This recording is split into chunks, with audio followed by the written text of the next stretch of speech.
Thompson. Insider access, exclusive content. Sports Radio 610. The Texans play here. An Odyssey sports station. Check out the BetQL Network. Wagertainment for every fan. Get Sport available on the Odyssey app and our sister station 650 The Bet. Sports Radio 610 presents Seth Payne and Sean Pendergast. We coming to H-time. Let's get the work in, man. Let's go. Great day, great day. Oh, give me some juice, baby. Oh, yeah. Let's do it. Yeah, let's do it. Sorry, Jalen Reed. Man, I'd been good. Ben, I'd been good. That was like 7 straight shows I hadn't stepped on. Let's do it at the end of the intro there. Let's do it. There you go. There you go. Welcome in, everybody. Happy Thursday to all of you. Hope you're having a great morning. Thank you, Seth. Appreciate that. That ding is Seth C. Payne right there. We're with you till 10 a.m. this morning. How are you this morning, my friend? How you doing? I'm good. I'm trying not to think about my love-hate relationship with that ballpark in Tampa. I hate it. I felt real after Paredes hit a home run early on. I thought, hey, I love this ballpark. And then later on in the game, as all these balls are just wafting out of the ballpark on Hunter Brown, you realize, and all the stat cast of like, this wouldn't be a home run. And anywhere in the universe other than right here, right now. Yeah, the Paredes home runs at least are legit. You know, like they at least like the ones, at least the 2 he hit yesterday. I know he hit one, before that was just barely tucked in on the left field. At least the 2 he hit yesterday was like, all right, that would have been gone in, to your point, several ballparks. That one, the one that I think was the final one that Hunter Brown, for those that didn't get to watch yesterday afternoon, Hunter Brown lost. It was his shortest outing of the year. It was statistically his worst outing of the year.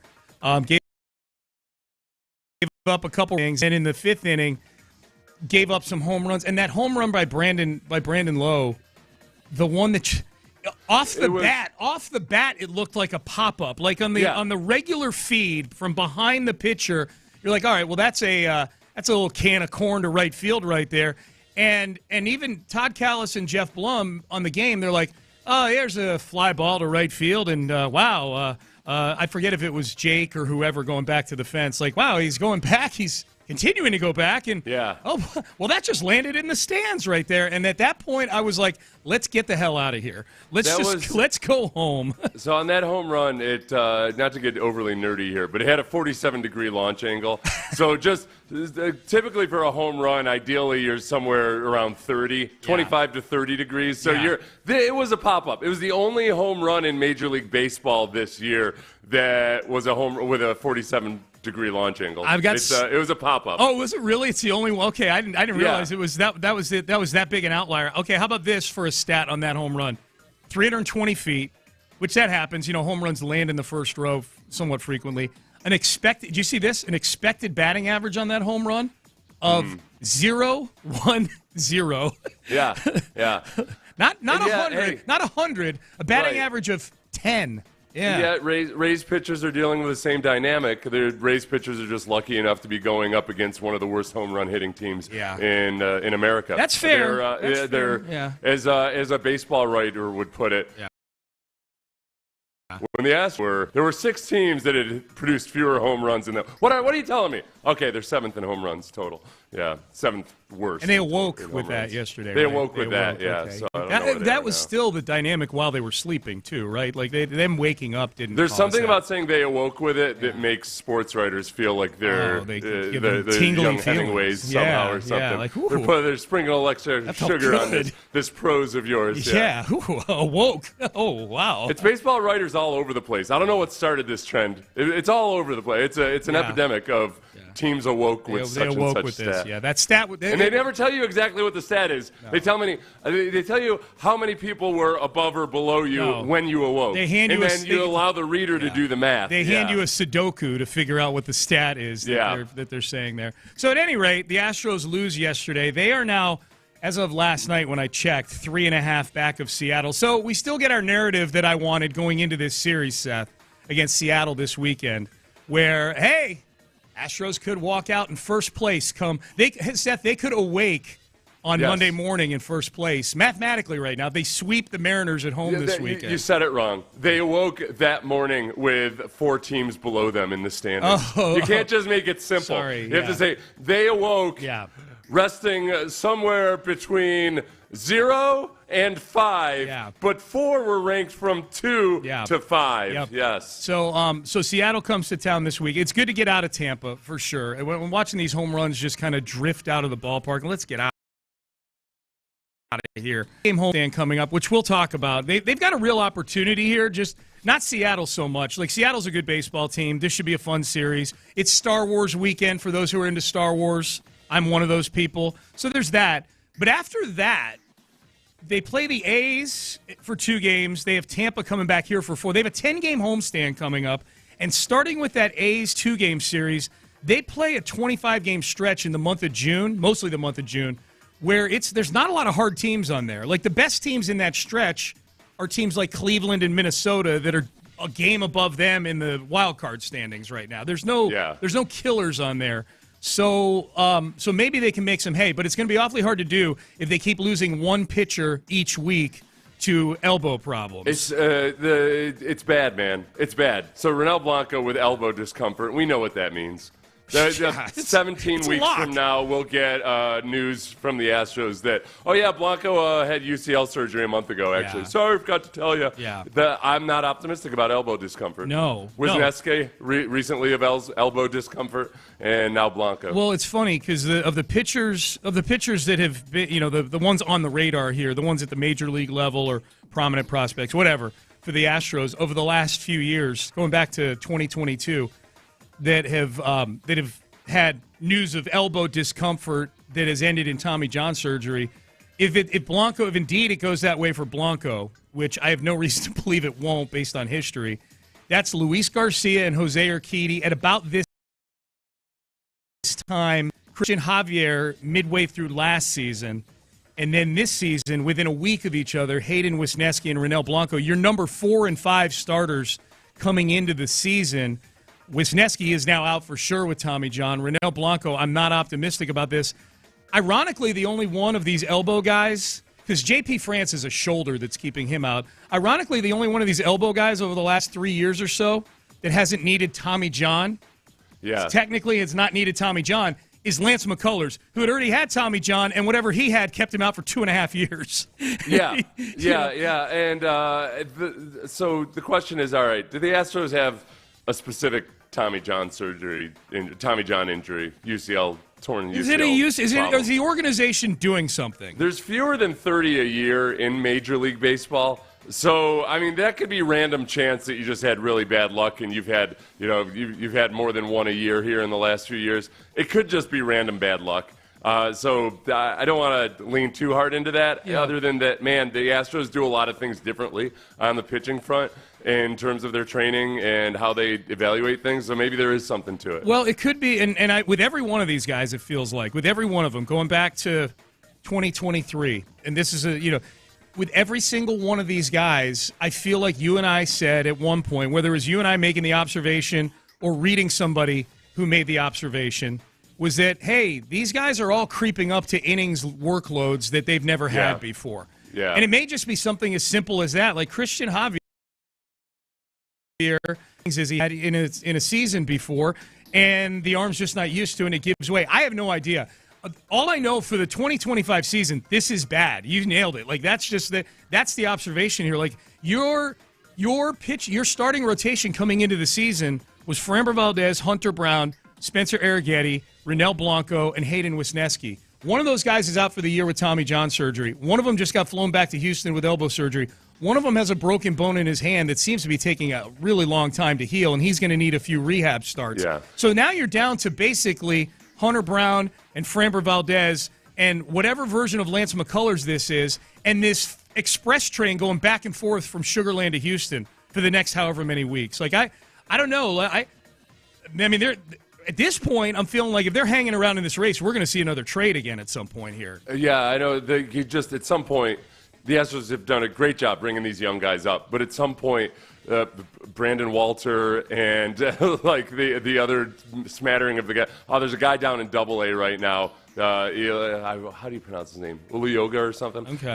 Like this is who we're talking about. Like not all of them are going to end up being future Cy Youngs. Yeah. I'll take your word for it.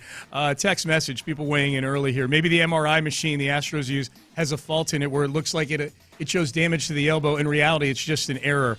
I hope that. I think that would be a fun scenario, except that they do go in to repair it. So then we get into like, wait a second, doctor's going in and seeing that it's not a torn UCL, but he's still doing the surgery. I'm in here. May as well put this cadaver tendon in here. I wonder if they do the old way of, you get these stories about how high school pitchers are getting them preemptively. Yeah. Because you're bound to get one at some point, or there's a really good chance you're going to get one at some point, and some people think that it might actually help increase your velocity. Yeah. So that, maybe the Astros just need to start going for guys specifically who have already had a UCL. You and I were thinking the exact same thing right there. I'm like, we were joking, like, hey, as long as the doctor's in there, let's put this cadaver tendon in there. Has that taken off, that phenomenon you're talking about? I doubt it. Yeah. I doubt it. It seems like a murky ethical area, doesn't it? Big time. Yeah. Yes.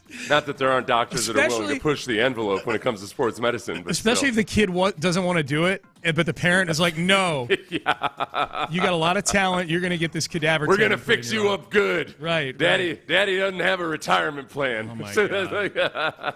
The big thing, the one thing the Astros have been doing over the last couple of years that I thought was interesting was that, there's been an effort to add a change up to guys' repertoires, not focus as much on the fastball. Yeah. And the thing is, the average fastball velocity was 88 miles per hour in the 1990s. Mm-hmm. 2008, it was up to 90.5. In 2024, the average fastball velocity was 94 miles per hour. Yeah. So guys are just out there. There's multiple reasons and theories about it, but like one big factor is guys are out there redlining it for 6 innings, just throwing way harder than they did back in the day. Yeah. And throwing a baseball is not a natural human on hardwood for 82 games a year. That's why there's foot injuries all the time. Yeah, like the human body was not. Hey, this just in. The human body was not meant to hurl itself at other humans on a gridiron every Sunday. Not as often as they do. That was like a once come harvest time when you got to go raid the other village or something. Yeah. That's because your crop wasn't as good as you thought like it would be. the only sport we're probably made to do is like swimming or something like that. Like all this stuff where we're, overusing or hard contact. We weren't meant to do that, but it's fun. It's fun, and we wouldn't have a job if it weren't for these things. Sports has turned us into the German shepherds of the human world, where we've been overbred into just being, we've gotten ourselves in a situation where we've all got hip dysplasia. So true, so true. All right, so not a great day yesterday. Plus we like to eat a lot of processed food. For the Astros. I love that. All right, Payne and Pendergast with you. Headlines coming up a little later. There's a huge comeback in the NBA last night that we've got. It couldn't have happened to a nicer fan base. We'll get to that later in the show. We got the vote yesterday. To the surprise of odds makers and many out there in the NFL, the Tush push lives. What side were the Texans on in this vote yesterday? We will have that for you coming up next. Hey, pick a side.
flag.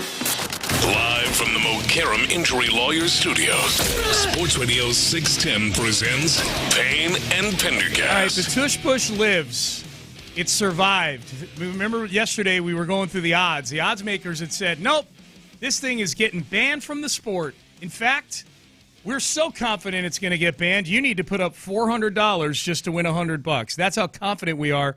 This thing is going away, the Tush Push. The play that has made the play that's really helped the Philadelphia Eagles maybe more than any other team. We know that because the Philadelphia Eagles were stumping the hardest to keep it yesterday at the league meetings. It sounds like a really annoying fashion. Yeah. And the Eagles themselves said that they flat out didn't know how the vote was going to turn out. They didn't feel like they walked into it with having all the votes in their pocket. Right. And so I have no idea. If the Eagles' plea to the rest of the league is what swung anybody. This I will say, for those who haven't seen the news story, apparently it got heated. Like tempers flared at this thing. And Jeffrey Lurie is the owner of the Eagles. So they're having the league meetings in Minneapolis where they vote on several different important league issues and rules and whatnot. And yesterday morning was earmarked to vote on the Tush Push and the reseeding of the playoffs. So the Tush Push went first, and Jeffrey Lurie, the owner of the Eagles, and does a 1-hour speech. Yeah. I told you. You did. I told you what was going to happen. You did. You called this. You absolutely called this a 1-hour speech, which was followed by Jason Kelce getting up there and giving a speech of his own, which was characterized by at least one source as, quote, generic. Yeah. Which I think Jason Kelce... There's a little bit of Kelce. It kind of feels like you put a suit on a monkey and it doesn't all of a sudden make the monkey comfortable wearing it. Kelce's more of a rah-rah, type of guy. Yeah. Getting up to speak to a bunch of business people. Yeah. I feel like it might not be his it's not his court. His deal. Yeah, but back to Lurie, the Jeffrey Lurie thing. The owner of the Eagles getting up and making a 1-hour speech. At one point, Jed York, who's the owner of the Niners, who at one point was a punchline in the league, and now I guess probably has some respect because he made a couple good hires in Shanahan and John Lynch. Yeah. Jed York ended up calling out on it. Like, are we done here? Like, after an hour. I'm telling you right now, if I had gone in to that room as the most staunch supporter of the Tush Push, and Jeffrey Lurie gets up there and wastes an hour of my time telling me why my vote is the right one, I would switch my vote. I would switch my vote based on... I'm not even joking. Yeah, I would switch my vote based on that. I was thinking the same thing. And this is a problem. Like, so many CEOs, not all of them, but so many of them, they're so confident and they're so cocky that they'll get up and do these speaking engagements without having any plan whatsoever. Yeah. So it's not like he got up there and gave a really tight presentation for an hour. That dude rambled that was popping into his brain on the Tush Push. The Tush Push. Can you imagine as an assignment our boss coming up to us like in our post-show meeting and say, hey, there's a meeting coming up for the whole company. The quarterly meeting is coming up. Sarah Fraser would like one of you guys to do an hour-long presentation on the Tush Push. Yeah. Can you imagine? Like, oh my God! Like I would. It would take a lot of work. It would take a lot of work to put together an interesting, good presentation. Right. And your next contract depends on it. I'd be like, oh my God. I didn't. Now, having said all this, at the end of it, seeing the way the vote went, that's where I felt like, there's no way in hell they should have been moving to ban it right now. Yeah. This is how I feel about it, because this is how you need to know the vote went. There were 10 teams that opposed the ban. Yeah. So the Eagles, obviously, and then 9 teams who were not Eagles teams. Right. The only NFC teams that voted against banning it were the Lions and the Saints. Right. And other than that, all the NFC teams that weren't the Eagles opposed it. Yeah. Whereas with the AFC, 7 teams voted against the ban. Against the ban. So clearly, and we're at a stage where Jerry Jones was somehow the most eloquent guy when it came to talking about self-scrutiny and whatnot. He said, am I really against the Tush Push, or do I just want Philadelphia to not have an edge? And I sit there and fight that, understanding that, man, we're voting to ban this completely legal, 100% and safe play. Well, the Super Bowl champion is the best in the league. I couldn't do that in good faith or good conscience. There's no way. Those NFC teams are just basically saying, well, here's something that the best team in the league is really good at, and we can't stop it. Yeah. So I'm conveniently going to want to ban it based on television viewing experience. And credit the Lions, they actually play the Eagles this coming season. Yeah. The Saints don't. That's nice that the Saints voted. The Saints and are a very good chance they play them in the playoffs as well. The Lions you're talking about, yeah, for sure. So the Lions they voted against the ban. This is what the list of teams. So it was 22-10 was the final count of the votes. They missed by 2 votes. So you need to get 24 out of 32 teams approving a rules change, and so they only got 22 voting to ban the tush push. The 10 teams that voted against the ban, the 10 teams that supported, the Eagles and the 9 teams that supported them were the Baltimore Ravens, the Cleveland Browns, the Lions, as we mentioned, the Jags, the Dolphins, the Patriots, the Jets, the Saints, and the Tennessee Titans. Absent from that list, obviously, is the Houston Texans. So the Texans voted to ban the tush push, which is interesting because this was Nick Caserio on with you and I, Seth, back in early April. On April 3rd, this is back kind of in between free agency and the draft, when the tush push was a big topic. This is after the tush push vote initially had been tabled for May. So it was a big topic then, and this was Nick Casario's view on it. When you look at the play in and of itself, in the end, it's a version of a quarterback sneak. And D'Amico, not anything groundbreaking information here, but you shouldn't penalize a team for a good execution. And it's not like all of a sudden, like Hurts just dropped out of the sky and is playing quarterback. So the guy's been playing quarterback for 4 years. He's got over 4,000 snaps, 600 rushes. I don't know how many times they've run the sneak. So now all of a sudden, like, we have an issue with the play. But more than anything, what we should be doing is tip your hat to Stout and Nick for good execution. I mean, Jalen squats 6,000 pounds, so he's got good lower body strength. And when you actually look at the play, and I haven't done this, maybe we can have somebody out there in the Twitter sphere look at this, the number of times where the player, whether it's in proximity or close to the quarterback, is actually pushed to create, additional yardage. I mean, it probably doesn't happen on every play, because by the time, the quarterback takes a snap and he's moving forward, it's more about what's going on the offensive line. So, but is it we're going to penalize players in the NBA for the Euro step? Like that, we're going to make that illegal, even though, so every situation, look, if you find something that works, okay, sometimes you just have to tip your hat to good execution. I think you got to be careful about that. So, again, I've probably already said too much. I'll probably get fined for some of these comments. But I don't know if you're going to get fined. But it'll, and honestly, so the Texans voted for banning the tush push. Yeah. Caserio sounded like if he were voting, he might have voted against banning it, yes. Because this is the owners who vote. Yeah. It doesn't surprise me because, honestly, if you think about the teams that were less inclined to ban it for selfish reasons, the AFC teams, there still were 9 AFC teams that voted to ban it. Yes. The tipping point for a lot of the owners was the NFC Championship game when they were down on the goal line and the Eagles ran the tush push 6 times in a row. Washington kept jumping off sides.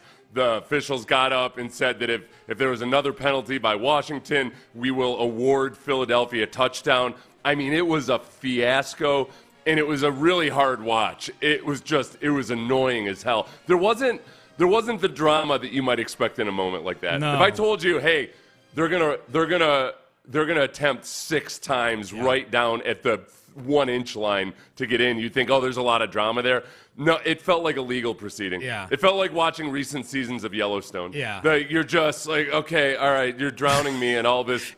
Oh, I get another official's That's not explanation a here. compliment. Great, yeah. Yellowstone sucked last year. Not a compliment. So I think for the owners, where it comes to the viewability and everything else like that, I can see where completely separating it from football, they would just say, okay, this is a bad viewing experience. For the coaches and the GMs, if they were the ones voting, I think there'd be more guys like Nick that would feel like, I can't vote to ban this when the team that is kicking everybody else's asses with it is, like, I can't vote to ban it while they're so good at it because it's completely legal. There's no chicanery to it. There's nothing dirty about it whatsoever. They're just really, really good at it. Yeah. And I like right this moment, I couldn't vote against it. I get it. This is why I would be an absolutely terrible person to have in this. This is why I would be a bad NFL owner, because I would be voting based on my time with that speech.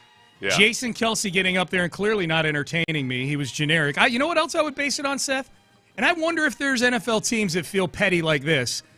If the 10 teams that voted to support the tush push, don't ban it. If afterwards they watch the Eagles act on social media, now I thought it was kind of funny, but we're talking about NFL owners here.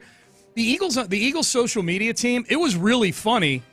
But again, like they're going right after the thing gets voted. By the way, it passes by 2 votes. The fact of the matter is a vast majority of teams want this thing out of there. It's just you need a vast, vast majority to get it overturned. You need 24. Right now, 2/3 of the teams, more than 2/3 of the teams in the league want this thing out.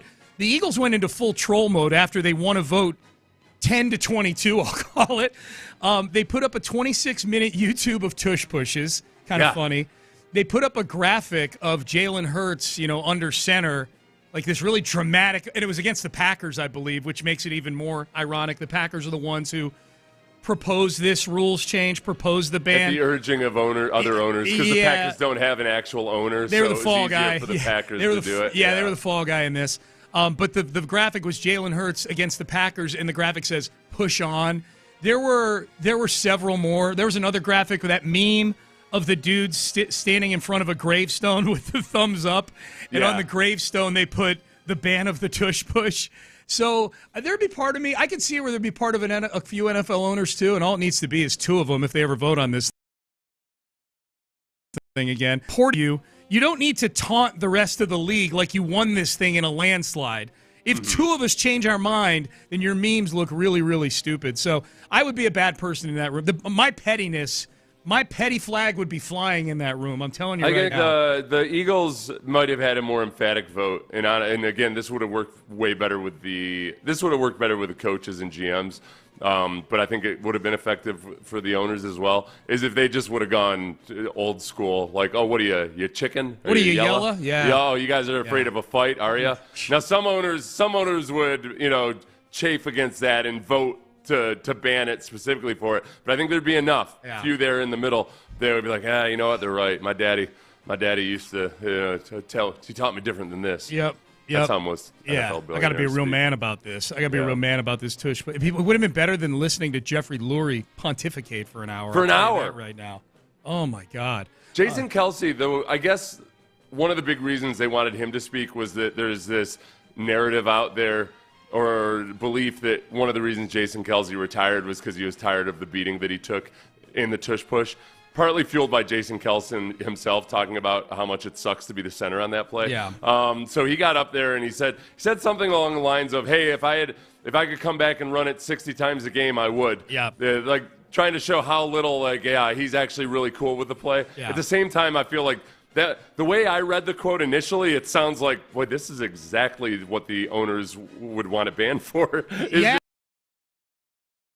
If you run it, I'm like, that wait a sounds like second. the least watchable game of all time. Yeah. 60 tush pushes. But that's what that goal line felt like you said, against the Commanders. It felt like they ran it 60 times because Washington couldn't stop jumping off sides the whole time. Okay, the other interesting thing about this was that they changed the rule to allow you to push the ball carrier back in 2006, I think, in the NFL. 2004. Yeah. And the tush push didn't become a thing until 2021. Meanwhile, down in college, when they allowed you to push the ball carrier in 2012, that same year, Bill Snyder at Kansas State came up with his own version of the tush push. Yeah. This is how backwards the NFL sometimes is in adapting. They took them. Bill Snyder did it in year 1. It took the NFL a decade and a half for one team to figure out that they could do a tush push. Bill Snyder, man, survivor. You win at Kansas State, man. That's you do what you got to do. A lot of texts weighing in on this. The Texans voted the opposite of the Titans. That's all that is. That's pretty funny. The Titans did vote against the ban. Did the NFL change the kickoff back to a normal one? They did not. They did. The other big one yesterday was they were set to vote on the rule that the Lions had proposed, where the seeding for the playoffs would be based on record, not based on the 4 teams winning their divisions getting the top 4 seeds. Yeah. That never made it to the table. I guess they got the sense, just didn't work in the room, that they didn't have enough votes, so they didn't bother. Unlike having to listen to a Jeffrey Lurie tush push speech for an hour and vote that one. So good news for Texan fans, because it feels like when the Texans make the playoffs, it's typically as the AFC South champ as the 4 seed. For at least another year, the Texans, if indeed that's what happens again, they'll get a home game in the playoffs. They, for the listener who asked that, he might not know. Just they did tweak the kickoff, the new kickoff for the tradition, for the normal kickoff, the new normal kickoff. They changed the touchback line to the 35-yard line, which means that there's more of an incentive for players to return. There weren't enough returns last year, so they're trying to increase that. Yeah. Let's see. Do y'all think Cal's vote for the ban was strictly politicking? Champ Slice text that in. You never know. There is a lot. I would imagine that relationships and supporting certain teams. The answer is we don't know. But my answer generically would be there is probably a lot of votes. There are probably a lot of votes on not just the tush push, but anything, Seth, that's based on alliances and things like that, and supporting certain teams and certain other owners and whatnot. I mean, I could see that being the case. What did the Colts vote? Well, we just read all the teams that banned it or that voted against the ban. The Colts weren't one of them. People are driving, Sean. Yeah, the Colts voted to ban the tush push, which I guess leads into who placed that vote because we lost Jim Irsay yesterday. Yeah. That'll be in headlines. We'll talk about that. Jim Irsay, owner of the Colts, passing away at age 65 yesterday. So we'll get to all that in headlines. That's what took place at the owners' meeting yesterday. Our speeches suck, all right? Keep it tight, especially on the tush push. All right, Astros lose yesterday, but they lose a whole lot more than a game. NBA playoffs last night. Holy crap. What a game last night, and a lot to get to in the NFL. We got a ton of headlines to get to, and we'll do that coming up next. Hey, will you have enough money?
Payne and Pendergast with today's headlines, presented by Men's Tea Clinic. All right, let's get to it. Today's headlines, we'll start with the Astros. Some bad news and worse news for the Astros yesterday. It was not a good day.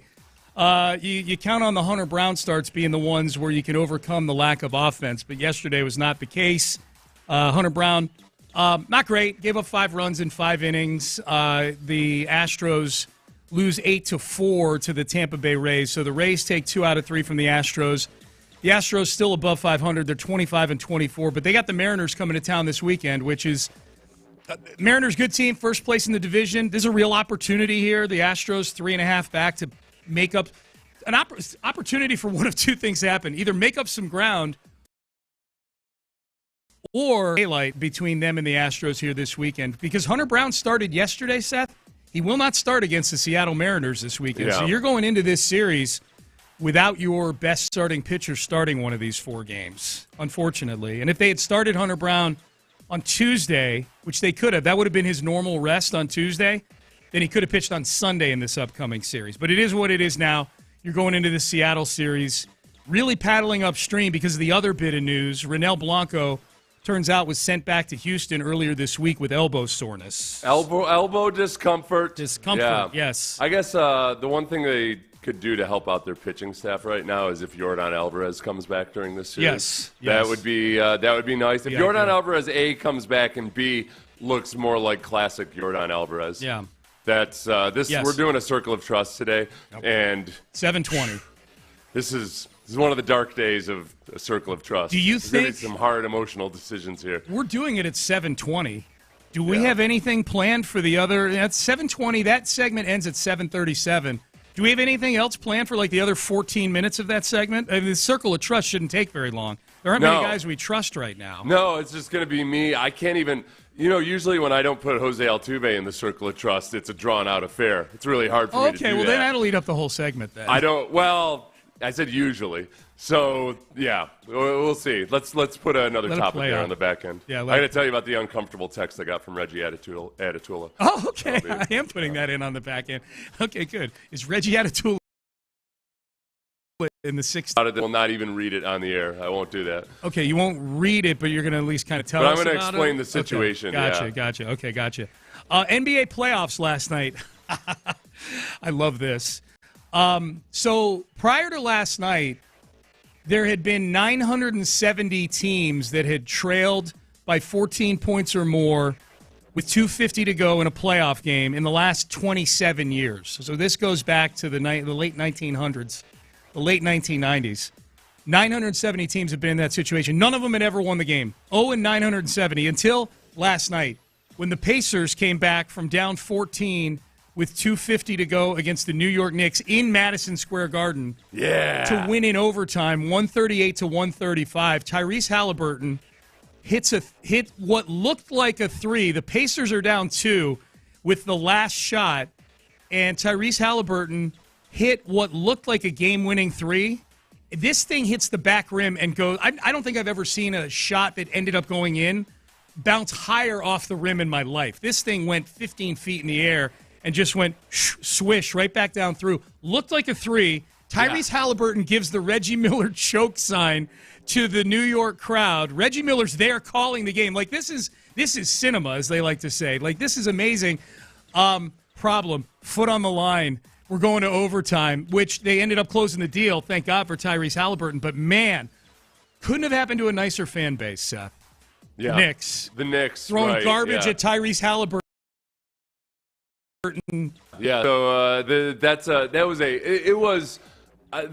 stats are incredible. They're mind-blowing, In the last 27 NBA playoffs, teams had an 1,414 record when trailing by at least 9 points in the final minute of the fourth quarter or overtime. That's amazing. 1,414. Yeah, and that it included that shot, like you said, that bounced straight up in the air and almost never comes down. Right. I don't know what when that clanks off the rim, at that launch angle. Yeah. The baseball people would have all kinds of stats for what the basket probability would be. It just didn't seem possible. That was crazy. It was wild, man. It was a wild scene, and so the Pacers take a 1-0 lead in that series. Shai Gilgeous-Alexander is the MVP, officially furthering the margin and making this the worst trade ever that the Clippers did with the Thunder back in the day. They traded for Paul George. They traded Shai Gilgeous-Alexander for Paul George straight up would have been one of the worst trades ever at this point. He's the MVP of the league, SGA is. But the fact that the Clippers gave them 7 first-round picks as well in that deal. Yeah. 7! Yeah. 7 first-round picks and Shai Gilgeous-Alexander and Danilo Gallinari for Paul George. Like, that's – I don't know what those picks ended up being, but again, it could have been just Shai Gilgeous-Alexander for Paul George, and it turns into like a Jeff Bagwell guy who's getting preferential treatment. You've got the guy in the league who's going to get preferential treatment in the playoffs. You're absolutely right. The rarest skill in all of basketball. You're absolutely right. Be the guy who gets the generous treatment from the officials. The ultimate show of respect. That's how good he is. That's the ultimate show of respect. You're absolutely right. All right, we got a few things. It's him and Draymond Green. That's who the league has chosen. That's who the league has chosen in the modern NBA to reward. Yep. As far as NFL goes, we talked about the rules votes. The Tush Push lives on for at least another year. Seeding for the playoffs, the way in which it's done already, where the 4 division winners get the top 4 seeds in each conference, that will stick around for the time being. Jim Irsay passes away yesterday, the owner of the Colts, at age 65. So last night, the news broke. Jim Irsay, who had been in poor health, I tell you what, man, 65. I would not have guessed 65. Jim Irsay lived a hard and full 65 years. Oh, well, yeah, and the one thing about Irsay was that I did like that he broke the mold when it comes to NFL owners. It feels like he was a lot of loud, bright colors in a sea of khaki pants and blue blazers. Yeah. The NFL is it's a boring league in a lot of regards, and Irsay was just kind of his own man. Big personality, huge philanthropist up in the Indianapolis area. Yeah. Very, very generous. He had it rough growing up too, which is it's easy to paint him as poor little rich kid, but because his dad was an owner, but his dad was rough. Yeah. His dad, was like a hardcore alcoholic, and it was it wasn't like just a simple silver in the smooth. No, GM of the team at age 24. Yeah. And then running the team at age 37 after his dad passed away. So there's that. So R.I.P. And thoughts and prayers to the Colts and the Irsay family. The NFL, Seth, is now going to give out an award to the best offensive lineman, and I know you would be very excited about this. I know how you feel about O lineman. The Protector of the Year award is now going to be a thing. All of these offensive linemen on social media, finally, in the words of Andrew Whitworth, just see if you can catch the irony in here. It's time the men who lead, protect, and never ask for credit are recognized as the backbone of this game. That sentence, I read that sentence, I'm like, it's time we recognize and give credit to those who never ask for credit and are, by the way, the backbone of this game. Right. That you officially just made the first part of your sentence false with the last part. The men that never ask for credit are now asking for credit. Just go accept your paycheck and go eat a tub of lard, you fatties. I knew you'd say that. I knew you'd say. Well, then Deion Dawkins. Oh my God, Deion Dawkins. Yeah. Deion Dawkins, current lineman for the Bills, and Andrew Whitworth, former lineman for multiple teams. They were the catalyst behind getting this approved. And Deion Dawkins, cool. I'm all for recognition. That's fine. Deion Dawkins, history was made today. Something that's starting with an idea and a conversation is now the Protector of the Year award. Thank you to everyone involved. Today, we made history 3 times. You created an award. You made history. What are we doing? It is. He's technically. I mean, I guess correct. you got a Wikipedia page now. I go, yeah, I guess it's. Hey, Sean, I had my bowel movement this morning. Technically, that's history. All right. Yeah. I mean, I hate to I don't like being this guy. Like, I don't like raining on the parade of the award. Rain on this fat parade. We made there's history. a bunch of. They need the exercise. Run inside, fatties. We made history by creating an award. No, you make history by winning it 4 times. That's how you make history. It's time the men who lead, protect, and never ask for credit are recognized as the backbone of this game. This is somebody.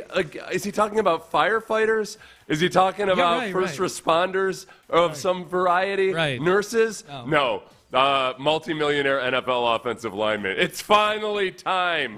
We made history. Yeah. Wait, are you talking about teachers? No. Offensive linemen. Finally, they get their due. Finally, they never got the credit. They've gotten way too much due in the last 10 years, and that's what's led to this. Because because there's a market for it, a niche market for it on social media, analyzing O-line and whatnot. They've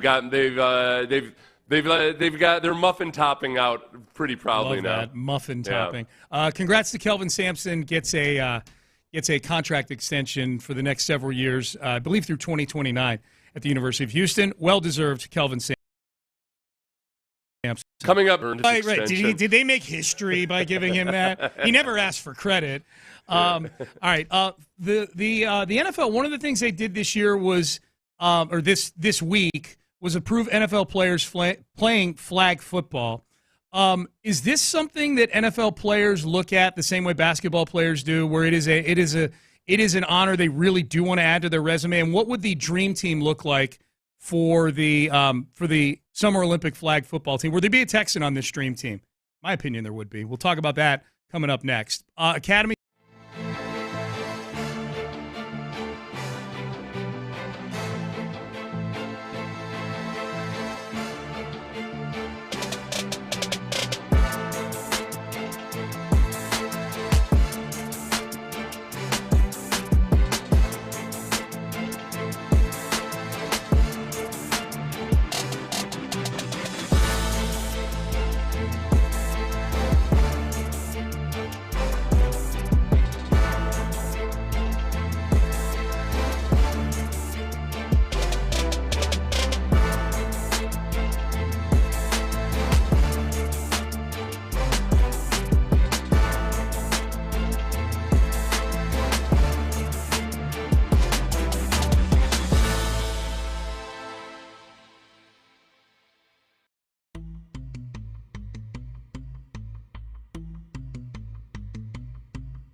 Houston. Insider access, exclusive content. Sports Radio 610. The Texans play here. An Odyssey sports station.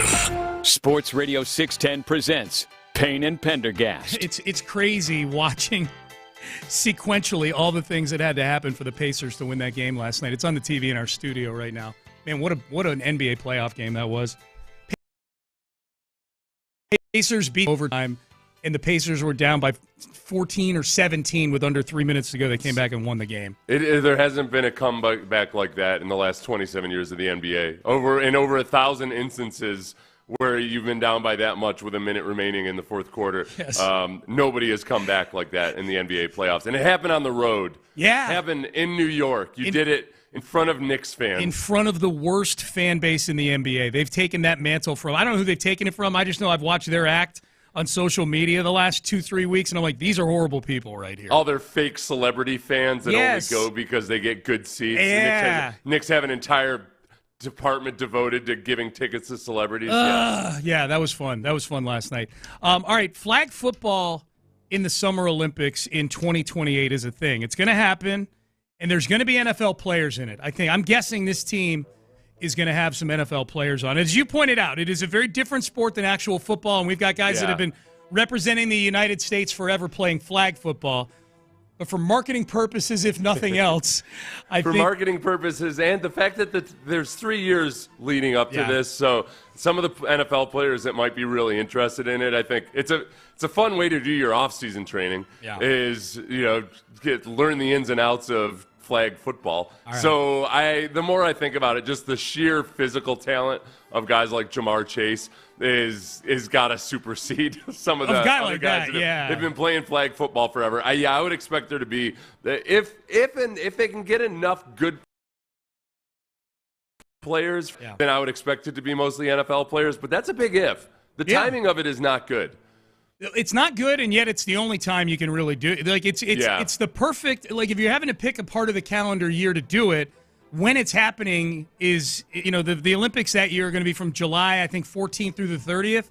July 14th through 30th, and NFL veterans typically report around July 25th, give or take. Yeah. So that's where I'm going to be surprised if there's a starting quarterback that does it, because you miss maybe potentially the first 2 weeks of training camp at that time where you're supposed to be developing chemistry and all those other things with your players. I just don't.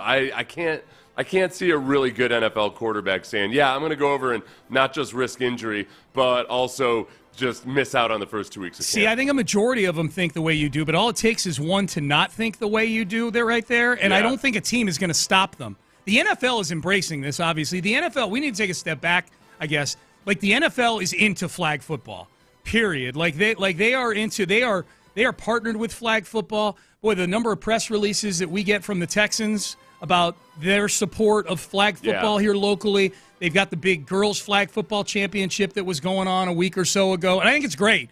I think it's awesome. But this is flag football, and its popularity has kind of been a nice gift to the NFL here, that it's this safer version of football that you can fully get behind and really encourage kids to go do that before they start banging heads in high school. So the NFL is in on this, and I think they view that Olympic really extension. I know it's 3 years from now, but I think the NFL views this as and partnering with the Olympics, which is a major brand. I think the starting quarterback will be an NFL guy, only because there's going to be at least one or two that want to do it, and their employer's not going to stand in our way. I do think that a majority of them think the way you're talking about, Seth. I just don't think it's all of them. I think there will be one or two that may want to do it. I gave the quarterbacks that do, if you are a quarterback that wants, let's say all the NFL quarterbacks would want to do it, I don't get anybody thinking that Pat Mahomes would be the go-to choice, because the quarterback runs in flag football. It's a huge asset, and he's very mobile and very elusive, but part of that's based on his size as well. He can withstand some punishment in the pocket and break tackles and all that. He's not as wiggly as a Kyler Murray. Kyler Murray would be obviously you're going to lose some on the throwing part of things, but Kyler Murray is the guy I think of that would be hardest to actually get close enough to grab you can't just be elusive in the pocket. You got to be athletic enough to completely run away from guys and twist out of trouble to where they can't even get a hand on your flag. Throw on the run as well. I think Kyler, guys not maybe being as pinpoint accurate as other guys. I'm guessing in flag football, it's not. You don't have to be quite as pinpoint accurate. You certainly don't have all the clutter going on around you in flag football that you do in regular football. That might There's affect a lot the guy. more space. There's a lot more space on the field. Like Kyler Murray's height doesn't matter, I would guess, at all in flag football. There's plenty of. Yeah. So it's that's a really good point about the height. Yeah, and that's where I still wonder sometimes where it's real tempting to think, oh yeah, all these NFL players would be so dominant at it. You got to remember there are a lot of guys that have NFL size, have NFL agility, speed, etc., and even above and beyond, they are faster than anybody in the NFL. They were just too small to play football. Yep. And I don't know how many of those guys are out there that have been working at flag football, who might just be every bit as athletic as Jamar Chase, and also schooled in the school, but they're just not as big. But they also know flag football better. Starting QB odds are out for who would start at QB in 2028 for the Olympic team. By the way, we're doing our first Astros Circle of Trust in about 10 or 12 minutes, so stay tuned for that. First one of the year. Lamar Jackson is the favorite. Lamar Jackson, Seth, is the first person that comes to mind for me when it comes to USA flag football. The combination of the passing, the running, the elusiveness that you talk about, he seems like someone who might want to do it too. Lamar Jackson feels like somebody who would take that as a challenge, Yeah, I could see him getting into that and actually taking it almost – I might worry that he almost might take it too seriously. Yeah. Like he just really dives in for it, and you don't see him for 6 months as he prepares for flag football. He's a 2-1 favorite. Jaden Daniels is 3. I want your thumbnail scouting report on each of these guys. Jaden Daniels, 3-1. Well, Lamar Jackson, first of all, I don't. Again, part of his strength as a runner is his size, and that he can take a glancing blow really, really well. It's not as much about the wiggle, so he doesn't have the ideal wiggle that I want. Quarterback Jaden Daniels can run, but again, not a wiggly guy, and also somehow. It makes no sense. I feel like he's too skinny for flag football. For flag football, he's too skinny? His skinniness freaks me out. Yes. I don't care. It's still the game of football, whether there's contact or not. Okay. It's the weirdest take you've had in a while. Jaden Daniels, too skinny for flag football. Josh Allen is third on the list at 5-1. Well, again, he's Gumby-like in his ability to take glancing blows, and yet not a whole lot of wiggle there.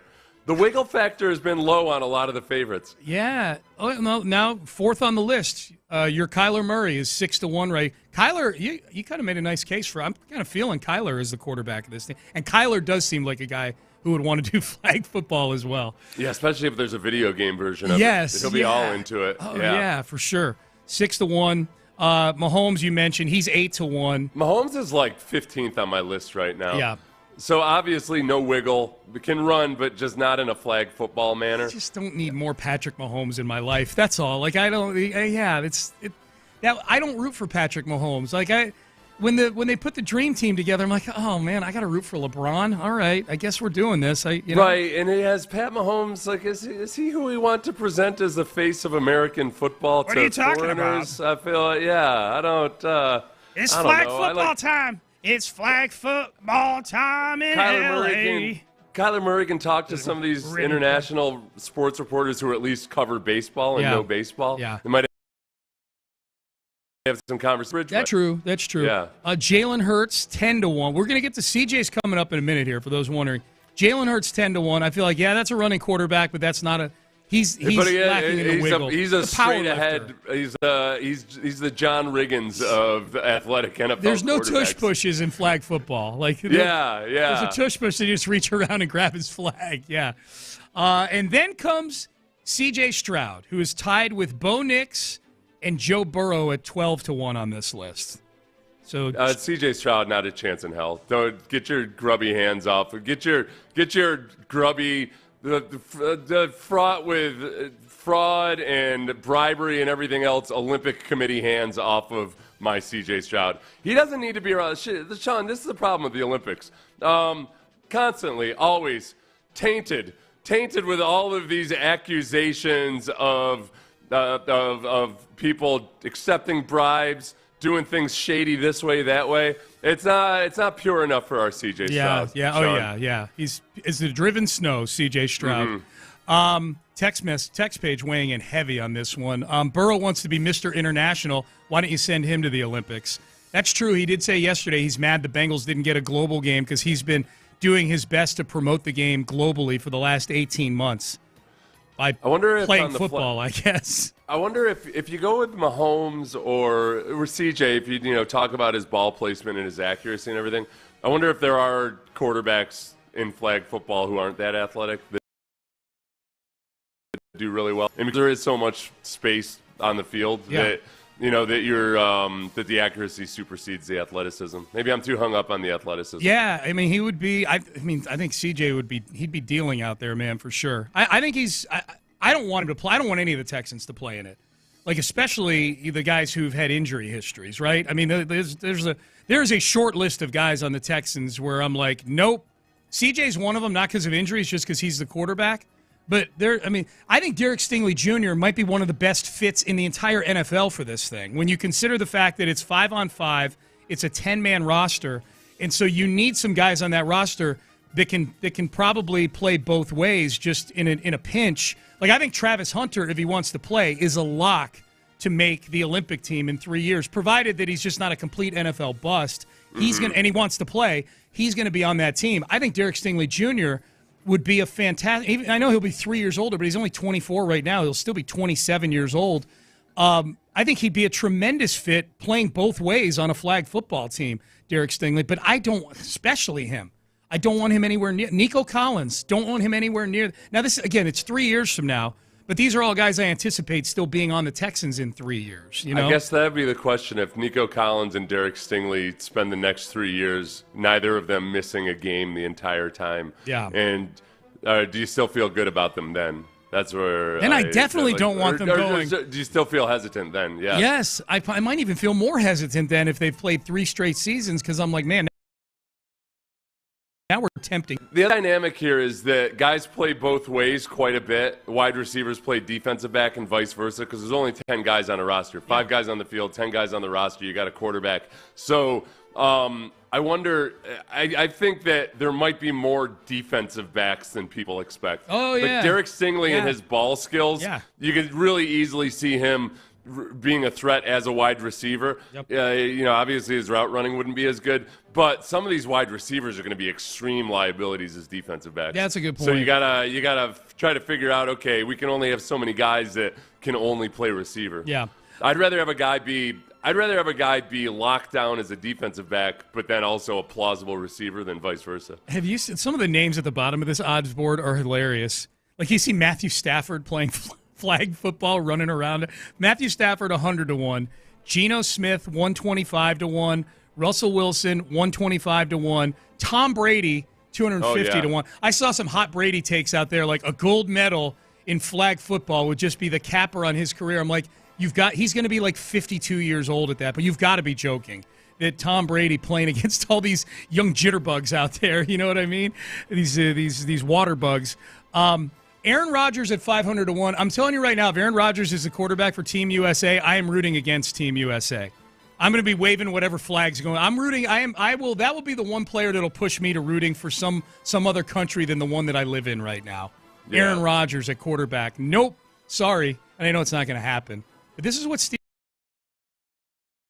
fans are going to quarterback. You think about the first Dream Team that had a lot of guys who were past their prime for the USA, but the USA was just so much better at basketball than everybody at that point. Larry Bird could barely walk. Yeah, you could afford to go out there and Larry Bird is just laid up in various makeshift cots all over wherever that was. I can't even remember where that Olympics was. Barcelona. It was Barcelona. That's right. And I feel like you can't get away with that in flag football, No. even though obviously we're going to be way ahead of most country in terms of football skills. The sport. It's not conducive to that. You need guys that are still in their relative prime. Do you think we run roughshod over the rest of the world in this thing? I'm hesitant to be cocky about it.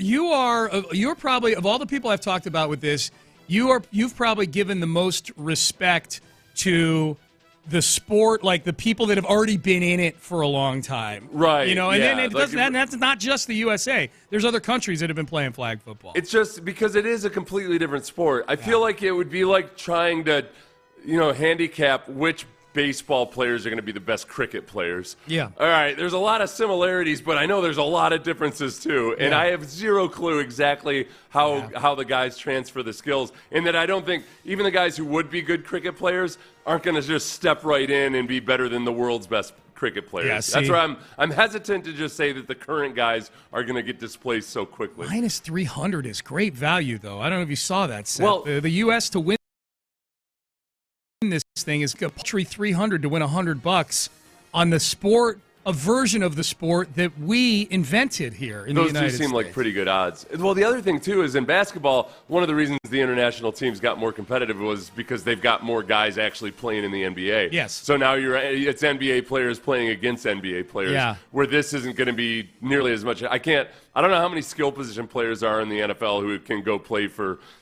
France or Switzerland or Japan. Oh, that's or anything. True. Yeah, there's a lot of They just don't have nearly as many international players. Yeah, like our U.S. Olympic team is going to run into Jokic in the Olympics, at some point, or run into Luka in the Olympics. That's a good point.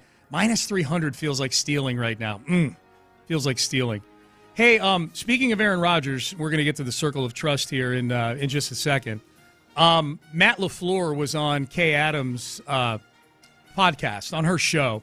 Matt LaFleur, the head coach of the Green Bay Packers, and was asked, hey, has anybody from the Steelers called you about, because he coached Aaron Rodgers in Green Bay, has anybody called you about Aaron Rodgers? Week 8 Steelers, I know you've talked about the Aaron Rodgers stuff. Has Mike Tomlin asked you anything about Aaron? Like when you guys are doing your off-season wine tastings or get-together as coaches, has he asked you about Aaron? No, not one, nothing. And neither has Arthur. So Arthur Smith, their OC, I haven't heard from either of those guys in regards to him. I'm pretty sure they know what they're doing. I'm sure they're confident in what they're doing, and I would fully expect him to be a Pittsburgh Steeler. I fully expect Aaron Rodgers to be a Pittsburgh Steeler. That was interesting the way he had framed it. Like, this is one where I actually usually you're skeptical of the headline, and then something confirms, and then it shows. Then you listen to the interview, and it proves that you should have been skeptical of the headline. This one, it was almost with the way that he just looked at it as a foregone conclusion. I think he might have lived up to the headline, even though it's not with inside information or anything. Yeah. I just think I wonder if it's one of those things that in league circles, it's kind of a foregone conclusion that, Aaron Rodgers has got whatever going on. Yeah. But he's fully expected, like they're fully planning to sign him. Yeah. I just know that if they don't sign him, this is a really slippery slope the Steelers are going into the season on when it comes to quarterback. Mason Rudolph, Skylar Thompson, and I always forget, did they draft Will Howard or McCord? I know they both played for Ohio State at one point. I get them mixed up. Will Howard and Kyle. It was McCord. Will Howard. It was Will Howard. Okay, yeah. The Kansas State. Sorry, and then I wanted Ohio to double State check. That's okay. I get those two mixed up. I don't trust my instincts. McCord went Ohio State to Syracuse, is what I think. So this transfer portal is going to be the death of me with all these quarterbacks moving around. Text message, and then we'll get to the circle of trust for the Astros. Biggest dynamic when it comes to flag football and NFL players is the opportunity for these guys to win a gold medal and do it at home in the U.S. I've thought about that, like being up on the podium, getting that gold medal is quite a moment. Justin Jefferson was at the league meetings yesterday and actually talked about that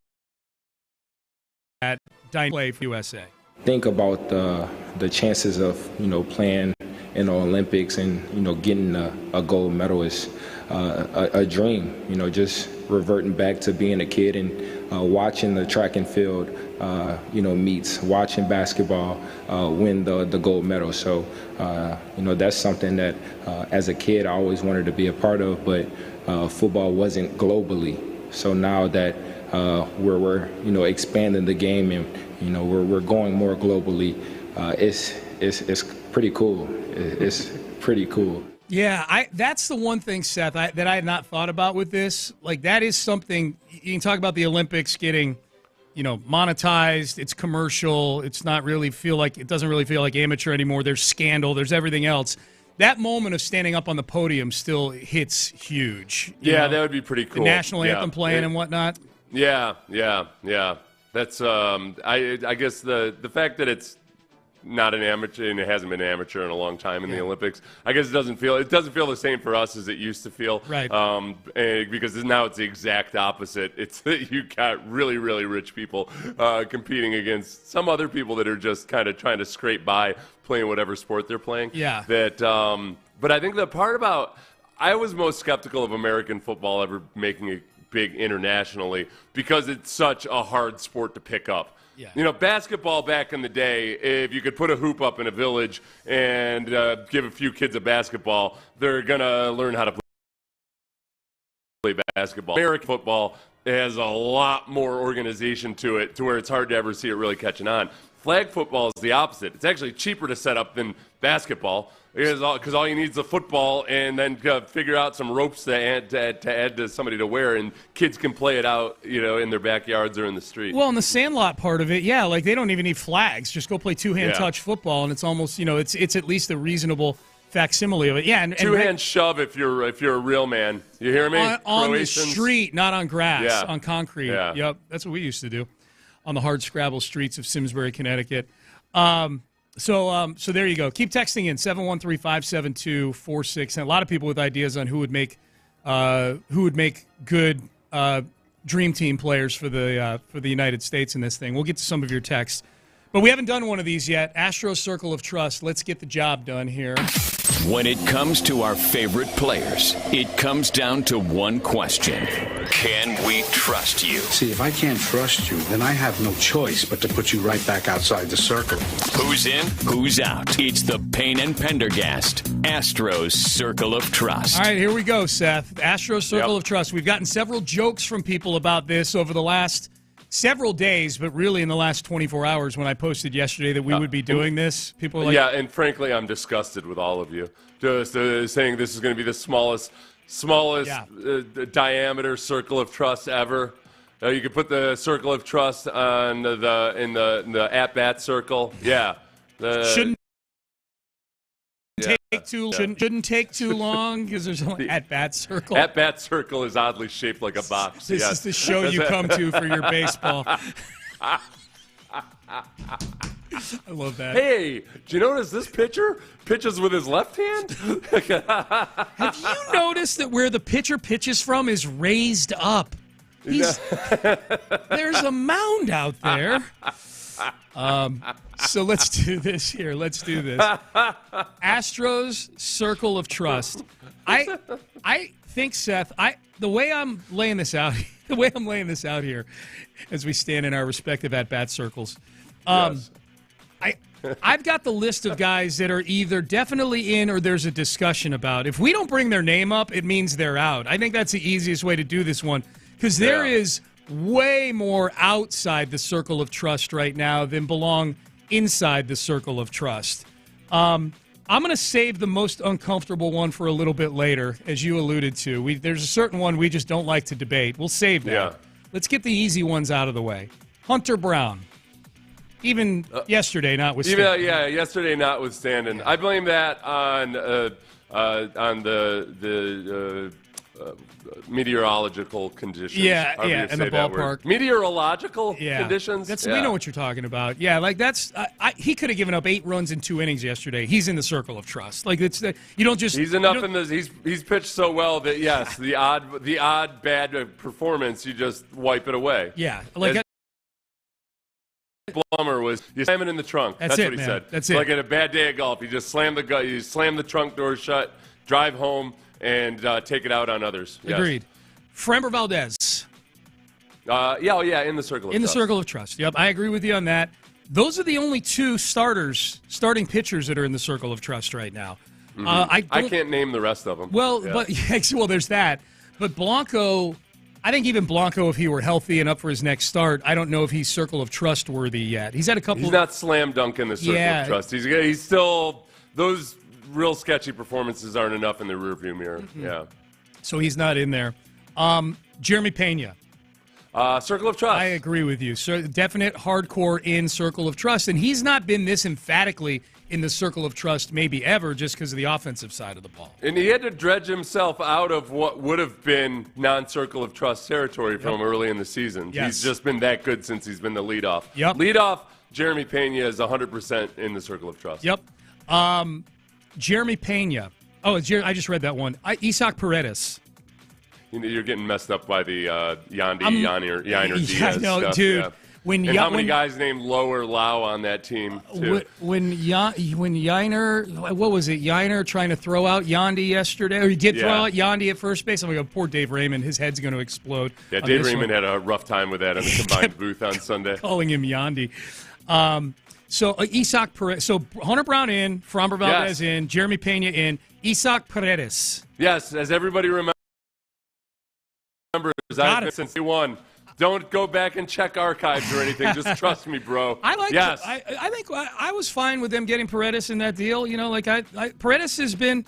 If Bregman weren't a top 3 MVP candidate right now, I'd be feeling amazing about. I feel good about Paredes in a vacuum. It's just he's replacing a guy who's getting lauded as the potential AL MVP right now. But as far as circle of trust goes, Isaac Paredes in. All right, here we go. Now we get to the complicated ones.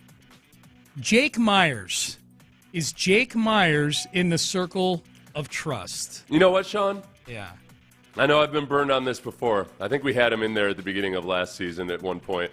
And yet, this circle of trust for me is largely a gut feel thing. Like with Paredes. You know what? With Paredes, I don't have to look at the box scores or his stats. I know that as of late, I get excited when he's at the plate. Okay. I'm like, okay, something good could happen here. Okay. And oddly enough, now Jake Myers, both at the plate and in the field, my gut tells me, you know what, Jake? Let's see what you got here. Ben, get ready. I trust you. Ben, get ready. You might have to be the deciding vote on this one. So you trust him. It's based on a gut feel. Here's my issue with Jake Myers, and I'm looking up the numbers from last year. He's tearing it up in the month of May. Right now. Yeah. Like, he's been great. Like, it's hard to find a stat for Jake Myers offensively where he's not among, if not the best center fielder right now. He's been really, really good, I will grant you. But this is not the circle of May. This is not the Player of the Month award. This is the circle, is this thing. And I will look back here, and as I click on the month of May for last year, Jake Myers in the month of May last year had an OPS of 924. And a batting average of 329 and 3 home runs and 14 RBIs. These are numbers that are eerily similar to what he's been doing over the last month this year. I can't trust him until June. So until I see a month of June where he doesn't go from a 924 OPS to a 682 OPS, I can't trust Jake Myers. You and I are at a stalemate with this one. We haven't had to do this in a while. I think I know which way the vote's going to go. I don't know. I'm going to leave him out. Yeah. Whoa! Yeah. Whoa! You swayed me with your stats. I did? Yeah. Ben Gary, I got an audience with Ben. I didn't even take an hour like Jeffrey Lurie. It was like 38 seconds. Yep. Sean's a grumpy old man that tells you as soon as you've had some success, like, well, just remember, everything that goes up comes down eventually. That's right. Don't get too high on big for your britches. That's now, right. Guys and gals have daddy issues. Jake Myers has Shawnee issues. Yeah. Yeah. Ben, I could tell it. This might be the first time Ben's gone against me in a vote. All you had was gut feel, Seth. Yeah. Yeah. Need more evidence. Take that. See? Yeah. You're right. Damn it. Ben wants PowerPoints. Ben wants slides, Seth. He wants stats. I could point to, I don't want to look up his spring training stats, but there was evidence that he had done some things better during spring training, and you just never know what to do with it. Because every guy during spring training has a story about what he tweaked and did differently. Yeah. And then he goes out and performs the way he has. I feel like, as it is with Pena, there's substance behind the improvement. Yeah. And then I always try to remember with Jake Myers, I always try to tell myself, man, the kid had a hard time coming back from that shoulder injury, and it was probably dicier than we know publicly. But that's right. Hey, listen, the cynical bastards win on this one. Well, I'm not penalizing you for gut feeling. Ben is, but I'm not, and here's why. Like, this is a gut feel thing, obviously. My gut feel with Jake is still I don't have full confidence in him at the plate. So me going and getting those stats is more like trying to figure out why my gut feel is the way it is. Yeah. And that's what it. And you know, Seth, Jake is just starting from such a low starting point with me that not defensively but offensively, like he just looks so overwhelmed at times. And there was an at bat he had a couple of days ago where he didn't know it was ball 4. He's had some ball 4, and he's still standing, and the umpire take your base, and it's like. Can we fully trust that guy? You know, it's 5-dimensional chess, John. He's getting in the pitcher's head. Okay. All right. Let's get to before we get to the really uncomfortable one. Josh Hader is in, right? Josh Hader's in the circle. Hader, and I would say the bullpen in general. Bullpen at large. We try to just stick to bullpen. Yeah. Bullpen has been one of the very best bullpens in baseball. No doubt. With Josh Hader as the face of the bullpen. Last one before the one that gets really uncomfortable. Is Victor Caratini in for you right now? Victor Caratini's been really good lately, and he's going to see, as long as there's no lefties in this lineup, he's going to see a lot more at bat. I don't have him in the circle of trust, even though I'm going against my gut on it a little bit. That's fine. That's fine. I just think he's worth bringing. If a name hasn't been brought up in this thing, it's because they're not even worth bringing up. I think Victor Caratini's name is worth at least presenting to the council here. The council being me, you, and Ben. All right, so no Victor. Caratini's still on the fringe of it, but it's not like he's on the sum total of the season. He's been an average baseball player for you, which is great. Yep. I would say if we do this again in a couple weeks, 2-3 weeks, whatever, and Caratini's still doing what he's been doing the last week or two, he's got a good shot of getting in. All right, here we go. Jose Altuve. This is going to be the easiest time I've ever left him out of the circle of trust. There you go. And it's because I think it'll be good for him. We've seen in the past. He is not in the circle of trust. Twice with Bregman when we took him out of the circle of trust. That day, Bregman went off. Yeah. It almost got to the point where I felt like we should just, kick him out more often. But I can't violate the integrity of the circle of trust. Yep. In its many very clear parameters. Mm-hmm. So, Altuve's out of the circle He's of trust. out. He gets himself back on track. I do not feel confident in him at all in the batter's box these days. Right. I don't even feel confident in him in the at-bat circle either when he's over there doing his, as we call it on this show. What about the at-bat dugout? That recess there where the players stand around the at-bat place? Yeah. I think that's what they call it. I'm not confident in there either. None of those places. It would appear I got to just delete Jose Altuve's name off this list. That hurts.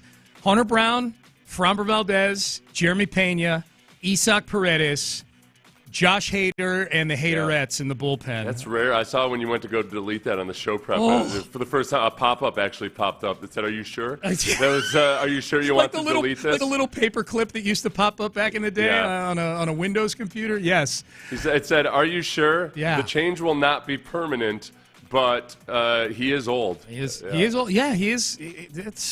He is old. Text coming in on this. That's ludicrous. Myers has finally shown some sustained success. Sir or ma'am, that's why this is sustained success that he showed the exact same time last year. It's May 22nd right now. You would have been saying the same thing last year in May. That's why I brought up his May 2024 stats, and he wound up falling off a cliff again. That's all. Like, you would have sent that exact same text in a year ago. I need to see it into the month of June, and then I will be cool with putting him in there. This is not... I don't think this is a super controversial take. It's very split, but it's polarizing. But I don't think it's a hot take at all. Pendergast, you're an idiot. Like, that text just came in, and that could be about any number of things. Now, and honestly, to point out, it wasn't just May.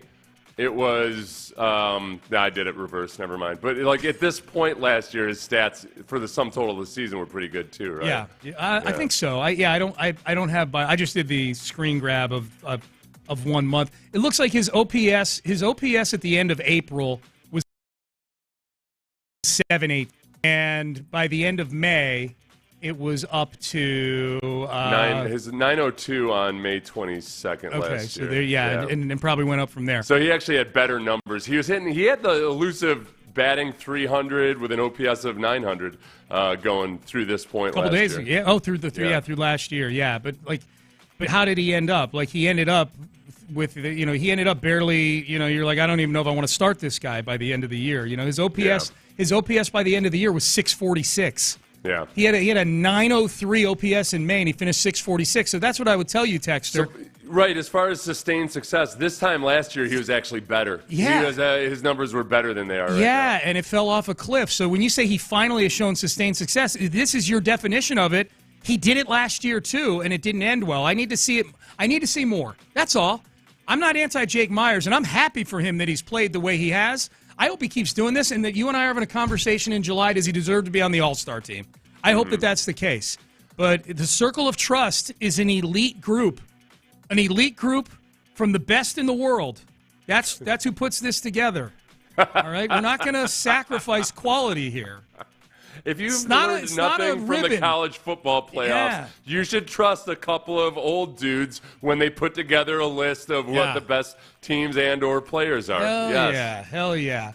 It isn't the circle of trust of the future. It's like you're trying to be a meteorologist predicting the weather. You don't know. He's playing great right now. Put his ass in, somebody said. Again, I'm not predict before, and the trust, I gotta tell you what, everybody, dear listeners, it's hard dealing with this grumpy SOB every day. Sean and his constant negativity and pessimism, just waiting for the other shoe to drop. Like, oh, hey, Sean, I heard you won the Mega Millions. Yeah, but, gotta pay taxes. Yeah. It's not the Mega Billions, though. It's just Mega Millions.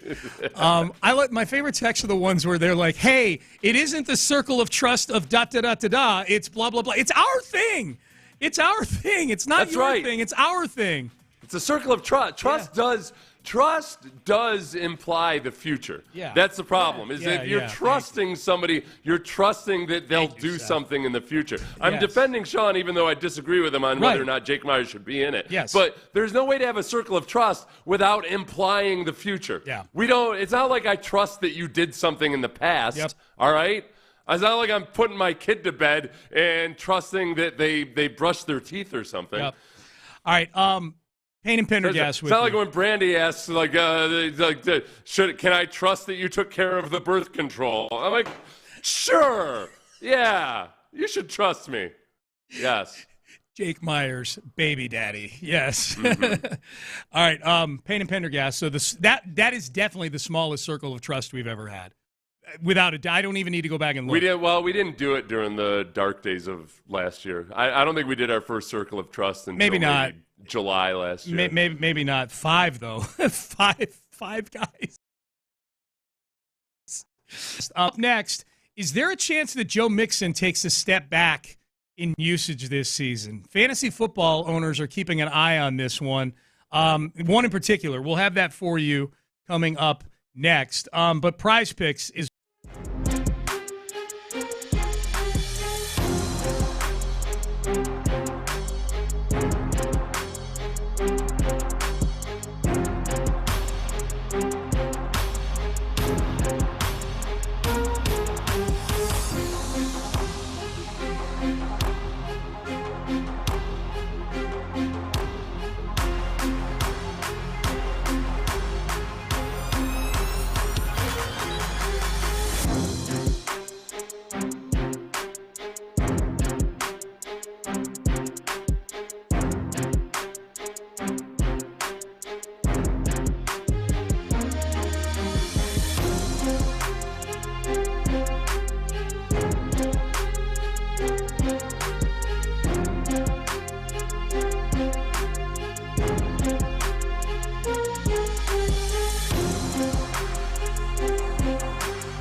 Karam Injury Lawyers Studios. Sports Radio 610 presents Payne and Pendergast. Circle of Trust pop today, Seth. Absence makes the heart grow fonder. We hadn't done one in a while.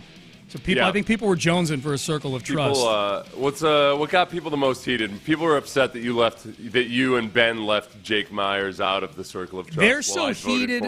They're so heated about that, and a lot of them agree with you. They're so heated about that. I might Pender pull that one during the next break. Just to see what the people think about that one. But there's a lot of people that are upset that we didn't put Jake Myers. Me and Ben. We outvoted Seth. Seth had him in. So direct your anger at me and Ben, if that's the case. There's Altuve is the other one. If implying trust, then Altuve should be in until he is complete trash. Jake should be in. Where are you on Altuve should be in until he is complete trash? Well, as of late this season, he has played like somebody that you might describe. Wow, that's been complete trash. I don't want to put you're doing what I would do right now. You don't want to put trash in the same sentence with Altuve. Right. He just flat out hasn't been good until he lifts himself up out of it. I'm gonna it feels when you're in the middle of a long slump. I don't trust that the guys when he gets up to the plate. As of late, I don't feel like anything's going to happen. I'm with you. His OPS.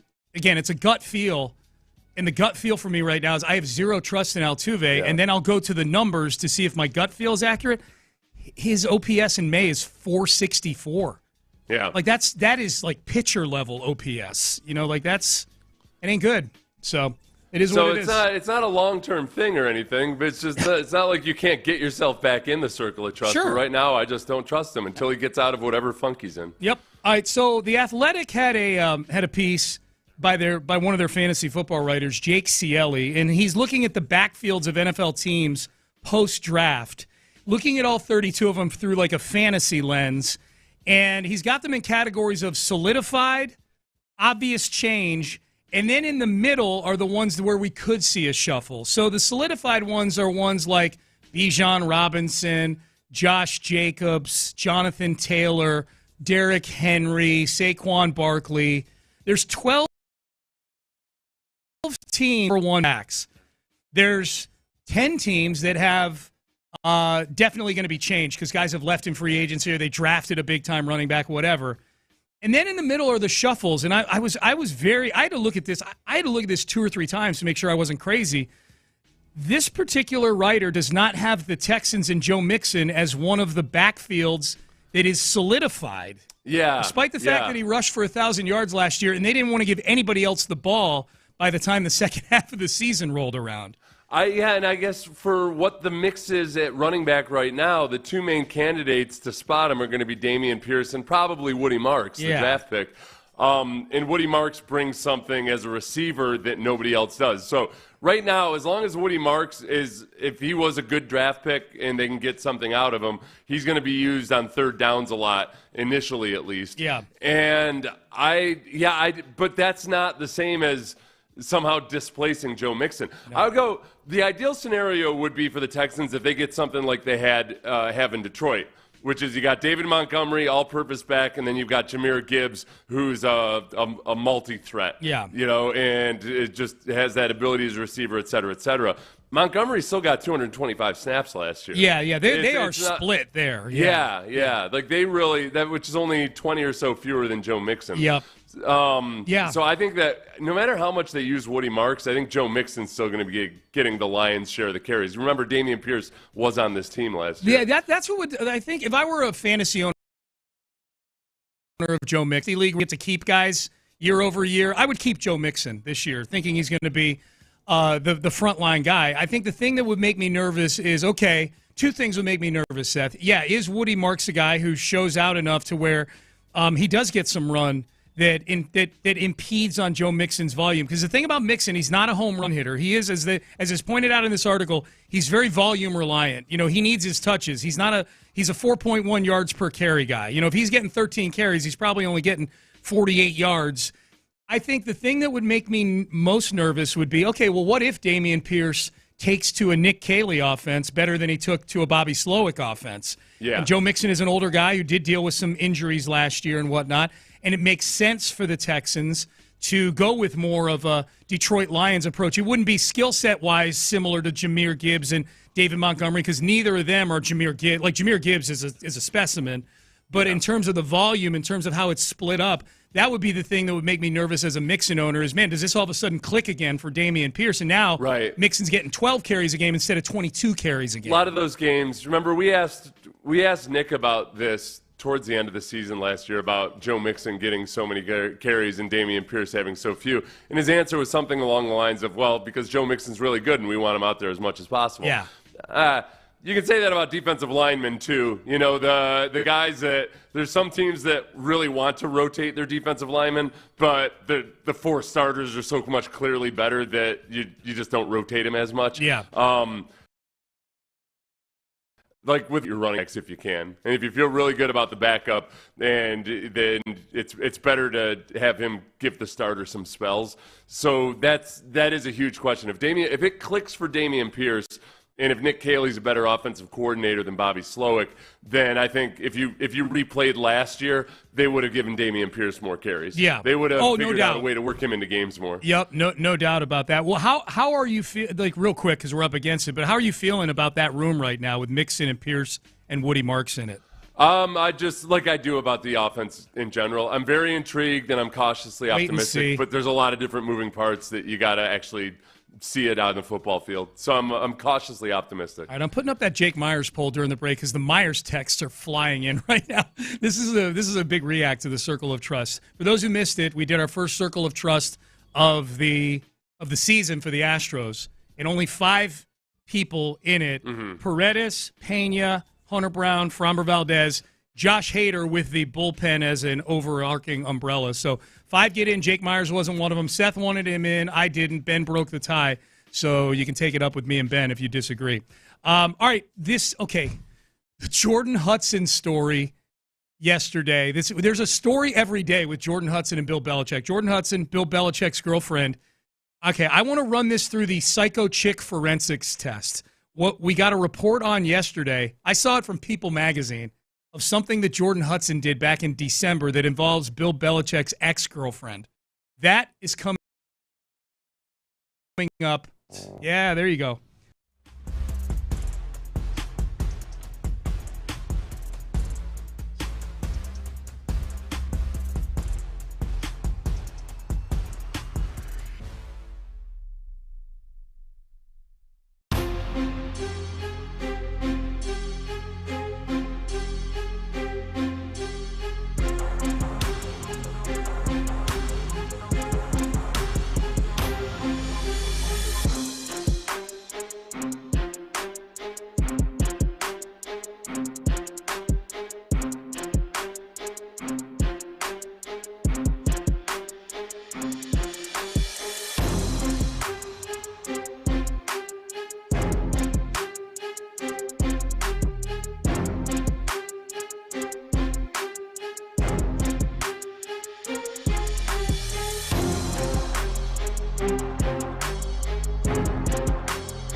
Exclusive content. Sports Radio 610. The Texans play here. An Odyssey sports station.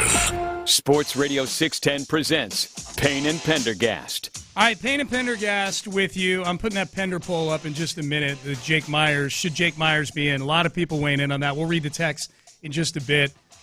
Story that I got, Seth, as you know, I get several emails a day from People Magazine. It's my way. And yesterday, one of the emails I got had a juicy headline that told us there was a bit of a dust-up between Jordan Hudson, Bill Belichick's current girlfriend, and the name of his ex-girlfriend. Linda Holiday. Linda Holiday, thank you. Yeah, God, I always want to call her Lindsay Holiday. Linda Holiday, his ex-girlfriend. There was there was an incident at a Nantucket Christmas party back in December of 2024. According to an insider source, Bill Belichick's girlfriend, Jordan Hudson, had an extremely tense run-in with Belichick's ex, Linda Holiday, at a Nantucket party last December, and Hudson's night ended when she was asked to leave the event. The recent Miss Maine contestant, currently 24 years old, and Holiday, who dated Belichick for 16 years, and we should point out that Belichick met Jordan Hudson while he was still dating Linda Holiday. Yeah. Back when she was 19 years old, Jordan Hudson, and somewhere along the way, the Holiday relationship fizzled, and then in September of 2023, lo and behold, all of a sudden Jordan Hudson is around Bill Belichick all the time. So that should be pointed out. I'm guessing the two don't really I'm guessing they're not very fond of each other, especially based on what we're about to read. They encountered each other on December 6th at the local Dreamland Stroll Party on Nantucket, which was DJ'd by Holiday's two daughters, Ashley and Kat Hess. They're twins. A source tells a, quote, verbal incident waged with harsh words. This is what the insider said. It was very uncomfortable. There was a lot being exchanged between them. It was very aggressive behavior. They add that while Hudson didn't instigate any actions with Holiday's circle, the former cheerleader fielded comments throughout the evening, whatever the hell that means. It sounded like people were walking up to her and saying, "What are you doing here?" Yeah. And the way the article is written, it sounds like it was done in an aggressive tone. Yes. Like, what are you doing here? Right. Exactly. Right. Or at least passive-aggressive. Yeah. This is when I run this through the Psycho Chick forensics test. Yeah. This is where it takes a hard right turn. Had Jordan Hudson been there with Bill Belichick at this Nantucket strolling through town Christmas lights deal with music playing and whatnot, I would have been like, all right, well, that's just a couple they happen to be at a party. They're going to run into each other. Bill Belichick was absent from the event, though the couple otherwise, quote, had a really nice weekend with good friends. So apparently Belichick was on Nantucket somewhere, but Jordan Hudson went to this event. It would appear where Linda Holiday's daughters were DJing. So you know Linda Holiday is going to be there. Yeah. Jordan Hudson goes to this event by herself. Mm-hmm. it sounds like, unless she went. That feels like stirring up some drama. Doesn't it? Yeah, it does. It does. Feels like a flex, you know? Yeah. And a messed up one at that. Yes. That's like something out of a movie. Yeah. You know, I'm going to show up where his ex is and just let her know what she's dealing with. And this is where the part where it says that there's a verbal incident. It was very uncomfortable. There's less behavior. The part where it says they add that while Hudson didn't instigate any interactions with Holiday's circle, ... I think this is my feel, just reading what we know from this article. Her showing up kind of instigates the interactions, just being there by herself. Does it not? Yeah, it does. It's a little Southern Belle to say, well, I didn't instigate anything by Yeah, and then completely irresponsibly kind of speculating about it. I envision Jordan Hudson just like standing across the room and just staring at Linda Holiday or something. Or just kind of, a little bit of the Southern Belle action. Yes. I'm like, oh, well, I just thought that this was I'm sorry, I thought I was going to help out your cause, which is probably, I don't know, in Nantucket, it's probably a charity for kids whose parents make less than $300,000 a year or something. All these poor children who are merely upper middle class. All the poors. And I don't even know how they're gonna pay for their debutante balls. All those poors who go to the worst of the private schools. Yes. Yeah. So as far as I can tell, it's not. Now, the one thing I wondered is it for charity or something? And it doesn't look like it's for charity from the website that I'm looking at. Yeah, least. they've got the People Magazine article, or the online article, put a link to the promotional image for this thing, and it looks like it's just a pleasant stroll. Like you know what it feels like, Seth? It feels like, you ever been up in the Heights where they have the night where you walk? It might be more than one night where you walk through and you see everybody's Christmas lights. Yeah.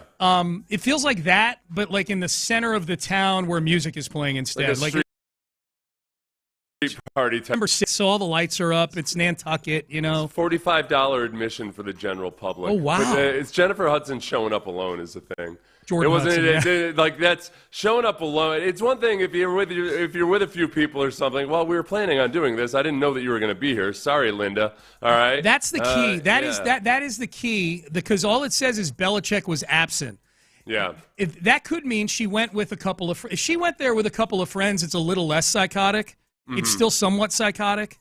If she went there with Belichick, I'm just going to write it off as Belichick being like, hey, this is something I go to every year. Linda doesn't own this event. I'm going to go to this event, which is fine. You're kind of setting your boundaries or whatnot. If she went there by herself just to stroll this event, knowing that the ex is going to be there, and she ended up not avoiding her. You know what I mean? Like they're, boy. Yeah, she didn't try to. It was conspicuous enough, and I guess it's the small enough deal that people were asking her, what is she doing here? She probably, these are texts coming in, she probably showed up in her slinky dress to just go look at what to show Linda Holiday what Belichick is getting now. Oh, God. I'm glad I'm not Linda Holiday for so many reasons, but especially this. There once was a man from Nantucket who saw a 19-year-old girl and replaced her. Okay, yeah, we're not, ... is what it said. They didn't go on with the limerick. They didn't go the whole way with it. So there you go, man. We're all the way down the rabbit hole with this Belichick Jordan Hudson stuff. Okay, let's say for the sake of argument that Jordan Hudson is truly indeed psychotic. Yeah. Or like call him a psycho chick, psycho boyfriend. I'm not making this gender specific, but she happens to be a psycho chick. It's one of the hardest things to convince your friend of, or your father of, that they're dating a psycho. That's kind of what it looks like right now, that's too. That's the battle right? that I think some people in Belichick's inner circle might be facing now, is that you try to, and you know it's dicey, because then all of a sudden, when your friend is under the influence of a psycho chick, that they end up distancing themselves from you. Yes. And you're cut out completely. Yep. And you can't talk any sense to them. Yep. Belichick doesn't seem like the kind of guy that calls up, a close friend who's like, hey, I just I've been really feel like I'm kind of upside down on all this. Can you speak some sense to me about my psychotic 24-year-old girlfriend? I don't see that happening, yeah. What happens first? We have odds on this now. What happens first? North Carolina wins the ACC under Belichick, or Belichick knocks up Jordan Hudson? And knocks up Jordan Hudson is a massive favorite right now. Well, Bob Kraft already has his formerly younger girlfriend who has a baby that Bob Kraft is helping take care of. Right. But no, it's not my baby. Yeah. I just made air quotes to Seth for those listening on the radio. Yeah. Yeah. Look, Belichick's learned from the very best when it comes to this kind of dodgy behavior out of his mentor, Bob Kraft. That's true. Yeah. I would say it's all but certainty that he knocks her up. If he's still capable. I'm going to do the reverse psychology on him. Hey, Bill, are you even still capable? Oh, talking. Yeah. Can you even knock up your young girl? Yeah. All right. And then the other bet, UNC win total versus baby weight of their baby. Win total. So 7.5 is UNC's win total right now. So is which the baby, genetics win out? She's got kind of a bird-like physique versus Belichick's kind of stocky. I don't know. He feels like an iron worker almost. Yeah. I'm gonna go over. She's younger, so it'll probably make it full term. And I'm gonna go over 7.5, assuming that she gets knocked up in this whole thing. Boy, the Jake Myers texts are rolling in. Payne and Pendergast with you here on Sports Radio 610. We did a circle of trust in the 7 o'clock hour that didn't include Jake Myers. Seth voted yes. I voted no. Our producer, Ben Gary, broke the tie and voted no. No more circle of trust. I take away y'all's authority over the circle of trust. I'd never agreed with a single one of them. Neither one of you have ever played sports. Okay, I think that's a joke. I think this is the key here. Do these Myers lovers not get that the circle of trust is for people to trust you to keep delivering here moving forward? And that's it's not what he's done. And Seth isn't looking. Seth, who voted yes, I don't think is looking at it. Well, I'm giving it to him as a participation ribbon for his 902 OPS or whatever right now. Right. You actually legitimately trust him when he comes to the plate. I feel like he made changes in the offseason that showed up in spring training, and that this is more this point last year, where at this point last year his numbers were actually better than they are now. Yeah. So, like, for people who are castigating poor Sean Pendergast and Ben Gary, I would say, look, the only way that you can say that they're wrong to not put him in the circle of trust is if you yourself had nothing but complete and total trust in Jake Myers in September last year. Yeah. And I defy you to show me proof that you were. No. Yeah. If I had a circle of trust over people picking the circle of trust, you guys would not be in my circle of trust. It says you would not be, so I shouldn't say you guys. It's probably me. You would not be in my circle of trust. This is the first time anyone other than his parents have cared this much about Jake Myers playing baseball. That's not true at all. Jake Myers, look, we're in 2025. He's been a thing since 2021, and the Astros have handed him the center field job more often than not. When he's come into a season healthy, he's been the center fielder. I just don't – that's been a guy where – you know what that's been, Seth? That's been a year-over-year version of what we complained the Texans' offensive line being going into last year's training camp. Yeah. Which is Jake Myers getting handed – now, maybe it's because they don't have a whole lot of choices because they've spent their money in other places. But you do have more than Jake Myers that can play center field on this roster coming into the year. But he got handed the center field job this year. Now, to his credit, he has backed it up so far. I'm skeptical that it's going to continue to get backed up. But I feel like a lot of the people that are upset with you for excluding Jake Myers from the circle of trust were Chas McCormick over Jake Myers a couple of years ago. At some point, right. Following early in 2023, they couldn't believe they weren't putting all of their faith into Chas McCormick. These bastards. Yep. I hate them. Yep. No, you guys got it right. Myers hasn't been consistent, and Altuve should be playing better because he's Altuve. So we got it right. They're saying we got it right with leaving them both out right now. That's the first one I've gotten that agrees with me on Myers. So thank you, sir, ma'am. What do you think ultimately with Belichick? Just to go back to Belichick real quickly. Yeah.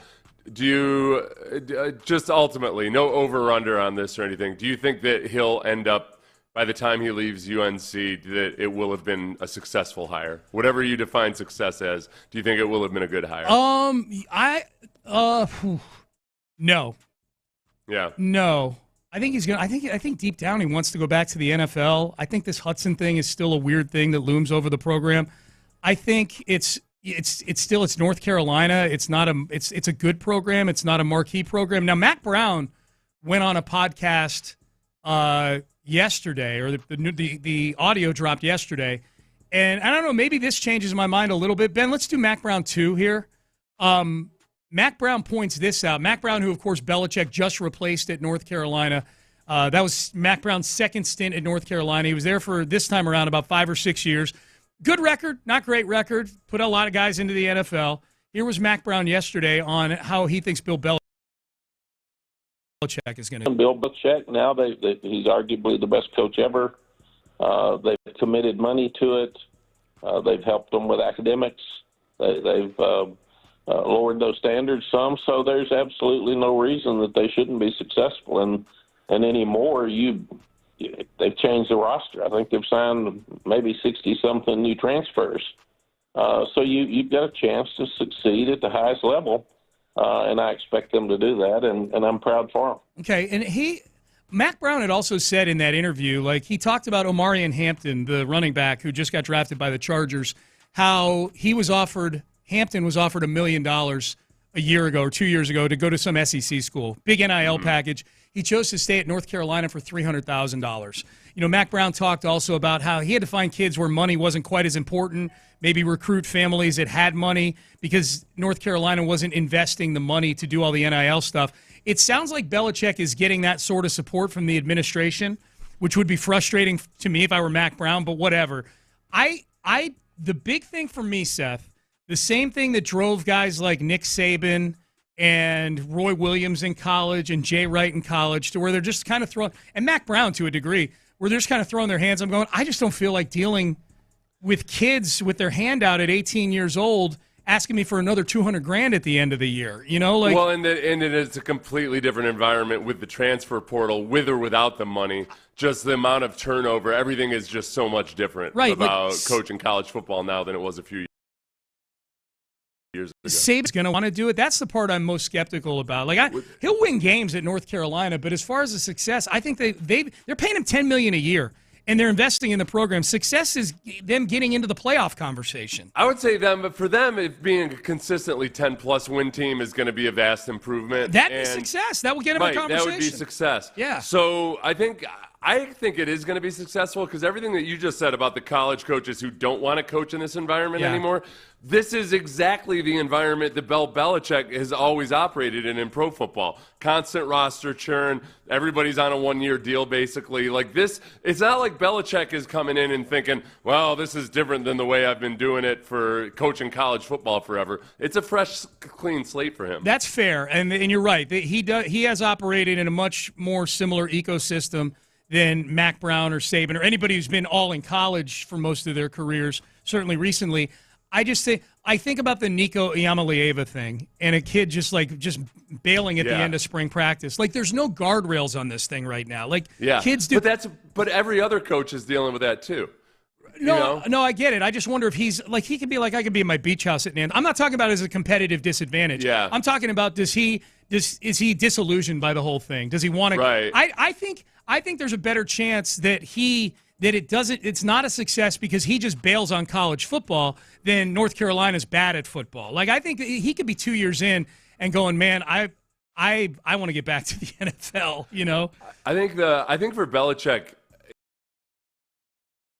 adapt to the changing times and circumstances. That was one of the most impressive things they did offensively was changing every single year exactly what type of an offense they're going to be. And that, rolling with the punches and adapting to the way the game is changing, I feel like that's always been one of his stronger suits above and beyond the X's and O's. So I guess I'm more optimistic that he looks at all of that stuff that you just cited as a challenge and an opportunity. That, things are different. And that's when there's a lot of opportunity. When things change and some teams are ready for and some aren't. And to have 50-plus transfers for UNC when the year before they had 18 transfers. Yeah. That's rolling with the changing times and doing things differently. I get that. No, I get that. That makes sense. Like Belichick's ability to handle this environment, his ability, if he chooses to stay in it, to thrive in it, I would bet on more than most other college coaches. I am curious at age 73 with a 24-year-old girlfriend and a house on Nantucket and a desire possibly to go back to the NFL if he's just going to look around and go, there's something out there that's better. Plus, he was pretty good in media, too. He can go make $10 million doing media tomorrow if he wants to, So that'll be interesting to see, man. I don't think there's a Jimmy Johnson future for him. I don't think he could ever be happy. That's the extreme end where Jimmy Johnson is just going living on his boat, fishing and drinking every day, and then showing up to do TV once a week. I don't know if that's. I think he's like Belichick. I feel like Belichick is going to retire, and then 6 months later, I can do that. All right, Payne and Pendergast.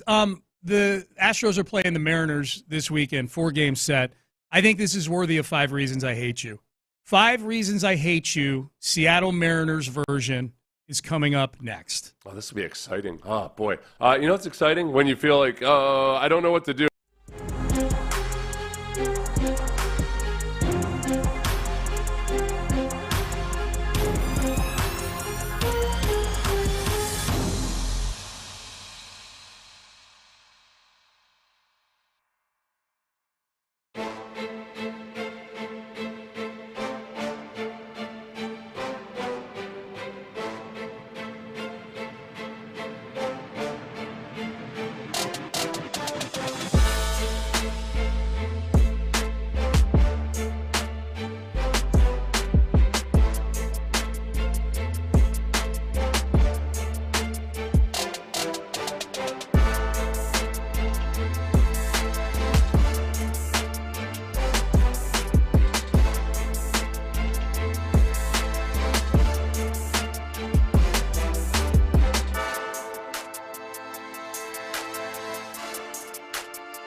Payne and Pendergast is driven by West Point Lincoln of Sugarland on the Southwest Freeway. Exit Kirkwood and take the first U-turn at West Airport. Under the Sports Radio 610 presents Payne and Pendergast. All right, the poll is up. I put it up on @SeanT.Pendergast. The most controversy on the show today was caused by the exclusion of Jake Myers from the Astros Circle of Trust back at 7:25 on the show. If you want to go back and listen on the Rewind feature, we did our first Astros Circle of Trust. Seth voted yes on Jake Myers. I voted no. Ben broke the tie. I'm just curious what the people think. I posted it. I said we just did our first Astros Circle of Trust of the season, as expected. Jake Myers' candidacy was the most spirited debate, which I did expect. Watch him get a hit yesterday. I'm like, ooh, it's going to be saucy tomorrow. Should Jake Myers be in the Circle of Trust? Yes or no? Go vote. Go vote. It's not going to change anything, but I'm just curious what the people think. I like to, Seth, I like to walk out on my front stoop and lick my index finger and put it in the air like this and just see which way the wind is blowing. You know what I mean? So we'll do that. I've got that up on @SeanT.Pendergast on Twitter. All right, become Jake Myers versus Sean T. Pendergast and a lot of our listeners. A lot of our listeners who are kind of just they're one-item voters. They don't like the way that they don't like the way that you're treating Jake Myers. They've pledged never to listen again. They don't. Don't do that. They're going to come back tomorrow and tell us the same thing. Exactly. Irony. All right, here we go. 5 reasons I hate you, Mariners style. We usually do this during football season on Fridays before games. For special baseball series, we'll unveil it as well. 5 reasons I hate you, Seattle Mariners. Reason number 1, they are frauds. Part 1. Games in 2001, the Mariners. That's the most in Major League Baseball history. They lost the ALCS in 5 games that year. And I give them all kinds of credit. They had lost Alex Rodriguez, and they'd lost Randy Johnson. They traded Randy Johnson to the Astros. I should like them for that. 116 wins with, I think Ichiro is probably on that team, I'm guessing. 116 wins, and you can't even get to Game 6 of an ALCS. Oh, my God. I would be carrying that around with me now. How do you live with yourself? 24 years. What you've done to the poor, already depressed people in the Pacific Northwest. Yes. Yeah. Yes. How do you still walk into your closet, grab that Mariners jersey, and put it on all these many years later? 116 wins, and you can't beat the Yankees in the ALCS. I don't know. When the Astros play the Yankees in the ALCS, it usually turns out pretty nice. Never seemed like much of an issue, really. Yeah, Seems like one of the easiest things to do in sports. Seamless swept them last time it happened. With alarming consistency, how easily it is to beat the Yankees in the ALCS. You know what else the Astros have done? That's number 1. Number 2, you know what else the Astros have done, Seth, in the last 9 years? Yeah, this century. They made it to the World Series a bunch of times. Yeah. Made it to the World Series. This little run of the Astros as an American League team, they made the World Series 4 different times. They even made it as a National League team back in 2005. Right. They've done it 5 times already and they didn't even need the first few years of the century to do. 5 times this century, they've made it in both leagues. Yeah. Frauds Volume 2. Seattle is I didn't know this until I did the research yesterday. I had no idea. They're the only franchise in Major League Baseball history to not make the World Series. Yeah, they don't usually bring it up even on the broadcast because it's one of those things that's so depressing for the already depressed Pacific Northwesters. They don't want to single them out like that. It's and you think to yourself like, really, the Marlins? No, the Marlins have won a couple of them. You think about who the bad teams are. The Pirates? No, there was a time where it didn't matter that you were a small market. Back when Willie Stargell was on the team and whatnot, and they won World Series back then. You can sense it in the Mariners' trash talk amongst their fans. There's always a little bit. It's the same way the Browns get sometimes, where they're always holding back a little bit. They'll make a bold statement and then kind of look around to see if anybody's disagreeing with them or if their team is losing. Yeah. So no, this is a perfect moment here for the Mariners to get their typically annual comeuppance and realize that they're not actually that good at baseball. Yes, that's number 2. Number 3, they've got a partial owner of the team who used to be the president and CEO named Kevin Mather, who, at least according to this article back in 2021, unless he's changed his ways, kind of scummy. kind of slimy a little bit. There was some kind of a sexual harassment issue. There were multiple different things he said about some of his own foreign players. Yeah. And then even like this one wouldn't be controversial, but I feel like paints the entire picture of the type of. Want to compliment Kyle Seager, and he said it. This is how he did it. And I have to compliment Kyle Seager. He's a veteran player. He's probably overpaid, but his attitude, and this has been a couple tough years. Kyle Seager has stayed positive and has had a tremendous attitude. Thanks. Yeah. Thanks, boss. Yeah. For pointing out that I'm probably overpaid. Yeah. Thanks. Thanks a lot. Yeah. Thanks for the compliment with the buyer's remorse mixed in. Yeah. Good job. Yeah. Appreciate that. Yeah. During a video conference with a local club, the Bellevue Breakfast Rotary Club, back in February of 2021. So this is a 45-minute video conference, included a Q&A portion. Mather made racist remarks criticizing his own players' English skills, called a player overpaid, that's the Kyle Seager, got the name of one of the team's prospects wrong, trashed the facilities of their own Class A affiliate, verbally, I think, and admitted to manipulating the service time of the team's prospects, and that's not even a full list of Mather's transgressions during his remarks. He did one of those things where people will go sometime. This is over Zoom because it's probably, in Seattle, probably not even tail end of COVID. February 2021, Amy and I went to Seattle a year later and still had to show our Vax cards in 2022. So they're doing the Zooms. He probably did that thing that people do where they're speaking at a pep rally and they're like, oh, this is stuff that what happens here stays here. You know what I mean? I'm just on a Zoom call. Speaking to with a some private event here on Zoom. It wasn't even like the whole just without even getting into whether even just focusing on how he's talking about his own players. Yeah.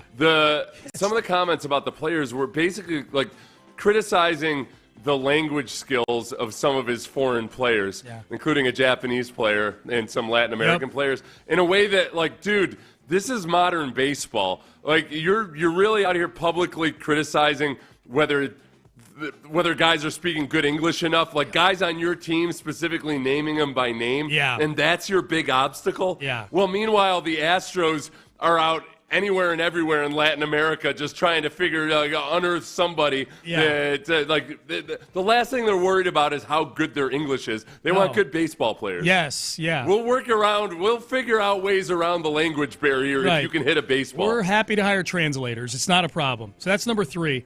He's still a part owner of the team. He got fired as president of the team after that conference call. Number 4, Seattle. I don't know. It kind of flies under the radar because of where it is. It's not that nice a city. It's these days. It's the main tourist attraction is a fish market. A lot of homeless. Amy and I were there that trip we went there, Seth. We were walking through a part of Seattle, heard gunshots a block away, and we go there and there's this person laying in the middle of the street, just got shot in the middle of broad daylight.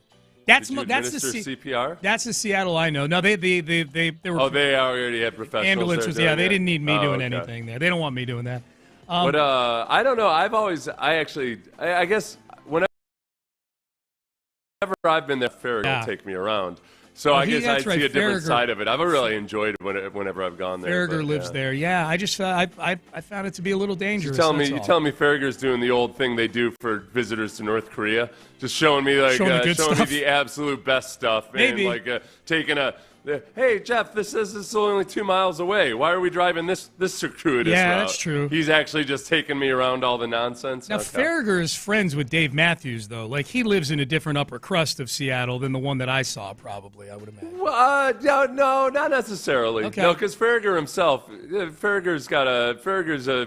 a man of the people. He's a man of the people? Okay, yeah. He lives in an actual real neighborhood. He does? And, I mean, he's a doctor. Okay. But he also, he spends a big chunk of his time working at doing his whatever they call in doctoring pro bono work. I got you. Yeah. No, well, he's not a reason I love Farragut. You know that. Among the people I've never met before, he's just called him Kim Jong-un, but okay, that's cool. He's very high up the list. All right, so that's number 4. Number 5, this is just a simple one here about this team. I'm looking at their roster.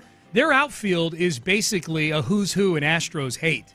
Randy Arozarena, who destroyed the Astros in that ALCS back in 2020 for the Rays, He had an 1152 OPS with 4 home runs in an ALCS that the Astros almost came back from in historic fashion. Down 3-0, tied it at 3, Game 7. Arozarena was amazing in that ALCS. We hate him. Leody Taveras was a hit against the Astros. If you've ever been on the Rangers, we hate you. Unless you're on the Astros now, and then we think about it. And then Julio Rodriguez, who as their best player is always worthy of hate. Their outfield, just look at their outfield. I'm like, hate, hate, hate. Boom. And I still get Scott Service, there's still residual Scott Service hatred. I thought about that too. As much as I hated Scott Service when he was the manager of the Astros, yes. I can't dredge up the same hatred for Wilson, but Scott Service, his odor still lingers in that dugout. Big time. Or as we like to call it, the at-bat pit. Big time, yes. That's what we renamed it. They got mad at the Astros, too, when they swept them, huh? Oh, that's right. Yeah, when the Astros had that, just a simple meme with a broom on it. I can't even remember what it was after they swept them in the playoffs there. And people around baseball and in Seattle acted like it was the biggest crime that had ever been committed because all of a sudden the Astros social media team did what every other team's social media does. That's standard fare, man. That's what happens. Yeah, toughen up. Yeah. Toughen up, Mariners. Yeah, man. Oh, I feel dirty even having to play baseball 7th reason I hate you. Not tough. Well, they were supposed to be the next big thing. Even getting swept by the Astros, the Astros needed that big comeback with the home run by Jordan in Game 1. They played the 18-inning game in Game 3. I remember feeling after that series like that was a sweep, but that was a competitive sweep. This AL West is going to be really competitive these next several years. And what happens? The Astros go and win it the next 2 years. No, frankly, I honestly looked at the Mariners. Right, it's going to end for the Astros. This is probably the team that supplants them. Nope. And they're giving their best efforts so far early in the season, but I don't believe in them. 8th reason I hate them. Not only was it not them the next year that took down the Astros, it was the freaking Rangers who went on to win the World Series. Mariners, you could have kept the Rangers out of this thing if you had just played better. Jeez. All right, Payne and Pendergast with you. They announced Hard Knocks yesterday. They announced the team that's going to be on training camp. They announced the division that's going to be on the divisional Hard Knocks. And this is going to be entertaining. I've got a few reasons why I think so. We will do that coming up next. Hey, storm season is a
details. Live from the Mokaram Injury Lawyers Studios, Sports Radio 610 presents Payne and Pendergast. Someone says on the text page, leave your Hall of Fame second baseman at second base, for God's sakes. It's just, there's so much random Astro stuff coming in on the text page. That was kind of funny. We'll get to Hard Knocks here in a second. Yesterday was very unsettling, Seth, in the first inning when Mauricio Dubon had two errors, utility player for his play in the outfield. I'm like, this is exactly, he lets a ball roll by him, and then he has a throw to home plate that goes about 10 feet wide and skips past Yainer Diaz. I'm like, this is exactly what we were worried about with Altuve. The throw, anything in the outfield in terms of catching the ball, I gave lots of people passes in this series because the wind was so funky. Yeah. And then yesterday it changes all because it's daytime instead of nighttime. Yeah. So they had to adjust to funky wind conditions, and then the funkiness got even funkier on the third day, or yesterday. And but the throw I can't really excuse because of atmospheric conditions. Or the ball rolling by him. Like the wind isn't affecting, the wind patterns aren't affecting Dubon not able to scoop up a ground ball single to left field. Anyways, and then the next inning he makes a spectacular play. It's like, all right, that's good. He was just possessed for an inning by somebody who's not good in the outfield. All right, Hard Knocks. They announced this yesterday. Hard Knocks now, they expanded the criteria to where there's a lot of teams that could get told you need to do Hard Knocks. It used to be there'd only be like 4 or 5 teams because it was based on some different criteria. They've made the criteria much looser. Like the big thing was if you'd made the playoffs the last 2 years, you didn't have to say yes. They got rid of that. Yeah. So now if you're a playoff team, it doesn't matter anymore. Now there's other things that can keep you. If you've done it recently or whatever, if you have a first-year head coach, then they can't ask you to do Hard Knocks. The Buffalo Bills are going to do the training camp version of Hard Knocks. Seth, I don't know how Hard Knocksy you are, but where are they on the teams, on the list of teams that you go, okay, well, that's an interesting team. I'd like to see what goes on. I've grown. I have watched less and less Hard Knocks over the years. I think the thing about it still is that you can't ever really predict what the storylines are going to be. A lot of the most intriguing storylines end up being around guys who are fringe roster guys. You never get quite as much exposure to the superstars as you might hope. Yeah. So I guess maybe one of the all-time worst displays of a quarterback's personality during Hard Knocks was Matt Ryan in the Falcons Hard Knocks, when you just realized, it's just, wow, this is like just a corny old dad jokes, middle-aged type of bland dude that you would expect. Yeah. I think Josh Allen will probably have at least one episode devoted to him, with the theme being that he has to somehow figure out a way to beat Pat Mahomes. Yeah, I agree with that. But I don't know how much you can flesh that out during a training camp Hard Knocks. We'll get a Haley Steinfeld sighting, I'm sure, at some point during this. His fiancée, who's a very famous Hollywood actress. Yep. Very famous. I know exactly who she is. She's in Sinners, I think, this recent movie here. Oh, and I know exactly what that show is. It's a movie that's doing very well at the box office right now. That's all. Yes. Okay, good. Of course. Yes. Yeah. No, there's a lot of people that know who she is. So Sean McDermott. That's not a knock on her. That's a knock on me. I get it. Yeah, no, I get it. But she's pretty famous. Motivational speech that includes 9/11 references. Oh, where he that happened. This isn't me. This isn't me making a tasteless joke. That happened. He said something about the coordination and timing and everything that it took for the terrorists on 9/11. It's one of the weirder stories ever to come out and be verified by a person himself that I think I've ever heard. Yeah. Yeah, I think we do get one. I think the fact that he made that mistake in the first place shows that he has no idea for what is and isn't acceptable. Does he change up his game maybe a little bit? I think there's going to be some shot of him reading a motivational letter he got back in the day from Harvey Weinstein. That's what I mean. Does he move off of 9/11 onto something else? Guys, let me tell you about the rags to riches story of Jeffrey Epstein. Here was a guy that nobody thought could do anything with his life. Himself up by his bootstraps. But he figured out exactly how to get lots of people to give him lots of money. Yeah. You know who had it tough? We might have lost a couple games in a row. Yeah. But what about Hitler and his bunker there at the end? Just think about what it was like for him. I mean, it's not far off from a 9/11 speech. Yeah. Anything Keon Coleman I'm here for. in Hard Knocks? He was fun. Yeah, Keon Coleman, who was really entertaining immediately after he got drafted a couple years ago. Yeah. But he's kind of... Talking about his jacket he got at Macy's. Yeah. Macy's. Yeah. He just speaks with really wide eyes and like really excited and a lot of enthusiasm. He's from Louisiana, so the accent just accentuates things perfectly for the whole thing. Yes. But I think Xavier Legette is kind of entertaining to listen to. And Keon Coleman hasn't done a whole lot on the football field either. But I do think Keon Coleman might end up emerging a star because they'll just get him. They'll have a camera following him around, just waiting to hear his philosophy on something. The cutting room floor stuff they could put out with Keon Coleman on YouTube. You know what I mean? Yeah. Like, it'd be amazing. I'm also here for anything Max Hairston. For those who missed it, Max Hairston was their rookie that they drafted out of Kentucky cornerback. And he was the guy who was in the green room. He didn't get drafted till like 30th, so he's in the green room for everybody else getting drafted. He was the one that was running up to everybody as they were walking out to the stage and like chest bumping them and doing handshakes with them. And he handled slipping into the 30s in the draft better than any player I've ever seen in my life. And I don't think that was fake hustle either. No. I watched him on a mic'd up at Kentucky, and I watched a couple of the photo shoots that he did after he was drafted, and he seems like just an incredibly upbeat and very supportive of his teammates. Very genuine. So yeah, like everything that you saw on draft night. Yes. They're doing this photo shoot, and he's just giving the utmost, highest compliments to every guy for how good he looks in his uniform and all this, even the offensive linemen. All right, the in-season Hard Knocks, which starts in December, I believe. They've been doing that for a few years now, where they were originally following a team. Like the Colts had been on it, the Cardinals had been on it, I believe, in JJ's year that he was there, one of the years. And now they've started doing divisions. Last year they did the AFC North. This year it's the NFC East, which presumably means we get another. What's the latest? Saquon.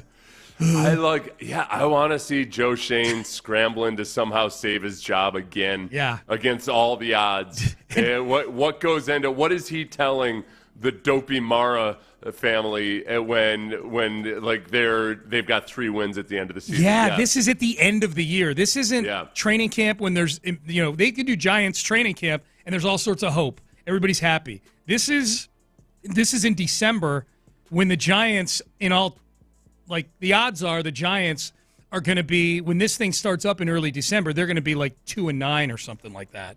Saquon Barkley's pushing 2,000 yards. Well, Saquon's going to be on there too. Stuff. It's the whole division, so we get both of them on this thing. Yeah, I'm in it for that. And the Cowboys. That's good. I can only the Bills don't quite titillate me as much just because from a sports radio host perspective, whenever one of the big name teams are out there, there's juicier stuff about it. With the Bills, 100% respect, what they are as a football team, and yet they just don't pop the way some of the bigger names do. I don't know if it's like this for you. I mean, you and I were both here in 2015 when the Texans were on Hard Knocks. Yeah. It's like once your team is on Hard Knocks and you're covering it like that and you're watching it like that, it hasn't been the same for me. It just hasn't been as good. Like once your team is on it and you're getting all this immersive content on your team and you're talking about like that as a topic carried – it made training camp's already great. It made it a lot of fun. It made it a lot of fun. It made it a lot of fun. Single day there's something pretty juicy to dig into. Yeah. And guys to get excited about and all of that. Yeah. Bill O'Brien came out looking really, really good after that Hard Knocks. He did. Now they started 2-5 that year. If the cost that you pay for having Hard Knocks is you get off to a slow start, then I don't know if I want to pay that. But it's never, since that season, I still watch it, not as religiously. Like, I did watch it pretty religiously before it came here, and then it came here, and the Texans are on it. Like, this is amazing. This is so fun. It's great for the radio. Fans are really enjoying it. And now it's like, okay, well, my team's not on it. This isn't as much fun anymore. Yeah. If they do it, I'll sit and talk all day about how people don't watch Hard Knocks as much as they used to. When your own team is on it, it's just a completely and totally different experience. I would push for more Hard Knocks. Not fewer or less, and they're doing more Hard Knocks, just because there's more of a chance that the roulette will land on the Texans at some point. Yep. All right, let's circle back to the Astros. Bad news yesterday, even worse news off the field for the Astros yesterday. And the most controversy on the show so far, Jake Myers in the Circle of Trust. We did our first Circle of Trust. What are the people saying? Do they agree with Seth Payne? who said yes. Do they agree with me and Ben, who said no? We will have that for you. Astros talk coming up next. Beck's Prime. Yesterday, did you get to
KILT.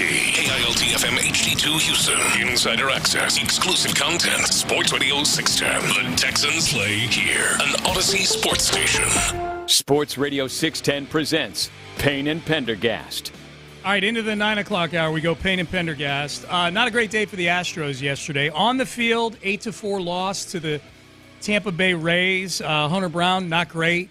Ballpark didn't do him right out shoot. Gave up 2 runs in the first, and they ends up giving up 5 runs, 3 home runs. He'd only given up, I think, 2 home runs all year. He gave up 3 in that bandbox of a windy ballpark yesterday. So they lose there. And then we find out that they may be losing Ronel Blanco, who's been solid enough this year. Like, Ronel Blanco can be your 4th starter on a playoff team for sure. And right now they're down so many pitchers that you just see news of any pitcher with the Astros, especially with their history with elbows, news of them getting sent back to Houston to have their elbow looked at. It doesn't feel good. Ronel Blanco, Seth, yesterday getting sent back to – well, he got sent back earlier this week. The report came down yesterday that he's back in Houston and he's getting his elbow looked at. And every other time, literally every other time this has happened in the last few years, it has resulted in some sort of elbow surgery, oftentimes Tommy John surgery, which means you're gone for at least a year if you're Ronel Blanco. And most importantly, gone for this year where you really need arms right now. So we're going to see more and more of just whichever minor leaguers are going to rotate up in an emergency situation.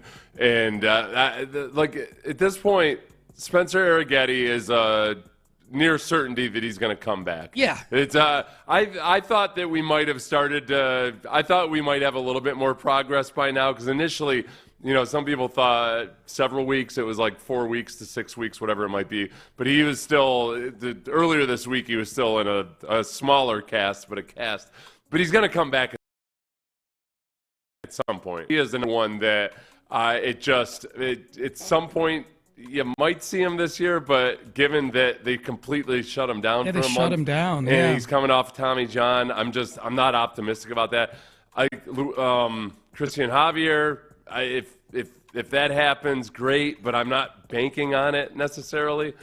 I mean, he will come back. I can't sit here and expect that there won't be any setbacks or delays. It's appropriate to point them out because they're rehabbing from injuries. They exist. They've done things for the Astros. In my mind, just in terms of how I look at this season, they're off the radar for me. I know that Javier could, for whatever reason, man, like it doesn't feel like the injuries themselves suck. But the fits and starts that come with the rehabs with these guys, and I don't follow Tommy John surgeries across the league enough to know, A, how normal the amount of them are for the Astros, or B, how normal it is for guys to be yo-yoing like this during their rehabs. They've had way more than normal. On average, there's fewer than 30 Tommy Johns amongst major league pitchers per year in Major League Baseball. Yeah. So it's less than 1 per team per year. And they've had a couple a year for 3 years now. So maybe it's just random dumb luck. I don't know if there was anything about the way they prepare or rehab or anything else that might be but it's been bad. For whatever the cause of the reason is, the Astros have been hit by it really hard. Well, nothing's been cookie cutter about coming back from it either. Like Lance McCullers, I know Lance wasn't a Tommy John this past time, of constructive elbow surgery to some degree. It took him 2 years to come back from it. Luis Garcia, as you just mentioned, I can't count on Luis Garcia. He was starting to get to where he's throwing off a mound again, and then they shut him down for a month. So I can't count on that. Jose Urquidy, I'm guessing if all his stuff was going normal, he'd still be an Astro. He's a Detroit Tiger right now, you know? They had a chance to keep him, and they didn't. They let him go. So I have zero confidence that Christian Javier's comeback from his Tommy John is just going to go silky smooth, and we can slide him in August. And now we got Wisniewski and potentially Ronel Blanco. And history has told me now that there's a really good chance that Ronel Blanco is going to have to go get Tommy John. If he's feeling elbow soreness to the extent that they put him on a plane and send him back to Houston to get MRIs, that's not good. You know? So it's going to be super interesting how they do this. The juggling act that Dana Brown and Joe Espada are going to have to do, especially in the near term, when the only guys in this rotation that you counted on being in the rotation at the beginning of the year are Hunter Brown and Framber Valdez. That's it. Now Spencer Arrighetti, as you point out, is going to come back, but he's not back right now. He's not even throwing rehab starts right now. And the thing about it with Blanco is that we know from past experience that we might not actually get a straight answer on this for at least a month or so. Yes. Because remember when Luis Garcia and Jose Urquidy got it done on pretty much the same date? But one of those two guys, I can't remember whether it was Garcia or Urquidy, as much as a couple days before he had his surgery. He's feeling better. He's feeling better. Oh no! By the way, he's having a Tommy John surgery. Yeah. So the elbow discomfort, we've been trained to think elbow discomfort. It's Tommy John. Pretty good chance it's Tommy John surgery. Tommy John. Yeah. So this gets to be really, really dicey right now. I mean, and especially dicey. It'd be one thing if this was happening and the bats were going okay, but this is happening on a team who's in the bottom third in almost every offensive category right now of baseball.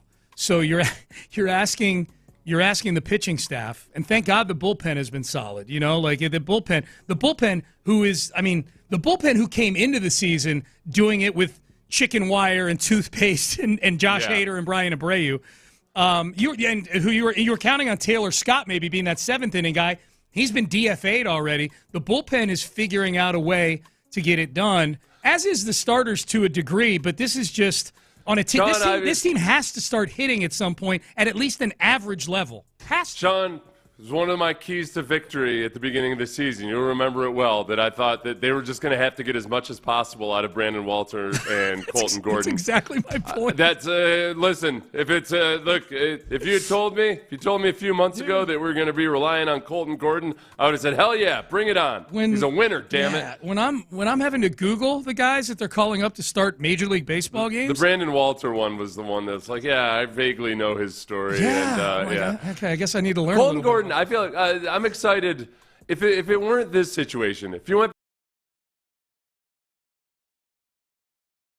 back and Colton Gordon, and yet right now he makes me nervous as hell. No, you're relying on him. Well, you and I watched Colton Gordon pitch in spring training, so I knew about him. But this is now the flip side to this is pretty cool for Colton Gordon and Brandon Walter. Astro fans may not want to hear that, but if we're just kind of look at all the angles on this thing.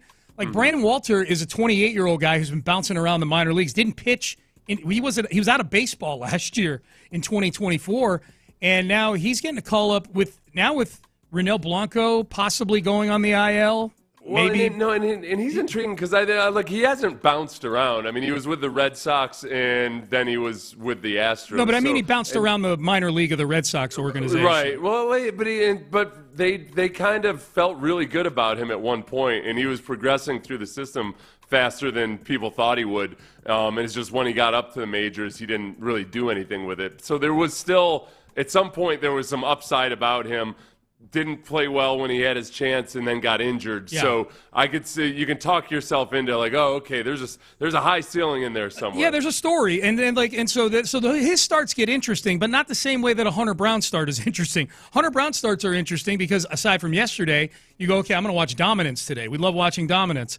The Brandon Walter ones and the Colton Gordon ones to a similar degree.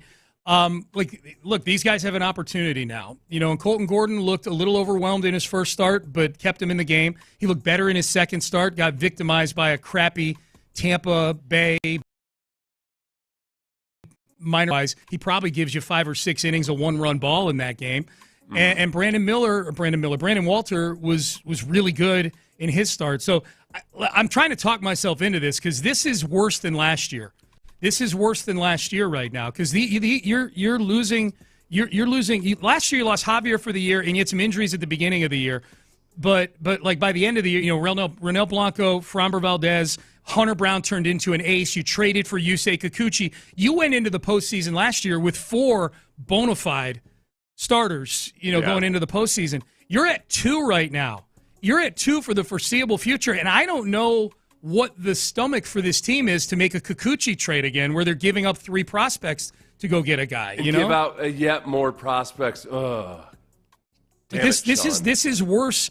This is in the rotation. This is worse than last year. The bullpen being as good as it is noteworthy. How sustainable is it? Are all these no-namers going to keep pitching really well? Josh Hader has been a much better version of himself this year than he was last year. That all helps. That's probably the biggest thing that's keeping you over 500 right now. But it is a two-man rotation right now. So the other flip side of it is, all right, also what happened last year was the bats picked it up round about this time last year, and then it was off to the races. Yeah. So on the offensive side of things, Jake Myers has been a big sticking point this morning. Yes. Because Sean keeps annoyingly pointing out that this time last year, Jake Myers had even better numbers than he does right now. Right.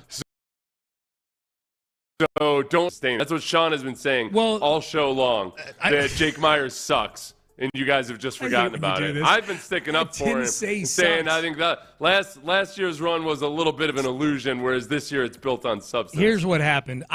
Seth put him in the circle of trust. I didn't, and it's because, as Seth pointed out, you hate him. His main number. I don't hate him. I mean, at times I do. That's probably true.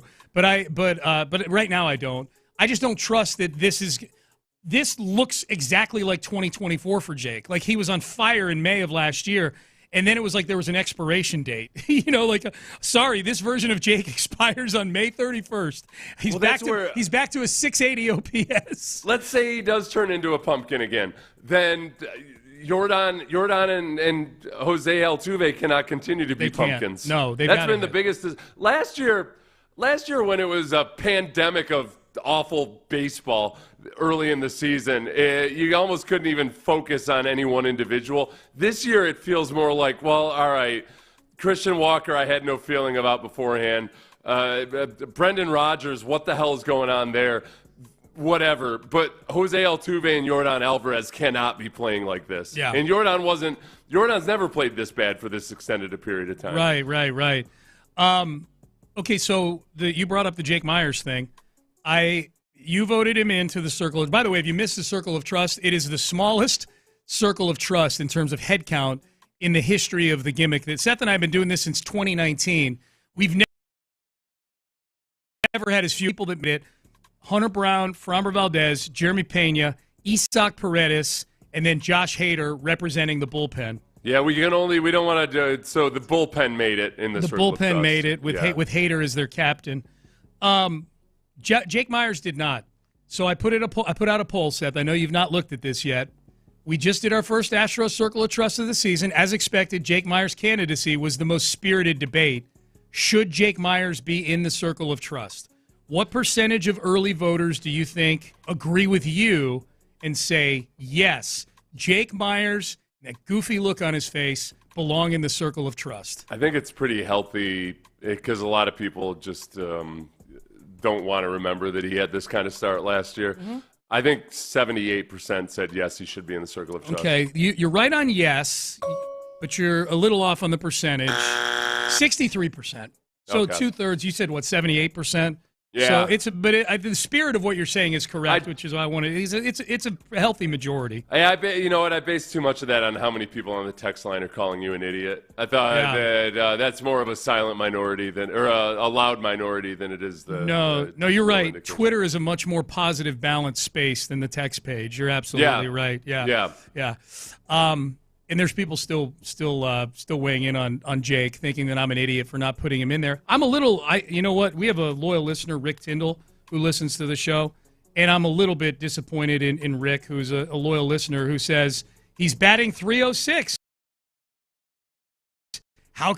This is not a participation ribbon or a little miniature Little League trophy for what you've done so far. It's the feeling on, can this continue? Or when he steps into the batter's box, do I feel like this .306 batting average is indicative of the human being standing in there right now that is going to perform in the next several seconds? Right now, I'm a little skeptical of that .306 batting average. That's all. I guess the opposite of this exercise that we just did would be the circle of top free agents for next year. And I know that you're getting a little disgusted because when you start to look at lists of free agents, Alex Bregman and Kyle Tucker come up on it a lot. The Athletic had Alex Bregman and Kyle Tucker 1 and 2. They did 2? They did the top 50 free agents yesterday. This is after during the show yesterday, an article drops on MLB.com that has 7 guys who might win their first MVP this year. and 2 of them are Bregman and Tucker. I can live with that. There's not a power ranking. The MLB top 50 free agents, number 1, Kyle Tucker, number 2, Alex Bregman. That is a swift kick in the junk right there, my friends. That is tough. I'm torn on this one. Which do you expect is most likely to fall off of that by the end of the season? Bregman. Yeah, Bregman only because he's been so out of this world already this year. Tucker's just so consistent. You know what I mean? Like he is just, now. If it were the playoffs, you just take Bregman over Tucker in the postseason every day of the week. I would say better chance that Tucker is going to have more impressive stats at the end of the year. Yeah, but much better chance that Bregman has, even if the numbers aren't great, has those competitive at-bats and everything else in the playoffs, and he'll make some clutch defensive plays to where the playoffs would be a big shine for Bregman this year, more so than Kyle Tucker, who he's had his huge moments in the playoffs, but steadily not hasn't lately. been a great Not last 2 years has not been good. And the key for Bregman, they got to make the playoff. Both of them do. Right. The Cubs are leading their division. The Red Sox would not make the playoffs if the postseason started today. The whole thing about Bregman is he's got that string of player options. So there's a good chance if Bregman falls off a cliff, he just won't be a free agent at the end of this year. This is probably a topic for more than the 28 seconds we have left in the segment, but you brought this up, this free agent. That article that I'm talking about lists the Astros as one of the possible suitors for Bregman. Ooh, not if Paredes keeps playing this way. Well, you do the thing where you move Paredes over to second like they were talking about, although Paredes has played a good third base for them so far this year. I know, you might start looking at, okay, for how much we're paying for this guy compared to paying this much for Alex Bregman. I don't know. Would you rather bring Tucker back on a 10-year deal or Alex Bregman back on a 6-year deal? You could bring one of them back. Who would it be? Bregman. Yeah, me too. I just don't like Bregman. 10-year deals. I've read too many articles about how he's just like the wise sage up there in Boston and how incredible his baseball mind is and all the things that nobody else does in terms of locker room leadership and whatnot. Yeah. I've read too many articles about how stupid 10-year deals are. Yeah, I don't like that. All right, so there you go. 63% of you saying that Seth is the smart one on the show when it comes to the circle of trust. No, listen, it's our circle of trust, Sean. You don't have to separate me out. Okay. That's what we decided as a group. It's a team. Okay? Yep. Team. So, I own it. Team effort. All right. Okay, so they voted on the Tush push yesterday. How did the Texans vote? Does the Texans vote sound anything like what Nick Caserio said about the Tush push on our show back in April? And there were 3 reasons yesterday, from what I'm hearing, why I would, if I was pro Tush push walking into that thing, 3 reasons I would have changed my vote after I walked in. We'll do that coming up next.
Payne and Pendergast is driven by West Point Lincoln of Sugarland on the Southwest Freeway. Exit Kirkwood and take the first U-turn at West Airport under the giant American flag.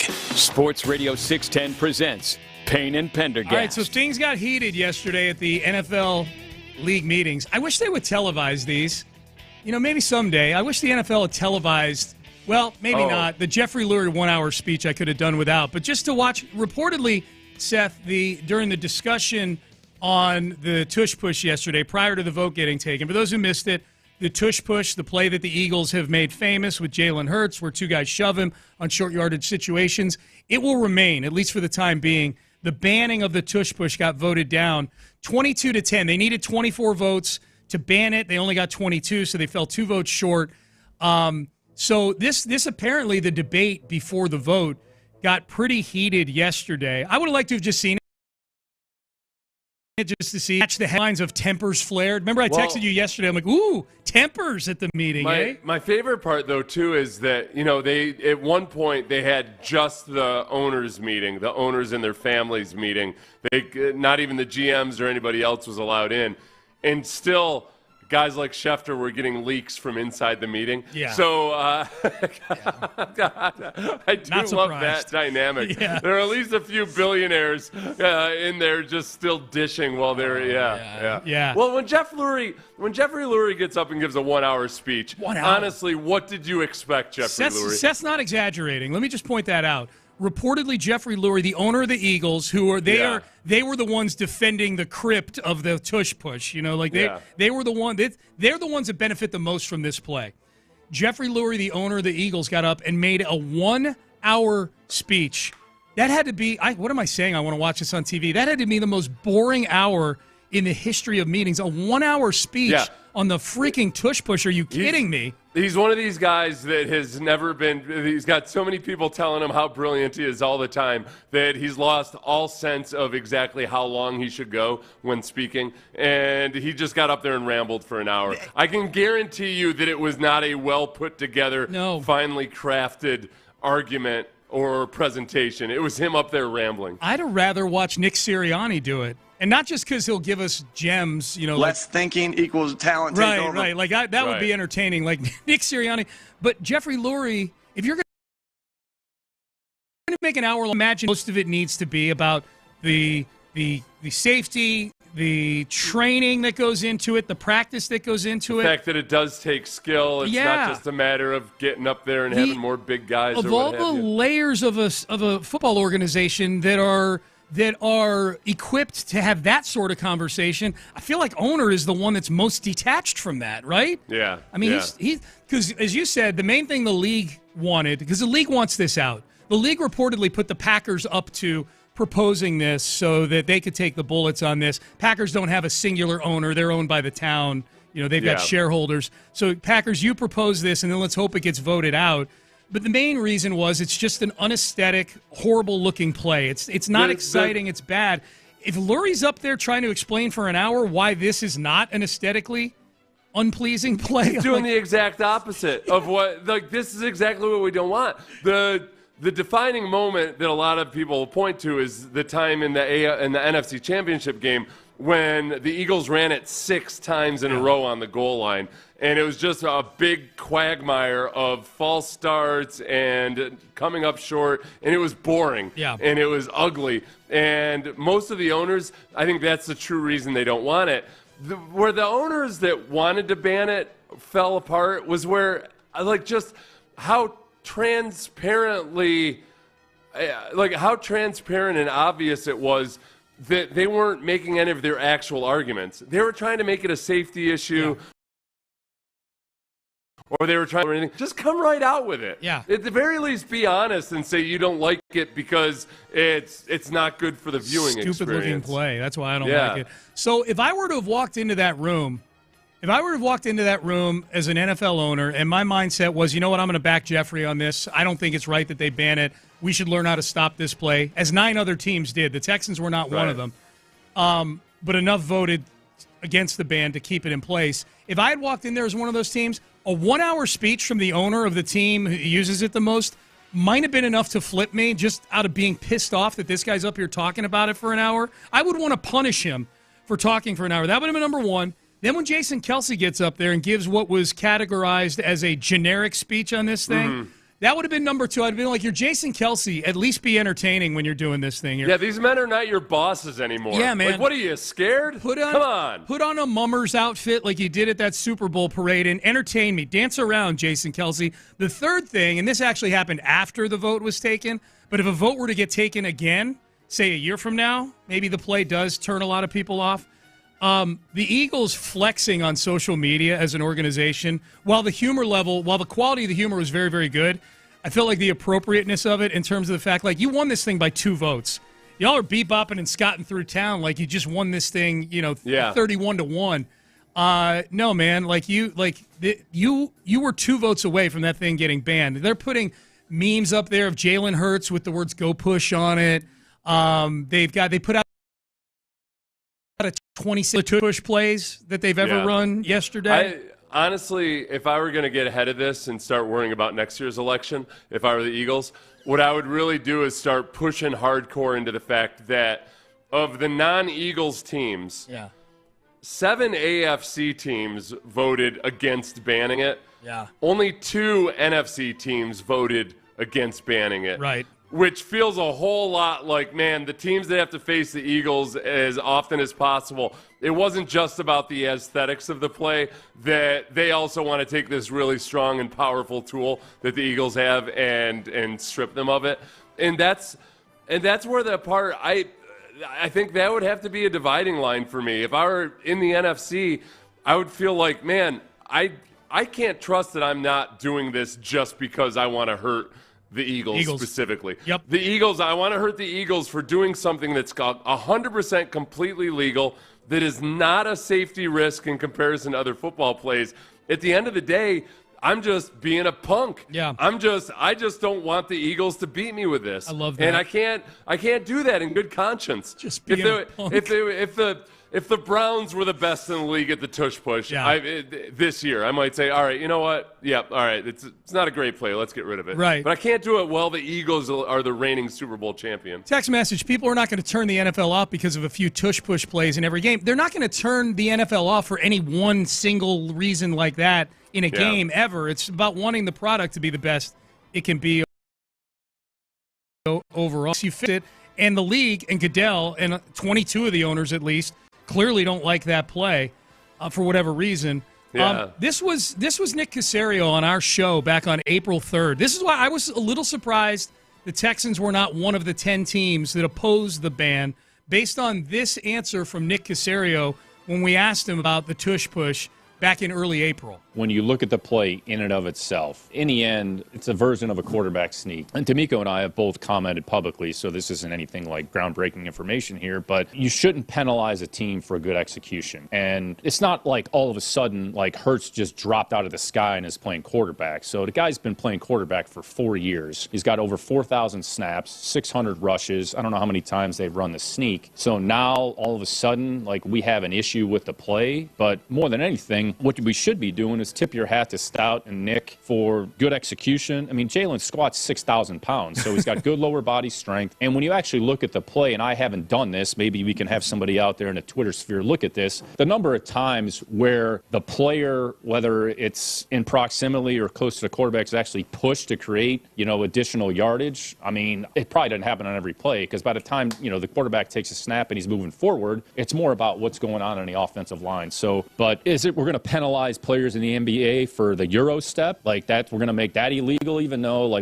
so every situation. Look, if you find something that works, okay, sometimes you just have to tip your hat to good execution. I think you got to be careful about that. So again, I've probably already said too much. I'll probably get fined for somebody. Because your team didn't vote the way that you answered that question, right? And it's the owners that vote. Yeah. So and that's where it doesn't surprise me that I think there will be a lot of coaches and GMs that would have voted differently than their owners. I think coaches and GMs would be more wired to feel like, you know what, I don't like the play, but I can't in good conscience vote it out well, there's a team out there that's just simply running it better than everybody else, and they're the best team. It feels like you're trying to cut the champ off at his knees. Yeah. Yeah, you know what I would feel like, Sean? I would feel like Commodus injuring Maximus right before our big sword fight. Yes. Yeah, I would feel like I'm like that guy that I can't win fair and square, so I'm just going to go ahead and try to weaken. This is different than back when, the Patriots defensively were playing real handsy as defensive backs. And that's when Peyton and Archie Manning went and lobbied the league, and Tony Dungy cried and cried and cried. And they changed the emphasis to get back to what the rule book was, a more rule book strict definition of defensive holding and everything. Like, that's just actually asking them to enforce the rules the way they are. The Eagles aren't doing anything like that at all. They're just abiding by the rules and doing a better job of it than anybody other than the Bills. Have the Texans ever had anything in their history that they've done as a coaching staff, the level of ingenuity that you have to where the rest of the league is like, Watt fork much? Lining up J.J. Watt and Vince Wolf. J.J. Watt had 3 torn groin muscle tendons at the time. That's as innovative as it gets. That popped into my head. No, the one thing off of that though, the season before was the season where J.J. was scoring all those touchdowns as a tight end. Like, that's the closest thing I can think of. Like, nope, you can't. You can't have your all-pro defensive end go both ways. Sorry, you're scoring touch. Yeah, the Watt fork. And that wasn't even innovative. It's not. It's something that used to be more common. No, most teams don't. I mean, most teams don't have something that they've done. I'm just trying to think if the Texans have ever had anything where the league was like, hey, we need to stop the Watt there's fork. never been like a pistol or anything else like that where the Texans were the first NFL team to adopt a college. Yeah, we're not freaky like that here. We're just let's get a little freaky. Yeah, a little freaky. Yeah, enough of the missionary over there. All right, let's get into the freaky.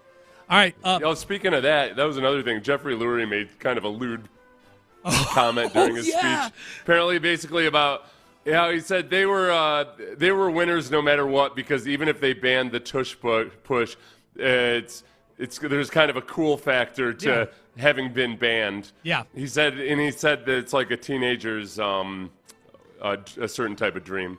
Yeah. Nocturnal. It's like a teenager's something kind of dream. Yeah, it's a dream. It's not a dry one. Yeah. This is you got to remember, these NFL owners meetings are not a bunch of guys sitting around smoking cigars. Used to be, but not in some back room somewhere. This is a mixed crowd. This has old ladies in it at some point. Yeah. So I feel like Lurie, again, the whole billionaire thing. Right. They just this and nothing but positive feedback from so many people that they lose all touch with reality. He got reprimanded by Troy Vincent for saying that yesterday. Yeah, Troy Vincent's the fun police at these things. Oh, dude. Anytime you say Troy Vincent's name to Ted Johnson, his mouth just reflexively goes turncoat. Yeah. Turncoat, because Troy Vincent used to be a player, and now he's a and then also cuck for the league now. Yeah. Yeah. Someone on the text page, real quick, I know we got to get out, says, I can't lie, part of me just wants Seth Payne to become the commissioner of something again. Anything. You were COVID commissioner back in the day. That was your most recent. Nobody's ever done a better job than I did as COVID commissioner. Yeah. My ability I feel fine. to jump back and forth and never be pinned down on anything, it served me very well. Yes. The best. All right. Well, I can say with a straight face that I said many different things during the COVID era. We'll find out what the guys on In the Loop have going on. This is a postseason run, one of we've never seen before. Does this team need to close it out to get maximum enjoyment out of this history that they're making right now? We'll get to that, read some more of your text. A lot of you still weighing in on some of the topics of the day. We'll get to that and a whole lot more. We'll find out what the guys got going on In the Loop coming up next. But let's get you guys some Liqueur 40.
Karam Injury Lawyers Studios. Sports Radio 610 presents Payne and Pendergast. With you on a Thursday. The guys on In the Loop will be in here momentarily. Man, this Pacers-Knicks game last night, I know there's no Houston involvement directly in this thing, but this is the topic today on TV and around the country. The Pacers have now, after last night's comeback, if you missed it last night, the Pacers were down by 14 points with 2 minutes and 50 seconds to go. They were down by 9 with 52 seconds to go in the game. And they came back and forced overtime and won the game in overtime. And once again, it was Tyrese Halliburton with the death blow, or at least the tying basket to send it to overtime. A basket that looked like a game-winning three-pointer that hit the back rim this is probably the highest I've ever seen a ball hit the rim and go up in the air and still come down. Like, this thing went a good 10 or 15 feet in the air and came down. It looked like you would have expected to see this on a grainy video from a high school game. It was wild. The ones that go viral for crazy shots from high school games. You see this every now and then. But, yeah, in the NBA or on a televised game, it was incredible. It was like a work of art almost. Well, it was. Yeah. I would buy the NFT for this. I would definitely buy it, considering the Knicks were on the other end of it too. It was the shot at the end of regulation in a game that had an historic come. Over the last 27 NBA playoffs, teams that were trailing by at least 9 points in the final minute of the fourth quarter were 0-1,414. They are now 1, and this is how improbable it was. And that shot going in, this was not a swish. And by the way, it looked like a three-pointer. It was originally called a three-pointer. Tyrese Halliburton was giving the Reggie Miller choke sign to the Knicks. I mean, this is the same two teams that had all sorts of stuff going on like that back in the mid-'90s, crazy comebacks and whatnot. Reggie Miller is there, he originated that choke sign. He's there doing the game for TNT. It was just a cinematic, wild scene. And then they go back and look at it. It's only a 2. So now they got to go to overtime, and Tyrese Halliburton's got to close the deal in overtime to keep from getting ridiculed. But he does. 138-135, the Knicks lose in overtime. What feels worse? If you're the Knicks, if you're a Knicks fan losing in that fashion, or if you're a Rockets fan when they missed 27 consecutive three-pointers, which is also like ridiculously long odds that would ever happen in a game, and you're watching it unfold right before your face. The Knicks, I would say the Rockets, because it was a Game 7. It was a Game 7, and if you make 5 of those, they lost by 9 in that game. And it's drawn out. You keep watching missed 3 after missed 3 after missed 3. Yeah, it ain't. Neither are good. Now this is Seth. In this postseason so far, this is the third series. In each of the series, they've had a comeback like this. That the odds are, the win probability is 99.99% for the other team. Against Milwaukee, they were down 118-111 with 34.7 seconds left in overtime. They won 119-118. Against the Cavaliers, they were down 119-112 with 46.7 seconds left, and they come back and win that game. And then last night, they were down by 9 with 52 seconds and change left in the fourth quarter, and they come back and win that game in overtime. Do you have to close out and win the whole thing, or at least get to the finals to get full enjoyment out of all these comebacks? Like the nostalgia, does the nostalgia hit different if you don't at least get to the NBA Finals here for the Pacers? Okay, immediately I think of the first year that the Chiefs won the Super Bowl with Pat Mahomes, when they came back from double digits in every game on their way to a championship. Yeah. I don't think that's as much of a story as if they'd come back from double-digit deficits right up until the Super Bowl and then didn't win the Super Bowl. So, I don't think you get I think that's something you carry forward into the next year. Look at these guys. Look at these gritty, blue-collar guys that are going to fight till the end no matter what. That's but you don't remember it that same way. Yeah. It's something you hang your hat on. I'm trying to think, because I'm like, God, I feel like we've done this topic recently. Like when there's an historic comeback or a huge play in a postseason, on the way to the championship? Do you have to actually end up winning the championship to have full enjoyment of that memory? I know. Houston, they had that win against Duke that was completely improbable in the semifinal. You beat Duke, which is unto itself, but you did it in an historic fashion. But then you lose the finals the way they did, especially losing the finals the way they did at the end there. It takes some of the starch out of that Duke win as a memory for me. It would for me, at least. Right. No, the classic and the peak example would be the Miracle on Ice. Yeah. Which the U.S. beat the Soviets, and it was an incredible, huge upset, especially given the context of the Cold War and everything. But if they had lost the gold medal round, I don't know if it would quite resonate that way. Yeah. And most people that just casually know the story just assume that they beat the Soviets to win the gold medal. Yeah. But I don't know. Yeah, there's something along the way that it just probably wouldn't have been lionized quite as much if they also hadn't won the gold medal. The biggest one for me locally like that is the Jose Altuve home run to walk it off against the Yankees to get to the World Series. It doesn't get any better than that. The most popular Houston Astro in the history of the team, among the most popular athletes in the history of this city, hits a home run walk-off against the most hated evil empire in its sport, and yet you go on to lose in the World Series where you don't win a damn home game against the Nationals. And I'm just... That Altuve home run, as great as that moment is, serves as a reminder that you didn't close the deal in a very deal-closable World Series that year. I guess the one difference there is that because it happened to the Yankees, you're shutting up dumbass Yankees fans. Yeah, no, I still like it. I like watching it, but it's not peak. It's not maximum, All right, we've talked a little bit about the Tush push here in the 9 o'clock hour, the fact that it didn't get banned. To ban the Tush push, you also need to ban pile shoving and pulling. Well, that's what they were trying to do. The proposal was to ban all the shoving and pulling. You can't push a ball carrier. An offensive player can't push another ball carrier. All right, I'm curious if you agree with this. This is the same texter. Of course, I feel the same about stripping the football using UFC punches. Very chicken bleep way to play a sport, but people love it. Do you have a problem with people punching at the football? I don't think it's chicken bleep at all. Yeah, I don't either. I don't know. I don't know where that would come in. It's not. I mean, if you're trying to get the ball out, if you're trying to get away with punching a guy in the kidneys or something, then yeah. But I don't like the peanut punch. Oh, yeah, the peanut punch. Yeah.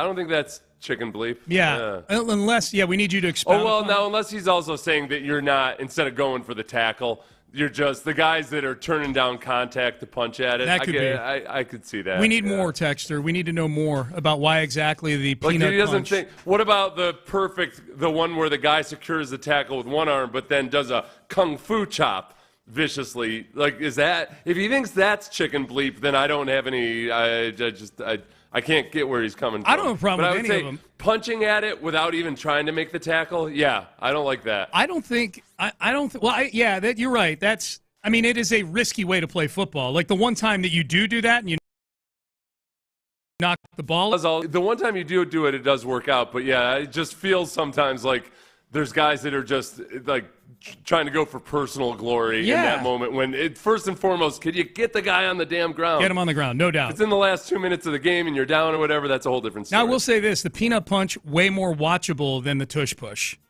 Yeah. Peanut punch is fun, man. When that ball does pop out of there and you get everybody scrumming around for it on the ground, it's good stuff.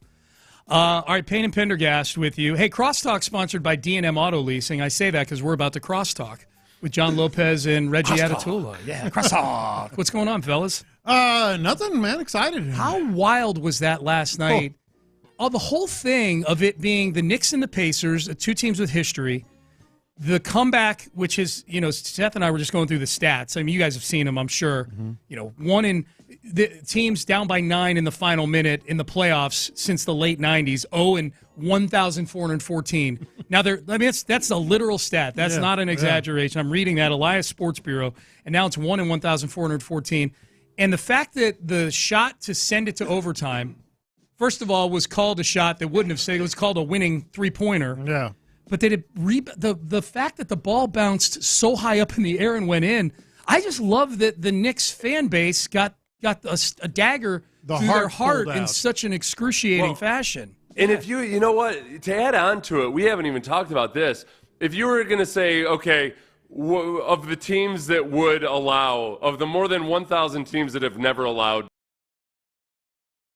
this type of this, would it be a Tom Thibodeau team that would relinquish it? That too. The fact that, hey, these guys, no, this is your dad's NBA. Yeah. Sorry, where are you now, tough guy? Huh? That's a really good point. I mean, and now some of the shots the Pacers are making, like, I can't put that. The Thibodeau point is a really good one. I'm looking at some of the shots. I'm like, all right, well, this Nesmith coming in and just knocking down these circus threes and whatnot. The tying shot. Yeah, it went higher than the top of the shot clock. Yeah, I've never seen. I'm not. I don't think I'm being hyperbolic. Yeah. I've never seen higher than the top of the shot I've never clock. seen a ball bounce that high up and go in. I've seen them bounce that high up and they go over the shot clock or they land in the in the second row or whatever. Yeah.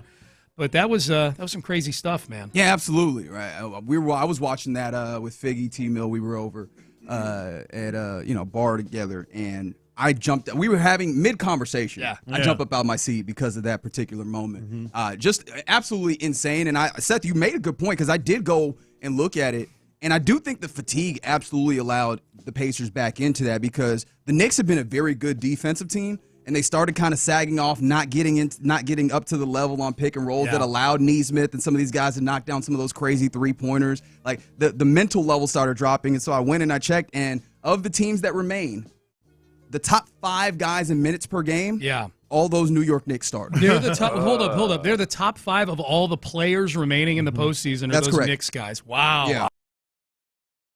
Wow. JJ is like, so play him the whole second half. That's what I do. What's your point? Yeah. So along those lines, question of the day. Question of the day. What is your favorite gesture in sports history? Gesture? Or gesture.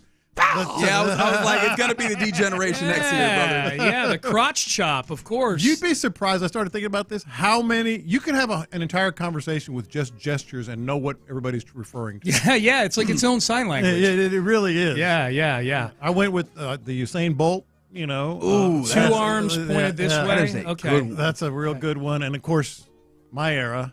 The shrugging of the shoulder, the Jordan shoulder shrug's a good one. Yeah. That's a really good one. I mean, it's kind of it's become such an institution, not just in sports but in society at large. The high five, co-invented by Dusty Baker. Yeah. The thought that was the first time. It took until 1977 for a couple of guys to think, hey, let's slap hands, but way up here. Up here, yeah. What if we sliced the bread?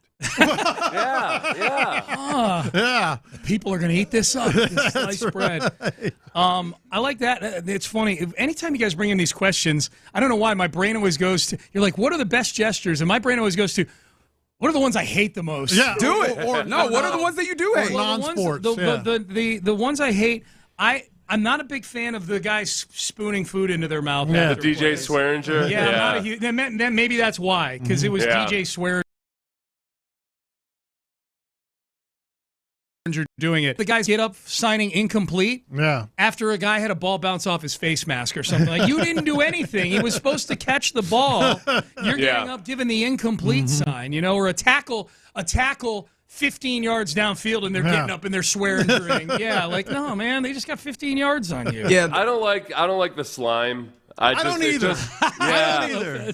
Yeah. I feel like if you've had a toddler, you don't like the slime. It just brings back too many memories of like, everybody at Perkins is staring at us. Because of my sick kid. I don't know why I brought him in here. Because I don't know what to do with him. Okay. Green good. That's a good one, man. I do love that. It feels like as parents, you guys are viscerally feeling, I'm sick now. Like, not even I'm going to be sick. I've seen that child wipe their nose, and I am instantly sick. Just like that. That slime is toxic, man. Yes, it is. That is toxic slime. God, I could do this whole topic just WWE alone. Come back in. Money Manziel. That one did grab some attention. I do want to return, though, to the no-fly zone from the cornerbacks. Yeah. I will say, like, while logically absolutely insane, it makes me smile so much because it points to how that position is just built differently. You have to have an irrational level of confidence to play that position. It just doesn't. You willed that poor pass from the quarterback. Yes, right. Yes. That ball wouldn't have gone into the first row of the bleachers if you hadn't covered the guy so well. Like, I wish I had that level of mindset because, I mean, life is hard enough as is. Like, you're like, dudes are going to get these catches. The rules are built against me. When I get an incomplete pass, no matter by hook or by crook. Yeah. We're selling some good ones. How about Oh, yeah. Kiss of Death. Mario Ellie. The anniversary of which was yesterday. A couple days ago. Yesterday or Tuesday. Tuesday? Tuesday. Yeah, it's Tuesday. I sent Mario a text wishing him a happy anniversary. Happy anniversary, King. Here you go, JYD. There you go. Yep.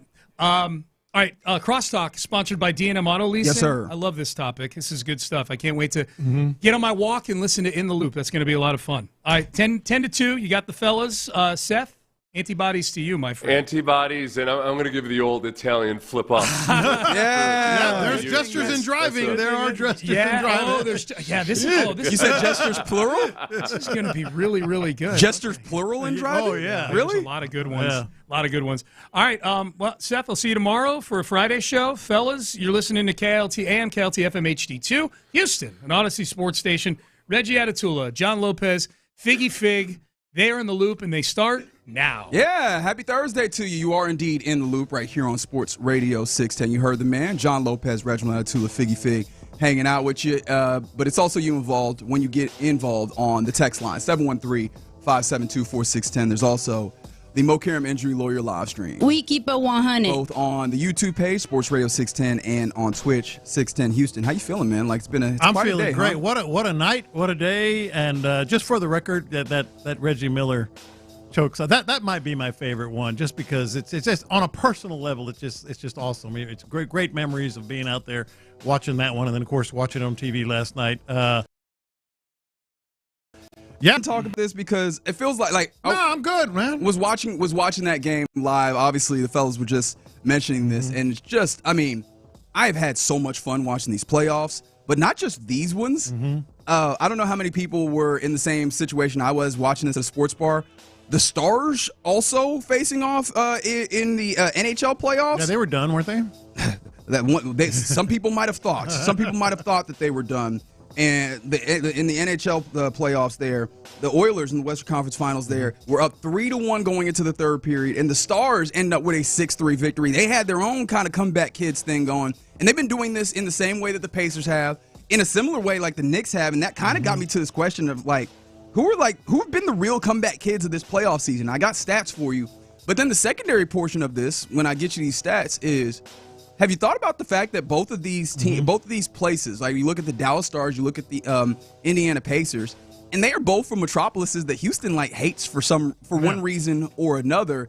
And as I was looking at this, I was like, do you have any hate in your heart for these, or does this just exist separately from the hates that we typically have with Dallas and Indy? Yeah, see, now Dallas hate is legitimate, first of all, and justified, in my view, anyway. But the point you made there, to me, is where it is. I don't want Dallas to have any fun, so I guess I don't want that to happen more. But it's really just a different category. It's hockey, man. And that's the thing, right? Hockey. It feels like it would be an easy answer if you just go, Indy, it's not the Colts, right? The Colts are in your division. That's why you hate them. Yeah. The Pacers are not only not in your division in basketball, they're in the other conference. You don't really have to think about them. But there's Dallas. It's not that they're playing hockey. You're not. It's that they're in Dallas, right? That's the thing. If I had to pick one, I'd be like, yeah, no.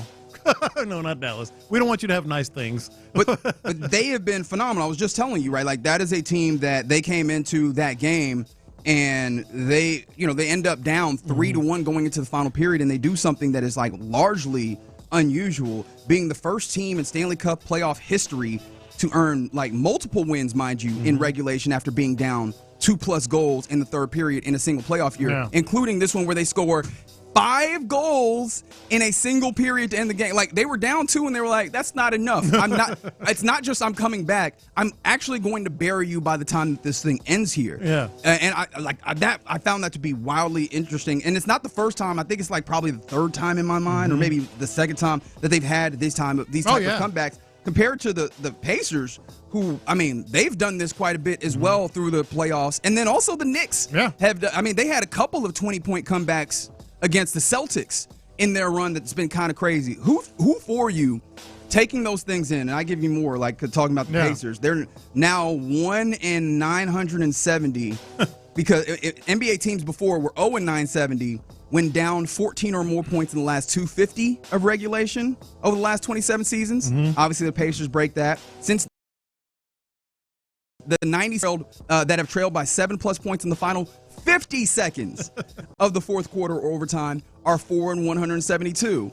3 of those wins are by the Indiana Pacers this season. This year. Right. Where are you looking at as the real comeback kids of this playoff season right now? Well, it's got to be the Pacers for that last stat that you just said alone. But the Knicks are right there. I mean, you're not wrong about that. Here's the thing about the Indiana Pacers, though. Like I said, I'm not a Pacers fan, but I have some fond memories of covering those runs back in the day, and I'm really enjoying what they're doing this year. But another reason is, like, the Indiana Pacers and the Indianapolis Colts might as well be in 2 different cities as far as I'm concerned. Because the Colts are like, you see them all the time, you play them all twice a year at least. You have a big history with them, rivalry and all. Pacers are just like, you're just watching basketball. Right? You know? Yeah, it's just basketball. But one thing I will say, though, is like sometimes, especially in basketball, is a sport where we have moved even more towards the individuals and the players being the faces of the things, the guys that we talk about, as opposed to kind of more the entity. The Pacers do at least have a guy that you look at and you go, I genuinely hate that man. And it's a dude who I share a name with. His name is Reggie Miller. I love Reggie Miller. Okay, so you're in. I love Reggie I feel like there's not really in-betweens when it comes to Reggie Miller as a player, right? We're not talking about Reggie Miller as a broadcaster. That's a whole different. That's a whole different hate. But Reggie Miller as a player exists in a place where it's either you loved his game or you hated the way that he played. Like, he was one of the OG flop when it came to shooting and drawing that foul. He kind of was a pioneer, in terms of the flop like that on a jump shot. 100%. Most flops have been on charges, but like absolutely, but in terms of like on a shot, I would venture to say he's a pioneer. Here's why I love Reggie Miller, because me just being a basketball fan, just basketball in general, smooth, man. That dude is so smooth. He was, as a player, just silky smooth, beautiful shot, take it from anywhere. And oh, by the way, I love guys that can actually back it up. Like they talk, they gesture, as we're talking about, here, and that'll be our question of the day, and backing it up. I knew him a little bit just covering the games, but I'm not a big fan of him one way or the other. I just love that dude's game.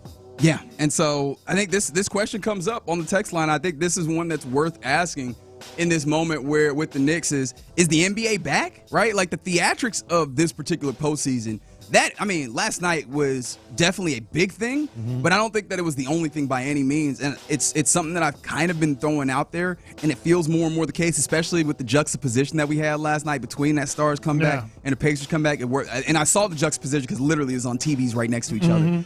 It's been NHLified where no game feels like, all right, well, this is done now and I can go to bed. I can turn this thing off. And I think that that's one of those things that the NBA had been losing of late, or, in the last, decade or so, as people felt like, I know what's going to happen.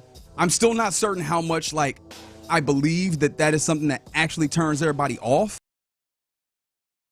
From people, if to take people at their word to say that is something that they dislike, it seems like that is not really what the NBA has right now. They have this situation where at any given point, this game can switch up very, very quickly. This has been just a wildly entertaining postseason.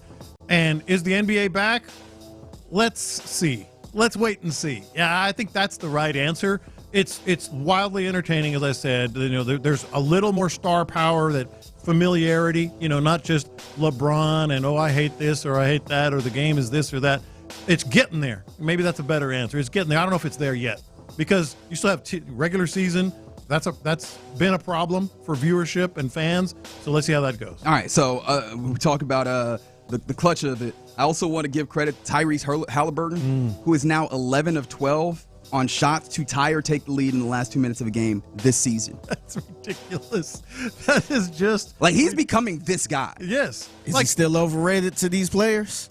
I have a feeling that if that because what you're referencing is the Athletic, or was it the Athletic? I believe it was the Athletic did a player poll where they asked various questions, and one of the questions that they're in was who is the most overrated player in the league, and of course Tyrese Halliburton won that, and he's proceeded to bust everybody in their keister all the way through. The thing that's amazing about that stat you just said is like Kobe is supposed to be this killer, right? His numbers were good, but they weren't even close in the last 2 minutes. You say that they were good. Well, if you go look at like the clutch numbers, like good, like average, but in terms of like the actual last 2 minutes clutch numbers, as you're talking about, it's just that he hit some really, really big ones. That a few of them. He's got 11 out of 12. Yeah, he's got, but that goes all the way to the regular season. Breaking news: he's better than Kobe Bryant. He's got a few of these that are coming through here in the postseason, where I mean, I guess ostensibly everybody is watching. And now he has it on like an Eastern Conference final stage. Like this is a very wild place to be for them. So man, that has been fun. And then of course, when I talk about like the comeback kit of it all, and I think I'm leaning into the Pacers here as well. Right? Like I know Rantanen has had like multiple hat tricks in this way to try and get the Dallas Stars there, and that's all great. Like even a natural hat trick, I think is what they call it. Yeah. Brother, did you see Aaron Nesmith? Are you familiar with the one Aaron Nesmith? You might not be if you're not a basketball sicko. Like another one of the guys that they have out of that 2020 draft, 6 3-pointers in the fourth quarter in order to like. And that's another one of those hasn't happened in forever or ever. The stats that's out there. 6. Like these are, and I hate to say it because it just came in on the text line. Somebody said it's better than James Harden. Yeah, man, James doesn't have like this amount of kind of like clutch moments. Sad to say, as good of a player as he is and was for the Rockets in that time period, like it is wild to look up and see that this is very, very different all the way around. You know what I mean? Like, and so from the 8-3-2, it's been entertaining. They say except for OKC. All right, where do you fall on this as we're talking about the NBA playoffs? What, of all the teams, like Sean hates the Knicks. I don't want the Oklahoma City Thunder to get anything. Okay, so like, where does your hatred lie? Because again, probably there. I started this segment. Houston hates Dallas inherently. Dallas hates Houston. Houston hates Dallas. It's just kind of how this is. We know what it is, right? We can take this to many different facets. We're not gonna see eye to eye. The Houston hates Indy for the fact of the Colts, right? And of course, Peyton Manning being unreasonably good in a way that stood in the Texans' way. All right. But neither of those teams, it feels like the Stars I was talking about earlier, but really the Pacers have really risen to that level. So do you have a sports hate in this? Like, especially if you are watching, because it feels like when you're watching something, having somebody to hate helps. Yeah, for sure. And for you, is it really OKC? It's OKC. I mean, there's nothing really to hate about any of these teams remaining. Including the hockey, which, like I said, I don't really care. Sure, it's almost like a different hemisphere. But the Pacers, I think it's a terrific story. Halliburton, of course, the comebacks, all that stuff we're talking about. Rick Carlisle. Oh, yeah, Rick Carlisle. The Knicks, I guess they would be number 2, but I don't want Oklahoma City Thunder to have anything. Are you here hating on the Knicks just because they're the Knicks? Is it the Knicks fans? It's the Knicks coach. It's Tom Thibodeau. It's Tom Thibodeau. It's the way that he goes about this, huh? Yeah, it's Tom Thibodeau. That's the biggest reason I hate the Knicks. He loved running his players into the ground. What was that number that you were giving earlier? So I was thinking about this because I was like, how did we get to this point? And because the Knicks have been a very good defensive team this postseason. But one of the things that happened in that game, they were good defensively up until they weren't in the fourth quarter, and that's part of what allowed Aaron Nesmith to get off these crazy shots, and Tyrese Halliburton to have that step back almost 3-point to get talk his talk in a way.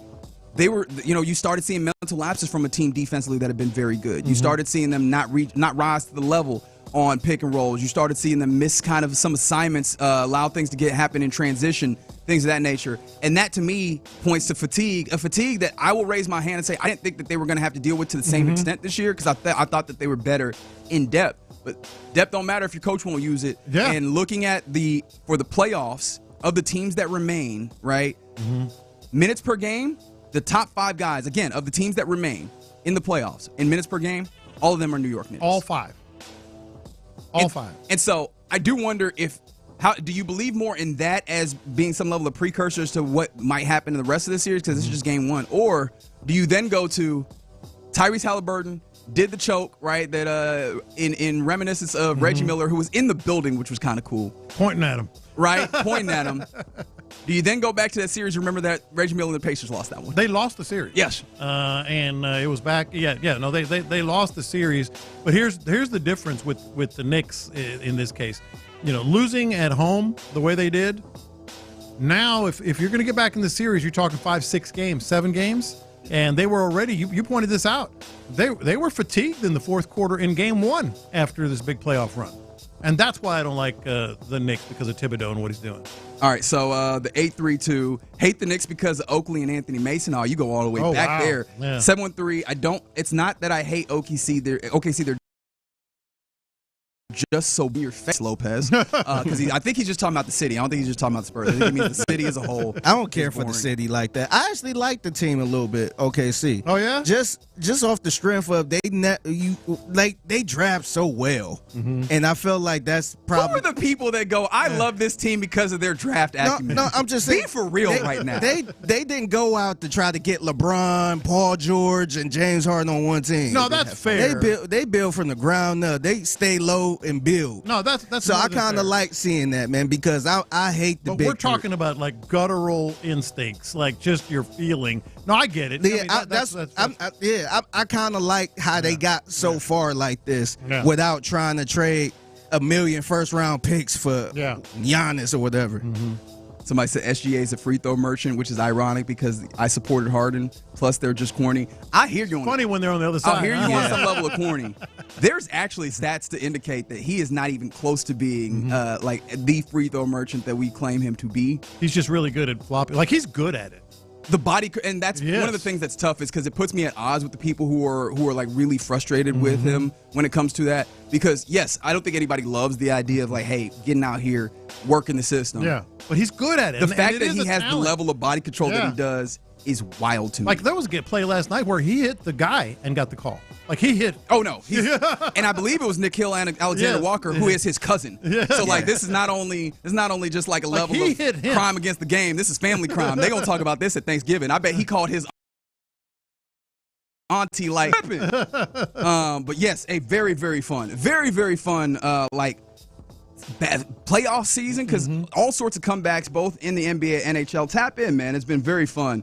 But yeah, I'm interested in the sports hate as well, and kind of intrigued that people are here for this Pacers thing. We'll see how that keeps going right here in the loop right here on Sports Radio 610. Coming up next, the Astros had a day game yesterday, and unfortunately, it was not a good one. They get away from Tampa, but they lose that series after the 8-4 loss. So they're back in Houston, playing against the Seattle Mariners. We know that there's another pitcher that is possibly maybe veering towards an IL stint. So all of that comes together, and I have to ask, what are your expectations, or have rather your expectations for the Astros changed at this point? And what are they exactly? 713-572-4610. We'll do that next. The Sports Radio 610 Crawfish Circuit hits.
has hit him big time.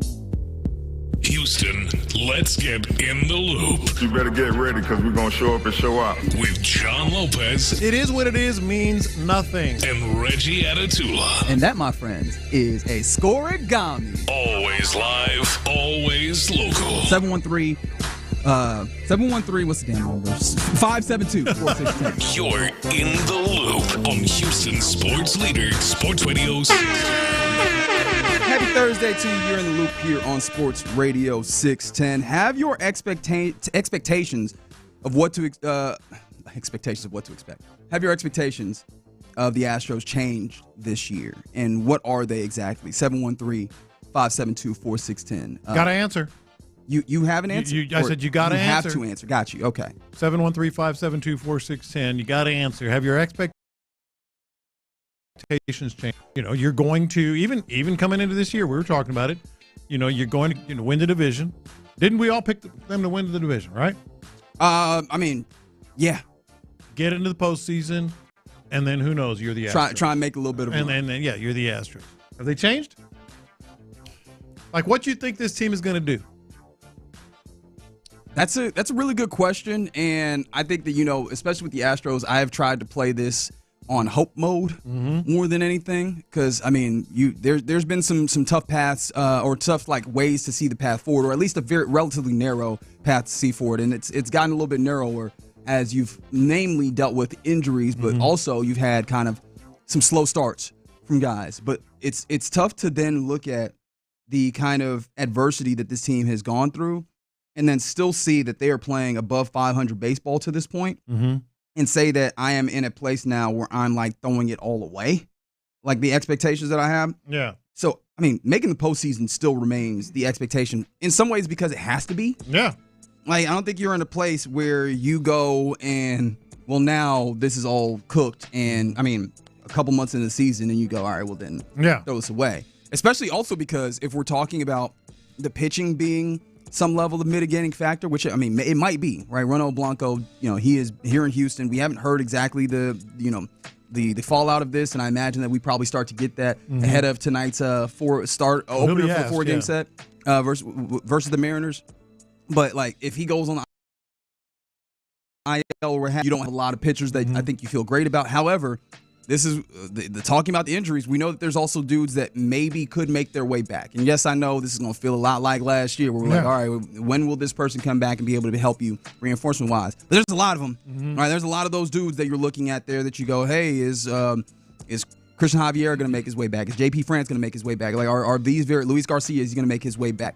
And I think that with the idea that you just kind of found ways to make some things shake, with the idea that Hunter Brown has been fantastic outside of that day game yesterday, I think that you can do enough. And also with the idea that I look around the AL West and I don't see no world beaters, even as the Mariners maybe open this up. Like, I think that you can get yourself to a place where you can hold on, get yourself some relief here, and still make that expectation happen. Like, I think that's where I am. Yeah, see, I think, you know, the reason I wanted to ask that question is because I think there's reason on both sides.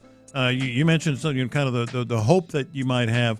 I'm with you. I think there is reason for hope. You know, that you've got some guys that are overperforming what you expected. You're just not getting the guys that you expected. You know, Isaac Paredes and Myers. Pena was kind of like, let's hope, you know, that that we get the real one. Those guys are exceeding expectations. And then, of course, Jordan is out. Altuve has been mostly down lately. So if those guys find their level, there's a big piece of hope right there. The other thing I think that that has shown itself, not yesterday by any stretch, but in a lot of games, they've come up late, you know, have had some clutch at bats. The other thing, if you can get to the 8th inning and your bullpen is rested, you're probably going to win that game with Abreu and Hader. You know, the odds are you're going to win it. So there's reason for hope there. There's also this, and I don't know how many people, you know, knew this. First of all, they didn't know this part. You're playing the Mariners. You're 3.5 games back. It's a 4-game series, right? Yes. So, hey, win 3 out of 4. Get greedy, win 4 out of 4. All of a sudden, you're right there. But the other thing that I like is after this series, 19 of your next 25 games are against teams with losing records. Yeah. 19 out of 25 games after this series, you're playing an array of White Sox and Rays and Angels and Pirates. So, if you make a little... Man, you really put some extra sauce on that Pirates. The anyway, Pirates. They're awful. They're so bad. You know what's...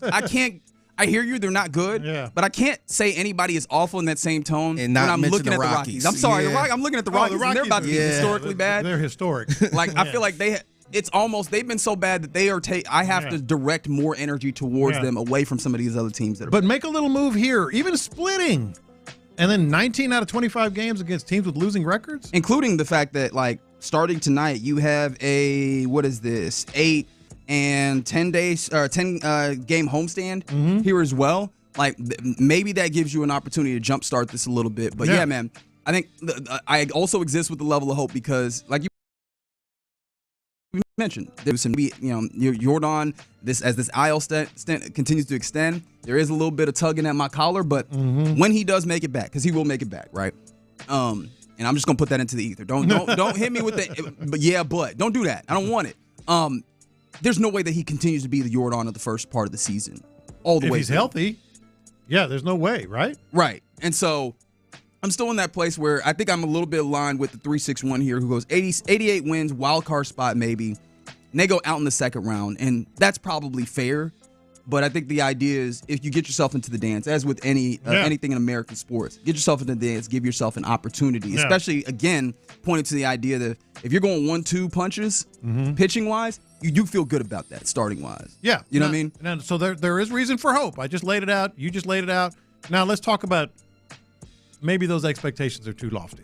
They very well could be. Because, again, I'm talking about hope, and you cannot depend. Hope is not a plan. Yeah, I was thinking about even the wild card spot, man, because it's easy to say they could grab one of the wild card spots, but you got to look around in the other divisions and see what they doing. Yeah. Because you might have a team that's over 90-some, about 90-some wins that's second in the division or something like that. So I think you kind of got to look around because we benefited off of being in the weaker division. 100%. Yeah. So the wild card I don't think that's all roses right there. No, it's not. But it's worth noting that you're in as bad as it feels at this point, you're in a significantly better spot than you were last year.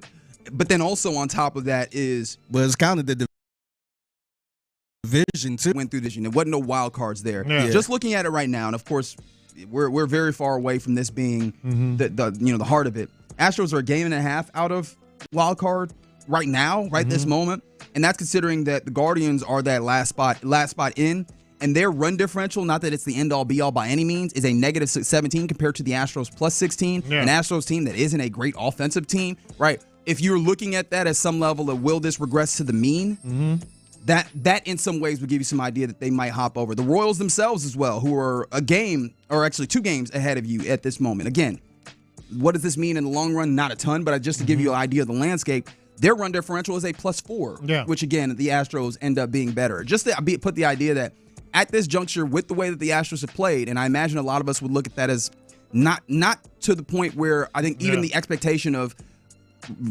decent here for the Astros, they still have been kind of performing in a way where there are arguments to be made that they could be a wild card spot right now. And you play the Guardians in this 25-game stretch. They're one of the 2 teams that have a winning record. So you could make some hay against the Mariners, make some hay against the Guardians. It's early, but still, that's out there. But here are the things that sort of make you want to think about changing your expectations with the Astros. To the positive or to the negative? To the negative. We've talked about all the positive. They had 25 strikeouts the last 2 games. Yeah, man. 25 strikeouts. And the thing that really gets to me with this squad, and it's been a sore spot with me all year long, this is a really good defensive Astros team. Better defensive team than I expected. Sure. But the catcher is in the infield. He is. The catcher, they gave up 10 stolen bases against the Rays. 10. They're so bad. Yeah. And we thought Jose Altuve was going to be the mark. Oh, my on this gosh. team. As soon as you we're talking about running. Yeah. Well, when that ball gets to the outfield, they're like, why does he got to get to the outfield? Let's get this base right now. Nah, he ain't the mark. Singles or doubles, doubles or triples. I mean, that's the real nasty one, right? Like stealing second is one thing. These dudes that are out here stealing third. Stealing third like 3 times in the last 2 days. Double steals and all that. Yes. Like a single is a double against these catchers. That is a very big problem. All right, so the thing that I'll ask you as I continue to try and find places for hope, and I understand, like, I'm playing devil's advocate at this moment. You can put the sash on me or what have you. Mm-hmm. One of the things that this team will typically do is if they are within reason, they will push at the trade deadline or what have you. Mm-hmm. Does this feel like a time period where they push? Because I'm seeing people as we're talking about expectations for the Astros saying, I don't have any. Yeah. Right? Like this. People are getting to a place where this is a closing of the window, and they have emotionally gotten themselves prepared for that on May 22nd of 2025, right? Yeah. Do you see a situation where maybe they get to the trade deadline and they go, okay, do we push and accentuate because we want to pry that window Depends on where open? they are. It absolutely depends on they're not afraid to do it. Yeah. They're not afraid to do it. They did it last year. Paul Skeens, baby. Oh, what are you doing? I don't think you have the cap. I don't think you don't have what you need to get him. Like I don't see that at all. Paul Skeens, is this organization willing to pay him? Yeah, exactly. Is the question that I would ask, and I don't know if I have a good answer or at least one that I like that comes off of the back of that. But yeah, the Astros get going tonight as they start a 4-game set against the Mariners. Lance McCullers on the mound. As opposing George Kirby. He is coming off the IL, though, so we'll see what that ultimately looks like. But now, at least even for me, even to make my standard for the 17-game set, need to get 3 of these things. And so, against at least the team that is pacing the AL West at this point, the Seattle Mariners. All right, you're in the loop here on Sports Radio 610. Coming up next, let's get to our question of the day. In honor of Tyrese Halliburton channeling his inner Reggie Miller to take the game to overtime and ultimately win Game 1 of the Eastern Conference Finals, what are some of your favorite iconic gestures in sports history and maybe in real life? 713-572-4610. Middle fingers to everybody. We'll do it next. All right, D&M Auto.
Joy. Live from the Mokaram Injury Lawyers Studios, Sports Radio 610 presents In the Loop with John Lopez and Reggie Atatula. All right, you're in the loop here on Sports Radio 610. Let's get to our question of the day, inspired by what was an incredible game-tying step-back shot in the waning moments of Eastern Conference Finals Game 1 by Tyrese Halliburton. What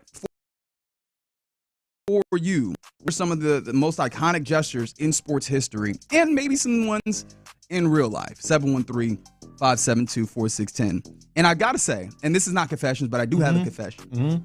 The step back from Halliburton, where he immediately goes and it gives you the tried and true Pacers Knicks Reggie Miller to Spike Lee choke gesture. I kind of disliked it. What? I kind of disliked it. I loved it. I kind of disliked it. And here's why. I appreciate in that moment having the exuberance. I love like a player creating a moment. Like we think of these moments in that way, right? One of them, ones that's immediately coming in on the text line. Mario Ellie, kiss of death, right? All you have to say is those three words, kiss of death. Yeah. And people are transported to that time, to that moment, all of that. The reason why I kind of disliked Halliburton doing this though, is it feels like it's this kind of cultural thing that we're in, where dudes are trying so hard to recreate moments of the past instead of just creating their own. Like, obviously you have that, and it's a little bit different because Reggie Miller's there. It's almost a little bit of an homage. But Halliburton in the postgame was talking about how, guys have been trying to get him to do that for a long time. Yeah. And so he finally had the moment, and then he said that he wouldn't have done it if he had realized it was a 2 rather than a 3. But that also made me think of, you remember last year when the Boston Celtics won the championship? Yeah. Jason Tatum is a huge Kobe Bryant guy.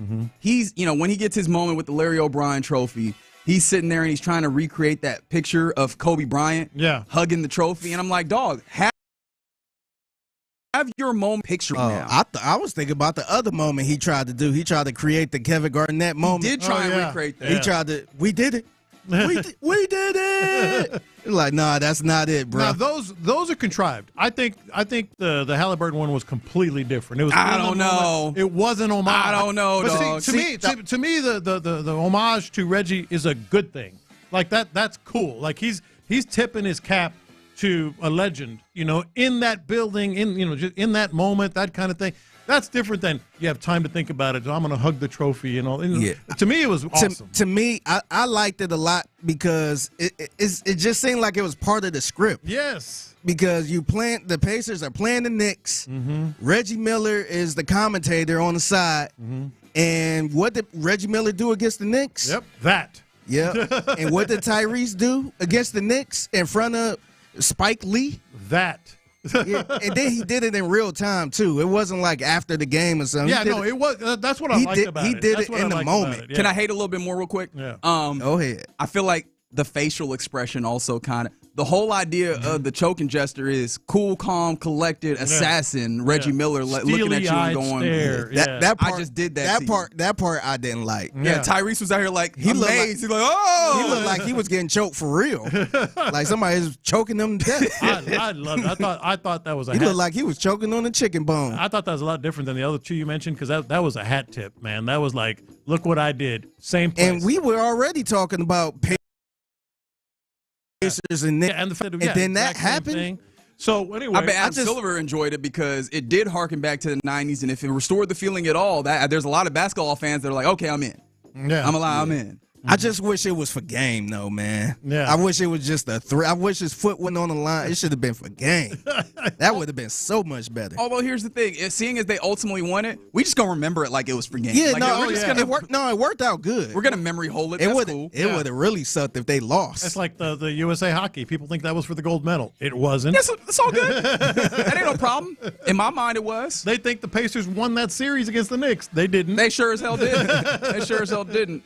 So what are the gestures for you? Because some great ones coming in. Obviously, some ones that tie in. I mentioned the kiss of death. Another one, Dikembe Mutombo. No. That finger wag. Classic. That's hard to even do the way he did it. The way it's just on the lever, Yeah, it's like from the knuckles. He's not moving his whole wrist, man. He sure did. It's just going like that. A lot of people, and I said this initially, like the Tiger, fist bump. Fist into the air, the kind of upswing or uppercut. I like the point. I like when Tiger would point at the ball as it's going in. I've done that. I've done that playing with my son's golf. I'm just pointing it down. Obviously, Sean said the cross chop, not cross chop. I always think of it as D-Generation X, right? Because it's the wrestle. But it became a place where, I don't know, Figgy, when you were in school, did you get in trouble for doing that at 100%, school? I feel like every kid that was in school in that general teacher kind called of my late mama 90s for era. doing that. Little boys out here getting in trouble. It was part of wrestling, Mom. Oh, yeah. Yeah, drug people have emulated that. 100%. I don't know. I'm just really, really good. I mean, it's just going in. I like the Usain Bolt, the lightning bolt. That one really is incredible. Mm-hmm. Like it really makes it greater when you have an incredible performance with it. But sometimes it's beautiful just on its own. Like somebody brought up the Sam Cassell, the big balls dance. Oh boy! Well, that just you can't get away with that one now. That's for Who said? And Who said you can make that shake? And some that you hate. Because there's some that we were talking about some of those stuff. I hate the Steph Curry chewing the mouthpiece. Oh yeah, just the mouthpiece hanging out his mouth after making the three from like half court. I hate that. All right, so power rank the Steph Curry responses: the night, right? Like putting people to bed. Just the turn before the shot goes down. Yeah, or the mouthpiece. I think mouthpiece is last in terms of popularity. I kind of like to go night. Oh really? Okay, yeah. Like, all right, I like to turn around before the shot hit. That's probably number one on my list of likes, and then the night, and then the mouthpiece. What about like when someone makes a tackle and starts nodding their head, and it's 9 yards, 10 yards downfield? Like I got him, or nodding their head, or celebrating, and it was a 10-yard gain. I'm like, come on, man. I like the first down. I think Nico and Tank Dale do this. The twirl before they point first down. Yeah. Don't let Clint hear you say that. He is real sick. The thing I will appreciate about that one, though, all these getting penalized. No. We will find one that does not incur penalty. We will celebrate, but also in a fair way that does not bring laundry onto the playing surface. Wait till somebody say, "Oh, that's a gun figure." One of my favorite ones all time that hasn't been mentioned, at least that I haven't seen yet, is in the spur of the moment, Dame time, pointing at the watch. And that's why I want from Tyrese. I want him to have like a thing, man. Like pave your own path here. Be your own man, right? Like I get it. There's a level of respect being paid to Reggie. But also, you done this 11 out of 12 opportunities this season, boy. If you don't find yourself your own little gesture at this point. What about, y'all remember with Gilbert Arenas after the whole situation in the locker room? And he was in the little circle. When he had guns in the locker room with his teammate? Yeah, and he started doing the gun celebration with his teammates. How do we feel about the too small? He too little. It's incredible. It is. I'll take that every time. Prime time high step, incredible. Yeah. Maybe one of my favorites. Somebody said, not the Curry shimmy. The Marshawn Lynch holding his junk, diving backwards into the end. Oh yeah. That is incredible. Talk about spur of the moment. Well, I don't know how he wanted to do that every single time. Like that. That was very much like. If they penalize it, I get it, because he was doing that intentionally towards his opponents, letting them know you cannot hold this right here that I'm placing my hand upon. Someone else from the text line, 832, the Harden note. Or you can get the, somebody said they don't like the Russ rockabye, little, putting people to sleep. Yeah. The baby. But yeah, the Harden cook, let him Chef Harden. I like that one. What about the John Morant? They're throwing the grenade and no. I can't support this. I can't support. And here's the thing. I kind of, if it wasn't him doing that, I would like that. Yeah. Maybe that's I think that's kind of cool, but he just got a rap sheet, man. Right. Yeah. That's the thing. It's not about, like, I'm not going to, moralize about the people that are like, oh, man, you out here doing the guns thing. You can't be doing guns thing. I think that's a little overwrought. However, for John Morant, it's him. Why are you thumbing your nose at authority like this, dude? Yeah. Like, you have lost how many games, how much money from missing games just because, like, I get it. You feel like you've been wrong on this. You feel like you ain't do nothing wrong. All right, I get you. However, when authority comes through and be like, "Hey, dog, you might not want to do this," and you're like, "Okay," don't then show up your boss. Let me throw some grenades. Don't show up your boss here. You don't have to do that. A couple of gestures that I don't like, And actually, I kind of liked it at first, was the dab. But it ran its course way too fast. Oh, yeah. It ran its course. Once he started doing it, it was over at that point. Who, Cam? Yeah. But then you had little leaguers doing it and all this other stuff. You remember Jeff Hornacek at the free throw line wiping? Oh, I do not remember that, actually. You don't remember wiping his brow before every free throw? Oh, my God. Oh, somebody said Hughley going to Yu Darvish. Did you like it or not like it? I feel like you need to put more specificity there. Oh, God. Conor McGregor walk. Yeah, that one took over. That's a real good one. How much? I think I kind of hate it because I don't like Conor McGregor that much. I feel like that's kind of how that goes. What I about think the that Vince walk is McMahon? actually good. The Vince McMahon walk. Oh, yeah. The arms. And that's, going. you know what? Okay, so that's interesting because I did like that, even though I don't like Vince McMahon as a human being. I don't know why I have this. And it's kind of the same guy, same thing. That really is. Yeah. It really is. But if I'm talking about Cam Newton, the Superman has to be it.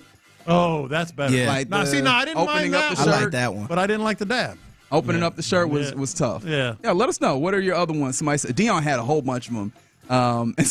And now we're getting into all the rituals at the free throw line or things of that nature. And somebody was talking about, what was it, the KD shimmy before he takes his free throws. 4 fingers out. Oh, yes. 4 fingers out. Man, these are the things that Should have walked me. These are the things that absolutely make sports. Like I said, you can have so a damn whole fun. conversation with the gestures in sports and know exactly what's what. Yeah. And I think, again, these are the things that they bring, like they are the garnish on top of the incredible sports moment. And I think that's why I keep clamoring. Tyrese, if you're listening to Sports Radio 610 right this moment, that was cool. Next time, because I do think there will be a next time, because apparently this is just what you do. Let's find something. I can't believe you. Let's find something, brother. Loved it. Let's find something. Yeah. Somebody said the slime season was okay until it wasn't. I still think I'm okay with it. Oh, and I found the one that I hate. Thank you, dear Texter, for helping me out here from the 512. The Duke floor slap. Slapping the floor before y'all play defense? Okay. All right. Try hard. Why not? Why not try harder? There you go. You're in the loop here. Keep those coming in. Somebody said the Ernest Givens electric slide. There you go. Yeah. Keep those coming in as we continue going here on Sports Radio 610. But coming up next, we got to go around the NFL where obviously big news that happened last night. The Indianapolis Colts owner, Jim Irsay, passed. We'll talk a little bit about that and more next. The Sports Radio.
HD2 Houston. Insider access. Exclusive content. Sports Radio 610. Legacy Sports Station. Let's go around the NFL in the loop style. Why are you smiling? Because I love football. Here's John Lopez and Reggie Adatula. I'm going to tell you all about how much fun you're going to have this season. On Houston Sports Leader, Sports Radio 610. All right, before we go around the NFL, we were just talking about the gestures in sports that you loved and or hated. Some ones that came in, and I thought about it before the segment, of course.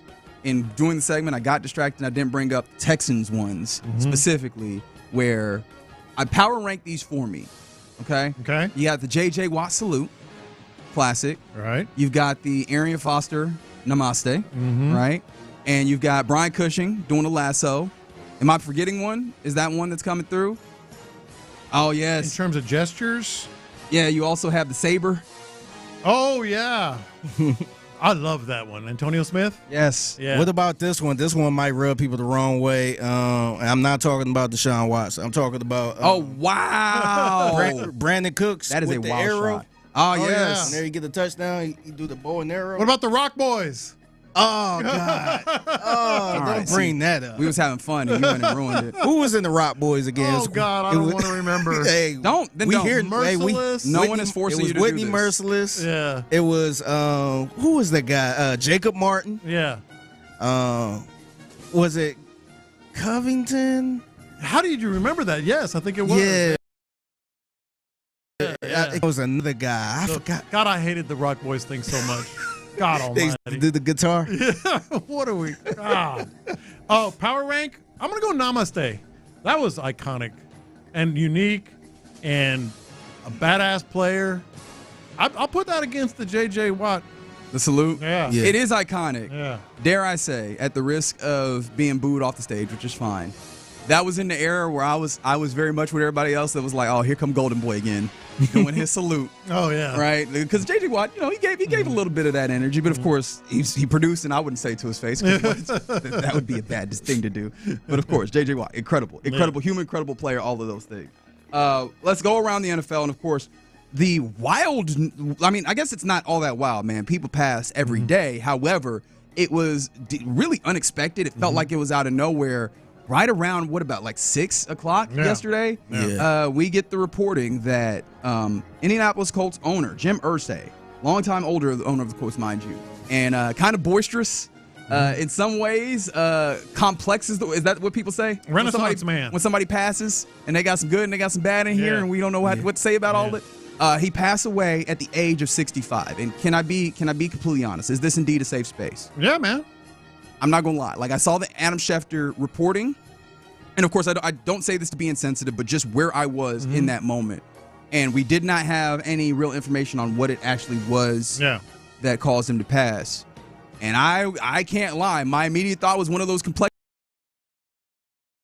of the narcotics got to him or what have you. Or like that was where I went to. And that is not fair, right? He went to rehab. He did all those things as well. But that was where my brain went. Ultimately, what we did find out, though, from a statement that the Indianapolis Colts put out, was that he passed peacefully in his sleep, which I guess, that is more, I guess, happier to hear about that. But 65 is not very old. And I think that myself and Figgy were talking about that yesterday. Listen, I don't think that's unfair to think that. I think it's, given his complexities, as you put it, I think he was... It's definitely something that you can consider. They made a statement. I don't know. Statements can be made that are just sort of tempered from the reality. And they ain't going to put out what really happened if it's something happened like that. So I don't think that's unfair. But I feel like if it was something like that, they probably wouldn't go so far as to say specifically that he passed peacefully in sleep, though. Yeah. Well, I don't know about that. Yeah. Like, I think that's one of those instances where you go, let's lie by omission rather than outright. But here's if that was indeed the case, is what I'm saying. He passed in his sleep in the afternoon. People sleep in the afternoon, Lopez. I understand that. But it does add a layer to, in the middle of the day. Well, his final tweet, which was probably somewhere like 8 hours before the at least we found out about him passing. Obviously, I don't know exactly when he passed. I don't got that kind of information. Yeah. But his final tweet was about the Pacers. Obviously, they played their game 1 of the Eastern Conference Finals. yesterday. And, obviously when you're a team owner in that city, typically those, teams kind of try to support each other publicly. Maybe he was napping before he went and watched the basketball game or what have you. I don't know. This could be the most, innocent in a way, easy. I don't even know what the right word is. Very direct. He passed in his sleep. Natural. He just passed in his sleep. But I don't think it's unfair to wonder, and we may get some more information on that. We may not. Who knows? It is something about Jim Irsay. I crossed paths with him occasionally back in the day. Really, when he wasn't even officially the owner sometimes, too. When he was still, like a general manager or what have you. Yeah. Obviously, second-generation team owner, and he at one point became the youngest general manager at the age of 24 and the youngest team owner in the league at 37 when he did. And so there is an aspect of this, as much as you want to be sensitive and, rest in peace. And, the accolades coming in from him, from his former players, are really, really outstanding. I think they say a lot about the guy with all his complexities, with all his demons. He was an unvarnished character that players loved, like absolutely loved that guy. So that says a lot about him as a person. But then there's this, which I don't think is insensitive as well. What now? What now with the Indianapolis Colts? Ownership is going to be passed to his 3 daughters. And that's by his wishes before he passed. And one of them, Carly Irsay Gordon, is going to be the voting member of the daughters. Anytime there's a change at the very, very top, I mean, things tend to be done different things. Chris Ballard, because Jim Irsay was very active in football. In the actual he absolutely was football operation. If you remember, that's part of what happened in that weird time where you ended up with Jeff Saturday finishing out a season as a coach, coming from the TV booth to do this. Right, he has been very perplexing in some ways in that way. So I think Figgy asked last night, because again we were in the same place, about the same place when we heard this. And one of the things you asked was just like, what does this mean for Chris Ballard? And I don't have a good answer for that.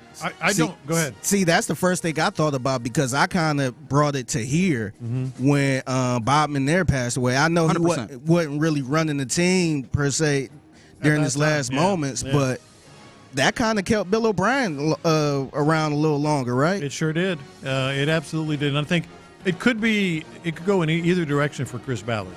With new ownership, the sisters in charge, they may say, "Hey, let's kind of what you're talking about." Yeah, he might be. He might be family at this point, where they say, "You know what, my dad really liked him, so we gonna give him a little more of a chance." Or it could be the total opposite. No, or they don't want to come in and just like immediately change everything. Sure. They might want to just say, all right, let's see how it plays out or whatever. I think there's some legitimate questions about the Colts and their operation. Yeah, and not to mention they haven't been good the last couple years. Well, don't worry about that. There's people who have been doing their projections that apparently have the Indianapolis Colts winning the AFC South. Oh, so he's safe then. If that's the case, he's safe. I think you should fairly ask, will there be as many shoot from the hip decisions? Because he's shoot from the hip. Are his daughters going to maybe defer? Is Chris Ballard going to be a little bit more, just regimented in how he does things, disciplined in how he does things?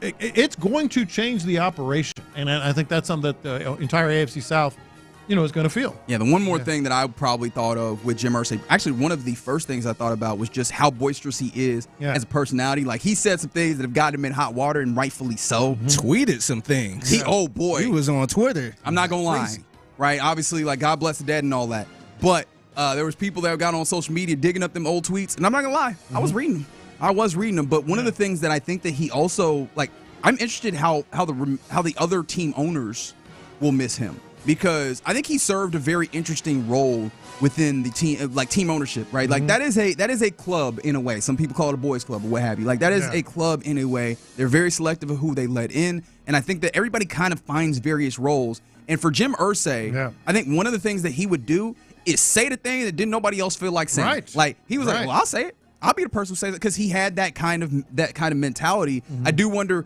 does that fall to someone else? How do the owners kind of manage that?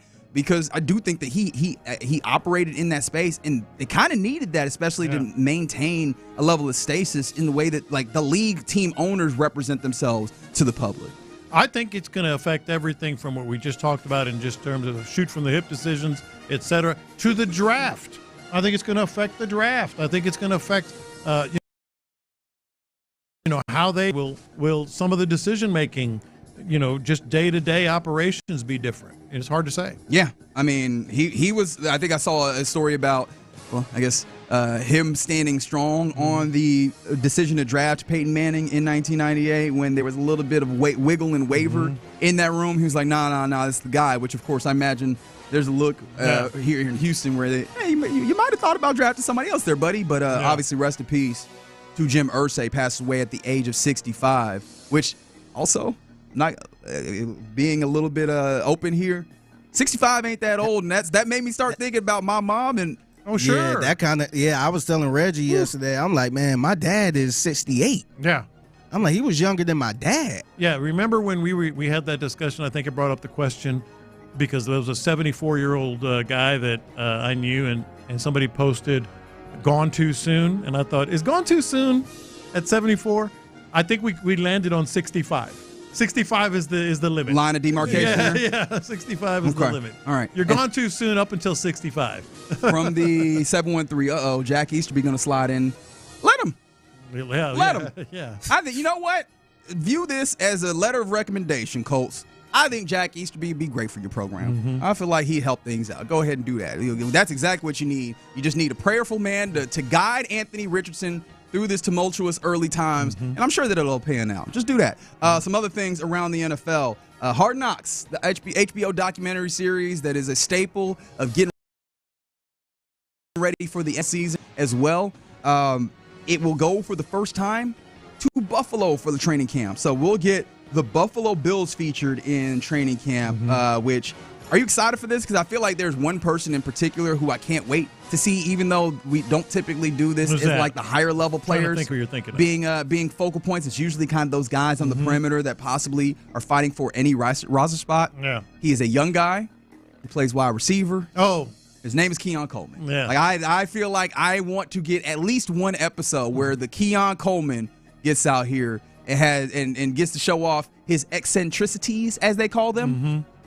I'm kind of more excited about the NFC East, the in division. Yes, yeah, that is the other one. Is that we found out that the in division, and this is just, that's gonna be cool. This is just easy money. Oh, it's just layups everywhere. Every team is a layup because you have the Dallas Cowboys, who they are media darlings to much everybody's chagrin, but they still exist there, so they end up being central. The Philadelphia Eagles, who just won a Super Bowl, so Tush push. What? Yeah, seeing how much they work on it. Oh, no, we're going to see all that. No. Yeah. You know what I just thought of, right? And I know Liam Shriver, who is the voice of it, does not write this himself, but I'm going to cringe so damn hard at the first tush push pun that they make. Because, it's just the whole script. Like, they're like, hey, what am I seeing on screen and how do I make a pun out of this? Yeah. And the tush push pun is going to, I might throw my TV, I throw my remote through my TV. I'm telling you for certain. I might do it. But it's all gold. But you got those guys. Giants.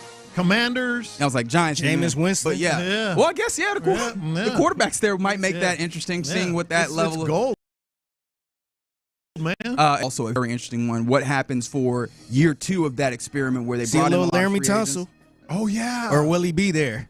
Oh, yeah, he'll be there. Well, it's in season. Yeah. At that point. Oh, in season? Oh, okay. I'm about to say training camp, he might just pop up. He's going to be on the sideline. Yeah. Yeah, at that point, he does. Indeed have to. And finally, I'll leave you with this around the NFL. Aaron Rodgers has given us a reason as to why he has delayed signing with the Steelers. Okay. Sounds like you really want to hear it. All right, here you go. This is a quote that, of course, he gave to the Pat McAfee show because they are the exclusive home of Aaron Rodgers talking. Quote, I'm in a serious relationship. I have off-the-field stuff going on that requires my attention. I have personal commitments I've made. I have a couple people in my inner circle who are battling some difficult stuff, so I have a lot of things that are taking my attention.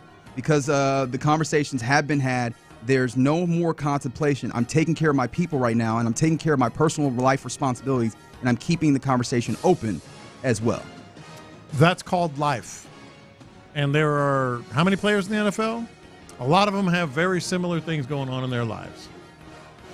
But not all of them are Aaron Rodgers. Not all of them are Aaron Rodgers. Not all of them are Aaron Rodgers. Yeah. So I'm guessing that's not you're satisfying not buying to you. that. It's not good for you. Sell. All right. I didn't think that was what That's a tease, baby. Is it? All right. There you go. That's around the NFL here in Loop right here on Sports Radio 610 from the 281. Is it true Dwayne Brown is the O-line coach for the Texans? It is not. The O-line coach for the Texans is, I was about to say Chris Strasser, who stepped up being the assistant O-line coach last season. All right. You're in the Loop here on Sports Radio 610. Coming up next, we know what the Texans schedule is. We now actually have like preliminary betting lines on the schedule for whatever that is worth. What are your biggest worries, and what do you have the most confidence on when it comes to these games on the 2025 Texans schedule? 713-572-4610. Let's discuss that next. Payne and Pendergast. D'Amico Ryans.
Texans play here. Live from the Mokaram Injury Lawyers Studios, Sports Radio 610 presents In the Loop with John Lopez and Reggie Atatula. All right.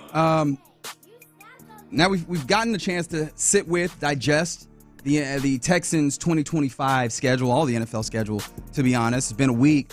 What's the biggest worry? I guess where do you find the most confidence within the 2025 Texans schedule? 713-572-46. Yeah, we can go through some of these big, close games, et cetera. But I was kind of thinking about this because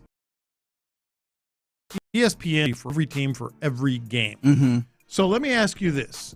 Do you want to go with every game that the Texans have more than a 50% projection to win?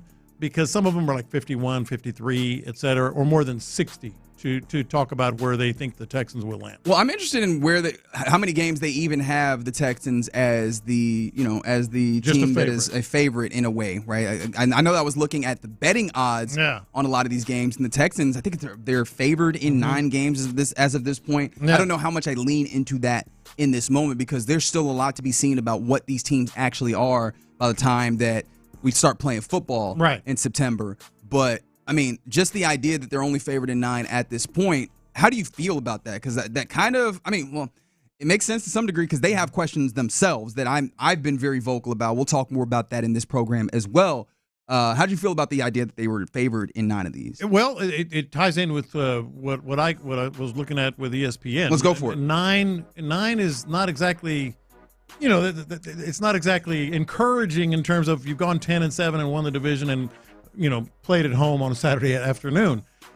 So here's the thing: if you're counting win probability over 50%, now keep in mind that includes a 51% win probability against Tampa Bay at home. Just win, baby. Yeah, 54 against the Chargers, 55 against the Broncos. Anything over 50%, 13 games. Figgy, that's your. What'd you predict? Okay, 12? so yeah, Figgy's got him at 13-4, and then.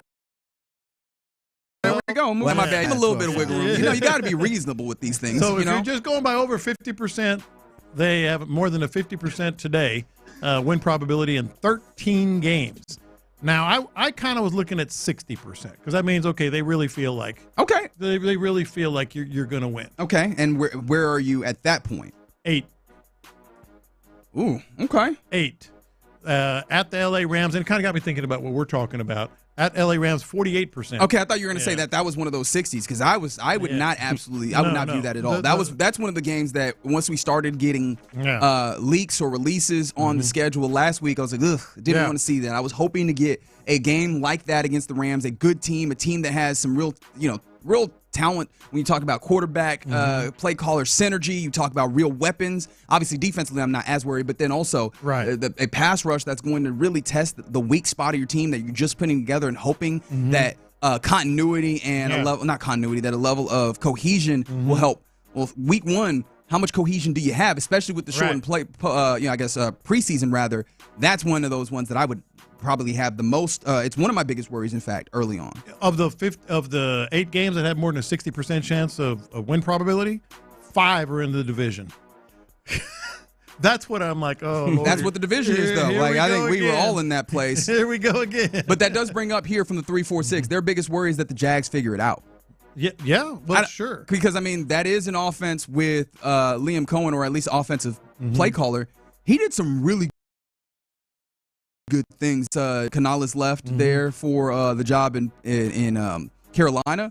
Like, that was one of those things you go, Dave Canales leaves, you go, ooh, are they going to be able to do that? And yes, they continue to be able to do that. Will he be able to carry some of those modern, newer thought process, especially having the synergy with a GM that is willing to have him do that? The Magnificent Gladstone, like, is willing to give him things that he wants, leaning towards the offense. Will he find some answers there? Yeah. I mean, I still lean towards no, right? Like, we've seen Trevor Lawrence have his struggles. It's still a brand new offense and all those things.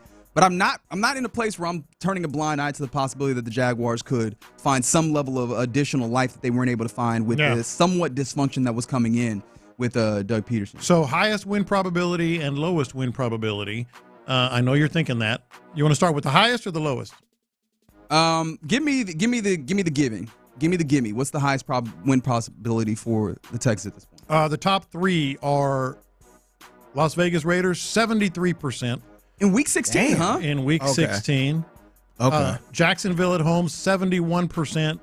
And Tennessee at home, 75%. So, again, 2 division teams. And the Jacksonville at home would be 10. And then you said Tennessee at home. Mm-hmm. And that game is, that one's one of the earlier 4. games now, isn't it? That's Week 4. Damn. Yeah. Okay. So lowest probability, I think we probably know the answers. The absolute lowest is at Baltimore Ravens. They're giving them a 20% chance to win that game. And then, of course, the other one that's relatively low, but not that low, at Buffalo Bills, 41% chance. Those lowest 3. And you said the Buffalo Bills coming here, Week 12. Yeah. Okay. Buffalo Bills coming here, No, that's all good. Yeah. I'm interested that they also view that with the with the Raiders Week 16, because those are the ones where, I mean, I think the Raiders are going to be pretty good, a better team, rather. I think that Geno Smith is a better quarterback. I think that one of the things that I don't know that they're going to be a great team by any stretch, but one of the things that Pete Carroll does is he stabilizes things. He does normalize things. And I think, like, remember that time we were all clamoring, or maybe not all of us, but a lot of us were clamoring for the idea of Chip Kelly being the offensive coordinator? That's an expensive offensive coordinator too, man. Like they pay good money. I think that Chip Kelly's going to be given the leeway to run an offense. We still don't know what that will look like at this level in the NFL again, coming back up. But I think he's been given an adequate amount of weapons where I go, that could come together, and you give him the full season to find that. Yeah. I don't think that is as big of a given as is said there, but hopefully at that point also for the Texans, if your offensive line is clicking and in the ways that you hope, and your defense is what your defense is, that you probably do have a decent shot there. Yeah. But yes, okay, so coming back to the original question. That's what I was going to go next. All right, so let's start with the opener. You have only I say only, I mean, it's kind of 50-50. You have a 48% chance of winning against the Rams in L.A. What's your biggest worry or biggest confidence that you will lose or you could win that game? I mean, the worry is very front and center. It's the offensive line coming out Week 1. I have a little bit of moving around during training camp unless 5 guys establish themselves very early on, because the whole conversation is we're going to find the first 5 or the best 5. And I don't know that immediately jumps out necessarily. And if you're taking time, that even cuts down the time even more, the idea of getting those guys cohesive. Yeah. Week 1s haven't looked great in this NFL, in this 3 pregame or preseason games era and the 17-game era. Yeah. You need to be, when you play the Rams, I feel like you want to be hitting on all cylinders. You're on the road. It's a lot of things that I think schedule-wise are not an advantage for you. I think the ultimate thing that gives me a level of confidence, what is the Los Angeles Rams' strength? Their play calling, the confidence that they have in the quarterback. What is the Texans' strength? It is absolutely, without question, the defense and a defensive secondary that you have not only, I don't know, you've made stronger at the top end because you had CJ Gardner-Johnson instead of like Eric Murray, who ended up playing a lot of snaps there or what have you. Even I might argue that CJ Gardner-Johnson at this point might be better than Jimmy Ward at the point that he is in his career. Like just considering those things. So I think you took up the higher end of this, but then also you bring up the bottom end, right? We didn't talk about this at all yet, but they bring back and of course as I'm getting there, it's and Miles Bryant, right? The cornerback who. He took a nice he gave you a little bit of a good play at that nickel back position that Jalen Petrie had, when you needed to jump in there.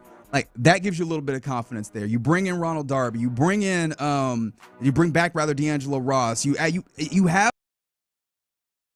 depth there if those guys have to spare somebody that you have that there. And then we know what the top end is. So I feel very good about the entirety of this defense going up against that strength of the Rams, even as they add Devontae Adams to Puka Nacua. Like I feel good about being able to neutralize that, and then all of it is just what is the offense able to do. You know what kind of gives me confidence? If I had to, you have to pick one. What's going to, what gives you worry? We just established that, and I agree with Reggie.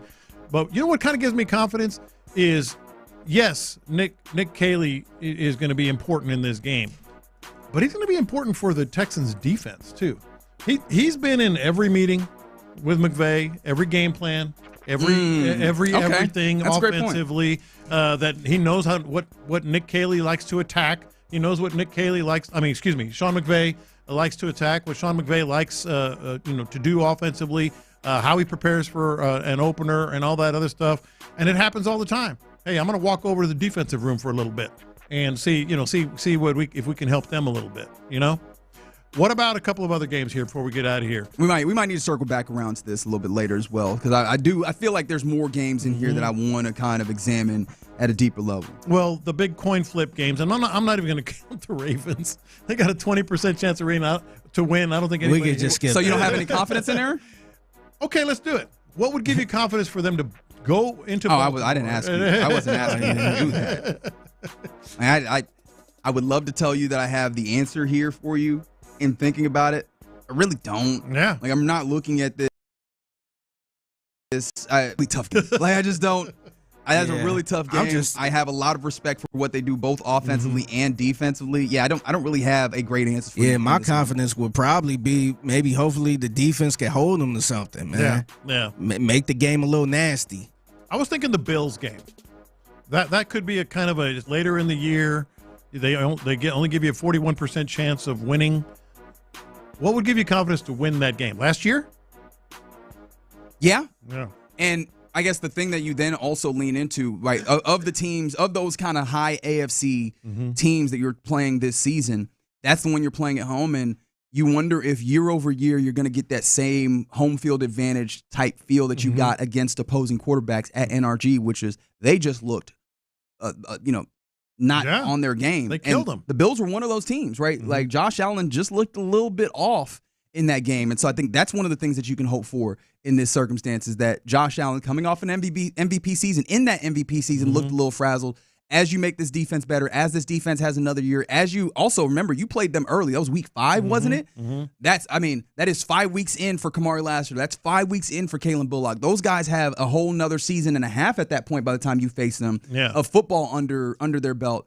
Does that then change or does that make that even more difficult for Josh Allen, who we expect to be a very good quarterback, but in those parameters with these guys, can you make it even more difficult on them? I think that would be the thing that I look for as an advantage. Yeah, we'll definitely circle back around because I want to dig deeper into some more of these games. Probably do that at 1 o'clock here. But coming up next, let's get into what is popping here, including the MVP has happened You're laughing. in the NBA. We'll talk about that, but then also today we should actually be getting the all defensive teams. Will Amin Thompson make it? We'll talk about that and more next. A quarter of the way through baseball season.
biggest stories in sports and entertainment. Sports Radio 610 style. In the Loop presents What's Poppin'. All right, let's get into what's popping here in the Loop on Sports Radio 610. One of the really interesting things that came out yesterday, maybe not one of the big team owner passing, and there was a couple of crazy comebacks in the world of sports, but just kind of a general news item that we've kind of been following with the Texans, but then, we get a little bit more information on that, pushes us a little bit further towards, some developments that we had hypothesized on. The Houston Chronicle, Jonathan Alexander, Danielle Lerner kind of both have, bylines on this. Apparently, the Texans continuing to look when it comes to their potential headquarters outside of NRG Stadium so that they could, move out of being one of only 4 teams in the National Football League that have their headquarters stationed inside their stadium. There's a nugget in there that tells us that at least 2 entities in the greater Houston area are trying to entice the Texans to build a headquarters and entertainment district within their county lines, which would be outside, of course. Or no, Harris County is one of them, right? So Harris County is fighting hard. In reading this article, I was trying to find a little clarity. In my reading of it, it does seem like one of the things that Harris County is trying to do is to get them to do like the separate headquarters, but still in the NRG Park area. Yeah, is that how you kind of saw it? That's part of it. This is a quite interesting development here. Look, as soon as this thing started to float around and we got the new president of the Texans, we were talking about it. They're doing it the right way. With the whole, hey, we want to remodel, renovate, whatever. Even though in the backs of their minds, they're thinking about a new stadium. Well, if this sourcing is correct, and no reason not to believe so, they've already explored. Sorry, the lead. That tells me a lot. We want to stay here. We want to renovate, but we're exploring at least 2 possibilities, right? Of a new stadium? Well, I think the 2 possibilities, are more of the headquarters themselves. Of the headquarters. Which would be separate from the stadium. But in this one, they've explored the possibility of a new stadium, but they're saying that they want to renovate. If you're exploring a new possibility of a new stadium, you're looking for a new stadium. Well, you can't have plan B? Come on, man. What you mean? I could look for another job but still want to stay here. Right, And let's personalize this. Whether it's you or you and your significant other or whatever, once you start talking about getting a new house, what usually ends up happening? Probably getting a new house. You get a new house. Or you might get that renovation. Yeah, you might. Well, also, it depends on how amenable the housing market is, right? If you look around, you're like, damn, man, none of this really hitting for what I wanted to hit for. We might have to settle or be happy with the house that we have. Let's put a little paint up. Let's do a little bit of remodeling. I will say this. I don't think that's the case. I don't think money is a thing. And that's what I'm saying. Situation. When I read that, I went, of course. Absolutely. like you're in an apartment, right? That is true. As soon as you start thinking, kind of think about getting a new place, you're gone. You're gone. Or I don't think I'm the best person for this. By and large. Or honestly, or let's say you're not happy with the apartment you in right now, they not doing no renovations, they not doing this, they not doing that, and you thinking about dipping out. Yeah. You're dipping out. Like you or you gonna weigh your options. And I'm not trying to say, they're definitely gone. All I'm saying is once you start looking, let's just put it on our own terms, in our own little worlds. Once you start looking, pretty dang good chance you're gone. No, I hear that from the 832. Will they get to keep the name the Texans? The Texans are not leaving the greater Houston area. Let's recall that. Yeah. Or keep the name Houston. Yeah. So that's where I am with this. I mean, they will still be called the Houston. It won't be called the Woodlands, the Woodlands Texans, or Katy Texans, the Sugar Land Texans. But no, the thing that I do also find interesting within this, like just the idea that Harris County, it does make me wonder though, like is the county out of touch here? Are they not understanding what is at stake here? Because look.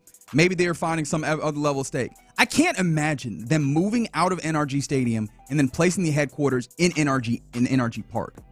Oh, you're saying like just build it all in one place at NRG Park? I think that is a possibility. Having the stadium, whether it's a renovation or a new stadium at that location, and separate out the headquarters where it's a different building, but in that same. Yes. That's one of the things that's being that I read here in this piece, and I'm like, yeah, that's not going to happen. That feels like. So you think the headquarters is going to be around the stadium? I think the options are this: they get the refurbish and all the incentives that they want at NRG. And then they move their headquarters. A lot of NFL teams don't have their headquarters. Yeah, correct. Like I said, out of the 32 teams, only 4 remain have their headquarters housed within the stadium. Yeah, because I think a lot of them don't have concerts and events and stuff like that. That could be a hassle. No, because just imagine around rodeo season, and we had John Harris and Martin Vandermeer come up here to do the show because it's such a hassle. Yeah, but if you have it a little bit separated, then it won't be that big of a deal. And trust me, I'm not passing judgment here, because if I was Cal or Hannah, well, I wouldn't be Hannah, but if I was Cal, damn, you could be Hannah. What you mean? Like that? I could be Hannah. You could be whatever you want. Actually, thinking about Hannah, I don't know that you could be Hannah. You could be whatever you want. I feel like Hannah's in a different place than you, dog. I'll put it this way: if I were over there, I'd do the same damn thing. And again, we can argue about public funding and all that, and I usually tend the other way. But what I would want is, let's move the whole shebang. Let's move everything somewhere else. What do you have think? it on our terms? You want the stadium and this, because again the headquarters, and I've been talking about this as the headquarters, and that's my bad, because it's the headquarters, but also an entertainment district around it. Think restaurants, think shops and all sorts of things outside of the practice facility as well, right? Like, I think that is what they want. I don't know if they'd want all of that and then also the stadium in the exact same place, but maybe you end up in that place.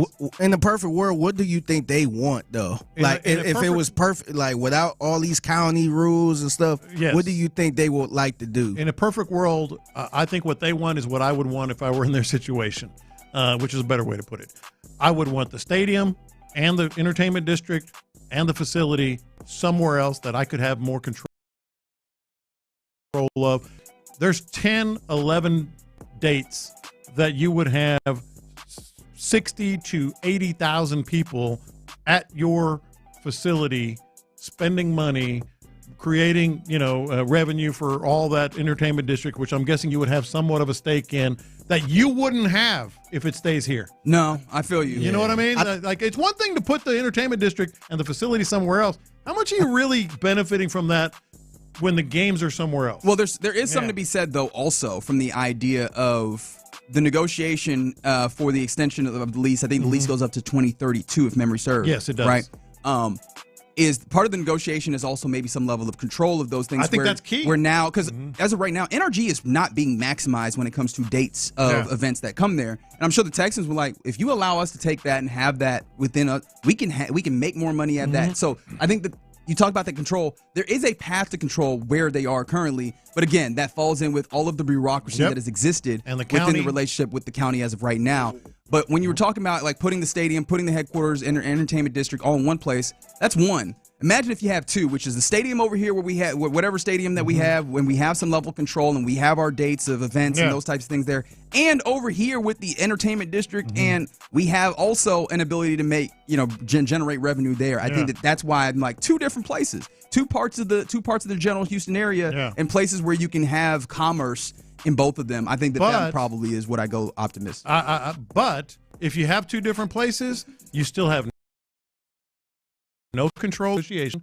You still have this entertainment district, which is going to be like a ghost town for 10 or 11 dates. I don't think that's the case, and especially because our guy Mo Tomlin, compared to 80,000 people over here, I don't think so. I got a guy like Tomlin, who's Tolman.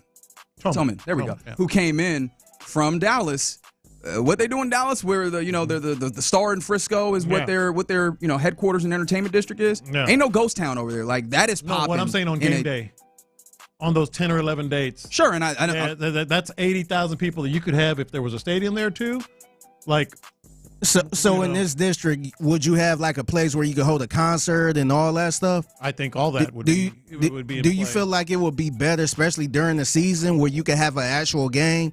And at the same time, or maybe later that night, a concert. I don't think that you go that I don't know far, about that, but I don't know about I'm not saying there wouldn't be anyone at this, this entertainment district and facility on game day. What I'm saying is that's a lot of people.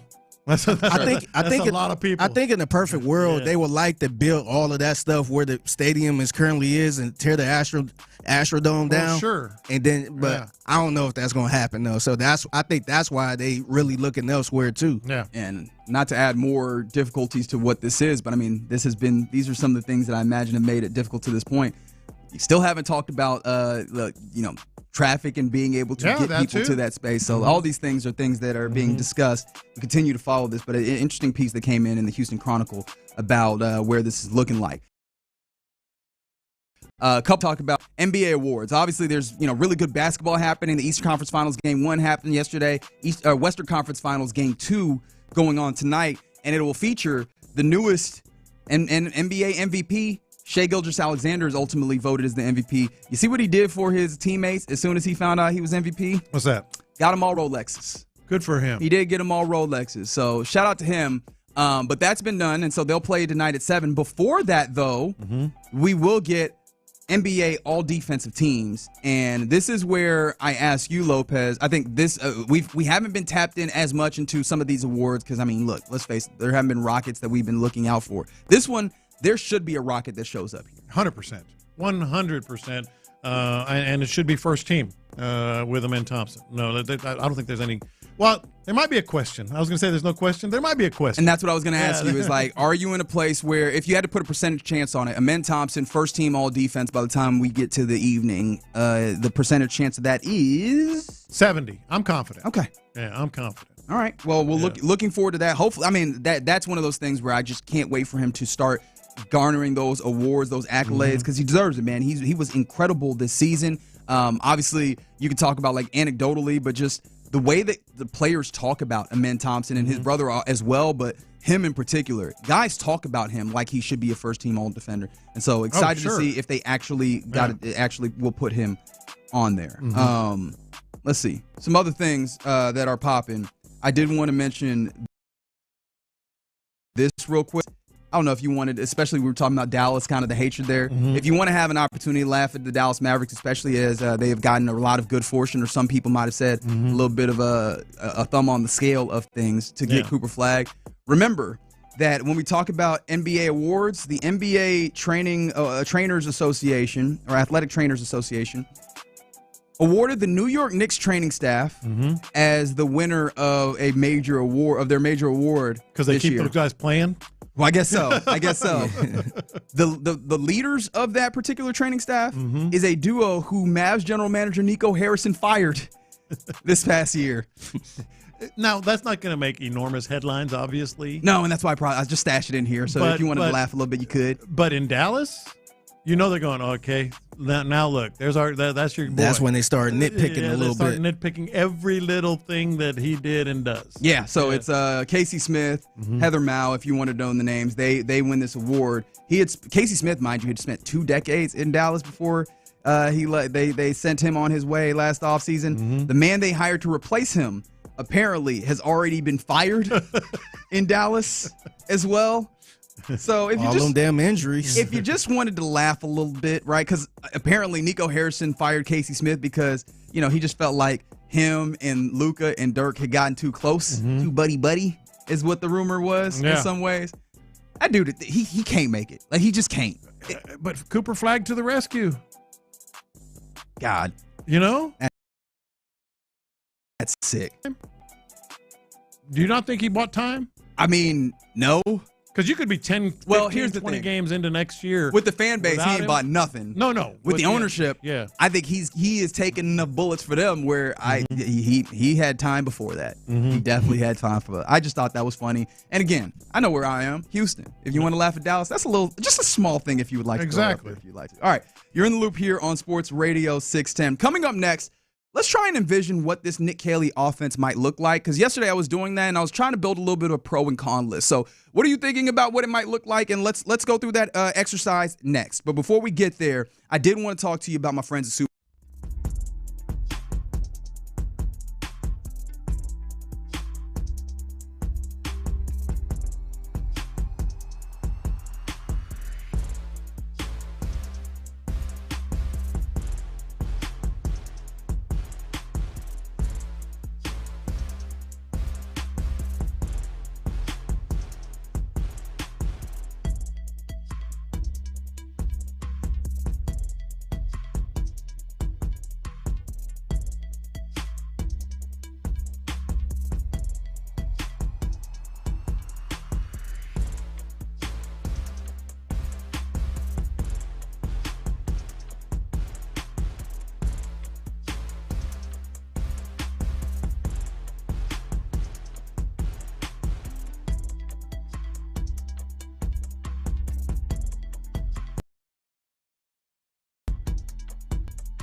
exclusive content. Sports Radio 610. The Texans play here. An Odyssey sports station.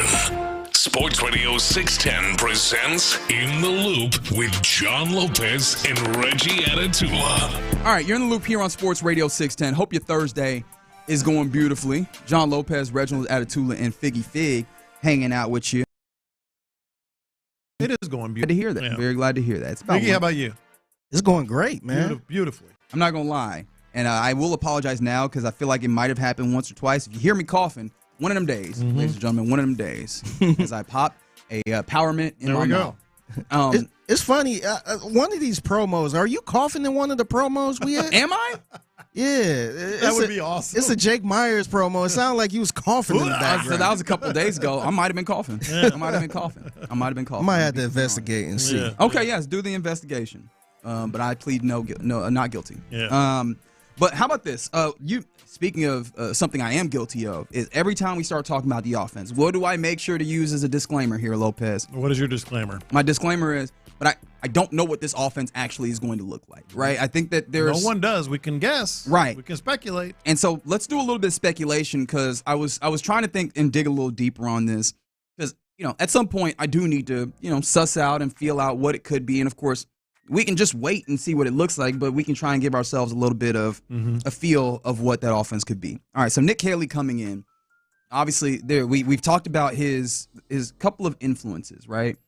There is the last few years that he's played he's been a coach under Sean McVay in Los Angeles. And Sean McVay's offense is an offshoot of kind of a West Coast type offense. Like that you have a lot of those principles within what's happening there. And then you go to his time that he worked under McDaniel in New England. Yeah. Under what is, and I always forget what the damn name of this offense is.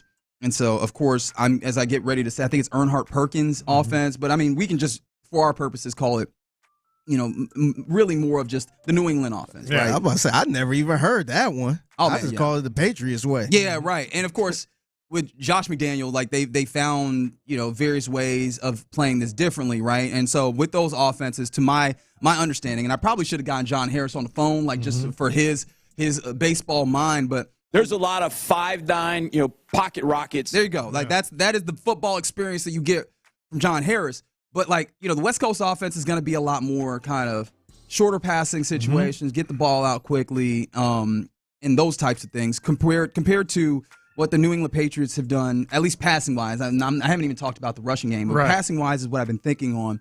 And if you kind of think about what the Patriots do or what the Patriots have done, it's a lot more intensive on the quarterback. It's a lot more kind of option routes, things that require your wide receivers to be on point with reading the defense, and obviously your quarterback to be an orchestrator of what's happening here. And I think both of these come with a certain level of pro and con with this. So I kind of wanted to examine which one, if it is indeed one or both, or like it leans more to one rather than the other. Which of those would be more preferable? Like the West Coast offense, where I think that would benefit the likes of Christian Kirk, benefit the likes of Jalen Noel. We've seen how when he gets the ball in flat spaces, in short spaces, he has the athleticism, the burst to be able to find room and make explosive plays. I do also, though, wonder, does that also help the offensive line getting the ball out quickly? But does that also limit what you're doing offensively? Does that then can it be a little predictable? Is it something that's limiting versus what New England does, where it does feel like it fits some of the descriptions that have been had, like C.J. Stroud getting up there and saying, I'm going to have more control of this offense. That sounds somewhat like Tom Brady controlling that offense, right? Is it going to be in the game plan nature of it? The versatility, that sounds like Josh McDaniels running that offense. But at the same time, that's going to require Nick Haley to be on his game when it comes to really finding the right game plan per time compared to Josh McDaniels, who has a lot of experience. It's going to require wide receivers. When you're looking at having probably two rookie wide receivers impact your offense very, very frequently and in a big way, having to be very attuned to what defenses are doing and how to run off of them. And then also, I think that's going to require C.J. Stroud. Like, I think we believe C.J. Stroud to be a very smart guy, a very capable guy of doing that. But how much would be too much of putting responsibility on him I think those are the ways that I view both of those. Is there one that is more appealing to you? Well, as soon as you brought this up, that we wanted to talk about this, I started thinking it can kind of be both, and I think it will be pieces of both. And the biggest reason is Nick Caley's biggest influence, I feel, with the Patriots way, and I know we all kind of cringe, when we hear that, but it's going to be more prevalent in the run game. I really do. And I've said this, and I don't mean it as an insult. His history, his background is not a lot of passing game, creativity as a passing game, sort of coach, play caller. I know you've said that before, but it just kind of seems wild considering that his position in L.A. was the pass game coordinator. Yeah, but there are a lot of reasons that you can get that title and not necessarily – like Sean McVay ran the passing game. Certainly. I mean, I don't think anybody would say that. No one would argue that, right? Yeah. But I think what he did is, as passing game coordinator, was be involved, maybe in some of that. But I keep going back to this. He came in, and they kept Gerard Johnson as the quarterback's coach. Okay. And that is a guy. That's why I think it can be a combo, kind of a combo platter of the two things. He knows the run game. He knows blocking schemes as a tight ends coach. He knows the offensive line. He kept Cole Popovich, who also has that New England background, right? In terms of the run game. When it comes to the passing game, make no mistake, it's his offense. He's going to call the plays, but I think he's going to lean heavily on what do you think? What do you want to do, C.J. Stroud? What do you think, Gerard Johnson? How can we implement that in our offense? But I think ultimately, what it's going to come down to in the passing game is I don't think there's any question that C.J. Stroud probably wants to have a bigger say in things. That doesn't mean he has to be Tom Brady. How many Tom Bradys are there? And that's the thing that I tend to agree with you for being there again, largely in what New England has done. I think I lean so heavily on C.J. Stroud saying with great confidence in that presser that he had an opportunity to talk to the assembled media that he was going to put his thumb on this offense. That also feels like being able to step up to the line and kind of dictate what's happening, have power, which again feels a lot like that New England offense. Also, another thing I was thinking about is, again, with the West Coast offense, I don't typically think nearly as much about attacking downfield, which I think you will have more opportunities to. And you have to with your receivers. Right, and I think that's something that CJ wants, and I think that's something that you want to be able to do with these receivers. And it also, again, pointing to what this 832 texter points out, whichever offense turns CJ into the point guard that he is, and I think that's what he wants. Way. That's what he wants. That's what I'm starting to lean more towards, that it kind of looks, and of course there's going to be a mashup in there, but that brings me back to the questions that I have there, which is how comfortable are you then if that's a situation with more responsibility on your wide receivers? Also, like, there's a graduation there. There's quite the possibility that not only does the quarterback have more responsibility, the wide receivers do in analyzing what's happening and making the right decision. Yeah. And whatever communication happens within those places, that opens up more opportunities for breakdown of communication. So that's going to require even more of a step up between CJ and the guys that are in that room to be on their P's and Q's. And that's a wide receiver room that, if we're being completely honest, of the guys that I think we all feel comfortable knowing are going to be greatly involved, there's one of those guys that's played before with CJ. Yeah, no, absolutely. But I think, you can be in a place where you don't have to be Tom Brady, but you still have control at the line of scrimmage. And I think what he really wants control of is not just like being on the same page with the wide receivers and giving them the Aaron Rodgers wink and both of them know, exactly what to do. I think it's as much as just protection, calling out protections, making sure you have confidence to be able to do that. And you have not deliberate, predetermined options. Like, he wants to be able to say, I want to throw the ball here, so I'm going to change the play. Sure. And I do think that is something that would be in tow if it's like leans primarily to what New England has done. And so, I'm just keep looking at that. But the one thing that I keep coming back to as well, if you are going there, and I mean, this is something that we kind of have had with the phrase game plan offense, is I think that it becomes more variable, at least in the way that Josh McDaniels has done it, and maybe it just looks differently. But that, again, leans even more heavily upon a first-time play caller to have the right decisions in a lot of these circumstances. And yes, you have C.J. Stroud as a backdrop, as Bobby Slowick talked about last year, to make his answers right. So sometimes get up to the line, and if what was called is not right, be able to audible, be able to move things around to a play that has a chance of success. But again, C.J. Stroud is also still a third-year player. And again, I'm not trying to cast any aspersions to his ability to do this. I think that I'm wondering, me personally, my reason was, man, I would love to mitigate some of the question marks. And it feels like when it comes to the way that they handle the offensive line, and now if I am indeed right in this kind of exercise that we're doing, that you go more towards the New England way, there's more question marks on how that offense functions to maximum efficiency, especially when you talk about, as we were talking about, starting off with the Rams, playing a lot of these high leverage teams in the AFC on the road, like those types of things. Those are things that kind of get me thinking a lot, and maybe not finding resolutions or answers that I love in those moments. I frankly trust C.J. Stroud. That's where it falls out. It's just like, I'm just going to trust C.J. Stroud. No, I mean, if you're going to have a franchise quarterback, and you say it's only his third year, which is accurate, but I'm like, it's his third year. like there's two ways to look at that. It's his third year. I get, I understand, it's his second offensive coordinator and all that. First in a new system. That is, when it's operating at its top, is an advanced one. If he's a franchise quarterback, he's thrown for 4,000 yards in this league already. He wants this.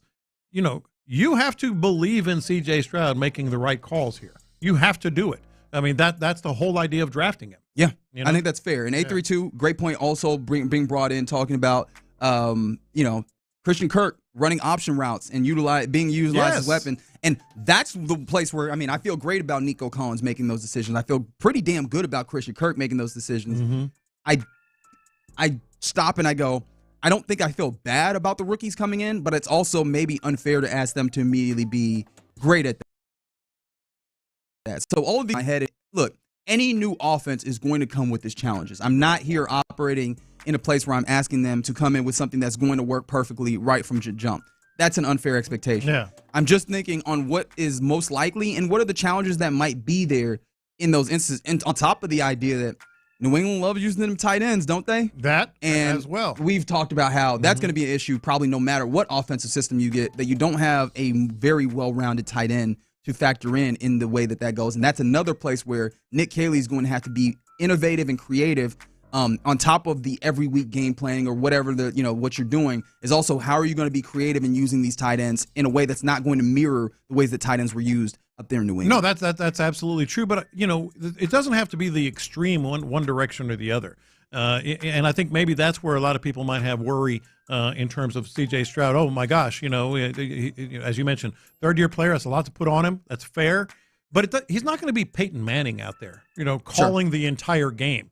All he wants is to have a little more control where he had none last year. There are stories of him coming off the field and just like, I wanted to do this, but this was my only other option. And, it doesn't have to be Peyton Manning. There is a sweet spot in there. No, and I agree to that. Yeah. And I want to make this more clear because I don't think I was. When I talk about him being a third-year player, and I know somebody's pointing to the idea that Clint has said, hey, man, third year, you should know these things. Yeah. It's not necessarily about can he handle it it's a lot. A vacuum. Yeah. It's can he also be so good that he helps mitigate the things that a first-year play caller might also have. Different. You have an experience, like you have Matt Stafford as your quarterback doing whatever you're doing, and then you have Nick Caley where you go, all right, Nick Caley coming in things, but wherever he misses, I feel confident about this veteran quarterback over here maybe picking up the slack.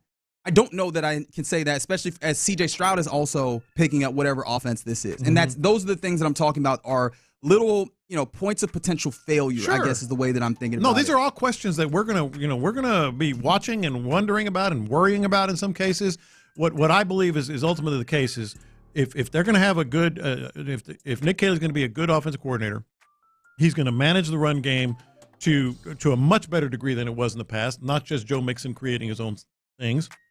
And he's going to trust C.J. Stroud enough that he can make an adjustment on the field from the play that was called. That is not – I don't think that's asking too much. You don't have to be – like I said, you don't have to be an offensive coordinator out there.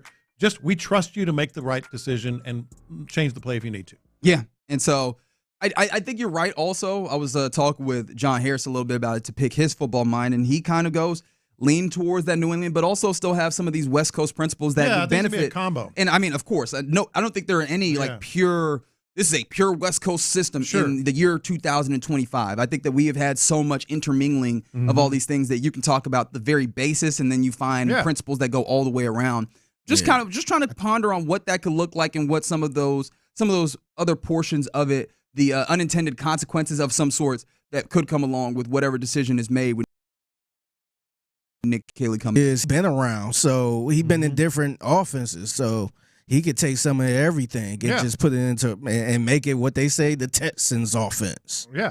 Yeah, and so it's probably right to just lean on the idea of got to trust C.J. Stroud, the intelligence that he brings, the athleticism that he brings, and trust that it comes together pretty quickly. I think that's the other thing that I think about. If Nick Caley is here for multiple years, though, I do love the New England side as opposed to like more of a West Coast based side when you talk about year over year, like into that second year. Then that's something. But I mean, you can't think that far ahead. It's got to be what can you do in the 2025 season and how can you push towards a Super Bowl. All right, you're in the loop here on Sports Radio 610. Coming up next, it's time for us to do our lunchtime confessions, which are brought to you by the Men's Clinic, and we will do those next. The Drive with Stoerner and Hughley.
Sports, sometimes it's not. Whatever it is, Reggie and John are keeping it real. It's In the Loop's Lunchtime Confessions, presented by the Men's Clinic on Sports Radio 610. Watch this. These are my confessions. And sometimes you even surprise yourself with the confession you're about to make.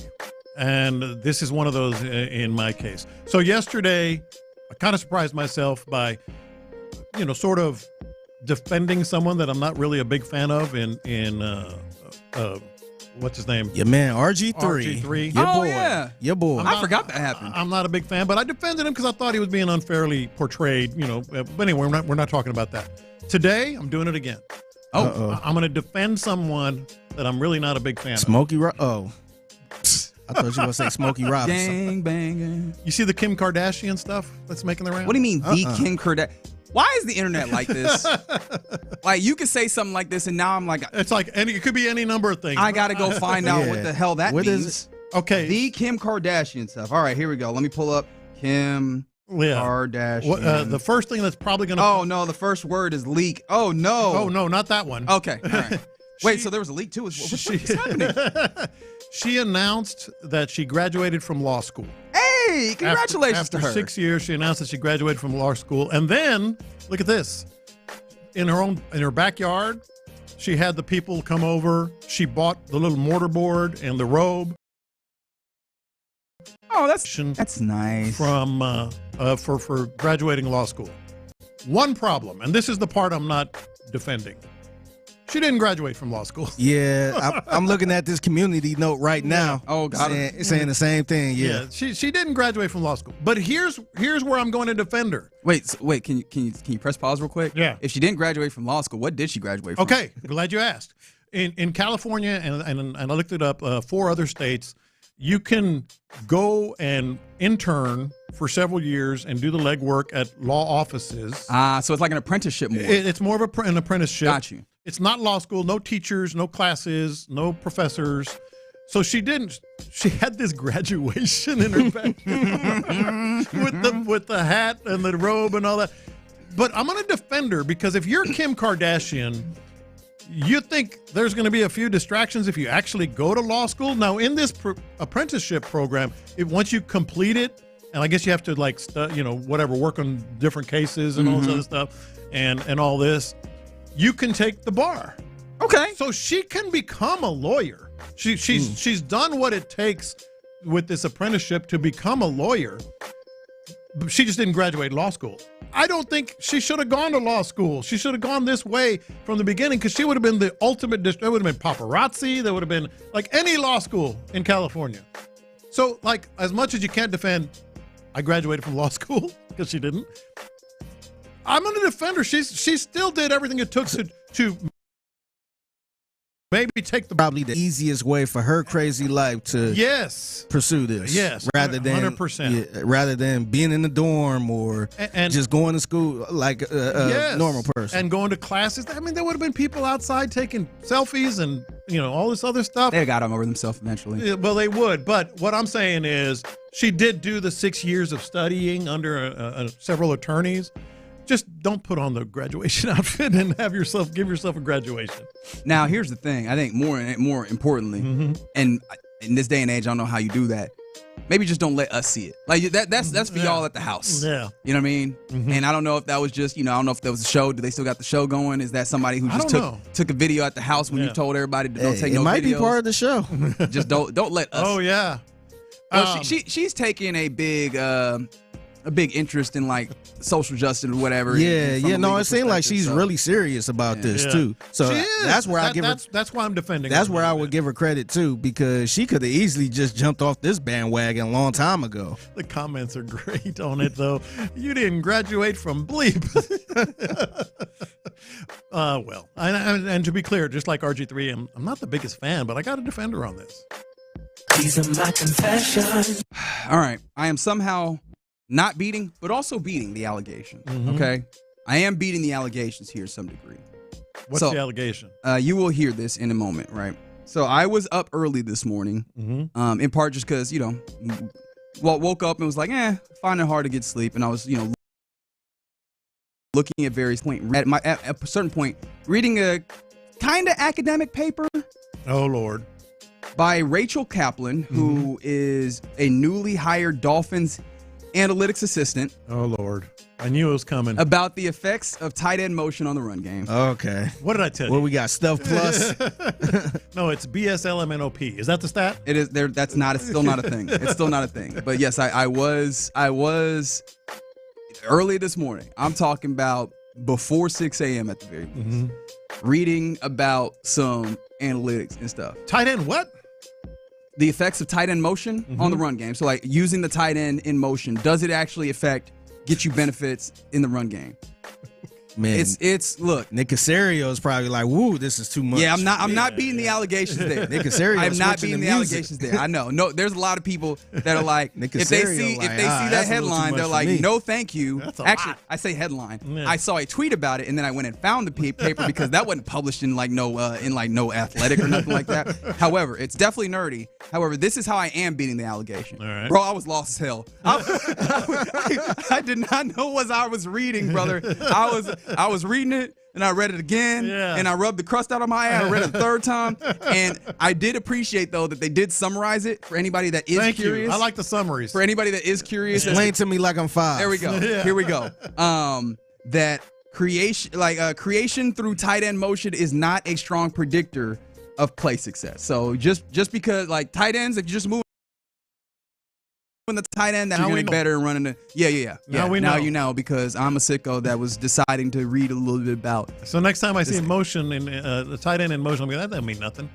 It doesn't necessarily mean. I think there's going to be more analysis done on it to see if there's more specifics. But as of right now, it does not seem like moving. And that's specifically the tight end. Tight ends, particularly, not like receivers. No, that's a whole different study. Yeah, okay. It's actually left-handed tight end.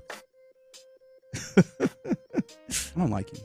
With blonde hair. I already said I wasn't beating the allegations, okay? God, that was the confession part.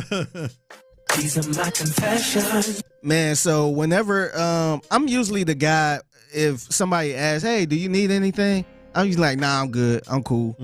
I didn't this time. I got to confess. Shout out to T Mill.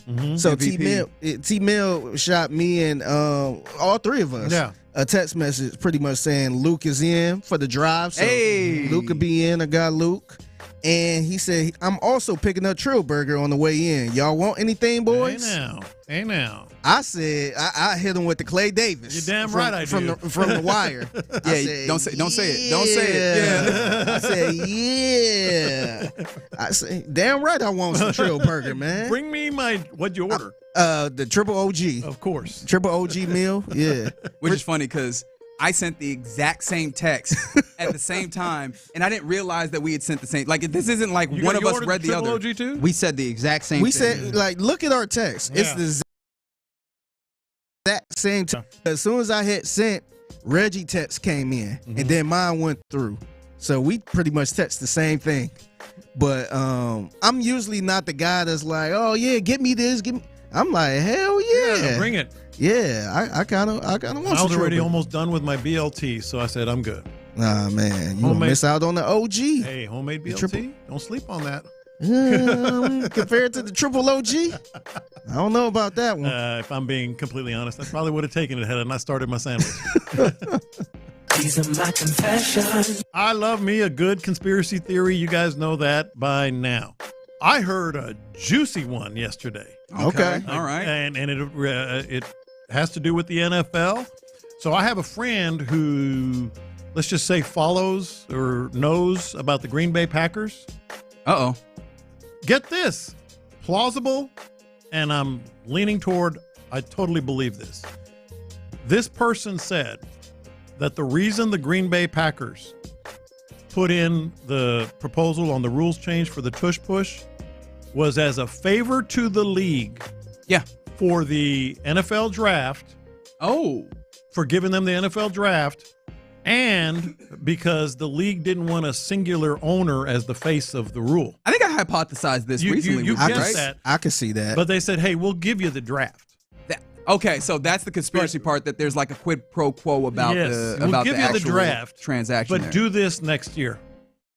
Or whenever, whenever it was. But could have did a draft anytime, to be honest, because it's Green Bay. But I do feel like the NFL was like, hey, y'all put this in because we don't want to place blame on one owner or one team. See, now I got to be careful because they did host it and they did a bang-up job from everything I can tell. Yeah. However, coming in, I don't know how you decided that Green Bay was the place you went to before you went to numerous other NFL cities as you was taking this thing on the road. And I guess this would offer a plausible reason as to why you choose Green Bay before some of these other ones. I just don't believe that it's that in particular. But I am here on the idea that the NFL looked around, particularly the owners, right? In the same way we were talking about Jim Irsay passing. Jim Irsay is one of those guys that is very comfortable being out here. Like, I'll say the thing that none of y'all are. You know how, like, you be talking about some with friends, like, how do we break it to them? You had that one friend like, I'll tell him. Jim Irsay is that friend. Rest in peace, obviously. But I think when it comes to something like Tush Push, knowing that it was going to be as controversial as it was, I think that they didn't want anybody to be the face of it. So they're like, why not the Green Bay Packers? Yeah, because they don't have a face owner. It's obviously several people. This person told me this, and I was like, I'm in. I can see that. I buy it. Yeah. These are my confessions. All right, so it seems like Pat McAfee got the Stanley Cup, Lord Stanley's Cup, in his studio today. And every time I see the Stanley Cup, I have the same thought, which is, how in the absolute bleep do people think when they see that, I'm trying to drink something out of that? Like, I get to some degree. Like, it is a bowl. It is the early, it's or it's the late aughts, meme. If it fits, I sits or whatever. If I could put some beer in there, I'll drink out of it or what have you. Yeah. But my problem is, I don't care how much they clean it. Knowing the things that we know people have done with the Stanley Cup, can you imagine the things that we don't know that people have done with the Stanley Cup? Ain't enough dish soap, ain't enough sanitizer, sanitary wipes, ain't enough wipes, ain't enough steam cleaners, ain't enough nothing for me to put my lips upon the Stanley Cup in order to drink out of it, because only God knows what you contract in that moment. Like, every time I see it, that is exactly where my brain goes. And is that kind of illogical? Probably. But it might even be one of those things where if I drink out of it, knowing that it's clean, the placebo effect is enough to get me sick, because I know people have done some dastardly stuff with that thing. They have to have. I'd drink out of it. Would you? I wouldn't. Now, however, I'd clean the hell out of it. But let's say Houston get a team and they win the Stanley Cup. I would sip lean out the Stanley Cup, just to say I sip lean out the Stanley Cup. I hear you there, because that is a really, really good. And what is your beverage of choice? That's a bar. That's a bar right there. I know somebody from Houston gonna say it. This man puts promethazine in there. Yeah, like if you a rapper, Sipping that's the ultimate lean bar, out the Stanley Cup. I can hear Slim Thug saying that. Yeah. Oof, Copyright that. Yeah, I'm still not drinking out of it. All right, you're in the loop here on Sports Radio 610. Appreciate you hanging out with us. Coming up next, let's do a little buy or sell. Are you buying what these various 3-5-7-2-4-6-10? We'll discuss it next. The Sports Radio.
Time to wait.com. Sponsored by Bristol Myers Squibb and Pfizer. Live from the Mokaram Injury Lawyers Studios, Sports Radio 610 presents In the Loop with John Lopez and Reggie Atatula. You're in the loop right here on Sports Radio 610. John Lopez, Reginald Atatula, Figgy Fig. Big shouts out to Sean Pendergast. Always working, man. Always working. All right, let's do a little bit of buy or sell here. It is a Thursday here in the loop. And that's what we like. These folks in sports are selling. 713-572-4610. Play along as we get to be the judge, jury, and I don't think executioner counts. I don't want to say none of that.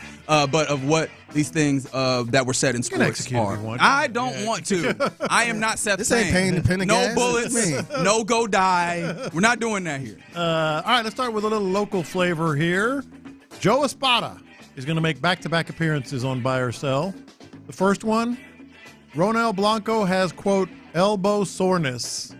I mean, buy. It's clearly going to be elbow soreness. The problem is what elbow is sore. That's what I'm saying. What does the soreness? What is underneath all that? That is always the issue. How do you fix the soreness? Yeah. Is the question. Yeah. How long will it take? Does it involve a surgery with two first names? Right. Like that is the question that you have there. Yes. And that's the problem is that you very easily could lean into the idea that it is indeed Tommy John. I gotta admit.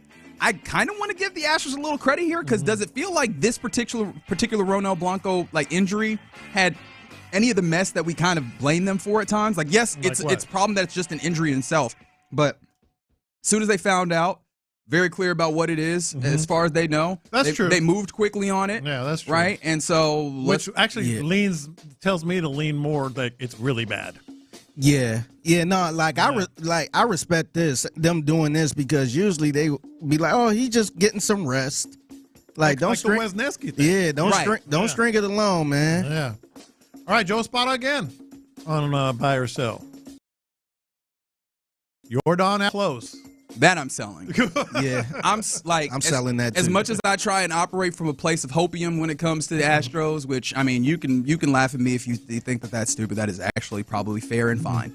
I have a visceral reaction to close because what does that actually mean? Well, what is it? That doesn't mean a damn thing for me. Oftentimes, yeah, close to what? Close to playoffs? I don't know. Close to August? Especially once we've close to missing some more time.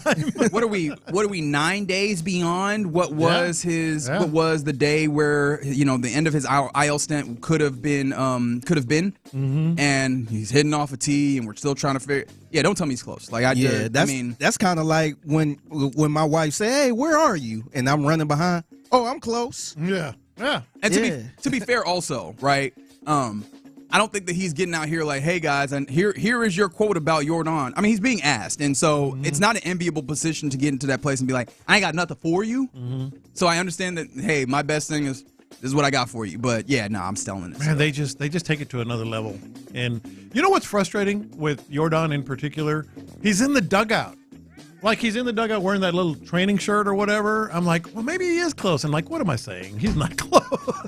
He's close to the action because he's in the dugout. See? Yeah. So I am selling that one as well. All right, so earlier we were talking about the Jonathan Alexander story. And Danielle Lerner. Shout out to the Houston Chronicle. About the Texans have explored a couple of options out there, perhaps for the event center and all that. Well, one thing that Leslie Briones, who is the Precinct 4 commissioner of Harris County, kind of one of the voices in what's going on with the county and NRG. Sure. She told the Chronicle last week, and this is the one that kind of stood out to me, that the Texans and county leadership have engaged in conversations with the Texans. This is the quote, though, buy or sell. When she was asked about the prospect of the Texans staying in Harris County, she said, "We'll see." Ooh. Well, I don't even know how to buy or sell that because that is probably one of the most cynical responses that you can give in that circumstance, right? We'll see. That is not. We are hopeful for that. We are excited. We feel like there's a good chance of that. That is just that is the word equivalent of the sound. I'm kind of buying that because I think she don't. I think that's a perfect example of I'm not sure. Yeah. So we will see together. I'm buying it. You know where I stand on this. I think they've had a very strategic approach to this whole thing. It's going perfectly according to plan. They've already reportedly, sort of reached out for a stadium and 2 other places, and they're also trying to negotiate in good faith, I'm guessing, with the county to redo this area over here. So she knows that they've done all these things, if in fact they have. So we'll see. And in a way, like if you think about this in a baseball perspective, they already had on this, and they went to the bullpen and got the closer. They were like, "Oh, get the fireballer, Mike Tolman, who's worked with the Cowboys to develop that thing." Yeah, and let's bring him in. Like that's what this feels like. Where they're like, "All right, so we weren't getting no movement here. Let's go get the big guns." And Mike Tolman comes in, and I can't imagine that Mike Tolman comes in, to your point, and is like, "We're just gonna push harder on the same thing we were on." Right. You know what I mean? Right. All right, you buying or selling this? Former Royals general manager Dayton Moore said that Jeff Luhnow called him and offered Jose Altuve for Eric Hosmer in 2013, I believe is when it was. Yes. Yeah. Buying it. I don't know what reason I would have to sell it. I guess the question I have is, why did that not get pulled? Why did that trigger not get pulled in that moment? Yeah. And I guess the answer is probably easy. That is a small dude that you're hoping turns into the Jose Altuve that he actually did turn into. Like that's part of the fun of Jose Altuve is how the hell did he turn into this? Yeah. And they were wondering it here, even though he had a good start and all that. I mean, what's he going to be? Well, he's going to be legendary is what he is, but I'm buying it as well. Yeah, I'm going to buy it too. I felt like that was Jeff Luhnow trying to get somebody more established and not sure what Jose Altuve was going to be and just trying to see. Yeah. Aaron Rodgers, not the quote that you mentioned earlier. He just got stuff happening in his life. He got commitments. that one. So Steelers Insider quoted a Steelers executive as saying this. He told us, "Listen, I'm going to play for you. I just don't want to go there and then miss part of mandatory minicamp because of buying that." Wait, he's told them I'm going to play for him. And is that the quote that we got from his biographer there, or is that? But from a Steelers executive, from a Steelers. Oh, so a Steelers executive has said this now. Told him reportedly. Told him this. Told the writer. Okay, cool. I just wanted to make sure that I got the sourcing correct on this. That Aaron said. Aaron, I call him Aaron. Y'all close. Y'all be going fishing and such. that Rodgers said, "Listen, I'm gonna play for you." Are we buying that part? Yeah. I'm buying it because at this point, you would have decided that you were just going to retire, or you would have had some other negotiations, and there's no evidence of that. It does feel like, hey, this is the inevitable. He's just stringing this out for upside down question mark as reason. Like I just don't know that portion of it, but it does feel like that's where it's going to happen, and it feels like those are the reasons that he's given, and that they track with what he ultimately goes on Pat McAfee and says. It just kind of strikes largely most of us as a dumb reason. Yeah, I'm actually buying it too. I thought you was going somewhere else with the question. I thought you was probably going to set it up like his excuse for why he don't want to do it. I'm kind of buying that a little bit too, man, because I'm trying to, I know he's a different cat, but I'm trying to put myself in that position where, like, do you really want to start with camp and all this other stuff, and then whoever close to him pass away, then now you got to leave? Right. That could be a big headache in a big thing going on. That whole second part of that minicamp, it's like he's predicting it. Well, I did see, and I can't recall exactly where I saw it, so I want to be very careful about saying this.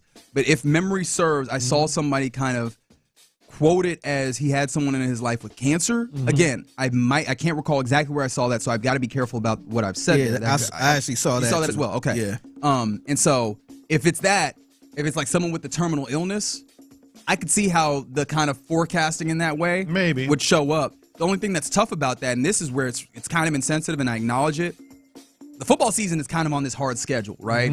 So even if you're in this place where you're like, damn, I might have to leave at some point, didn't you just get a feel a couple seasons ago of what the distinction is when you try and start the season with no real, not a lot of training camp, not a lot of OTAs, not a lot of rapport, and you go into what you're doing? Like, even if you have to leave at some point, wouldn't you like to get in the building and start building some of that rapport with a new system, new coaching staff, new teammates, even if you ultimately have to do a thing where you leave that I think a lot of people would understand and appreciate. Like, hey, okay, go be with your people. Yeah. I think that's the place where I go, I don't think that I necessarily see his way on that. That's the other thing too, man. A lot of people go through the same thing as well. Course. He's not the first person that went through something like this. Hell, you had people that their significant other had babies or going into labor. Yeah. And some people did miss a game, some people didn't. And you work around that. And to be fair, people grieve differently. Like, I don't, again, want to be very careful about that. But I just, from the football perspective, which maybe he's just in a place in his career, in his life, especially as a dude like him that has not been all football. I'm not saying that he dislikes football. Maybe he's just to a place where he's like, I'm not so footballed in to where I'm going to allow that to dictate my decision making. But you could say that. I'm just wondering where's the timeline at for this? Right. Well, because the Steelers got to get going too, man. You can't stop the season and wait on him. That leads to my answer on this. I'm going to buy that he said, "Listen, I'm going to play for you." I just don't know if that's true. Like if he actually will, because they have a schedule. He might back out. He might decide retirement. Sure. I'm sure he's told, I'm going to play for you. Those are both from Aaron's side. You don't think that the Steelers back out at any time for this, right? Well, they might be done in terms of, waiting, So they can run Will Howard out here? Get Will Howard out there. All right, buy or sell this. Okay, brother. That's the power. Best of luck to you, Steelers, if that's the plan, with all due respect. Mary Kay Cabot reported that the Cleveland Browns have, quote, not closed the door on Deshaun Watson being their quarterback. I think he's just laughing. Sell? Didn't the owner already call this a swing and a miss? That's not to say that, hey, man, we acknowledge that this is lost, but we can still find some salvage out of it. Mm-hmm. The thing about it is, this is kind of a PR circumstance. Mm-hmm. You have already said this into the public world that we view you as a level of disappointment. Yeah. I don't know how you get back on the backside of this and all right, well, let's make this work. I just feel like it's kind of in a very different way why arbitration is such a weird thing in baseball. It's why all these guys have agents. It's like when you get to these instances where we have to have the hard conversation and the team that employs you has to say bad things about you or your third-party person as opposed to your face. Yeah. And in a way, when you say it out in public, they have said it to his face. We find you to have been a flat-out disappointment in this. Yeah, but we might get you out here and play quarterback. Yeah, I don't think that's how it works. They haven't closed the door, Figgy? I think they closed the door, but I think the dude, I think the ownership, I think he kind of showed his cards a little too early. Mm-hmm. Because, just because you're the owner don't mean you're a smart owner. I think he said a little too much during that time. Yeah. And teams usually don't really show their cards like that. I'm just loving the fan reaction to that. I'm just honestly, I'm kind of curious at this point. Like, do we think he could come back this season? I guess. If he do decide to come back this season, I don't think they're gonna be good this year. If he's healthy enough to come back towards the end, I think he will play. I don't know. I think they have closed the door. I think so too. Oh boy, Brock Purdy can win in the NFL, then Will Howard can too. This is the thing that I hate about I guess what's the right word?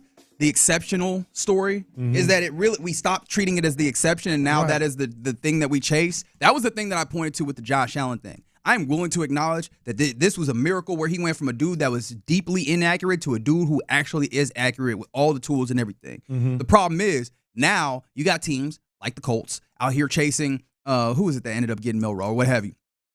Seattle. That's right. Out here chasing the dude who's like, oh, he's got all the talent. We'll just make it happen like Josh Allen. Was that doesn't happen.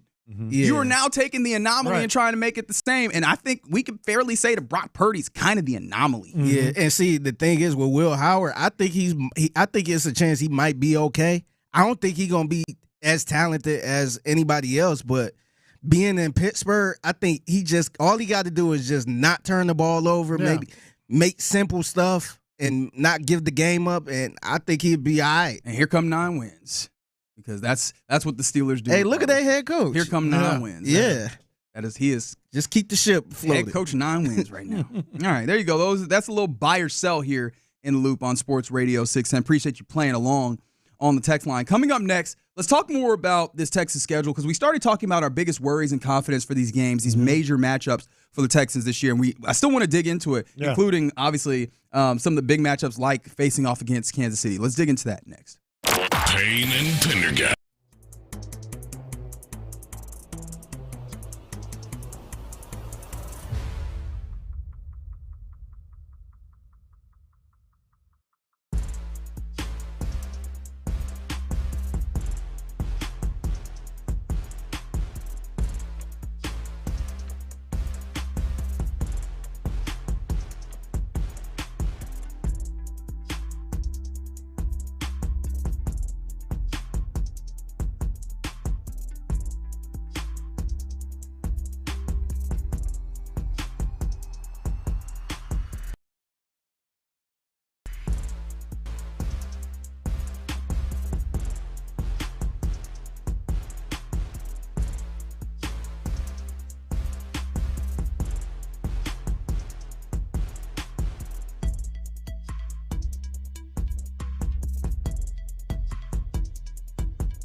content. Sports Radio 610. The Texans play here. An Odyssey sports station. Sports Radio 610 presents In the Loop with John Lopez and Reggie Atatula. Yeah, you're in the loop here on Sports Radio 610. John Lopez, Reggie Atatula, Figgy Fig hanging out with you. Hope that you're having a good Thursday. Someone who is definitely having a good Thursday. His name is Amen Thompson. Amen Excellence Thompson. I always love seeing his middle name whenever they put it up, just XLNC, Excellence. That's right. He is excellent in this very particular way that he is a first-team all-defensive honoree in the National Basketball Association for the 24-25 basketball season. He is joined by Evan Mobley, was a first-teamer, Dyson Daniels of the Hawks, Lou Dort of the Thunder, and Draymond Green of the Warriors. And so that's the first team. Last one? Draymond Green of the Warriors. Yeah, but Amen Thompson, first time, and I imagine the first in a number of them because this was not an anomalous type season. This is kind of a coordination of a defensive prowess that's going to exist in league to come. And so I do love that he got to be that first teamer. Mm-hmm. I thought we had it on we had a really good vibe. I think you ultimately, when I asked you to put a percentage on it, 70% is where you put it at. 100% now that he is a first teamer. I am happy, though, because I was looking at someone like Ivica Zubac, who was on the second team. He was highly regarded. Maybe he could have gotten some things up there. And then Jaren Jackson Jr., I feel like he finished out the season in a way that was a little rough, but he's a former defensive player of the year. Yeah, he's got his name out there now. You wonder as a guy that can be on that team. 100%. And as we know, especially with defense, there are metrics, but there's not kind of the everybody accepts this as the end-all, be-all types metrics for defense. So your name and that kind of clout that you carry does impact this, and now he adds a little bit more of that. He's got the rep now. 100%. So shout out to Amen Thompson and your Houston Rockets adding in the accolade this year. How you like that? You got an all-star and you have a defensive first team or all defense first teamer.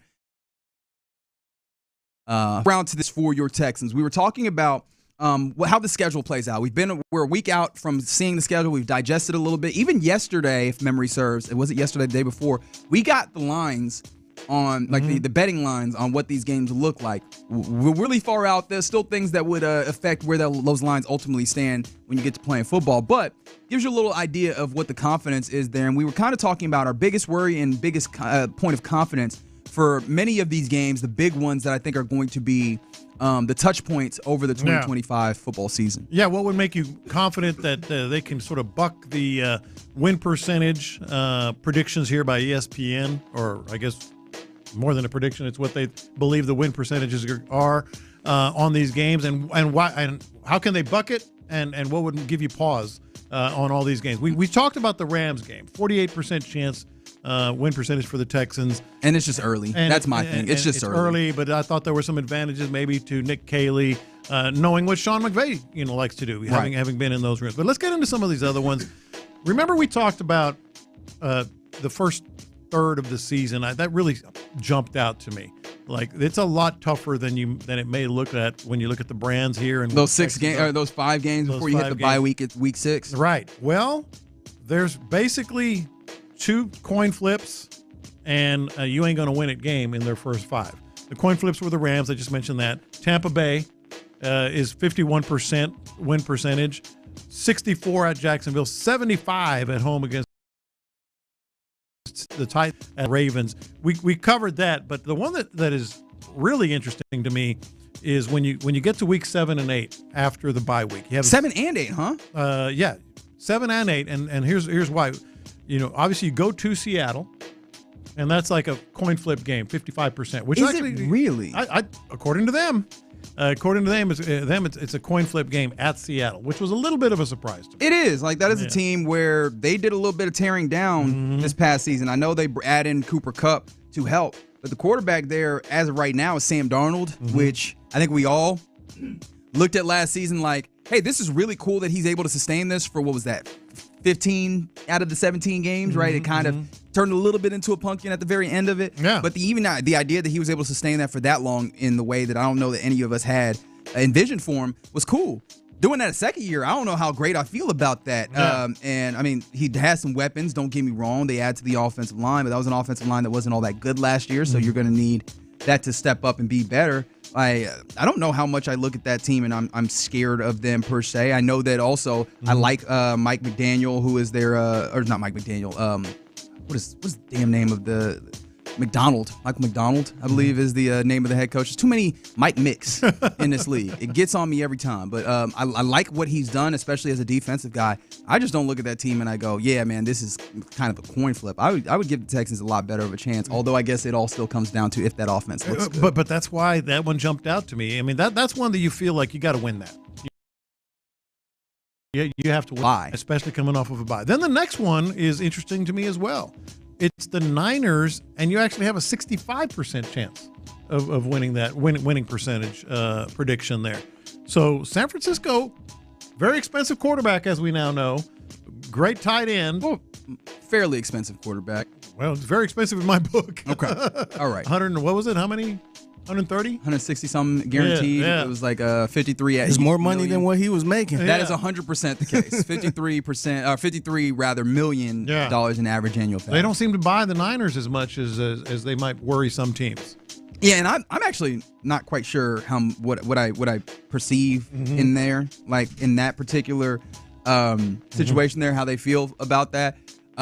They did have a down year last year, but it does feel like I wouldn't have imagined that people would get that down on this Niners team. I guess the defense did take a little bit of a hit with some of the folks that end up going out, but that's one of those teams that I think people typically give the benefit of the doubt with the coaching in particular. Yeah, I mean, you still have solid there calling the defense, and Kyle Shanahan is one of those guys that we still look at as a wonderkid of sorts, even though he's gotten older. Yeah.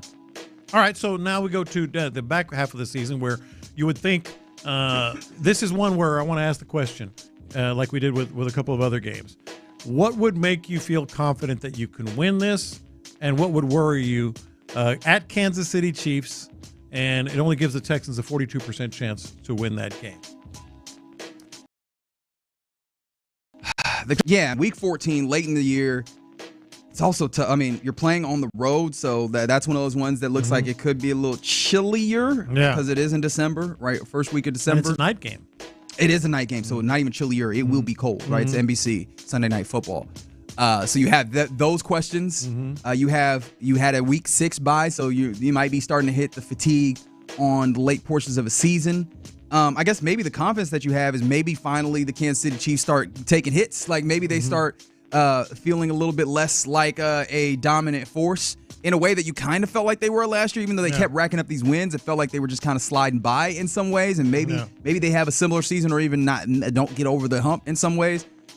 But yeah, that's one of those ones where I almost wonder what's the psychological effect. Well, see, this is kind of what gives me confidence. I'm not sitting here saying they're going to beat the Chiefs. The question is, we all know what would give you pause. What gives me confidence is, and this is going to sound so dumb, but I really believe it, they play the Chiefs pretty damn well. They just can't beat them. Yeah. Like every game is like kind of down to the wire. You can go back to the playoff game, as far back as you want. Like they play the Chiefs pretty damn well. It's kind of wild to say too, because we can't say this about Baltimore. No, you get Baltimore killed. is like no chance in hell. Right, and that's where they can't beat the Chiefs. Yeah, exactly.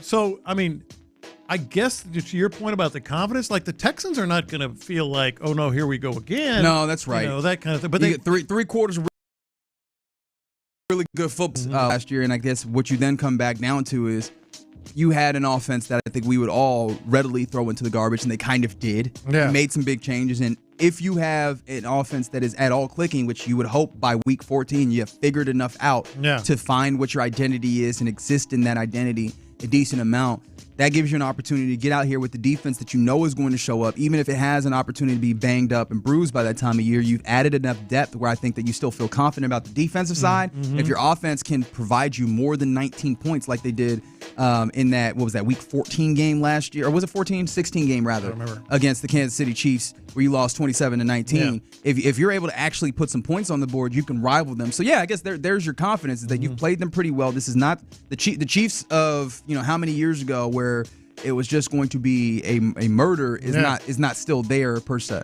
And I know playing someone well doesn't mean a damn thing. But in terms of going into that game, they got to feel pretty good, and also how they're playing going into the game as well. Right. I feel like the Bills had a lot of playing them well up until ends of games. Yeah, exactly. And then you get to the very end of the season where it could be, maybe home field, a home game, is it? Maybe the division, whatever is at stake. Week 17 at the LA Chargers, your second trip to LA, coming off of a couple of home games, and the win percentage prediction by ESPN was 54%. So another coin flip type game. That could be one. I have confidence against the Chargers as we sit here today. Obviously, everything can change. I have confidence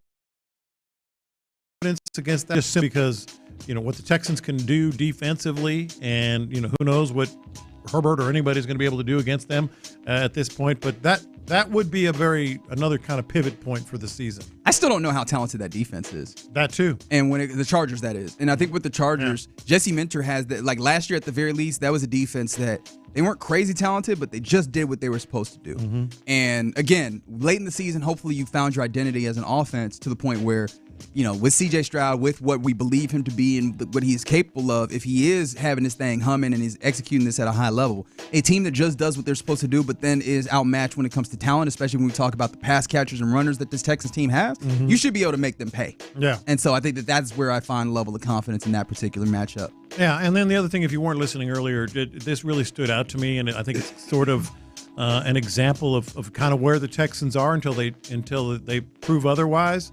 They're in terms of 60% or better win percentage. There's only 8 games, so only 8 games that the Texans are considered a significant or decent favorite.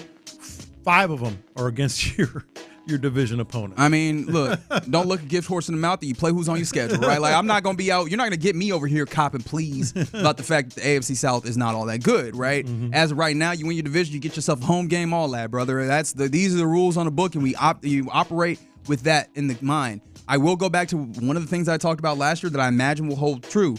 That's all fine and good. I need you to go and show me something about who you are in these other games. Exactly. That we've handled business in the 6th, the 6 that you have in division, but the other ones, those are the real tests that we're talking about. I mean, you could stack up the wins and win the division. That's something that almost feels like a given. Mm-hmm. Show me who you are. Show me what you're made of in these other ones. And that starts right off the jump, week 1 against the Rams. Yeah, and you said it. I mean, you know what they're going to do against the division, but these other games. The other one that's interesting is Broncos. Broncos is another. That's very interesting. Sort of coin flip game according to the predictors, anyway. Right, and that's one where that middle of the season. Middle of the season, that defense is really, really tough. And then, I think that I'm interested to see what Sean Payton has cooking, because year 1 with Bo Nix in that offense went way better than I personally expected. I'm sure some of you out there would have seen it and believed in Sean Payton, and that's 100% fine because it's fair to have assumed and to rather have surmised that. I do come back around and I go, how much of that is repeatable? How much is Bo Nix actually that guy? Those are the or questions does he take a big leap? Another leap. And I hear what you're saying there. I don't anticipate that, but who am I, right? Like maybe he does. Like I still you was against him from the beginning. I was, and I still am. And you know what? I'll be that, right? I saw Bo Nix at Auburn. You ain't see Bo Nix at Auburn. I saw Bo Nix at Auburn. That man took 6 years to get good in the college, and all of a sudden you're gonna tell me that he's it in the NFL? I need to see more, dog. I would like to see more. But yeah, there you go. Yeah, that'll be a fun one as well, and that's one of the tried and true noon games, baby. Noon game, NRG Stadium, week 9 and on Fox. That'll be fun. We'll get a chance to tailgate in the heat before. Don't sleep on early November, man. That is true. I know where I live, Houston, Texas, baby. All right, you're in the loop here on Sports Radio 610. That was nasty. All right, this is about the time where we turn things over to our guy Figgy Fig for Figgy's Mixtape. What do you have in store for us, brother? Yeah, so we got another update on the prison break in New Orleans with a plot twist. Oh! We got a bit of a plot twist on this, plus a TikTok trend parents need to be aware of because these kids out here wilding. Yeah, watch out for your babies. We'll help you out with that next. A quarter of the way through baseball season, an unexpected hero has emerged to help keep the Astros above 500.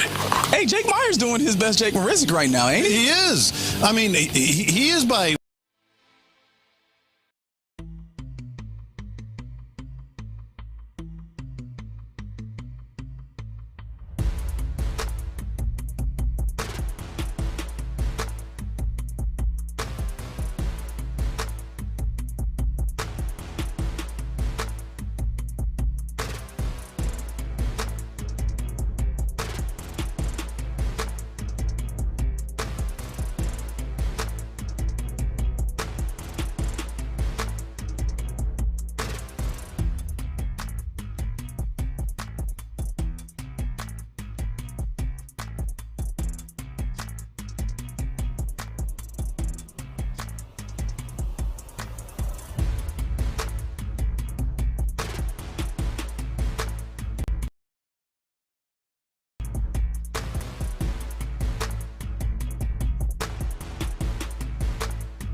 tonight on Sports Radio 610. Insider access. Exclusive content. Sports Radio 610. The Texans play here.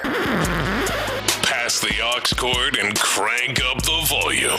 Figgy Figs in the driver's seat. Sit back, relax, and enjoy the ride. It's time for Figgy's Mixtape on Sports Radio 610. Yep.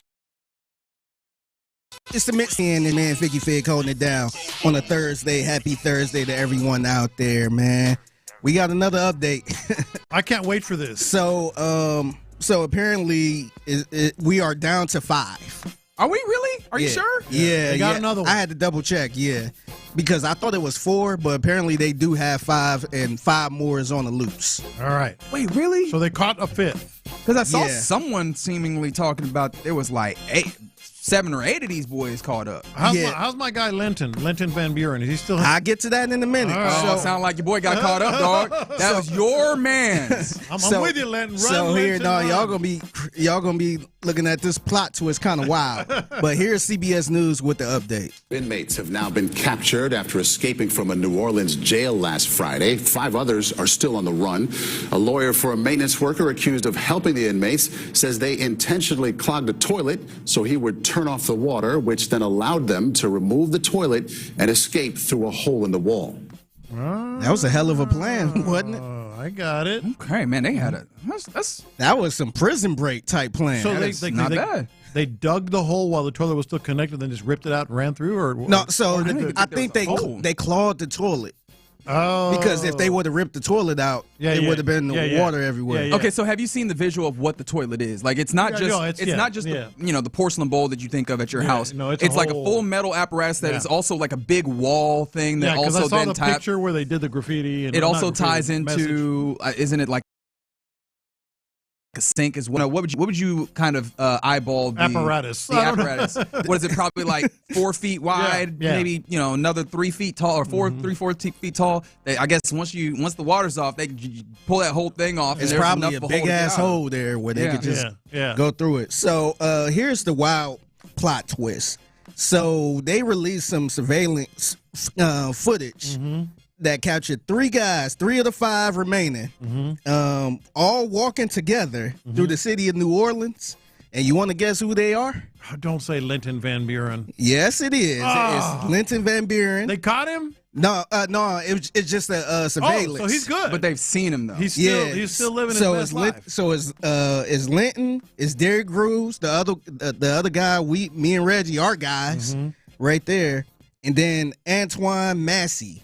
Who was the guy with the tattoos who we did not want. Well, that guy was going to be how is so all 3 of them are together. So Linton and Derrick are boys. And I get all 3 of them together. How is face tattoo still out there not getting caught? I have no idea, but that could mess up a lot of parlays. Yeah, it could. Yeah, because we kind of figured, I don't know, I guess I kind of figured everybody was out on their own, but these 3 are just running through the city, man.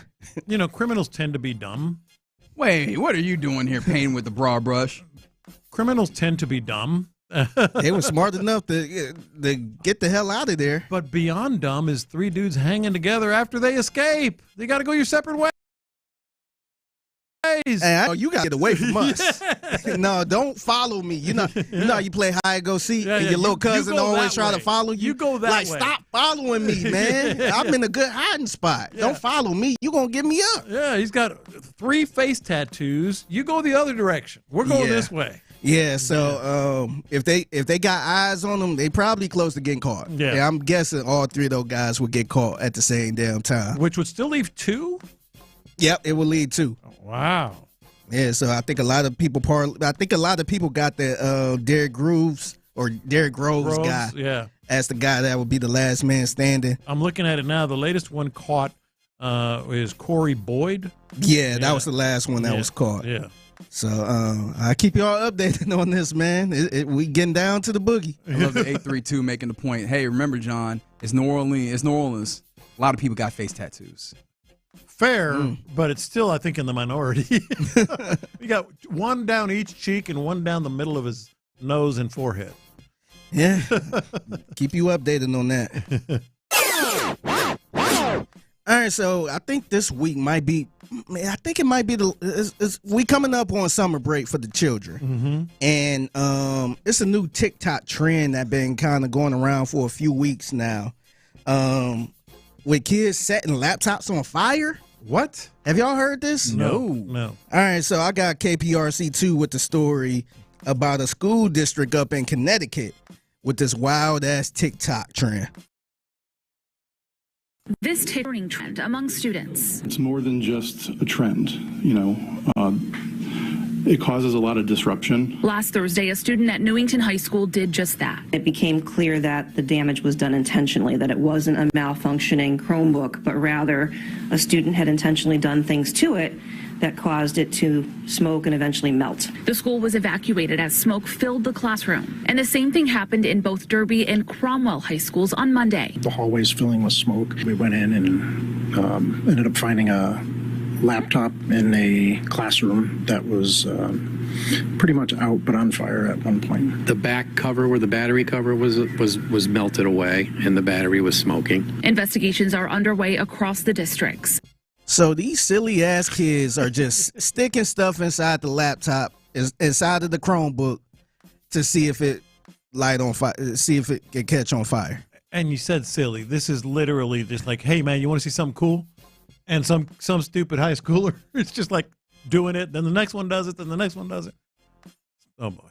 Well, I mean, that's wild. Because I know that those are like the school issue Chromebooks or whatever. And let's be honest, they're not always like the nicest at times. I don't know if these ones are, like they might have been, fine or what have you. Yeah, that's like. I don't know. Maybe I'm different, man, because we had like laptops and little stuff in school too, but I was never sitting around like, let me see if this catch on fire. And they're doing it for TikTok. Like it's well, I mean, I feel like I do wonder how much of this is like, we doing this thing, let's put it on TikTok, because let's face it, we do have a little bit of a self-snitch generation. But see, that's how the trend starts. Something like it didn't. Then it gets out there. Yeah, TikTok itself didn't put this trend out. It was somebody that put it on TikTok, where somebody else decided to put it on TikTok. Now it's a trend. Now it's trending. Yeah. So now everybody want to try it. So while we're talking about the youngsters these days, and you guys know I try to stay hip to all the latest stuff. You sounded so convinced. Yeah. Kind of. Where does this aura farming come from? Buddy, you asking the wrong person. Yeah, you on the wrong show, I've man. seen it like 3 or 4 times the last couple of days. I had to look it up. Aura farming. And even the explanation didn't really make a lot of sense. Because it's not for you, brother. Yeah. Like that's the beauty of growing up, is not necessarily being like, oh man, I'm not cool, whatever. It's you ain't got to keep up with it. You don't have to. You don't have to do really it. And truly don't. But I was interested, like aura farming. Yeah, man. I feel like you're gonna start trying to use. No, it now, that's man. Yes, you are. That's one I that can I will see not. it. That's one that I will not use. Yeah, no, I can see. Because it's like training camp gonna come around. You like, oh yeah, that's. I don't even know what it is still, and I read the definition. But I can see. Oh yeah, that running back right there. Oh yeah, aura farming right there. I actually think aura farming might have a negative connotation, whereas like I don't know, aura maxing or something to that effect might have a positive connotation. Just kind of what I have tried to siphon, and that very easily could be wrong because again, I will let you know, I have no idea. But it's all over the place. Y'all have seen this, right? I mean. Yeah, I love it. Like I don't have to use it in my vocab. God bless them. As long as they get it, that's for them. Hell, man. Shout out to y'all. Hey, I still say swag. I'd rather say swag than try to come up with a new word or something like that. Yep, it's the mixtape in the loop. Sports Radio 610. Figgy Fig holding it down. I think we need to give somebody some relationship advice, man. All right. So I ran across this. I want to say this was on Reddit. That sounds about right. Yeah, I was on Reddit, and somebody needed to vent to people on Reddit, which can be very dangerous. Yeah. And the title said, "My wife asked for a hall pass." Oh man. So I'm gonna read you what this guy had to vent about. He said, "I'm 35 and my wife is 37 and been together for 12 years. We have 2 kids together and everything goes well for the most part. Over the last few years, her business has skyrocketed, and we had the luxury of getting to treat ourselves My wife always been a good-looking woman, but she made some significant changes, and she really is gorgeous now. She goes away a lot for business trips, and that's fine. She would come home and share about her trip and how, I guess, so-and-so hit on her or whatnot. I'm secure in my marriage, so I wasn't overly bothered. So this is where it get tricky. Before she left on her most recent trip, which is 5 days, she asked for a hall pass with the person she frequents trip. I said no because I don't want to share my wife, but I can't help but to worry that she's going to ignore that wish. You think?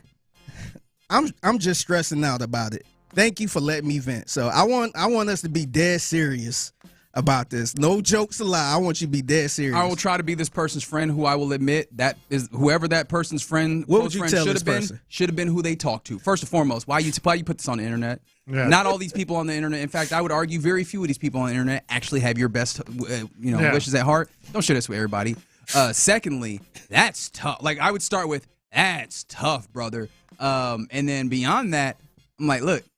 If you don't I feel like the relationship, the bedrock of any relationship is trust. If you get to this point where it's like you can't trust it, like this thing might need to be like not here. Of course I could say that very easily being somebody who's not married and all those things. So I guess I would let Lopez. Here you go. Your best luck to do this. You got to be serious, man. Don't be all joking around, be macho and nothing like that. No, dead serious. What would you tell this good friend of yours? I'm going to look at you, Figgy. I'm going to pretend that you're this guy. She already has, brother. She already has.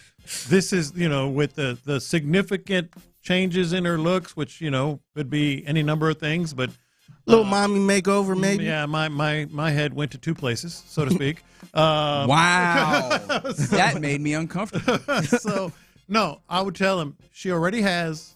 She's just this is just another little trying to clear her conscience moment or whatever, as far as I can throw her. Man. And maybe you need to really look at where you are in this relationship. Hey, that's tough, man. He said 12 years, man. And 5-day trip is nothing. 5-day trip is a lot. The out-of-town trip, bro? No, 5-day trip is not. I'm going away for 5 days. Can I have a hall? 5 days? 5 days. Oh, you saying 5 days to just... That's nothing. Keep it cool. Keep the jar People tight. People go on 5-day trips, business trips all the time. And they can keep it in their pants. Oh, you meant like no. Yeah. Clearly, her asking for the hall pass was not. I can't make it 5 days, brother. That's right. That was never what we I don't even think it's the 5 days. I think it's the guy she's been exactly. She already on these trips. She already has, brother. She has. It's done. Yeah, I kind of agree with y'all, man. I think it's over. Yeah. I don't know what you do after. I think you just act like it didn't happen. Or just don't even bring it up. That. Like I don't know what. I mean, what you file for divorce? Yeah. What you do is you go and you have a serious conversation of like, all right, so you're trying to be out of here, right? Like this is like this is part of what we agreed to. Mm-hmm. If you want to change that, like again, don't be no forcefuler about it, but like treat each other like human beings. She is entitled to like want out of this situation, but you got to make it very clear. Nah, you got to want out of this situation. It can't just you not having your cake and eating it too. Exactly. Yeah, but see, the thing is that's all cool and dandy if you was out here running the household, but he said her business has skyrocketed. So I wonder if that doesn't matter. Is he living off of her business? Well, that's the thing. I guess I would have to ask, is that money worth it to you? That's what I'm saying. Like if he loved this luxury lifestyle, then you just got to tell her, hey, don't let me find out. But don't be sloppy. No, it shouldn't matter. It shouldn't matter. It shouldn't matter. Yeah. But it might, and that's the thing is, I'm not saying that. Hey, you say that at some level, ultimatum of does this money matter to you? If it does, then it does. Like that is within your, and you go ahead and you manage that the best you can. But if it don't, then that's not somewhere you got to be if you don't want to be there, brother. Yeah, if you don't care about the money thing, you don't care going back to square one, dip out of there. Yeah. But if you do, you just got to say, baby, don't let me find out. He said, please, baby, please. Please, baby, please.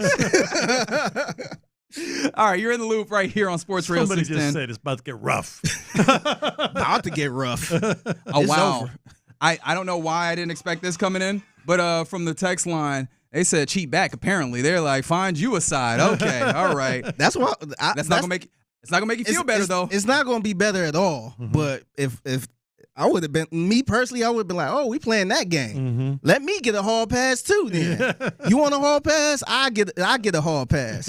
I would be petty with it. Yeah, but the problem is, I don't think he was in a place where he was like, yo, yeah, let's just open this up. I think man is hurt. Yeah, clearly, he's like, I don't want to share my wife. One thing I can tell you, it'll be fun. That fun not going to feel that hurt, brother. It is not going to feel that hurt. You can try, though. Go for it. God bless him. God bless indeed. All right, that is Figgy's Mixtape. You catch it right here on In the Loop every weekday, 1:20 p.m. And at the Figgy Fig is the social media if you find something you find to be there. All right, coming up next, let's get ready to hand it off to the fellas of the drive. Today it is Ron and Luke Morrow, and you were telling me about something that came down from the league meetings. We got some more information coming from the league meetings, spring meetings out there in Minnesota. We'll talk about that as well next. All right, let's talk about Low Cheese Center.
Sports.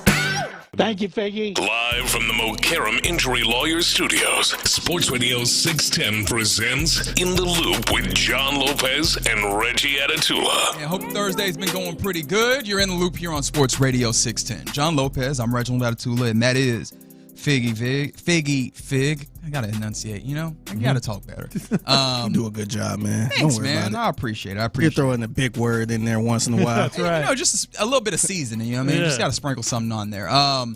So we're getting ready to hand things off to the fellas of the drive. It is Ron. It is Luke Morrow in for Clint Stoerner. And, of course, T-Mill holding it down as he always does. But before we get there, I got to clean myself up. I did say that this was from the NFL. It's actually a college football news story, but still very interesting. In fact, I would argue more so because of the ways in which college football has rapidly changed over the last, decade plus.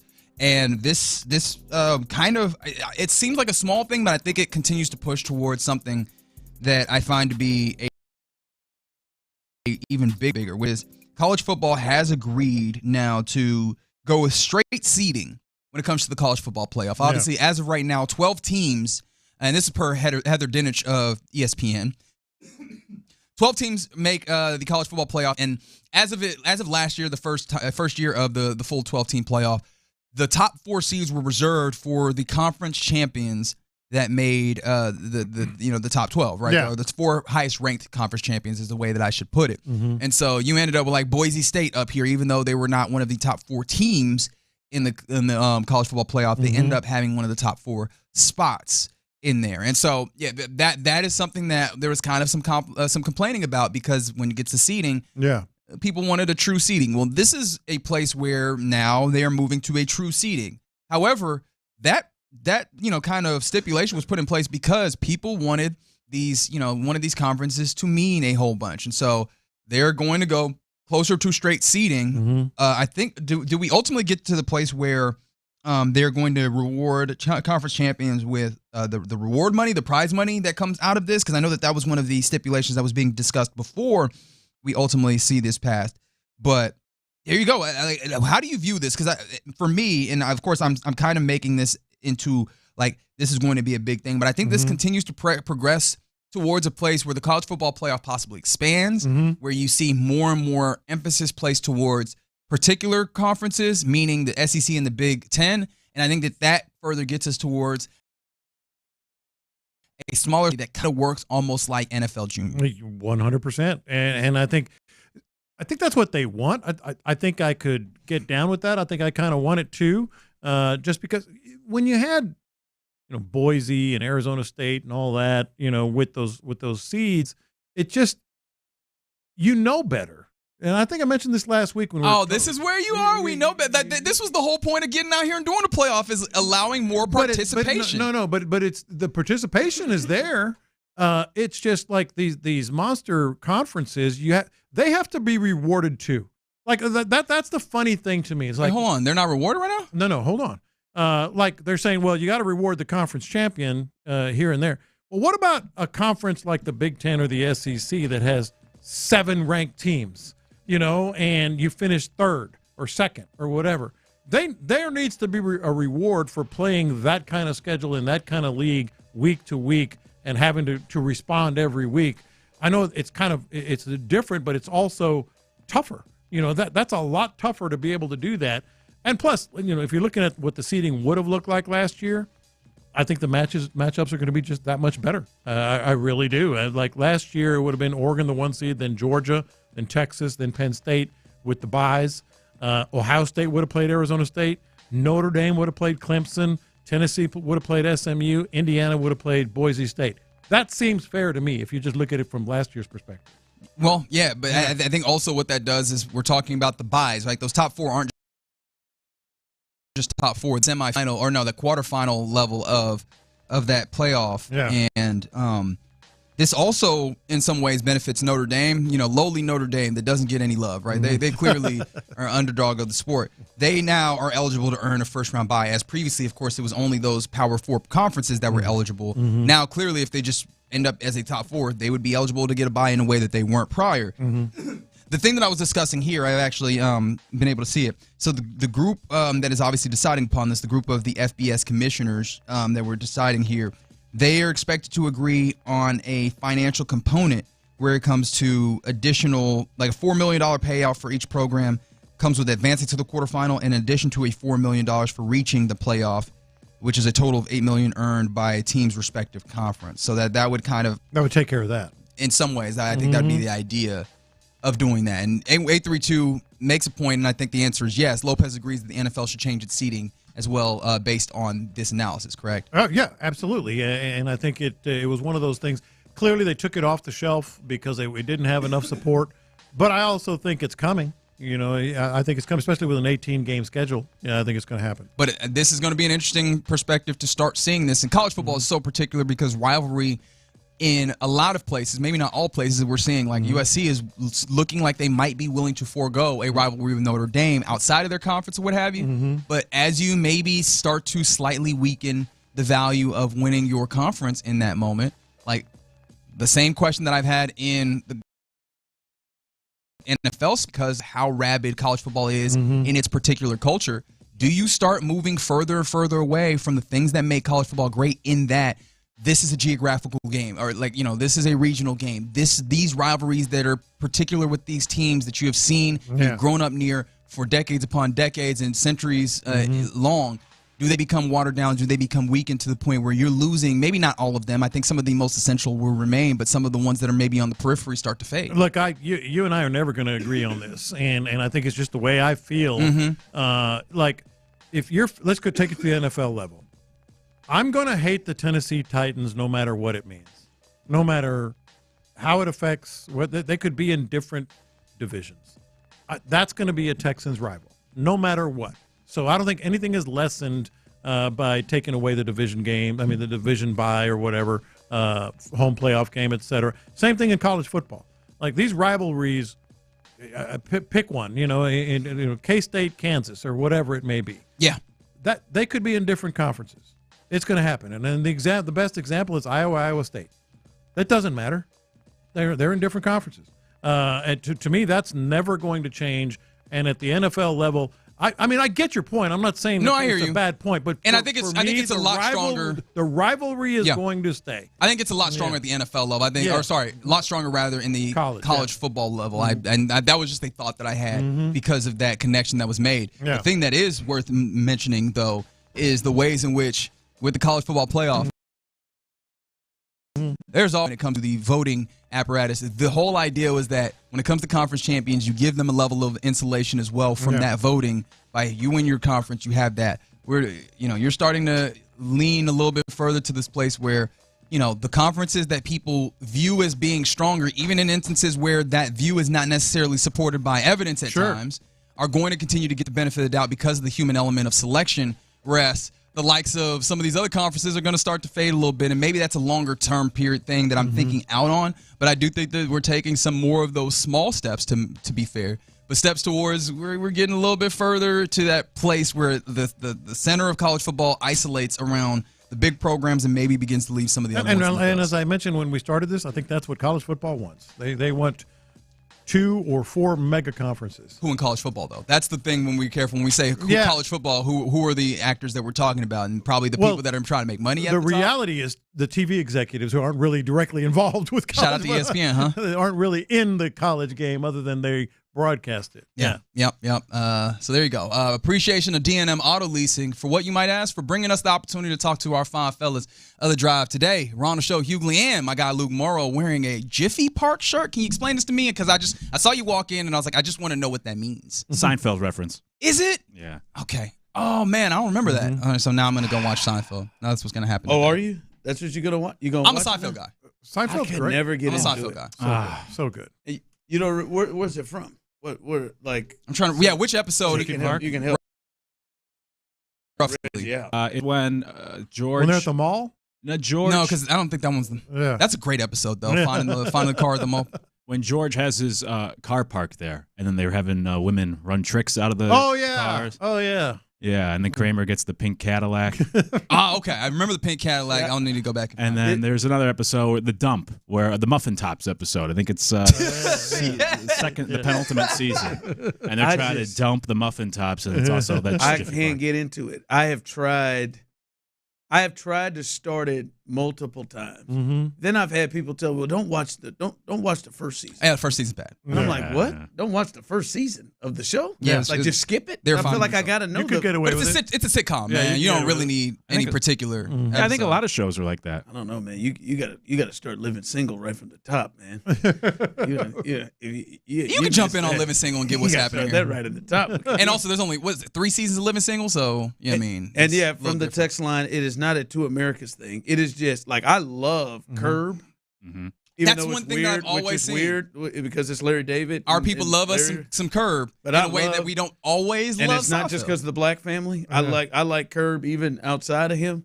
I got to send you a tweet I saw after the show. Oh, see, you don't open yourself. John loved Larry him some David Curb was too. there So. with what's her name, Susie, at the game last night. Really? Yeah, Dude, how sick? they were there at the game together. All right, I didn't if you're recognize gonna see your team lose like that, it's got to hurt to pay $2,000 to get in the building. Doesn't Oh it? Lord, yes. I'll be pissed. Like I still got it in my phone. That man from the University of Iowa, one of the black fans from the University of Iowa, was sitting there as Iowa was just getting just drugged by Michigan, and he just had that look on his face, and the look on his face said, I just drove flew all the way here, bought these tickets and this hotel in Indianapolis for this. Yeah. That's the look. Yeah. And, I mean, I can't because I just can't be wasting them. I can't waste them trips. No. Maybe Larry David can. I can't waste them trips.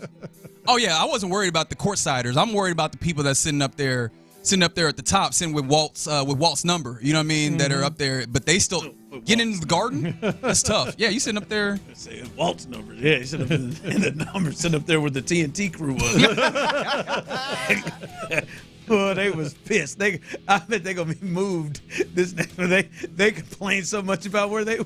That's actually always because I always try to go on an SEC trip every year to go road game. It's always my big reluctance. Man, that's gonna be a long ass drive home. Man, that's gonna be a long. There ain't nothing like it, man. There ain't nothing like it. I remember we went to New Orleans for the Final Four, and they played Villanova, and I was like, I ain't gonna be that man sitting up there. I done bought these Final Four tickets.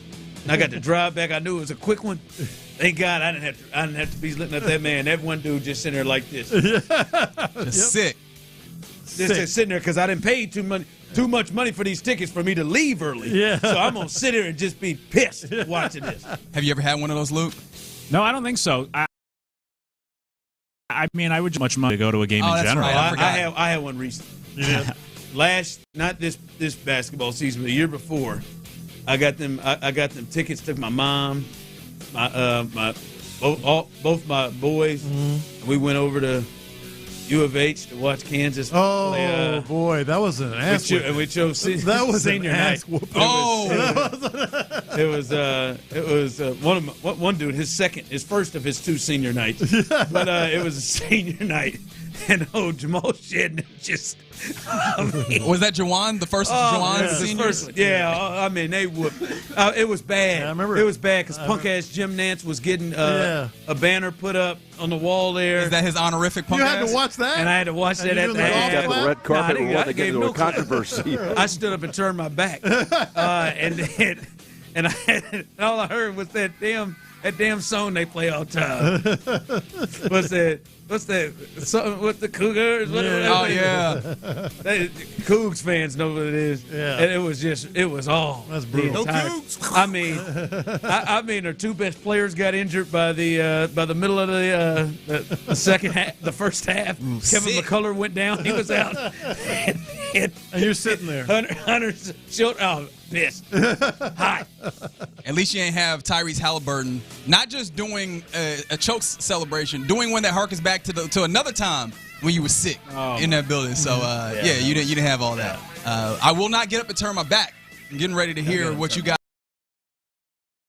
have to say. We'll catch you tomorrow on a Friday. But until then, we leave you in the capable hands of the fine fellas of The Drive. It's Ron. It's Luke Morrow. It's T. Mill. You're listening to KLT AM, KLT FM, HD2 Houston, and Odyssey Sports Station. And right now, The Drive is live. That's right. The Drive is live. Luke Morrow's in the building. Clint is out today. Tyler is there. You see him on YouTube and Twitch.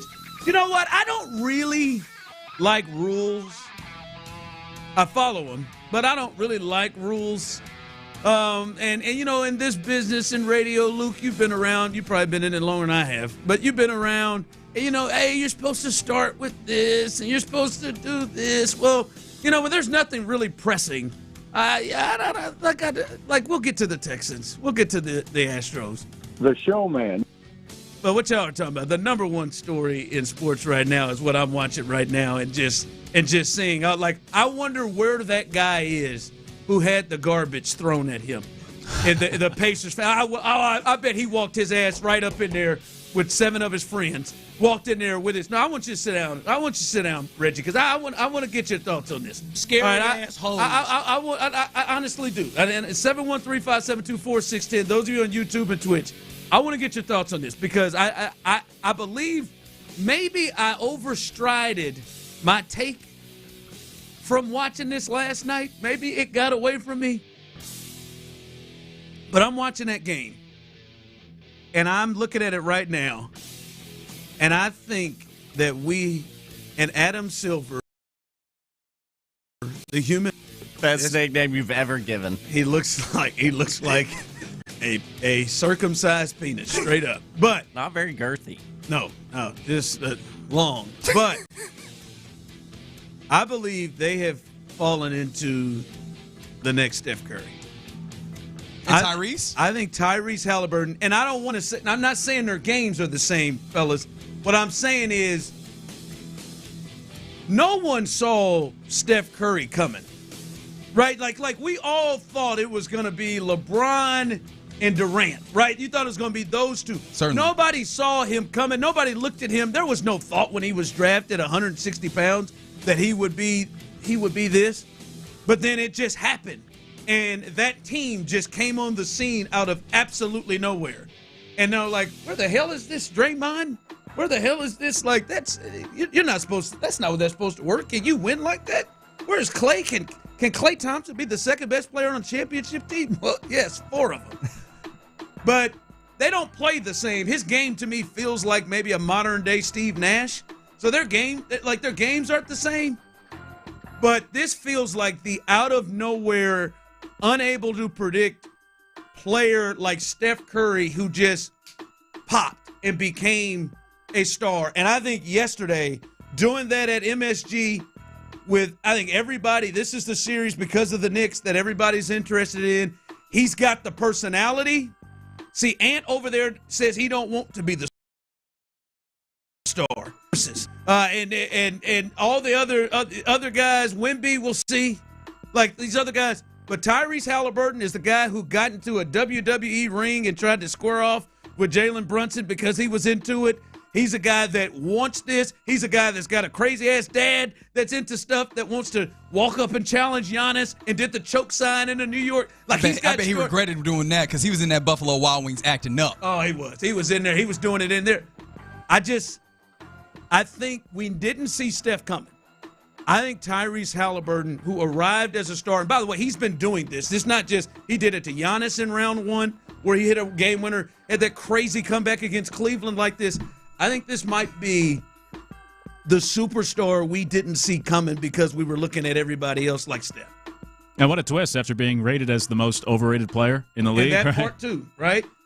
I could see that. I was curious where you were going to go with the Curry comparison. I'll grant you that, but I think that's the only aspect of it because I think also what you touched on there is where he's like completely different from Curry, where he kind of wants to play to that villain role a little bit, at least maybe in terms of being rated the most overrated player and now proving people wrong, where Curry's always been like more of the, I know he's the petty king, but he's kind of more of the quiet guy. Draymond is more of the villain of that team. So I think there's a difference there in the personalities as well and the styles. But I don't know. He's had a great postseason. I don't know if he has the same ceiling or if the Pacers as a team have the same ceiling of what those Warriors teams accomplished. And maybe it's more of something like, like a Jimmy Butler. I think there's different levels of clutchness.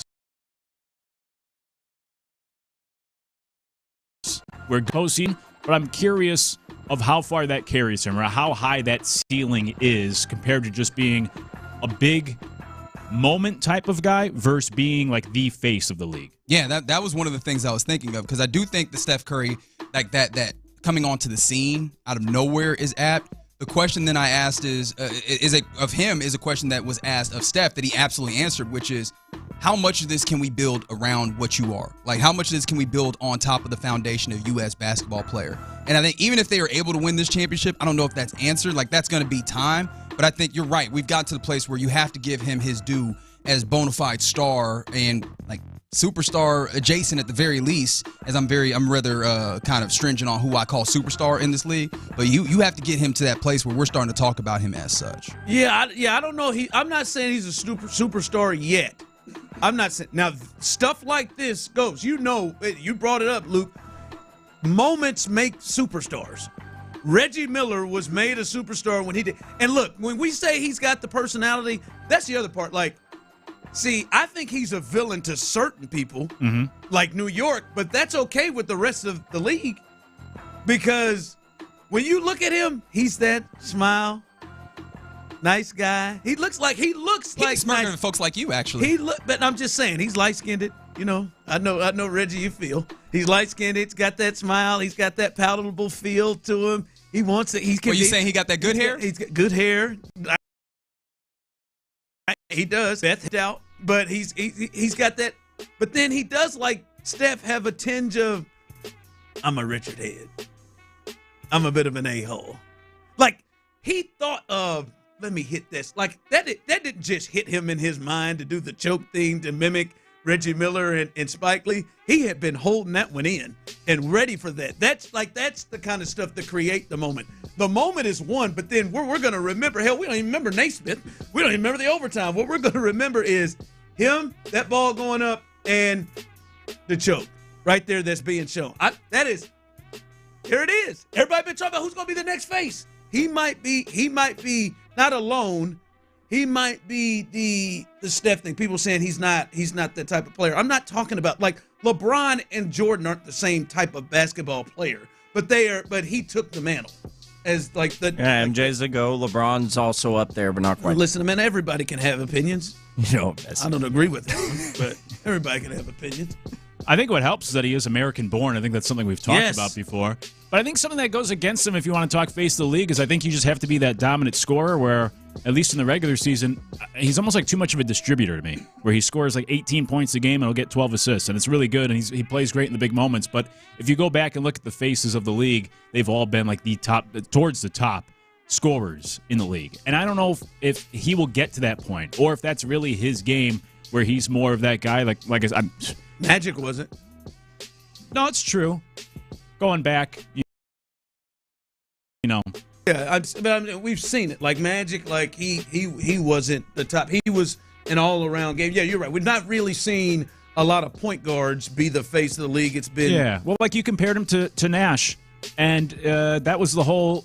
What was the controversy with the whole MVP with Nash? One of the ones that he won wasn't his. Yeah, right. One of those was a Kobe year that I very much felt like Kobe should have had that MVP. So I think that's just kind of the thing where like you're always looking more for, or people are more infatuated with the scoring than anything else. And I just don't know if he's at that same level in that area of his game as some of the faces of the league or the other guys towards the top of the league, like an Anthony Edwards, Jokic, so on and so forth. Appreciate your extra 11 minutes. I wanted to get your thoughts. I'm just glad that this 11 didn't have nearly as much yelling, you know?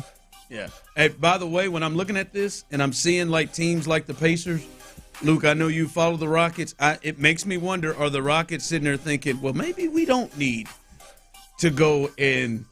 Because right now you look at it, Jalen Brunson, that is not the prototypical guy that you would think would be the number one on a team that wins a championship. But I think they have as good a shot as anybody. Tyrese Halliburton, not the prototypical guy that averaged 18 or so a game that you would think would be the one. SGA is the closest thing, but even his game isn't like now his production is. And then there's Edwards, who's the one that you look at. That's the one you look at and say, that's the number one. I'm wondering if watching this, if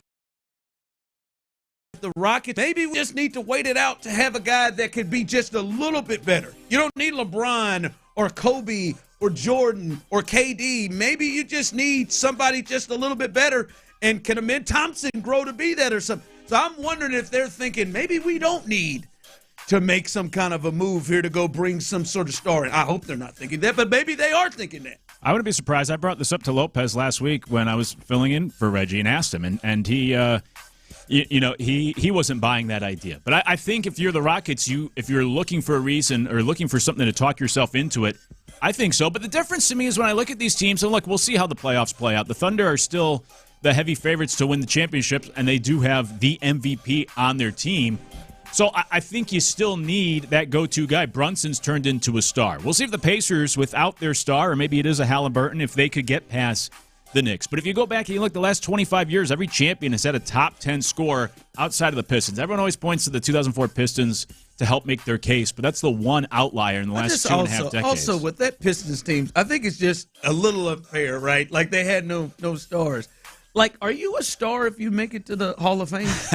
I just like everybody talks about that Pistons team, like Chauncey Billups and Ben Wallace aren't in the Naismith Hall of Fame. Right. I just want to. I always, every time someone says that, I'm like, man, they got 2 Hall of Famers on the team. It's true. Right? It was just like a starting 5 of 1Bs instead of like A, 1A. All of them were good. Tayshaun Prince was young, but Richard Hamilton, Rasheed. And the people that you point to that a team doesn't have a top 10 scorer. So if you're the Rockets, and I also brought up last week that if you look at the recent champions, the Celtics, the Nuggets, these were developed teams, and it took a few years, and it took coming up short a few times before they finally broke through. The Milwaukee Bucks, where their big addition was only Drew Holiday. So if you're the Rockets, you can talk yourself into thinking you're like those other teams, but the problem is those teams all had that eventual MVP-type player on them, whether it's Tatum, Jokic, Giannis, now SGA. And I don't think that player is on the Rockets. I can't be convinced that Jalen Green's ever going to get there. I don't think that's Amen Thompson's ceiling either, that he'll be some sort of MVP, top 10 scorer. I think he's just more of a well-balanced player. He's more of the Scottie Pippen. So absolutely, the Rockets can try to convince themselves that, but I think it'd be a fool's errand because I don't think that player is on the roster. That if we give him more time, he's the next SGA in 2 years. I don't think that guy's on the Rockets. You don't think there is anybody, and I'm not saying you're wrong, right? And people here, you can jump in on this as well. You don't think there is anybody on the roster that could take their level, all of these top picks they've had, that could take their level to being a Jalen Brunson level, to being a Tyrese Halliburton level, to being like those two, one of those two guys are going to go to the finals and have a chance to win it all, right? You don't think there's anybody on the, and SGA is tough because he is the current league MVP. Mm-hmm. But you see the difference. There's a difference of why people that they're going to be the face and not the guy who's really young and won the MVP that scores at will like he does. But you don't think there's anybody on the roster that could grow to that? Because I'm just saying the one now feels like it's different, Luke. Like you don't have to. The ones are different on championship teams. To me, is what this postseason is showing. I think I still have to wait to see how things play out. If they're in the Eastern Conference, maybe, because those are the two teams in the East. In the West, it's so competitive. I think this is almost like the Lakers run, that three-peat where, they got to face the Sixers. Well, the Sixers obviously had Iverson, but they faced the Nets. And the Nets had some good players. Right? I think Vince Carter was on that team at that point. Or maybe not, but Jason Kidd, they had Richard Jefferson, Jason Kidd, Kenyon Martin. That's right. So they had a good team, but they didn't necessarily have that top 10 scorer in the league either. And, the Lakers, cakewalk, they would beat them in 5 games in that series. And that's what they did with the Eastern Conference during that three-peat. So I think that's somewhat similar to the NBA this year, where if you're in the Eastern Conference, if the Rockets were an Eastern Conference team, yeah, maybe. But when you look at the teams left in the Western Conference, they have the MVP in SGA, and they have Anthony Edwards, who people are talking about should be the next face of the league. And I do think that the Thunder will be the team. Maybe I'll be proven wrong, but I still think they win the NBA Finals. I don't watch these two teams last night, certainly the Pacers, even though they won. And I don't look at them as being the best team in the league. I think they're the two teams that have outlasted a down Eastern Conference. But since the Rockets are in the West, I do think they need that sort of star to compete with the Nuggets and the Thunder and the Timberwolves and these other stars. I am inclined there. And maybe I am falling very victim to the moment, but I don't know that I'm now necessarily in full 100% belief that person that they need to add has to be Giannis level. Like I like watching how the league is going right now and seeing like, all right, they got LeBron and Luke over there, and we'll see what they do. But they just, I mean, it was easy for Minnesota. Minnesota's rolling with Edwards and, Julius Randle, who's really come on, but I still don't view him as a star. Like, I'm willing to listen to hey, if you just added Donovan Mitchell to this group and you took away, Jalen Green, is that a team that's still competing right now? Right? Like, I don't think 2 years ago we would have said Donovan Mitchell can be a one on a team. But Donovan Mitchell, maybe if they weren't hurt, they may have given the Pacers something. I feel like Donovan Mitchell can do what Brunson and what Halliburton is doing as a one. So that's my thing is I don't know if it's – and someone texted in, it's like the 90s all over again. Yeah, we're getting to a point where you can have a star and a half like Minnesota has. Or a star and a half, maybe like the Knicks do. I think the Pacers probably in that same boat. If Siakam, who just cost Tyler some money yesterday, if he's not thought of as this playoff run and where the NBA is with the second apron and all that has made me think like, well, maybe it doesn't have to be Giannis. Maybe it could be a player that maybe is not an all-timer to add to it to be a one. I could get behind that because when you look at these four teams, the Thunder and the Timberwolves have been developed when it comes to their stars. And then the names you mentioned, Tyrese Halliburton and Jalen Brunson. When Brunson left Dallas and Halliburton left Sacramento, they were not viewed as that missing piece or as that star. And Brunson has really elevated his game in New York. So I could get behind that idea that it may be that next-tier guy. I love Donovan Mitchell. My concern is that he's never been out of the second round of the playoffs. There's been some disappointing, lackluster finishes. But with him and the Rockets' talent around him, maybe that's all you need. Yeah, and maybe and him, but more or less that talent of play, like that level of player. Yeah, right? That level of player. Right. Yeah, all I right. could get behind that. All right, coming up, Dana Brown, the general manager, had some things to speak about some of his very important injured Astros. Buckle up and get ready for that. We'll let you know what he had to say coming up next. Academy Sports and Outdoors. If you've lived around these parts for any amount of time, you know all about Academy Sports.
weekend. Sports Radio 610. The Texans play here. Live from the Mokaram Injury Lawyers Studios, Sports Radio 610 presents The Drive with Stoerner and Hughley.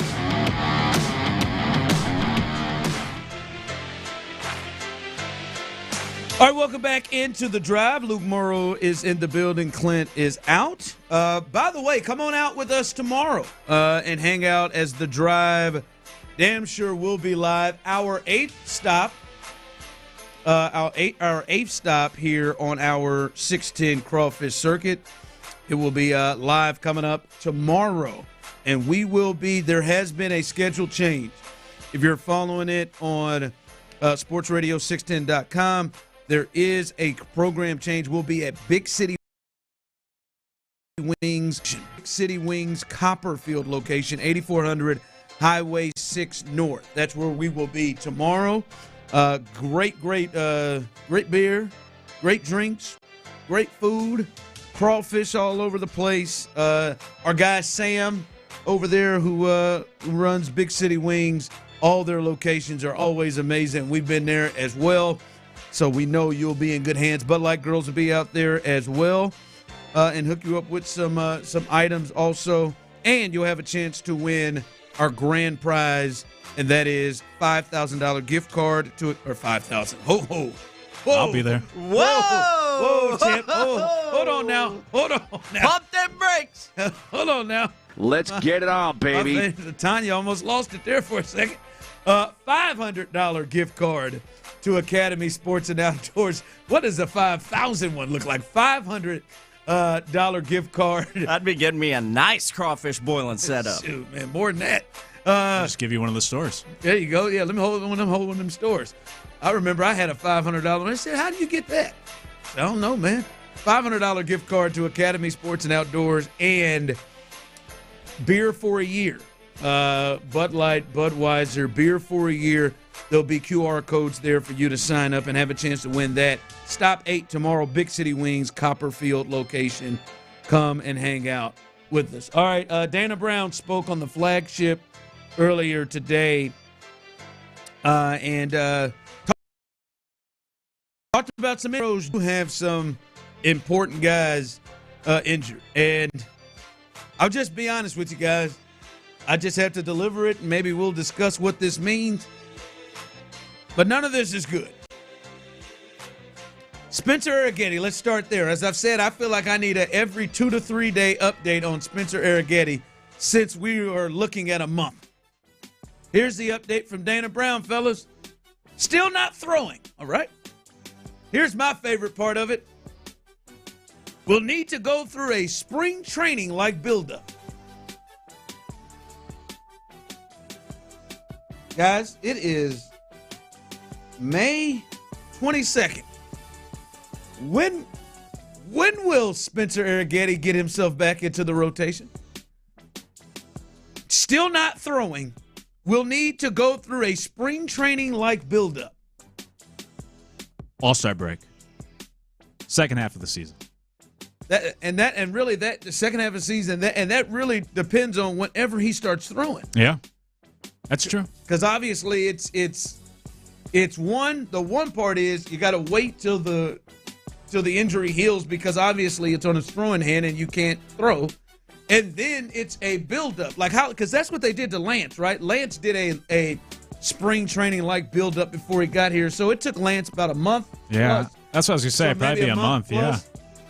And they need his ass. Oh yeah. To be in there. So that's the Spencer Arrighetti one. Dana Brown on Yordan Alvarez.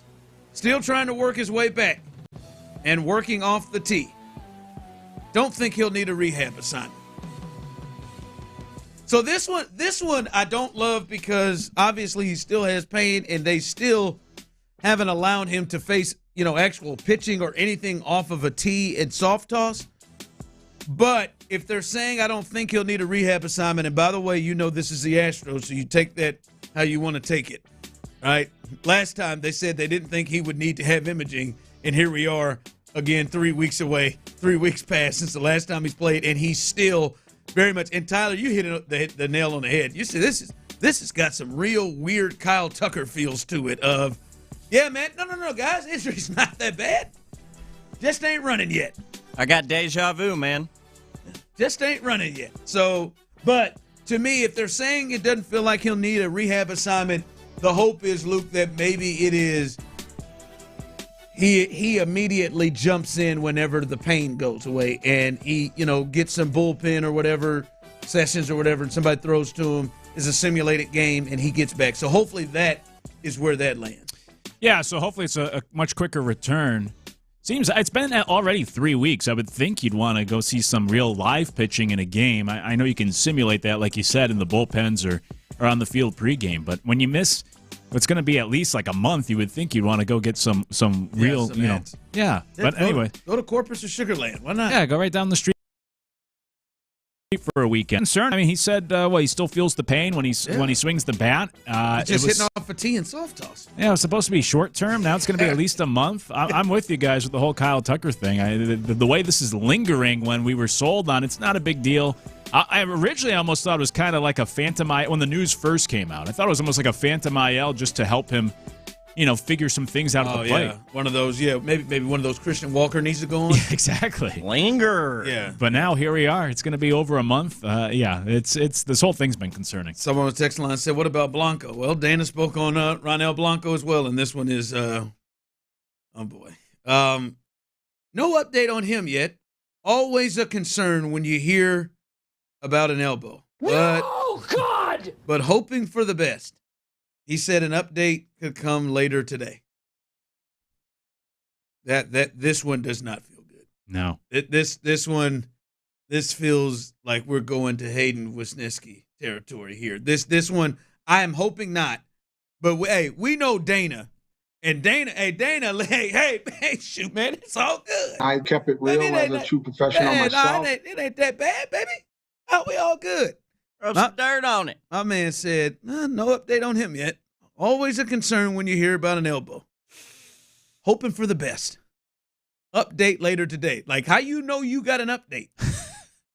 How you know you got an update? Like, this one feels the most concerning, and most concerning in multiple ways. Of one, you could look here, to mention Ronel was starting to kind of turning around to a place of, you felt like you knew you was going to get yourself a good 5 or 6 innings that was going to be around a quality start and give you a chance to win, and that is good for this rotation. But now he's to me, at the very least, Luke going to be on the IL, and it may be worse than this. Make sure, by the way, you're listening to Todd Callis tonight. He may give it away.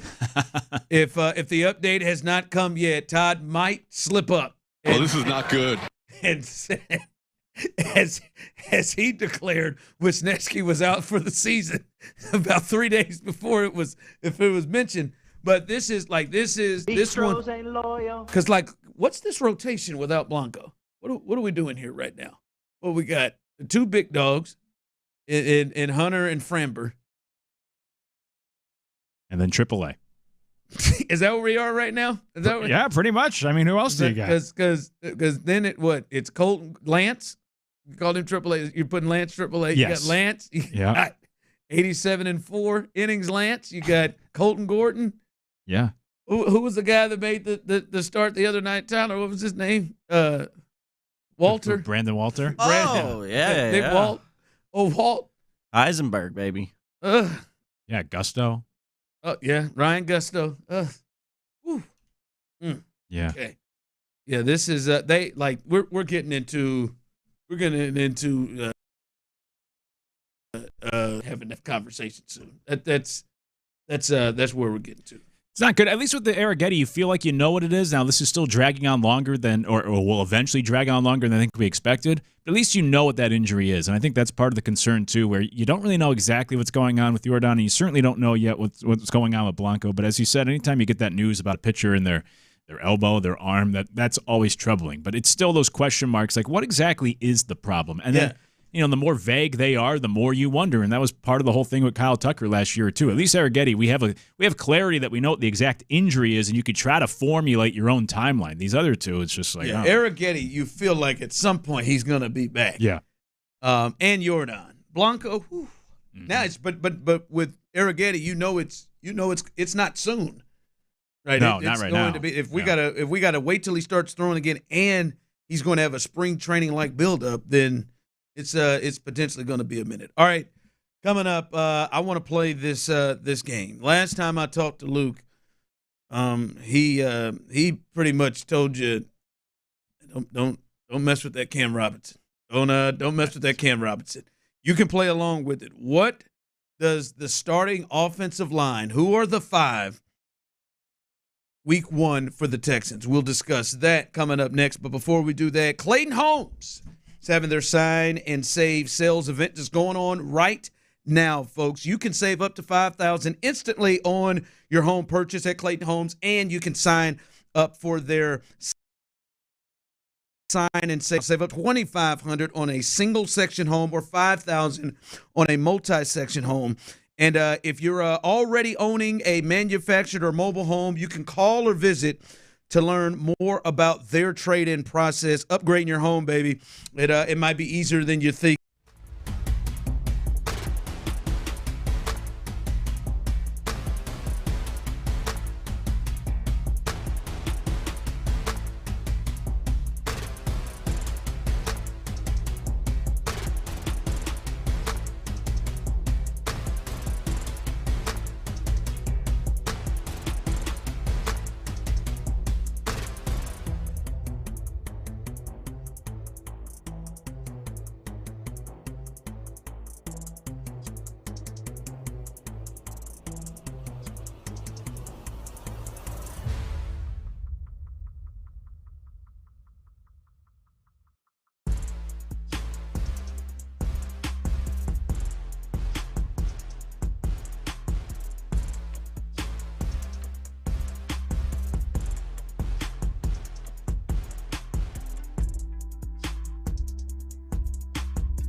McCarran Injury Lawyers, principal office in Houston, Texas. Live from the McCarran Injury Lawyers Studios, Sports Radio 610 presents The Drive with Stoerner and Hughley.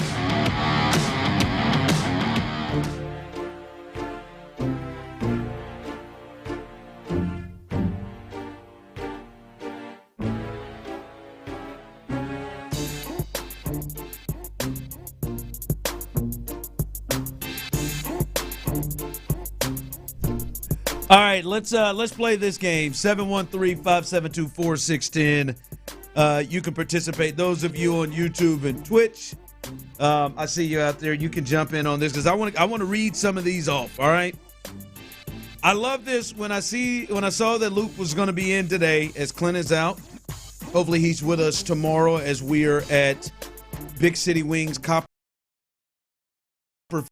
as our 8th stop crawfish circuit. Hopefully he is with us, and you are with us tomorrow as well. But Luke, last time we was here, boy, Luke, I believe when we talked about the offensive line, you had said, boy, yeah, I follow the Vikings, man. I don't want no parts of that Cam Robinson. Hell, you even took off and said, I got Trent Brown. That's right. I got Trent Brown as a higher someone I would trust to feel more comfortable with on the offensive line. As we see here, now we've got through. Last time we talked about this, there was no draft that had happened yet, right? We didn't know all the parts.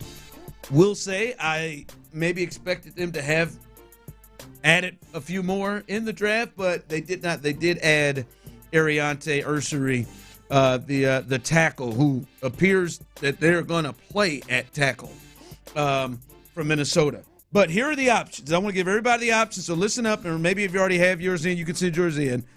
But the options to me are Cam Robinson, Blake Fisher, Ariante Ursary, Trent Brown. Those are the tackle options. Then you got your guard tweeners, Titus Howard, Laken Tomlinson, Juice Scruggs, Eddie Ingram, Jarrett Patterson. Those seem like the ones that could be in the mix to potentially be in the starting five. I'm not rolling with Austin Deculus, and I know the Darius Henderson people love and like his body change, but I don't think he's ready to get into that point yet. But in this conversation, what to you is going to... Man, it's a tough question. I do think Cam Robinson will be the left tackle, even though I am far from the biggest fan of his. I think Tyler, there is going to be no... And listen, nobody likes this guy. But you're going Luke? to... That's mean, dude. No, I don't mean Luke. Let me get to it. Nobody likes the guy that is... I told you so. I know it because I'm going to... I told you so. Luke is going to be I told you so. If Cam Robinson... Let him know. If Cam Robinson starts Cam Robinsoning like I believe he thinks he will, Luke going to be in there. Hey, told you about Cam Robinson. It's like that dude that's like... When a musical act like explodes onto the scene, they're like, I was listening to him before you knew about him. I was listening back in the day. You didn't even know. Yeah. Trying to tell you. I'm that same way too. Y'all didn't even know about Creed, and I was jamming the hell out of them, bro. That is fair. Creed. I did not know about Creed while you were jamming. Now I know about Scott. I got you, dog, man. Chill out, man. You got Mr. Step. I see. Who was the guy? And we'll get to the starting. Send yours in the starting offensive line. Who was the guy? He reminded me of Creed. He was on American Idol, but he started his own band, and I believe the name of the band was his last name. Daughtry. Daughtry. Yeah, Daughtry. Yeah. I don't know why. If I remember, they reminded me of Creed. Is that it? They may be better. No, they had some singles, some hits. Is that a similar? Like this strong voice like Scott. That 94.5 sound. That 94.5. Daughtry. Yeah, man. Shout out to Mo. Here it is. All right, so you got Cam Robinson. I'm sorry, as we took that detour, you got Cam Robinson at left tackle. Yeah. And then I don't, honestly, from there, like, that's the one I feel good about. I think Titus Howard will be one of the guards. Let's just say left guard. I don't think even, whatever. You left or right, doesn't matter. Center, I would put. Yeah, whatever. Center, I would put, I'm going to choose Juice Scruggs. It's a 50-50 shot. I'll go with him at center. And then I thought they were going to draft the other starting guard, which is something you had kind of just alluded to, and they didn't. That's the only change I would have made in recent weeks. But since they haven't, I guess maybe Lakin Tomlinson, who I don't love, maybe, yeah, I guess I put him at the other guard. And then I think I'd say for now, Blake Fisher is my right tackle. I think that's a 5 I'd go at. Cam Robinson, Titus Howard, Juice Scruggs, Lakin Tomlinson, Blake Fisher. I don't feel great about it. Yeah, I think I have everything you have. I'm trying to figure out if I want to go Jarrett Patterson at center and Scruggs at. Listen, Juice Scruggs is going to be on this starting offensive line. I don't know where, but listen, they ain't move up in the second round to get him. And when you said 50-50, if it's 50-50 between him and Patterson, they moved up in the second round to go get him to play center. I think he will get in. The place where I think I disagree, because I do think I've got Cam Robinson, Lakin Tomlinson, and I've got Ursery. I think, which is odd. I know they took Blake Fisher with a second-round pick last year, and then they turned right around and drafted. The only offensive lineman they drafted was a tackle, and they have let it be known that he is just a tackle and not going to play guard. I just don't think that they move up in the second round to go get him and him not start. Like, I know Higgins was the first pick that they got in the second round, but he wasn't far behind. So I think Ariante Ursery starts, and I think he much more fits whatever it is that they're trying to get to. Like, if it's the physical thing, I think, and that's why I think Juice is going to start too, because I think Juice is more of a physical player. I think he much more fits the physical thing. So, for me, I think I will be surprised. I'll be surprised if Cam Robinson doesn't start at left tackle. Mm-hmm. I know Titus is starting somewhere, so that's not a surprise. Juice and then Ursery. I like those are the guys that I think are in there. Ursery is the only one. I wouldn't be surprised if eventually we got to the point where he's your starting tackle even for, before week one. I just feel like, as he should be, he's been here longer. Fisher would be, I think he'd have the head start, be a little more advanced and ready to start the year. And then Ursery, too, I just see him as, I don't mean this as any sort of negative, but like the understudy for Cam Robinson. Yeah, just be that replacement. And maybe before the end of the season, because obviously I'm not a fan of Cam, but just, keep him over there, let him focus on left tackle. He's going to be our replacement for Cam eventually, and not screw around with moving more pieces around on your offensive line. Of course, assuming Blake Fisher is up for the part of being your starting tackle on the other side of the line. But I think at least to start the year, that's how I would go. And maybe as the season unfolds, you plug in Ursery at the other tackle position. But I guess I would say it's Blake Fisher's job to, the way I would guess or view it. It's his job to. Because he's been here longer? Because he's been here longer. I think I'd just like to keep Ursery over at the left side. I know it's not a huge difference, but I think I would just like to keep him at that left tackle spot. And maybe they just said, all right, man, we're going to go back-to-back years where we draft a guy in the second round that we don't intend to start. But I look at it, I'm like, all right, man, they're going to dip Titus on the inside. That's the plan. They're going to dip him on the inside, and, man, they're going to overdraft Blake Fisher again? Like they're going to draft another tackle that they intend to play tackle again? And we know what they brought in with Cam Robinson. That's the part where I'm like, man, that's got to be the thought in their mind that he is a day one player. Like I feel like him and Higgins, second round picks, moving up to go get him, they're day one guys. Or you just don't, maybe you don't want to rush that development. He'll be our starting left tackle next year and beyond for the next, for the foreseeable future. Let's ease him in behind a veteran like Cam Robinson. But I wouldn't be surprised if he beats out Blake Fisher. Let me ask you this. Would you go to combination? Would you put Jarrett Patterson at center and then Scruggs be your other guard, Titus Howard? Yeah, that was the one that I was battling in there. And that might be it. And then because, he played the center position better than Juice. He did when he came in. He played it better than Juice. We'll see. I just do think that they are not hell-bent, but I think they're going to give every opportunity for Juice to play that position. Well, that might be better. That might be better to have Patterson and Juice in there. But, you're looking at it, man. Cam Robinson, $14 million. Blake Fisher, they used a second-round pick. Ursery, they used a second-round pick.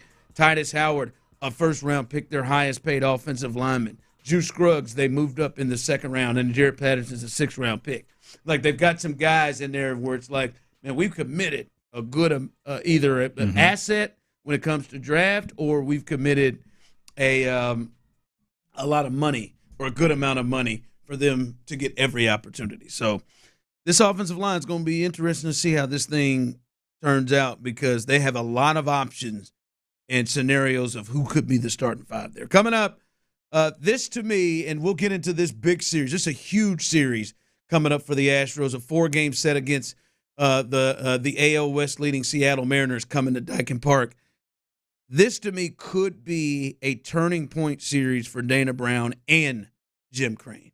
We'll explain coming up next. I kept it real as a true professional myself. Guess what? Golf is for all of us in Houston and the majority of Texas, y'all. Look, extreme heat, extreme cold, hurricanes, they're going to happen. Power out.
HD2 Houston. Insider access, exclusive content. Sports Radio 610. The Texans play here. An Odyssey sports station.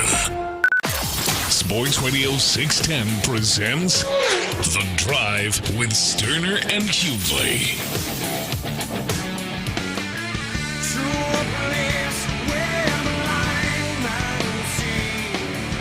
What a jam. We didn't know, man. We were blessed with this music. These tunes. Open up them ear holes, Houston. Enjoy this on a Thursday. Very similar to what I said during the break. I won't bring up the actual conversation. But again, I for a bit thought that this was a bit.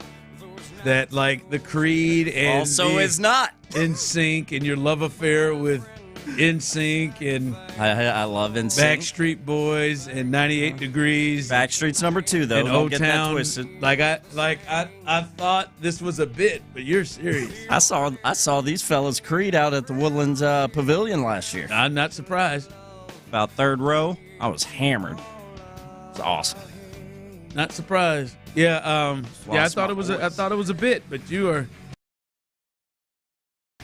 going up. Let's go there. This is one of those, as I call, walking around the buckle. You hear this song, just and I never ever knew who it was. Didn't know who sung it, but I heard it at malls. I heard it in stores all the time. That angelic voice you found was Scott Stapp. Another one up there. What's another one? 713-572-4610. YouTube and Twitch.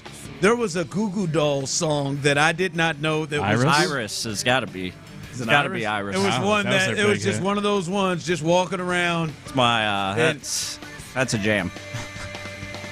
Yeah, I just thought there were a bunch of them songs, Luke. I didn't know who they were, but I just heard them all the time. I'm like that now with all of like the pop songs. Any Sabrina Carpenter song or Dua Lipa, or I have no idea who actually sings them. Yep, that sings them. I've heard them. Yep. Yeah. And I'll be like, yeah, I didn't have this. Don't have it. Yeah, that Iris. That must be it, Iris. Yeah. That was their big song. You guys both said it. Text line coming through. Nah, bro, quit putting on Creed is worse than mid. Creed sucks because the singer of the band I just can't listen to. This was it. Oh, yeah. That's it. It's a good tune. I knew too many of the words of this because I just heard it all the time. Back into the music video. Yes. Little TRL action in the afternoon. I don't think I've ever seen the video. He's like wheeling around this like abandoned watchtower. Yeah, like a watchtower. He's like wheeling around in this chair and he's looking through like these telescopes out into the world and contemplating his love and what's happened to his heart. Telescopes out to the world. It'll take you somewhere, man. We had a VHS mixtape of music videos. I think this was on it. We liked it that much. You were a VHS. My brothers and I, yeah. You did that? Yeah. All of my favorite music videos. See, I didn't do that. I recorded. I was a video person. I recorded the NCAA tournament in a whole, and then I had Real World all the way up to like Hawaii, like on tape. I forgot about all your VHSs. Oh God, I had the Real World. I had from New York to LA. Oh my God, Tech in Hawaii. Oh, and roofing. Oh God, Seattle and Steven when he smacked her, Irene. I had them all, man. New Orleans. Oh, David. Z-Y-Boo, Z-Y-Boo, Z. I had them all, boy. I was Real World big time. Yeah. Hawaii was season number 8. Yeah. So you had. I think I went past that actually. Ooh. If New Orleans, because New Orleans, I think is behind 9. Yeah. Yeah, man. That was it. All right. No, I do think. Hopefully, we will not be hearing this, and you will not be hearing this at. If you don't like good music, I mean tonight. This is a huge series. A huge series. And it's early. Obviously, it's late May, and obviously it's not going to be the end-all, be-all. But right now, The Mariners have a 3.5 game lead over the Astros. The Astros are in second place, 1 game over 500 after dropping 2 of 3 from the Tampa Bay Rays. But, fellas, I think this could be the turning point of the season for the Astros. And when I say turning point, I think turning point that they're going to have to dig in and get aggressive. We just heard the latest report from Dana Brown. We talked about it earlier in the 2 o'clock hour on Ronel Blanco. He said no update on him yet. Always a concern when you hear about an elbow, but hoping for the best update later today. That'll be something that we're going to be looking for. That has not helped the situation. And the reason why I say this is going to be a potential turning point for this team and decisions made by Dana Brown and Jimmy Crane, they got a 4-game set against the Mariners, of which they're 3.5 back.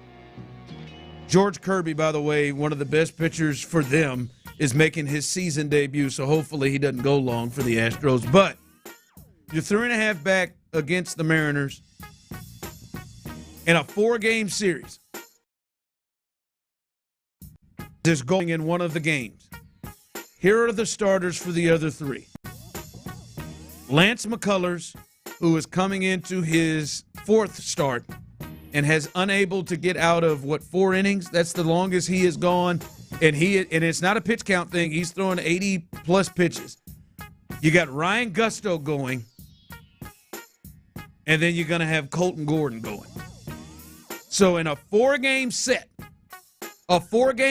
right now where we are, just getting the potential news of what is going on with Ronel Blanco, those 3 guys are guys you got to run out in a 4-game series. And look, maybe Colton Gordon is going to be a revelation and pitch like he did in his last start. Maybe Gusto turns it around and starts pitching like he was earlier, and maybe you can hold on for Spencer Arrighetti, and maybe the news becomes good for Ronel Blanco. Not sure about that. But, Luke, this could be telling. If they get out here and they got problems with Gusto, Lance, and Gordon, like, to me anyway, if those are 3 parts of your 6-man rotation that you're talking about running, maybe that's tempered down to 5 again with Blanco. But if those are 3 parts of your 5-man rotation and you're chasing, and the team you're chasing, I think this could push Dana. We've got to act a little quicker. We got to maybe do the Kikuchi deal a month earlier than what we did. So I think this is a big series for their pitching when you see who they got to run out there. Yeah, I think it's big for, just to see how they match up with the first-place team. It's a litmus test. It's gut check time for the Astros. Throw out all the other cliches as well. You're going up against a top team in your division, and you're throwing, the Space Cowboys on the mound. So you have to see how you can match up with the Mariners. And it is big. You want to at least hold serve. I know it's still so early. The old saying was always wait till Memorial Day, which is right around the corner. Well, actually, the end of the series. Yeah.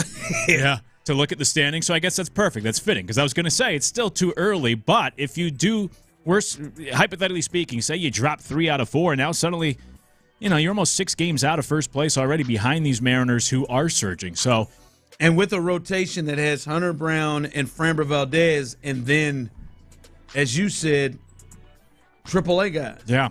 So and Lance. I can't do that. AAA, Space Cowboy. So you have to see how you match up with these guys. But then I think also the other side, the other half, the other side of the coin of that conversation is that I find the Mariners so fascinating in that they did nothing this offseason, and yet they went from one of the worst offenses in the league to much better. And the one thing they did for that offense was got rid of their hitting coach and put Edgar Martinez in that role. And so if the Mariners come in here and knock around the Astros pitching to the Astros offense, if this is just a bad weekend, I wonder if that's also trouble for like an Alex Cintron, where you look across a diamond and you say, like, man, the Mariners, they've turned things around by just making that one change of leading the offense. Our offense has been scuffling as well. Now Seattle comes into our ballpark. This offense looks so much different than even just a year ago, depending on how things go this weekend. And you even start to look at some things, not only with the pitching staff, but on the offensive side of things, too, to try to get this lineup woken up. Yeah, to me, I've talked about the Alex Cintron thing. I think blaming Alex Cintron, to me, is for Christian Walker. Christian Walker as you know, these hitting coaches, most of their time is with the younger guys coming up. There's not going to be a lot you're going to do with Alex Cintron. All right, his best hitter has been out for over a month now, albeit or nearing a month, albeit Jordan was struggling before he got injured. But, I mean, again, Alex Cintron, I go your ass away with Jordan, almost. Let's figure that out. Jake Myers has been a revelation, right? I think Jeremy Pena, another young bat, is having a career year thus far. I think could be an all-star, right? Cam Smith has been all right for his first taste of things, right? I think the younger guys, you would think he is more have an impact on, have swung DeZenzo, these nuts have swung the bat. Well, the guys that are fighting it are Jose Altuve and Christian Walker. Yainer Diaz a little bit too. For me, it's not as much them, or him. But the case that you're pointing towards of, yo, man, you can't have an offense that is going to fight it and have struggles all throughout the place. That is unbelievable that I'm saying this, but led by Jeremy Pena and Jake Myers, and have a pitching rotation that has potentially 3 guys that aren't pitching to a major league level yet. Right? The thing of having both of those at the same time is really a problem. Yeah, I think you would have to evaluate everything. And I don't blame Cintron either. But also you look at the Rangers fired their hitting coach a few weeks into the season because things weren't going well. Teams can just be a little rash with some of the decision-making sometimes. And you also have a manager, Joe Espada, who I actually do like and have defended at times. But, he's on the Vegas betting odds for being one of the first managers or one of the next managers fired, too. So, we'll see if some sort of change comes, especially after a bad weekend this weekend. But sports are typically copycat leagues. And if you look across to the other dugout and say, hey, this team, they've turned things around by just making that one simple change. Could that help us? I don't think that's the be-all, end-all. But to the point you made a moment ago, that if things do go poorly this weekend, I don't think it's just the pitching staff. You have to kind of take a look at everything and say, how can we get better? Because now suddenly the Mariners have passed us by this much. I'm not saying they're out of it. I'm just saying at that point, Dana Brown and Jim Crane got to talk about adding real reinforcements to help this team, right? Because at that point, you'll probably know more about Ronel Blanco. You understand what's happening with Wisniewski, excuse me, and at that point, I think you're gonna have to make some moves. And by the way, along with that, before we jump out, this is to me a different type start for Lance McCullers. I think this is as we've talked about on this show for a year, he's no longer luxury Lance. That's out. They need Lance McCullers, and this will be his 4th start in a game, starting off the 4-game series against the Mariners, the team that you're chasing. He's got to, I'm not going to say he's got to be, all the way Lance McCullers, but he's got to start to show signs that he's going to be more than 3 1/3, 4 innings, and 87 pitches, or 90 pitches, or 80 pitches in that time. He's got to, he's got so much traffic out there. He had been able to find his off-speed pitches in some of these games. His last game was one of his best outings, and that's 4 innings, 4 runs. Now he didn't allow any earned runs, but it's just he's got to start to turn the corner.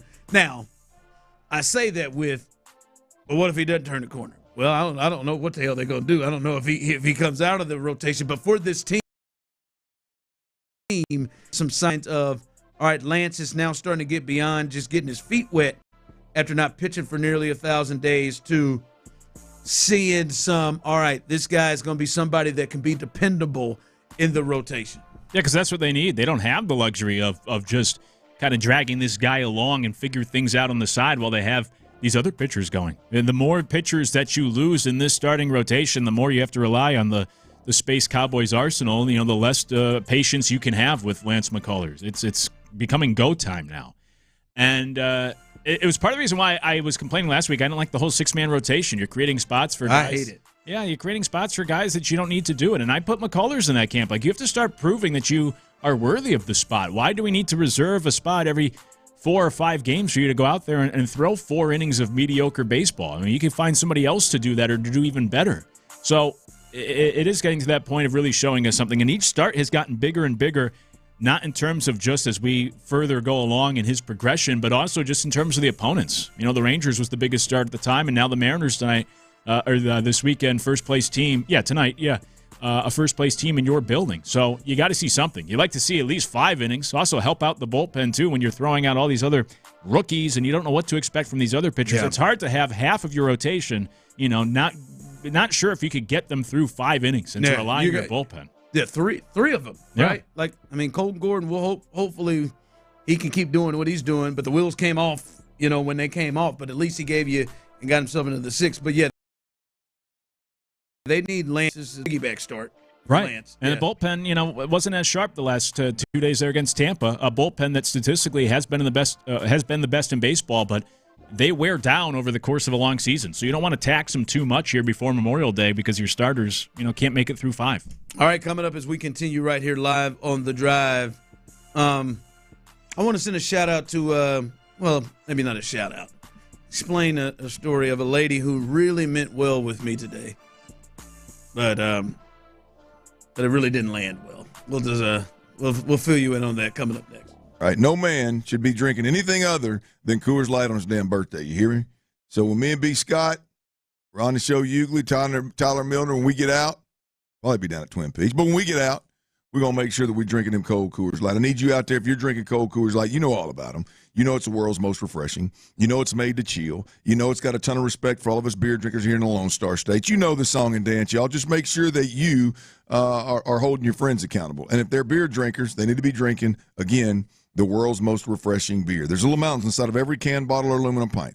Those mountains, they turn bright blue when that beer is at a perfect cold temperature for maximum enjoyment, maximum refreshment. They take all your thinking out of your drinking. All you got to do is, once again, make sure that you're buying the right beer. Take the next exit, hit the C-store, go to Kroger, go to H-E-B, get you a case of cold Coors Light. It's Wednesday, y'all. It's hump day. We on the backside of this thing. Get you a case of cold Coors Light. Get them on ice, pop it top, and repeat. Coors Light, made to chill. Coors Light, celebrate responsibly. A quarter of the way through baseball season, an unexpected hero has emerged to help keep it.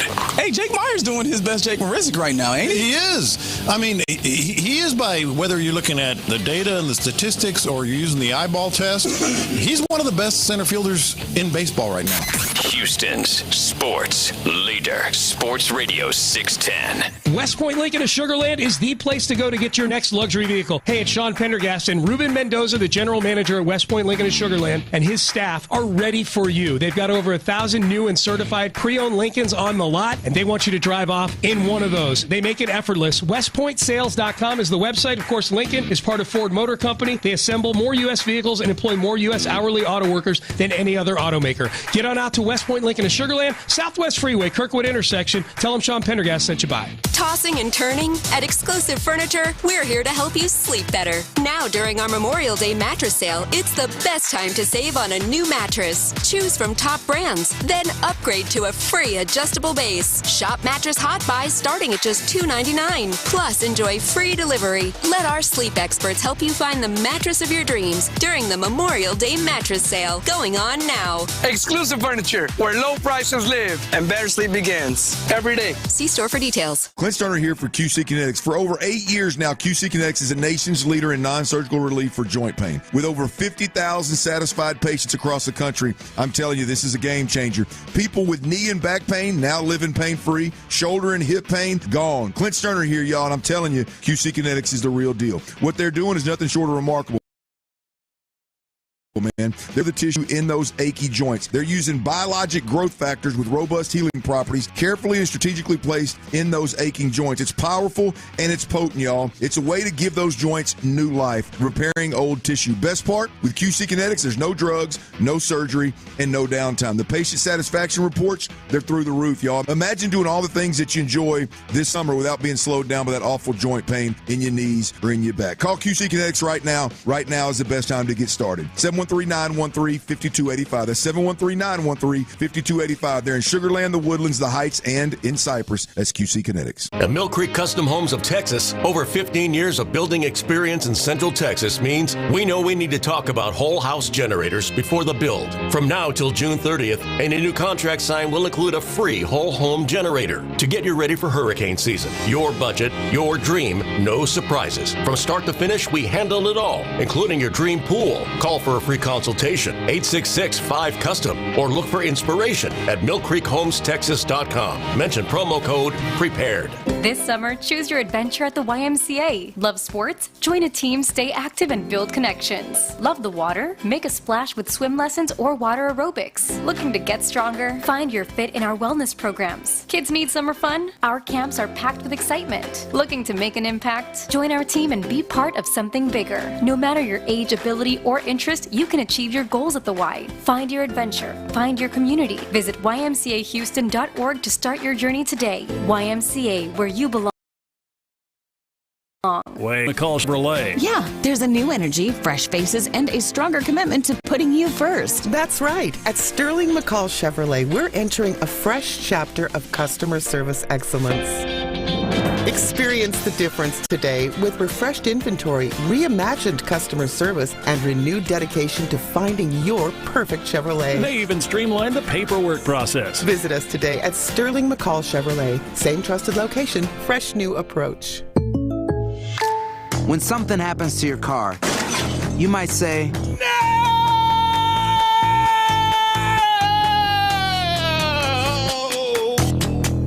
My car! But what you really need to say is something that can actually help. Like a good neighbor, State Farm is there. And just like that, State Farm is there to help you file your claim right on the State Farm mobile app. So just remember, like a good neighbor, State Farm is there. State Farm, Bloomington, Illinois.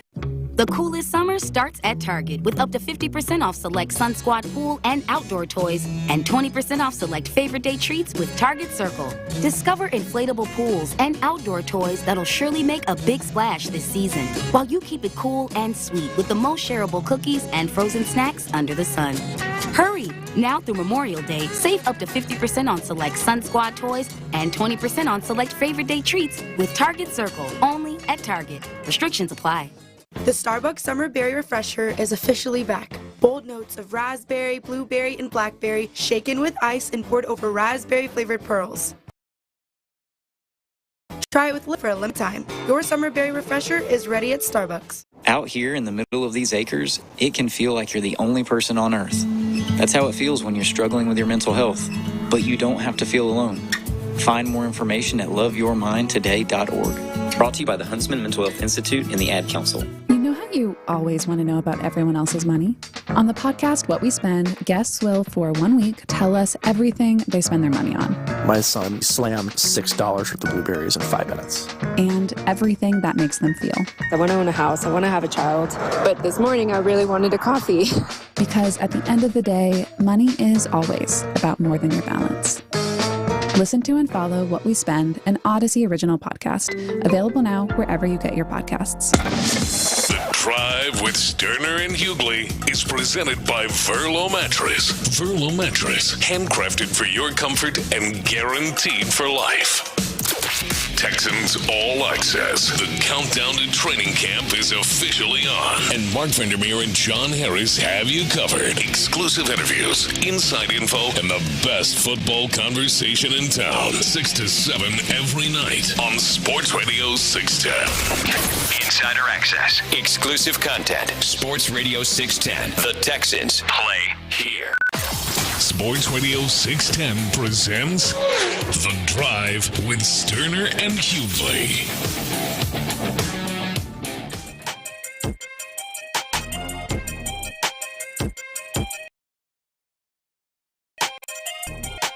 All right, welcome back to The Drive. Luke, you may not be aware, as we talked earlier this week, I said, hey, man, well, actually it was 2 weeks ago, and I said, I got to come off some of this weight. And I felt like a real good challenge and motivation for me is to weigh in every single Monday to drop a little weight. And then I think that pressure and that accountability will help me, knowing I got to get here every Monday at 3 o'clock and weigh in. Clint's going to do it with me as well.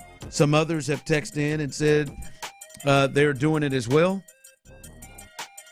And they're going really well. Good week.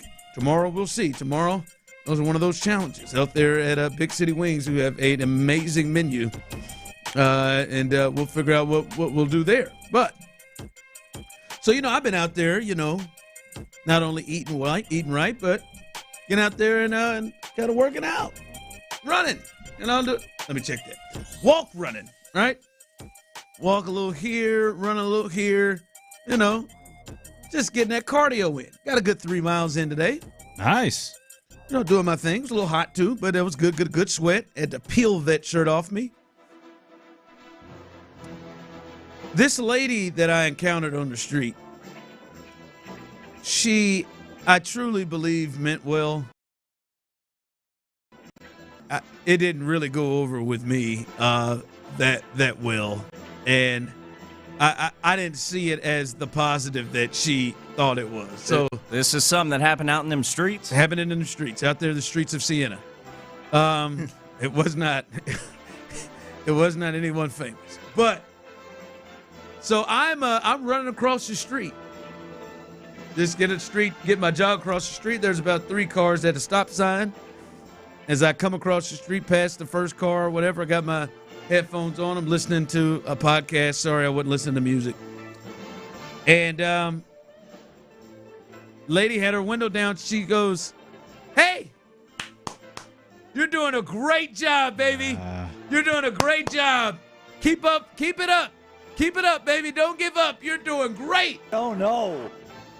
And I was like, oh, thanks. Thanks. I know where you're going. This and is I'm so like, good. Would this wench would have done this if Luke was out there jogging across the street?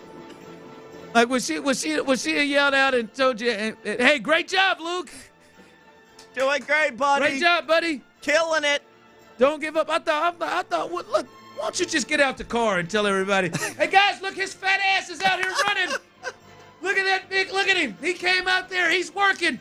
Come on. Give him, hey, he needs it. Look at that effort. Look at that effort. Come on. Get him out there. Look at him. Hey, get out your car, too. Come on. This guy's pushing it." And I'm just like, in my mind, I'm like, I think she meant well. I mean, personally, I felt bad. I'm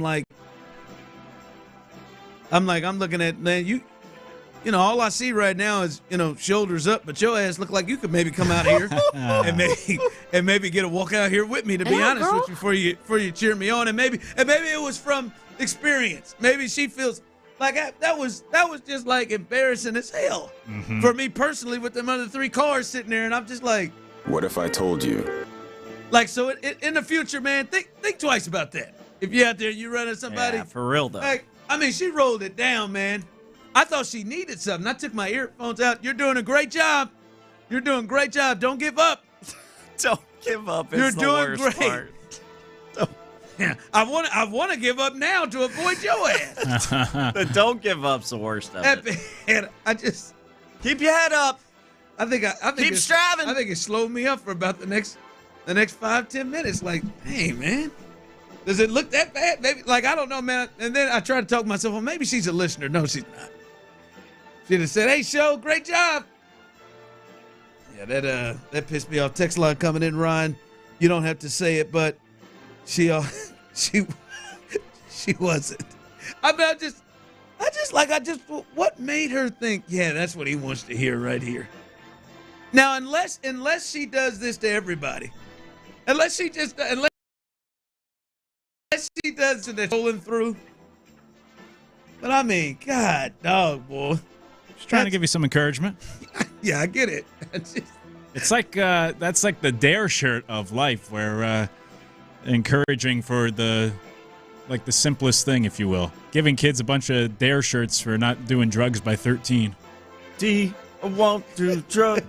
A won't have an attitude. Everybody, come on. R, I will respect myself. E, I will educate me now. I don't remember that. Me I don't, either. did that happen? Was that it? Y'all didn't learn the Dare song? No. Well, it didn't really stick for whatever it's worth. Oh, I did. Yeah. That, and I went through. Did you get that? I went through Dare. Yeah, me too. I had an old Dare T-shirt. That big friendly ass lion taught me that song. What's it again? D, I won't do drugs. D, I won't do drugs. A, I won't have an attitude. Drugs, attitude. Which is hilarious to think about now. R, I will respect myself. R, respect myself. And E, I will educate me. Yeah. Text line on the dangers of using illegal drugs and substances. Which Creed album was that on? Track 7 on My Sacrifice. Track 7. Holy track. Track 7. Someone said, I'm definitely going to do that if I see Ron outside. Yeah, I bet. That is nothing worse than that person who did that. And again, I could see it in her eyes. It was not malicious. I don't think when I ran at the time, when I walked past, I don't think she busted out laughing to herself. I knew you weren't riding a bike. No, I was getting a workout in. Damn it. All right. But I know she meant well. Or there's the other one, the guy in the gym that, how can I put it, that's not real fit, that wants to give you pointers. Oh, yeah. Those little fellas are the worst. Like, hey, man, chill out, dog. Like, you ain't Will Anderson. Fix your grip here, man. Fix your grip. You ain't Will Anderson in here. Like, calm down. Got to move them hands in there. Move them hands in. There it is, buddy. Attaboy. All right, let's go. Let's get it. Come on. Hey, you ever tried this? And hey, man, I drugged myself to get here to begin with, man. I'm out here, man. I'm not bothering you, man. I'm just out here trying to do my thing. You know, people think this machine's really good for buys, but you want to be over here, bro. Come check this out. Yeah, she's trying to be nice, but it is a backhanded compliment. It's the whole, like, you outkicked your coverage. What? I think it was It's like when you clap for a little kid who does something for the first time. It was the don't give up. I think that was it. I think that was the clincher for me. Yeah, that's the worst. You're doing. I mean, she's sitting in her. She's clapping. Did she see you make the move from the run to the walk? Yeah, she's. I mean, maybe she thought you were quitting. She's like, this guy needs some motivation. Yeah. She saw me. Yeah, I jogged across the street, and then it was a good solid jog. Man. I was 5 minutes into it. I just started. I just had a good solid jog across. He said, Lord Jesus, I hear you. I know why you have put me in this moment on this Thursday in Houston, Texas. Yes, she did.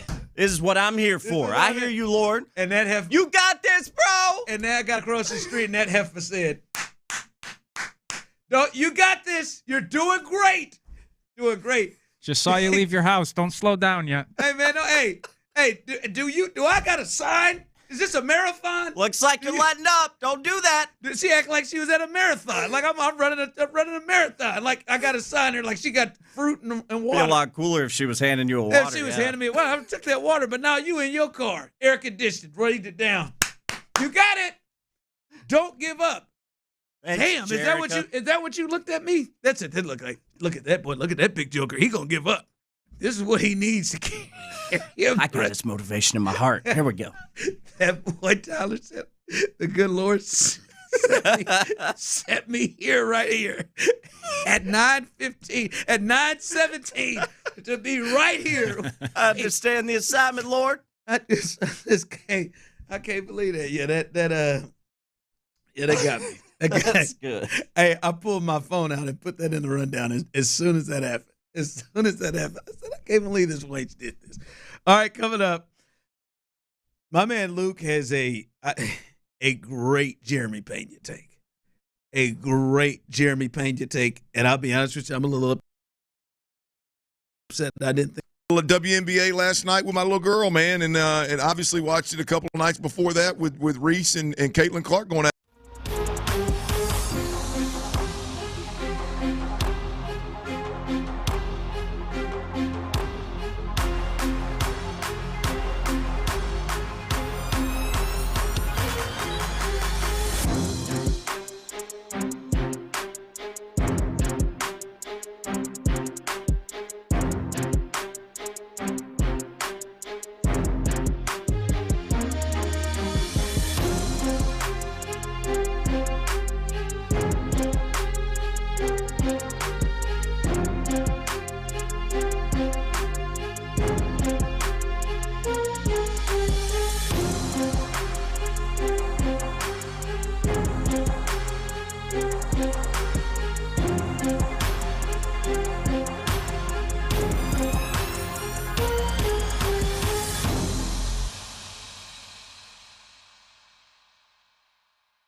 best burgers in town, and so much more at Beck's Prime. 10 Houston area locations, BecksPrime.com. Live from the Mokaram Injury Lawyers Studios, Sports Radio 610 presents The Drive with Stoerner and Hughley.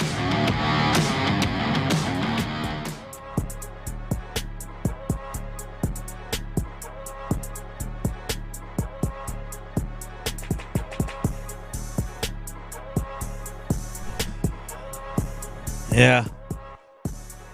She meant well. So I see people on the text line. Some people saying they still got their Dare shirt from the 90s. I don't still have mine. I've gone through a couple of cleanups. I don't think I ever got a shirt. I just got the song. You did? You had all of that and you never had a shirt? I don't believe I ever got a shirt. Them cheap bastards, they didn't give you a shirt? Everybody had a shirt at the end of Dare. Sounds like you were leading the program. I was going to say, I had the black Dare shirt. Yeah. I think you can go up. You can go up to Spencer's and get one. Is that Spencer's? Is that still a place? Yep.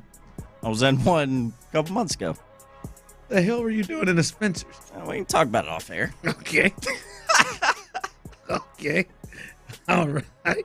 Whatever the hell that means. All right. Luke Morrow is in as Clint is out. Hopefully he'll be back with us tomorrow, and hopefully you are with us tomorrow as well, as we will be our eighth stop on the Sports Radio 610 Crawfish Circuit will be at Big City Wings, Copperfield location, and come hang out with us for a good crawfish, good drinks, good conversation, and a chance to win prizes and our ultimate prize as well. But Luke has a take on Jeremy Pena. 713-572-4610, YouTube and Twitch. See how you feel about this take. So I'm going to give you the floor. This take on Jeremy Pena is a pretty interesting thought. Yeah, it's more of a concern or a question. I wonder, with the great year he's having so far, career year on both sides, in the field statistically and certainly at the plate so far. We'll see if he keeps it going. But just curious, having seen things played out recently for the Astros and the way Pena's been playing this year, curious if he's pricing himself out of Houston by elevating his price tag too much with his play, that suddenly they won't become interested in giving him that long-term commitment.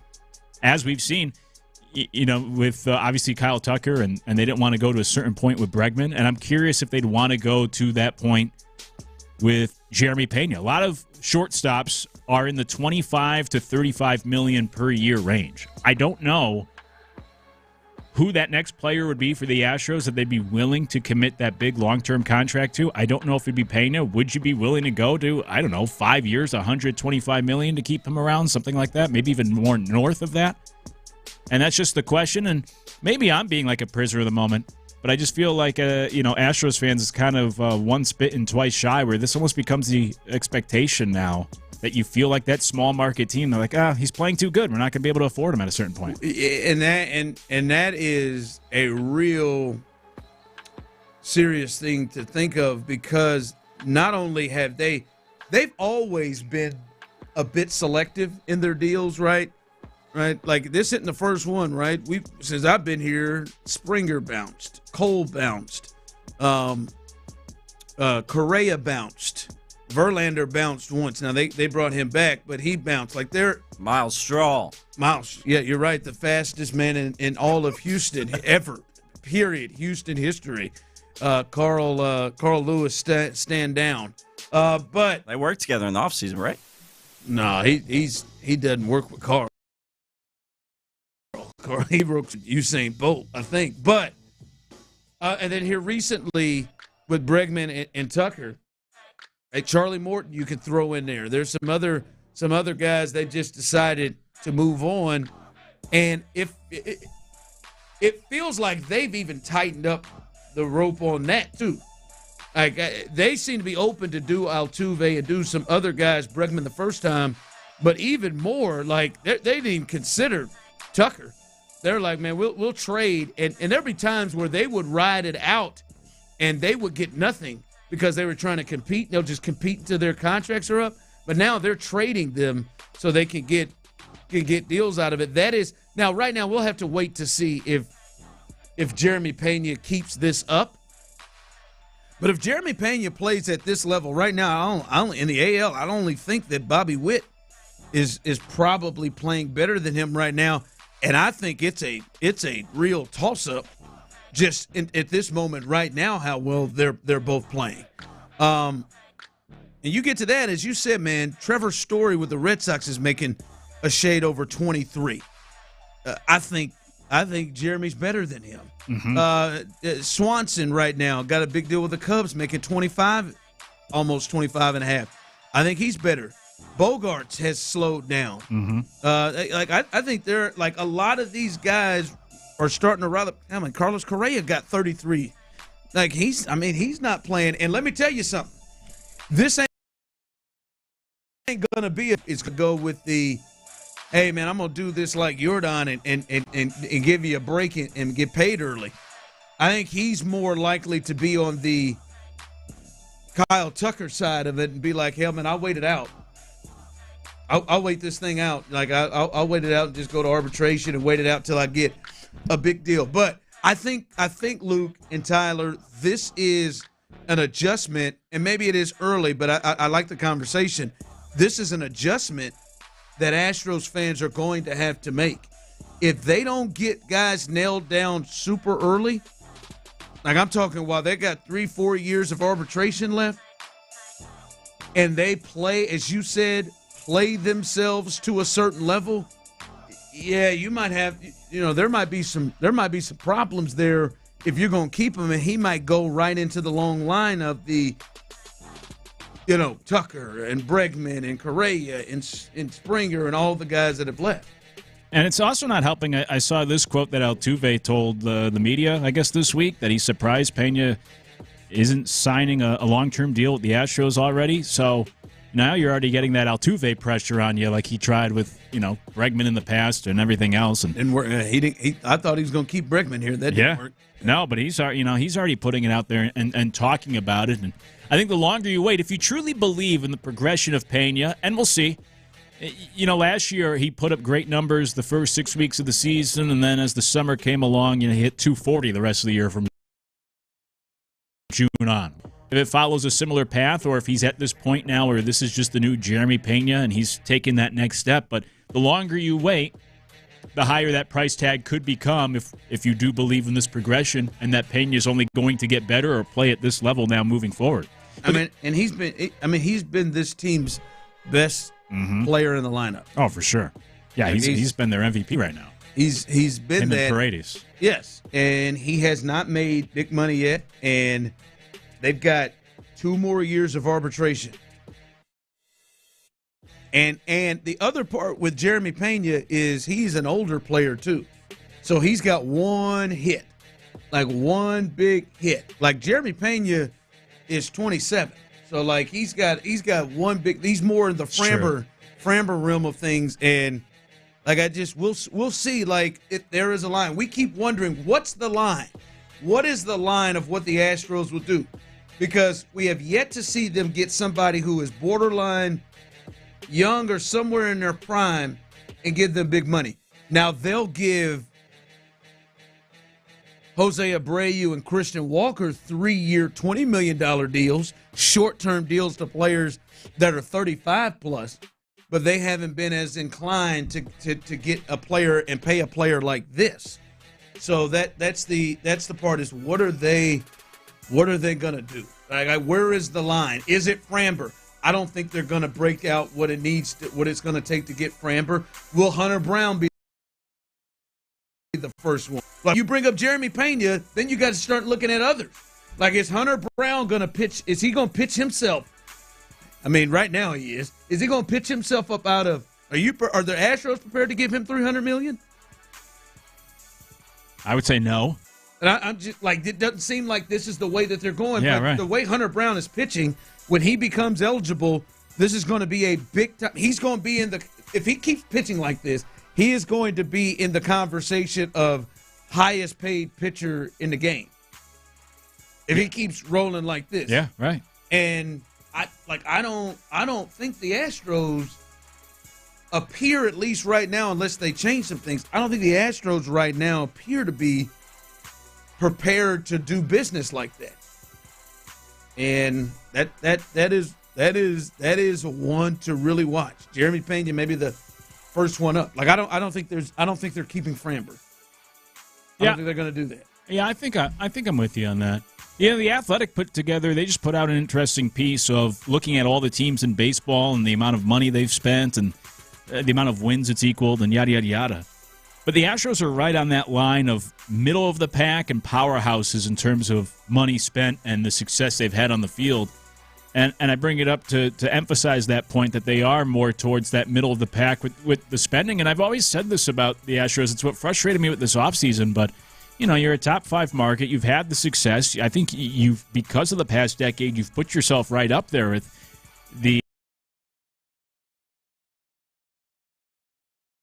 brand organization in the last decade plus. And you're not decade. You're not a small market like I don't know, even like the Royals or somebody, the Brewers, where you have it's a big city. Got to live life like this. Yeah, you got to spend the money, especially when you have a Pena. Keep him around. That's what was the worst part about the Kyle Tucker thing. It was just a choice, right? You chose not to make that commitment instead of being unable to make that commitment, and I don't like that. This trend that we're on of choosing not to invest in the young talent. And to the point you made, it seems like they're moving even closer more to the center. Like there were times where they were paying Altuve and Bregman. They were paying, people at once. It seems like even more now, even with this Dana Brown era, that they're trying to move even closer to the middle. So that's an interesting thought of how they may handle it. Are players potentially Jake might play himself out of a contract.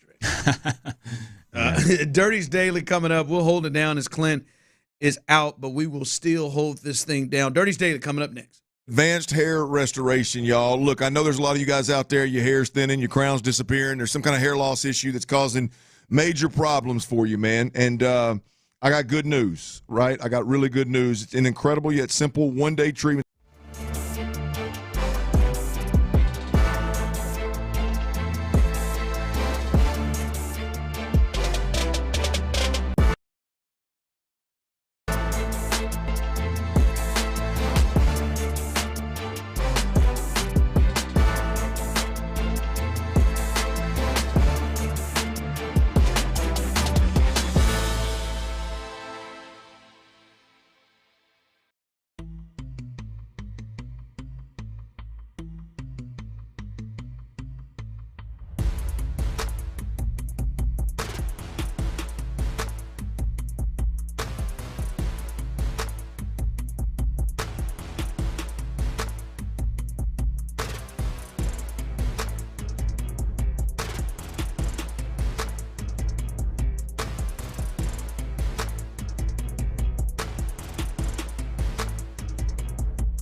First is my heart.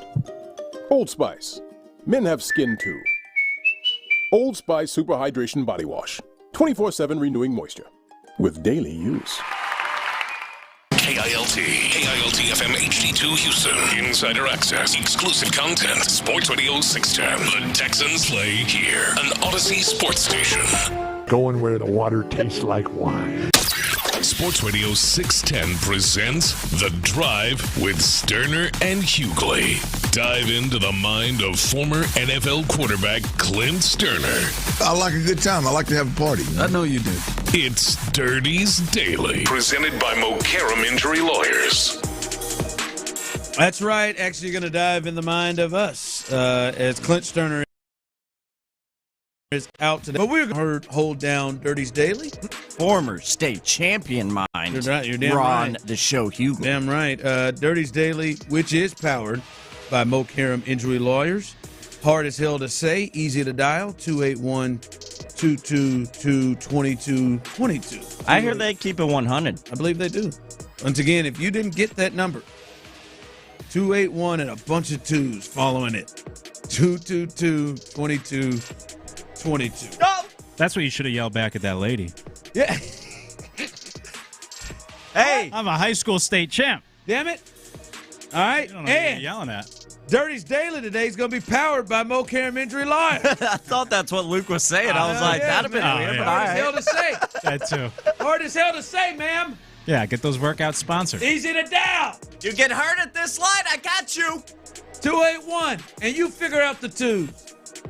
222-2222. There it is. Twank it too. Yo, have a good time. Again, she meant well. It just, she just destroyed me for the next 3 minutes of my walk. It was rude. It was. Speaking of hearing Bill Walton, rest in peace. Rest in peace to Jim Irsay, as the Colts owner passed away yesterday, and reports are that he died peacefully coming from his family. But 65 years old, the owner of the Colts didn't. That was one obviously didn't see that one. Texans from the McNair family, from Janice, Hannah, and Cal McNair. We are deeply saddened to learn of the passing of Jim Irsay. Our heartfelt condolences are with the Irsay family and the Colts organization during this devastating time. For decades, Jim was a pillar in our NFL family and a fierce competitor while also being a great friend. He will be missed, but his impact on the game will be felt in Indianapolis and across the league for many years to come. Again, that was from the McNair family. Just a really sad thing. 65 years old, didn't hear that he was sick. Maybe there'll be more that comes out, but didn't hear that he was sick, anything like that. And passes away at 65 years old. You say that's young. Hell, that's my mom's 66.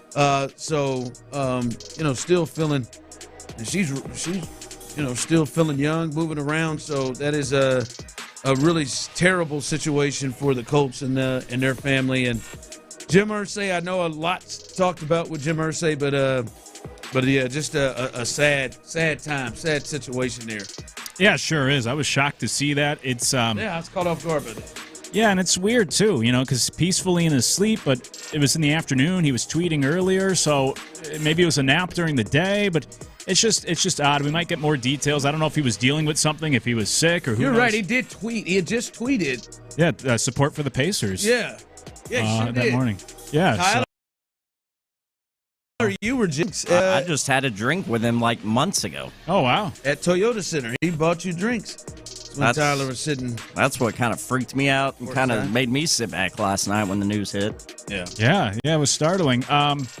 And 65 is young, and I think it's even younger for people that have money. I'm always surprised when millionaires pass away a little bit younger because theoretically they have the resources to be able to handle things and live longer than the average person. So that too stood out. And then that's most important. And thoughts and prayers to the family and the Colts organization and everything, of course.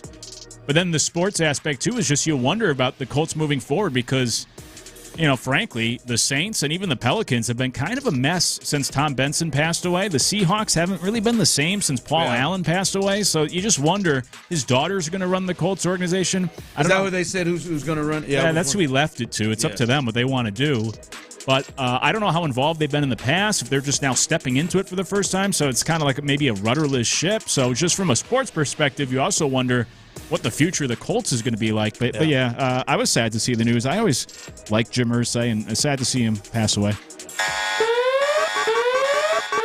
Breaking news from Sports Radio 610 is presented by BetQL. Smarter bets start with BetQL. Download the BetQL app or visit BetQL.com today. All right, Tyler's got some breaking news in the middle of Dirty's Daily. What you got? Yes, little baseball breaking news here for you on a Thursday. We're just now reporting the last few minutes. Well, it's not good. Ronel Blanco, that elbow of his, he is going on the injured list, and he is going to be seeking a second medical opinion on his injured elbow. Joe Espada has just told the press. The first opinion showed, quote, inflammation, Espada said. All right, to go along with that, Chandler Rome reports the Astros are calling up Colton Gordon to take Blanco's spot in the active rotation. So Gordo will be back, or Big C, whatever one you call him. Again, breaking news there. Ronald Blanco, we kind of feared, as I said, at the least, he'll go on the IL. You would think they're going to be cautious with him. Could it be worse?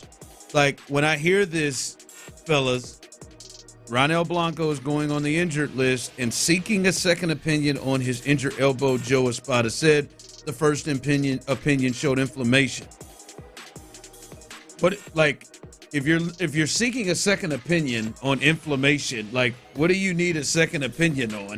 Yeah, if it's just inflammation, something's like inflamed. It's inflamed. Like, if you heard, like, have you heard something different? Like, is it just inflammation? Like, right now, if they say, "Hey, man, your knee's kind of swollen, you got some inflammation there," all right, you know what? To hell with that. I'm gonna go get a second opinion on inflammation.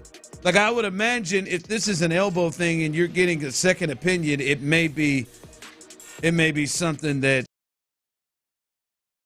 you're feeling. Second opinion's never a good thing, right? You never get good news and then go for a second opinion. So it's always something bad. And everything about this has reeked from the moment it started. It's not good. You might as well call up Dr. James Andrews in Louisville now. Is he in Louisville now? I thought he was in Alabama. Oh, maybe he's in Alabama. I don't know where he is. Wherever he is, you better find them. You just said Louisville with such confidence. Somebody find out where Dr. James Andrews, the most famous surgeon. I mean, any athlete, any WWE wrestler. Well, this is not good. My guess was going to be Birmingham, Alabama, maybe Hoover, Alabama. I feel like he's somewhere in Alabama is where I felt like people would go with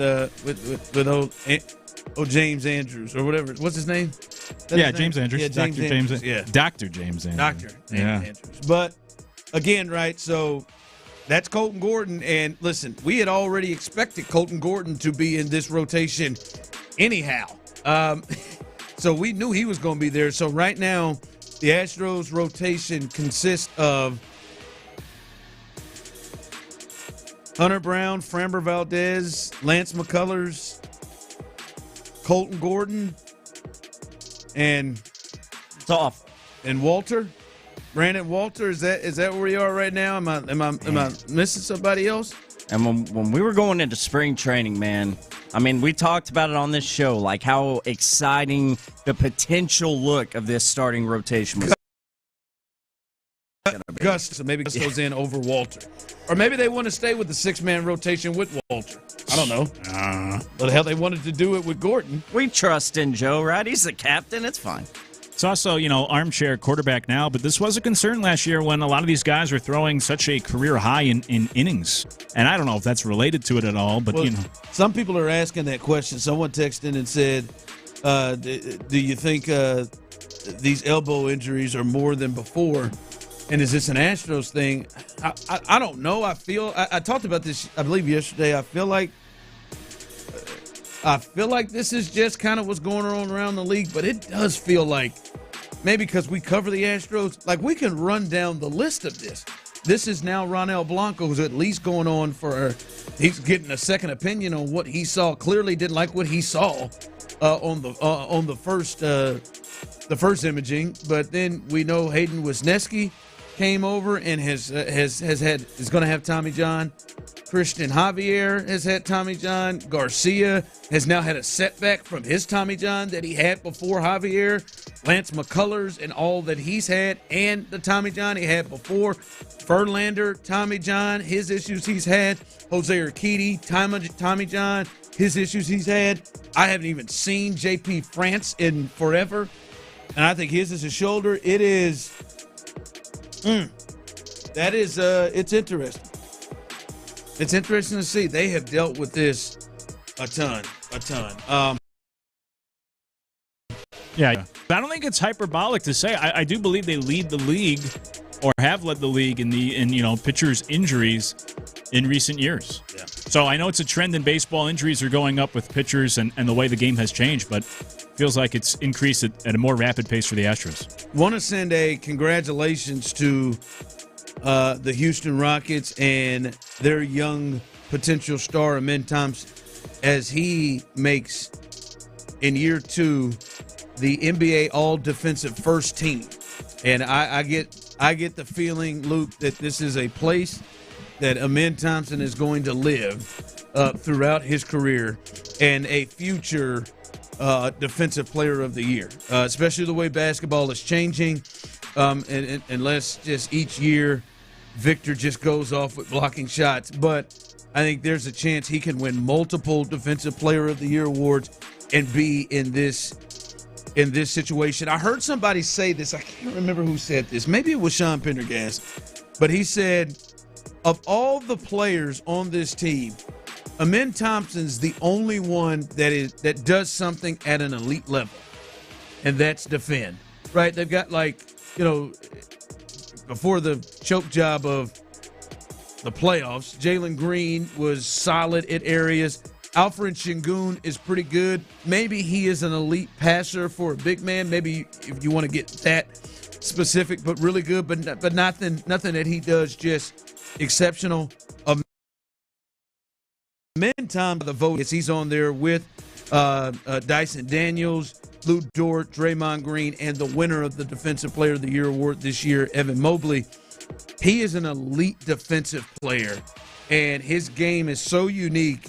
And if ever that offense if he just figures out a way to figure out to do things offensively in some way so he doesn't become Ben Simmons, he is going to be hell to deal with and one of the most unique weapons in the game. Yeah, athletically, I mean, he's just a freak. The metrics are off the charts in terms of what we've seen in the NBA.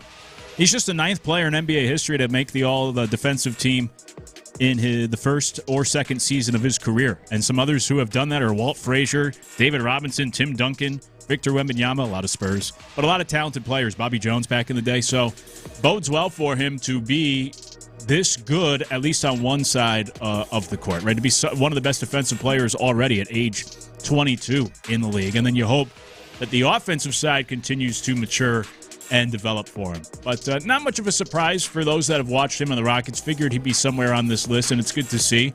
He's the most exciting player on this roster. Yeah, I like him. He was the guy that I still to this day is the only one to me that is realistically untouchable. When I say realistically untouchable, I'm talking about stuff that won't happen. I don't think the Timberwolves are going to trade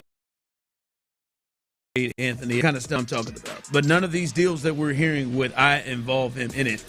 I just can't put a finger on what he's going to be. Yeah. Like his game it can be so unique. I know he's going to impact the game in a major way. But what's the ceiling on how high that impact can be? Is it impact on like a Draymond level, which is Hall of Fame worthy? Is it impact on a level of maybe more of a 2, or is this an impact like a Kawhi Leonard, who is like amazing on both ends of the floor, two-way player, and finds a way to score? You just can't kind of put your finger on what he's going to be. Yeah, I'm with you on that. I think he has the highest ceiling of anyone on the team. When I've watched him and I've thought about him, he's actually, this might sound ridiculous, but he's reminded me of Dwight Howard, where you saw like the freak athleticism. The defense was there before the offense for Dwight, and you were just wondering, is he going to develop like this unstoppable post game, or is he just going to be this athletic guy that dunks a lot? And they brought in Patrick Ewing to try to help him with his post moves and some of his shooting, and it just never really developed. And Dwight had a good career, obviously, played in Houston as well. Hall of Fame, yeah, which I don't know. But he could have had a legendary career if he ever truly developed like a real skill set on offense. And so I wonder the same thing about Amen. Like, is he just going to be an athletic freak, or is he going to be able to develop that skill set on offense where he becomes like one of the best players in the league? I'm trying not to fight this Dwight Howard thing on you real quick. I mean, I don't. You're the best player on the team that goes to the finals. I don't know if there's anybody that hasn't made it to the Hall on that. That's a good question. That's an interesting thought. I don't know. Like, he's the best player, and not to mention he's been to multiple All-Stars. He's got multiple Defensive Player of the Year awards. Like yeah, but he kind of had that Don Mattingly thing where like it was a great burst. He had like 6 years, 6 or 7 years. Then even when like towards the end when he was with the Lakers and stuff like that as a backup, like added on to it. Yeah, that's I don't know. Someone texted in, Ron, that's a big ass if, because the men's shooting mechanics are bad and his handles are loose too. He's closer to Ben Simmons than he is. No, I don't know that I agree with that, Ocho. I mean, he's willing to take shots. Ben, like, honest to God, that stat of Ben was in the NBA and had only taken 3 3-pointers in his basketball career from high school, college, into his time in the NBA. And like one of them was a buzzer beater that he had to get up. No, I think he's willing. We saw it go on. He was like, as that series against the Warriors went on, he started to figure out his lane of how he could get points and how he could get to the basket and score. So listen, a lot of these guys aren't able to shoot when they get in. Yeah. A lot of them aren't great shooters when they get a great shooter when he got in. LeBron was not a great shooter when he got in. Like a lot of these, like Ben Simmons just didn't even attempt it. But a lot of these guys lack that when they first get in. Yeah, that's the one thing Jalen Green has improved his shooting when he first got in.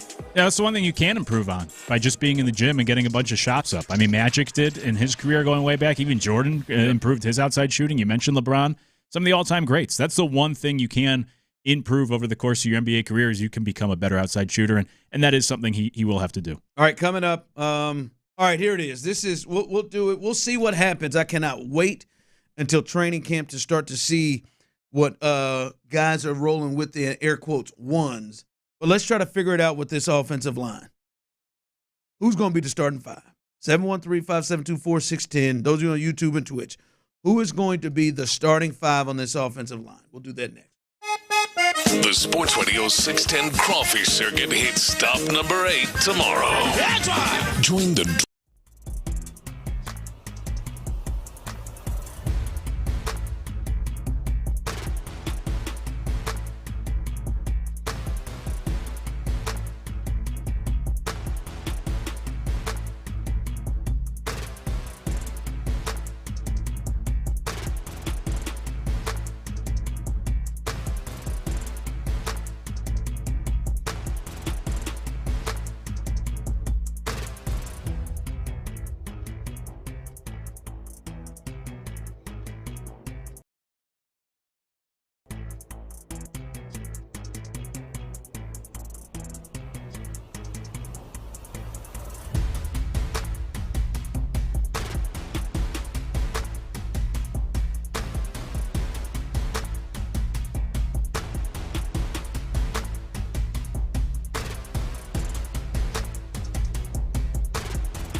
crafted for your comfort and guaranteed for life.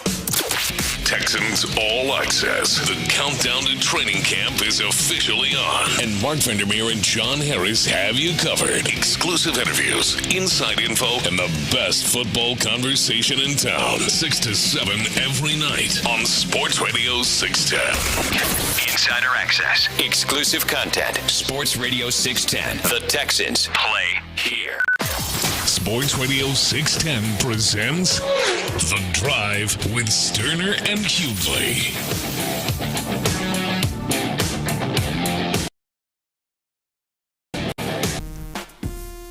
All right, welcome back, beautiful people. Let's hear it. I want to see it. Text in. What are your five? What are your five? The five offensive linemen you think are going to be in front of C.J. Stroud, the five that you think are going to be there to help Joe Mixon and Woody Marks and Damian Pierce maybe, the five that you think that Nick Caley, Nick Caserio, D'Amico Ryans, everybody involved is going to be up front with this offensive line. Because I'll be honest with you, I don't think it's a conversation we can talk about enough. Because it is the thing that held this team back. This team maybe should have won 12 games last year. They won 10, maybe two more. Maybe they're not having to go through the road that they had to go through. Maybe this should have been a team when you look around that could have been better. But their offensive line offensively really held them back. And they've made plenty of changes. They've made changes from what we're hearing coaching staff-wise. They've made changes from what we hear maybe scheme-wise. They've made changes with new players. They got rid of some players. They started their offensive line, and tell me if I'm wrong.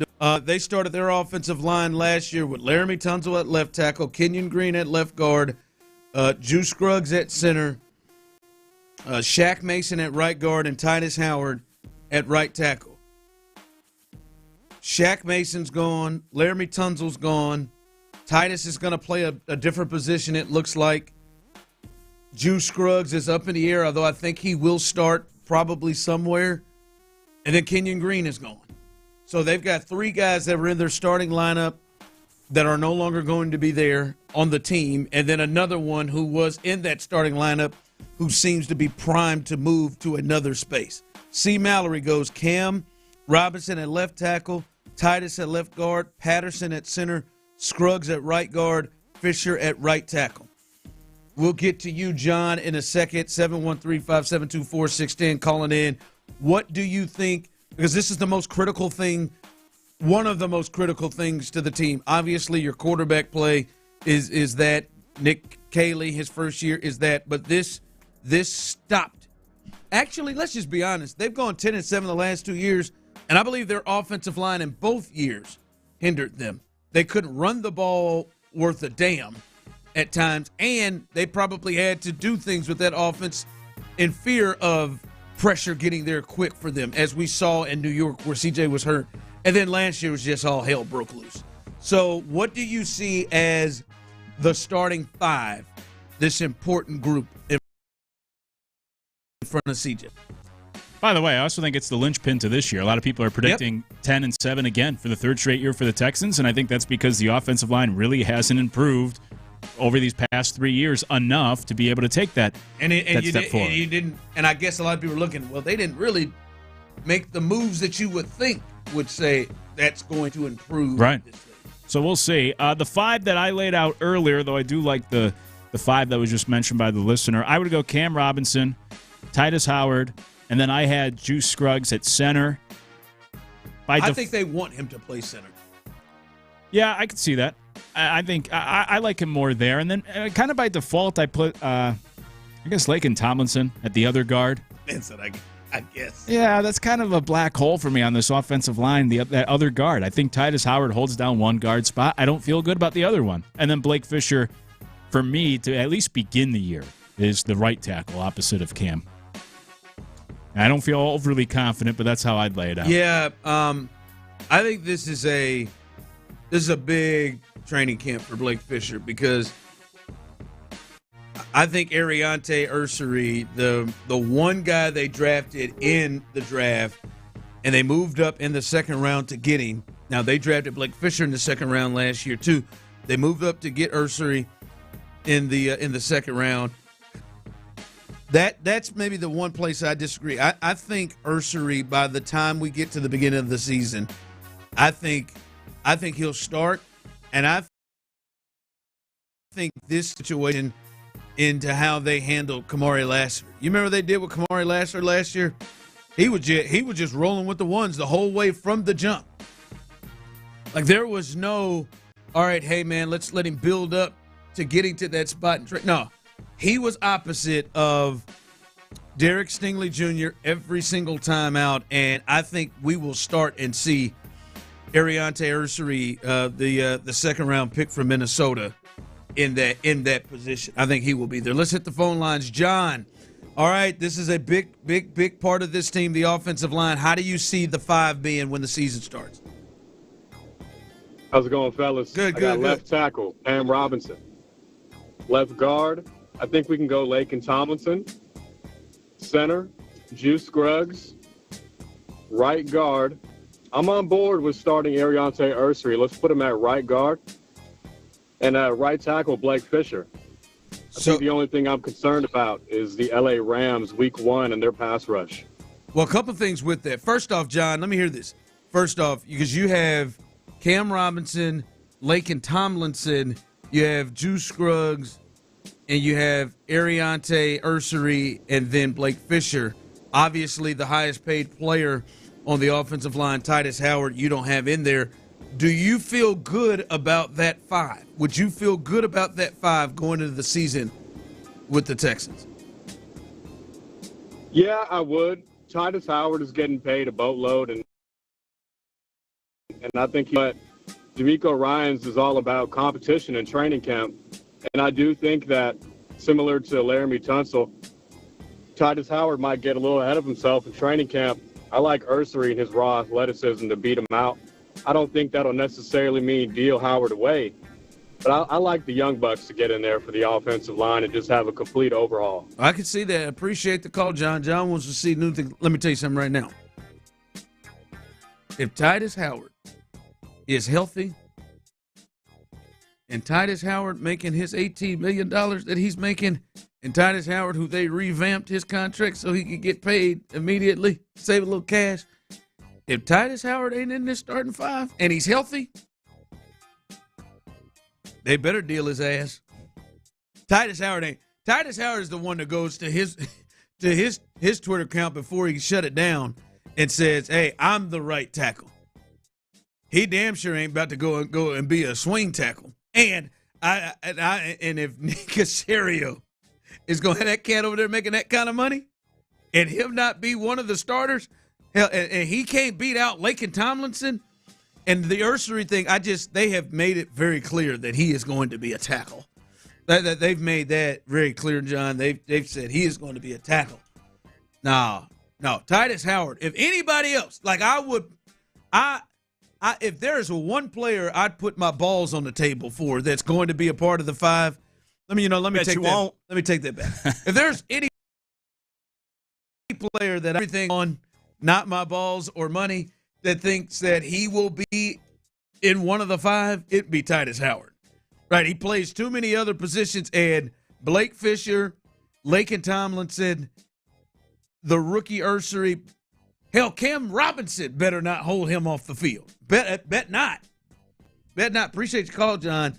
If that would happen, because see, if that would happen, John, now Nick Caserio and D'Amico having to admit to themselves, like, hey man, we made him the 5th highest paid right tackle in football when we signed him, and now we can't. Now we ain't gonna play him. I don't think that's the case. All right, coming up next, simply this: what the hell is Tyler doing? Why is he doing this, and why is he gonna be wearing this? Why?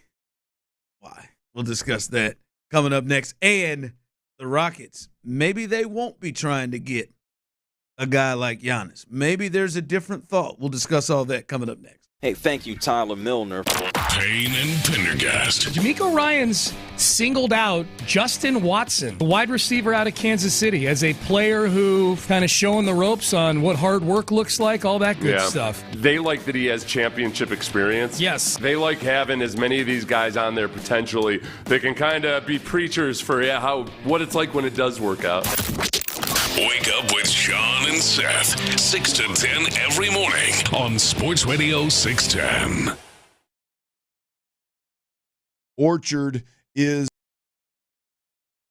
the way to go out that are making this costly mistake. The mistake is picking the agent who promises the highest list price. Look, Orchard knows that picking too high chases buyers away, drags out the sale, forces painful price cuts, and at the end you could end up walking away with less money. Unless, hey, why don't you just lock arms with Orchard and use their one-of-a-kind pricing model. It's built on millions of data points. It combines advanced market data with expert local knowledge. That's right, it's expert local agents that you deal with when you lock arms with Orchard. They price you home right from day one. It sells fast, and it sells for more money. And here's the deal. The sales for more money, that's legit. It happens 9 times out of 10 when you lock arms with Orchard. Another huge advantage for Orchard is that they can give you cash up front to buy and move into your new home before your old home even hits the market. That's why you skip the hassle of selling when you work with Orchard. Look, take all the guesswork out of it, man. I mean, Orchard is the way to go. Get your free home valuation right now at Orchard.com, or you can call 1-844-421-SALE. That's 844-421-SELL. Or again, you can always check them out online at Orchard.com.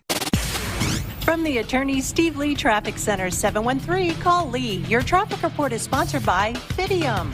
I-10 the Katy Freeway, eastbound at Taylor. It's an accident that has a right lane blocked. I'm Laura Reynolds, Sports Radio 610. It's about time they fixed that pothole. Invented better windshield wipers. Made an internet that just works. Fidium Fiber Internet, starting at only $30 a month.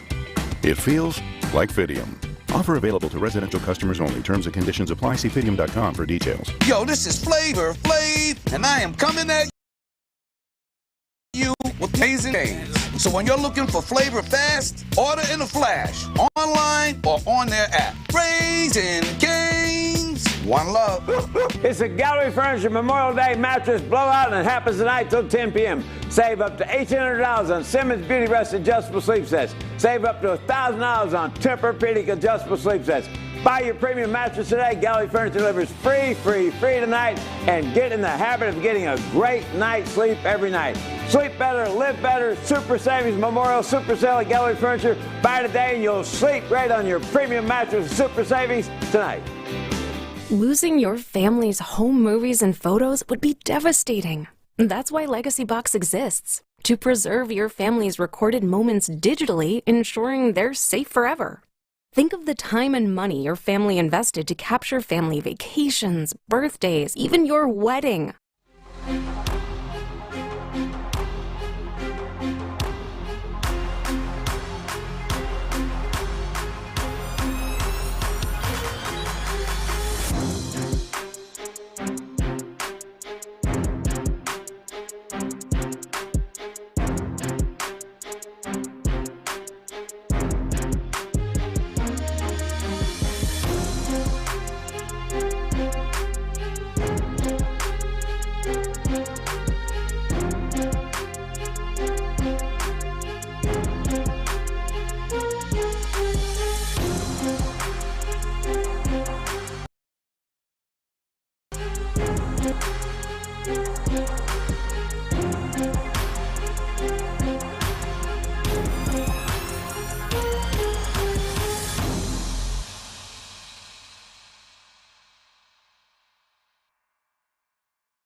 don't give a mother duck. Live from the Mokaram Injury Lawyers Studios, Sports Radio 610 presents The Drive with Stoerner and Hughley. Text line coming in. If you were going strictly on talent, then Howard would not start. I vehemently disagree with that. That's a dumb. Yeah, I can't get with that. I don't. No I mean, offense. I think he's the best tackle on the team, which has. Why are you moving your best tackle to guard? I think he's a better tackle. Damn sure a better tackle than Blake Fisher right now. I'm not saying Blake Fisher can't play, but I think he's a better tackle than Blake Fisher. And I mean, if you go about talent, I mean, shoot, man, he played guard at probably better than anybody else did last year. And he's not a great guard at all. I've been one that said no, he shouldn't play guard unless they've got a complete train wreck going on over there, like they did last year. So I can't get with that. I don't think the world, like, he is a Pro Bowl, all-pro type player in Titus Howard, but he's damn sure one of the he's top three, if not the. I mean, if he's not the best who is the best offensive lineman on this team? It's a good question. Is it him? It's got to be him, right? I would think so. I know you're not saying Cam Robinson. I think some others may. That's what I was going to say. Ironically, I have him as one of the guards, but yeah, I think he's definitely the best tackle on the team. And yeah, he probably is the best lineman. I get like the caller had said last segment, kind of like the change for the sake of change and lump him in with a lot of the guys that maybe weren't getting the job done last year or 2 years ago. But yeah, I think he's still just too talented. You got to keep him in there. He is probably your best offensive lineman that you have right now. He's your highest paid and best. Uncle Glenn in the building. What's up, Unc? Glenn? Flavor Flav! How y'all doing, man? What's your thoughts on this? Well, first of all, I'm pissed off. What you pissed off? The Bears went and got all. Well, the Bears went off and got all them Pro Bowl type folks, and my man Casario, he went and got Cam Robinson from Shady Oaks old folks home. The man's damn near 90 years old. I don't think Cam's that old. But he'll probably play at left. I think Titus will play guard, and you're right, he's not. And then Juice at center. And then, what's that boy's name? Tomlinson at right guard. Yeah. But y'all ain't said nothing, and I could be wrong, but y'all ain't said nothing about what's that other boy that came down from Minnesota? Oh, you talking about Ed Ingram? Or are you talking about Trent Brown? You talking about Ed Ingram? Or I'm talking about Ingram and Brown, two other old folks. Yeah, those are older folks. Bad hits. Okay, but what I don't understand is, and I'm gonna let you know, is Nick Casario trying to get fired? I appreciate you, Uncle Glenn. I don't think Nick Casario. Is that my boy wrong? It is. I don't think, Glenn, he's trying to get fired. I think they really believe in this approach. I think Glenn, he wanted to change and felt like they needed to change the physicality in the room. And I'm telling you, I'm saying this is what I think, not that what I believe. This is what I think the game plan is to change. I believe they're doing that when they add Ursery in the draft. That's why I'm a proponent of thinking he's going to be a part of this. And they bring in a Cam Robinson and they move away from Laramie Tunsil. I think they want to be more physical. And then I think they are laying a ton of belief in the coaching staff, and the scheme will change it. The coaching staff and scheme are things that were so out of whack the last couple of years that will change it. And I think, to me, that was the mindset of, and I think Casario, Nick Caley, D'Amico Ryans, I think that was the entire mindset, how they went about kind of changing this room to where it is. I'm with that. And I also think offensive line's the one part in football where the whole is better than the sum of its parts. So even if, like, individually you don't have maybe these Pro Bowl players, if you can find that best cohesive unit of these 5 guys work well together, you can piece it together. And I've referenced it before about Bucky Brooks saying that you'd rather have like 5 C's across the board than 2 A's and 2 F's. Like, you just got to be, you're only as good as your weakest part on that offensive line. So that idea, too, of, on paper, the back of the football cards, these guys might not be the most exceptional players, but maybe you get that right mix in the room of you find 5 guys that work well together, and that leads to an improvement on the offensive line. Not to move on, but again, what is Tyler is going to the Cayman Islands tomorrow. I was very curious about where this was going to go. I didn't know what I had done to upset you. And if you don't follow T-Mill Real Deal, you might as well. Oh, I know where you're going. And he has decided to really embrace his country in the Cayman Islands. And he is wearing, it looks like a Speedo of the American flag. Patriotic banana hammock in the house. Like, what's wrong with that? You're not going to wear this. I mean, do you not see that USA, that Stars and Stripes, I see that banana hammock, and do you not see a good time and a party waiting to happen? Listen. In all seriousness. I can see all of those things. I love that it has the string to tie or tighter, but I don't normally see those in Speedos, but it has the string.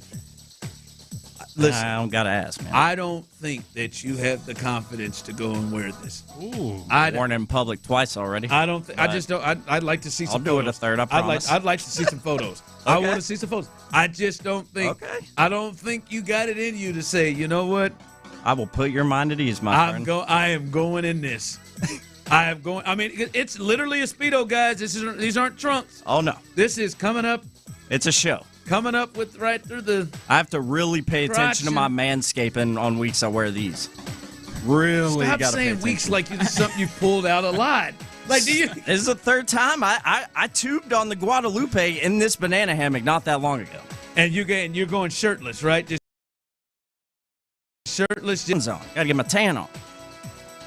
So I just don't know, man. I don't know. It's not a look for everybody. I cannot believe that nobody is taking pictures of you in this. Like, I feel like you should have pictures at the ready. Well, usually the people I'm with partying in this banana hammock they don't want any evidence out there.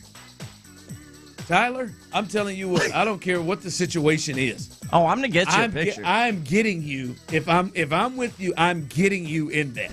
If I'm with Tyler and he's wearing them panties. Them panties with the American. They're panties. They're not panties. It's a men's bathing suit. I got in a men's bathing suit department. I know they're men's bathing suits, but just like panties, man. What Triple H and The Rock wear out there, them is panties. No, those are their wrestling tights. Yes, they're wrestling tights in the shape form of panties, and you are putting on panties. They're not laced. And I'm not saying they're laced, but I'm just saying they're panty adjacent at the very least, right? Like, them is panties right there, man. I'm going to paint the picture for you.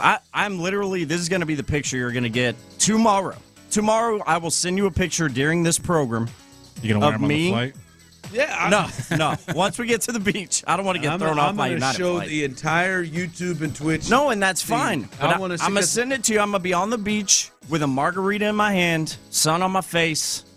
Balls out, baby. Let's go. As Trishelle from Real World Las Vegas, one of the real great seasons, as she would say, who could forget? Yeah, 4 sheets to the wind to put to get the courage up to put this in and go out there, because I feel like you gotta. That thoroughly surprises me. No, that's why I'm saying that's a courage thing right there.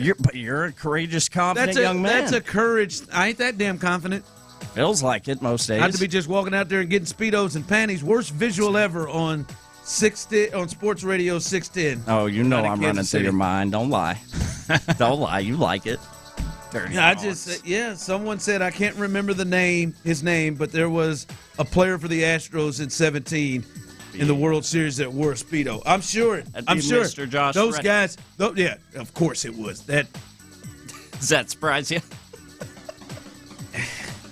I was gonna give whoever that person was a break, but then you said it was slick back Josh Reddick who puts his name in bold, big letters across the front of his car. That's right. That guy, I wouldn't. But at least those guys were hammered.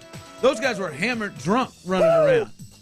I'm gonna be hammered drunk. Luke, wouldn't you think if I had that, if I wore them panties twice on an outing, don't you think somebody have a photo of that?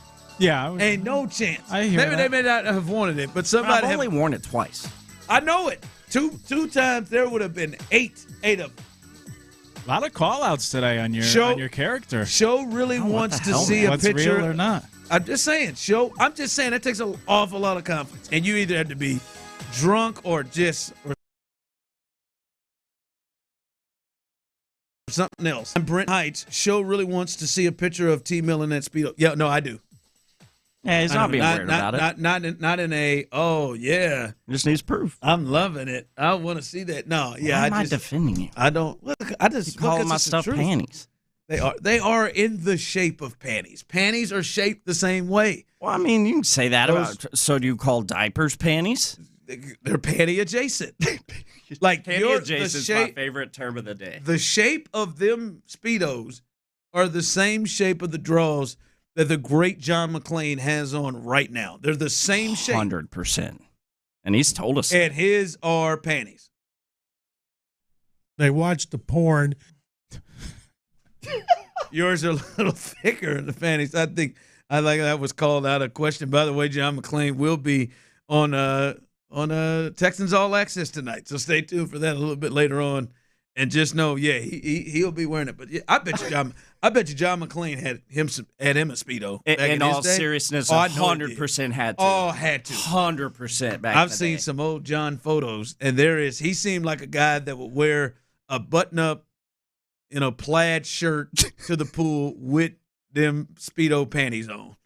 Damn pig. With them glasses and let it rip. I feel like panty adjacent is a good thing, though. Don't you always want to be panty adjacent? I know I do, Luke. Right? That's not for me. Isn't that's a compliment? Talk about the pig shirt. I feel like panty adjacent. 713-572-4610 YouTube and Twitch. Just in is panty adjacent a good thing? As Luke said, text in your thoughts, yay or nay. Is panty adjacent a good thing? I'm sold now. I am sold. That's like in the Loops question of the day. That's the Drives question of the day right there. Yeah, there it is. We keep it hot. No, you're the one keeping it hot. All right. You're right. Coming up, 5 o'clock fire. How big is this start for Lance McCullers? We'll get you ready, give you the lineup. A big one tonight. Especially the show that Tyrese Halliburton put on. The person that everybody wants to be the face of the league has to step up. And then there's some big breaking news coming out of college football. We'll get all to that coming up next right here live on the Panty Adjacent Drive. You guys ever wore a thong? I'm wearing one right now. A quarter of the way through baseball season, an unexpected hero has emerged to help keep the Astros.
HD2 Houston. Insider access, exclusive content. Sports Radio 610. The Texans play here. An Odyssey sports station.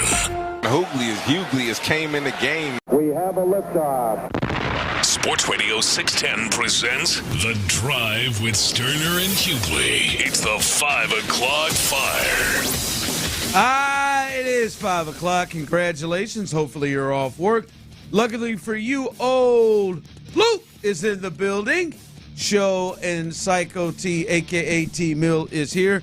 Clint is out today, and hopefully he will be back coming in tomorrow, and hopefully you'll join us tomorrow. We'll give you more info on that as we head out to Big City Wings Copperfield location for the 8th stop of our crawfish circuit. So hopefully you come out with us for that.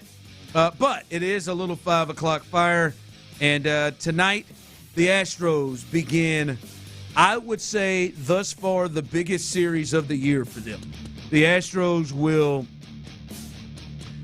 be hosting the Seattle Mariners for a 4-game set. The Mariners right now, very much like last year, got out to a lead in the AL West. They're up 3.5 games on the second-place Astros, who are half a game up on the Rangers behind them. A game above 500, 25-24. This will be the 50th game of the year. And Lance McCullers gets the ball and is on the mound. And this is a huge and important series.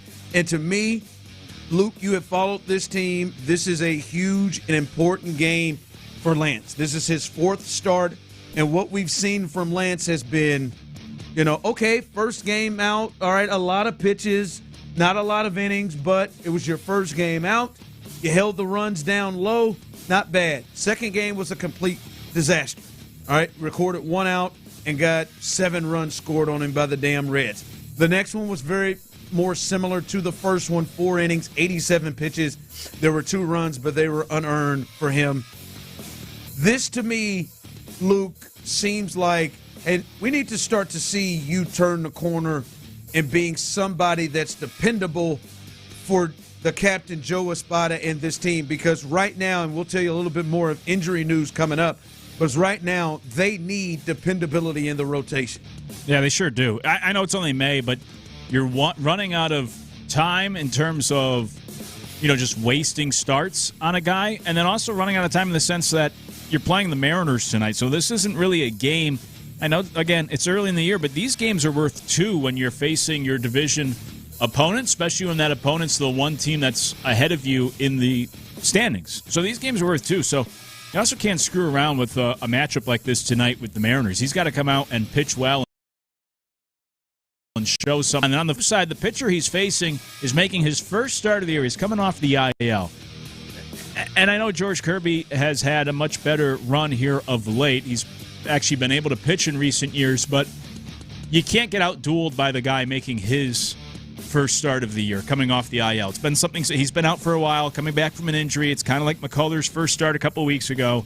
So that also puts a little more pressure on it, too, where you can't be the weaker link of that starting pitching matchup tonight. But this is a big weekend for the Astros early on against the Mariners. Because of the schedule change, you only get the Mariners and you're building, usually about 2 series out of the year. So this is a big chance where you have 4 games this weekend to draw a little bit closer at them, knock them down a peg, and hopefully McCullers gives you something resembling a quality start. I don't think he's going to be able to get through 6, but can you give me 5 innings, 2 runs? We got to at least build to that, right? Like, it's becoming, his last 3 starts are, big bullpen games, big bullpen nights. And right now, when you look at that, you got Gusto coming behind you.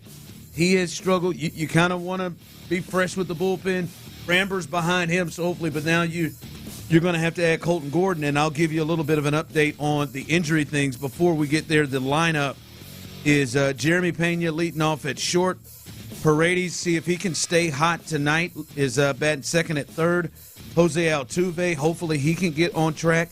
Yainer Diaz, another one you hope can get on track. Let's keep it going. Christian Walker, who they dropped from the 4 spot to the 5 spot. Hopefully he can get. He did have a hit in his last at bat. He is now 4 for his last 39.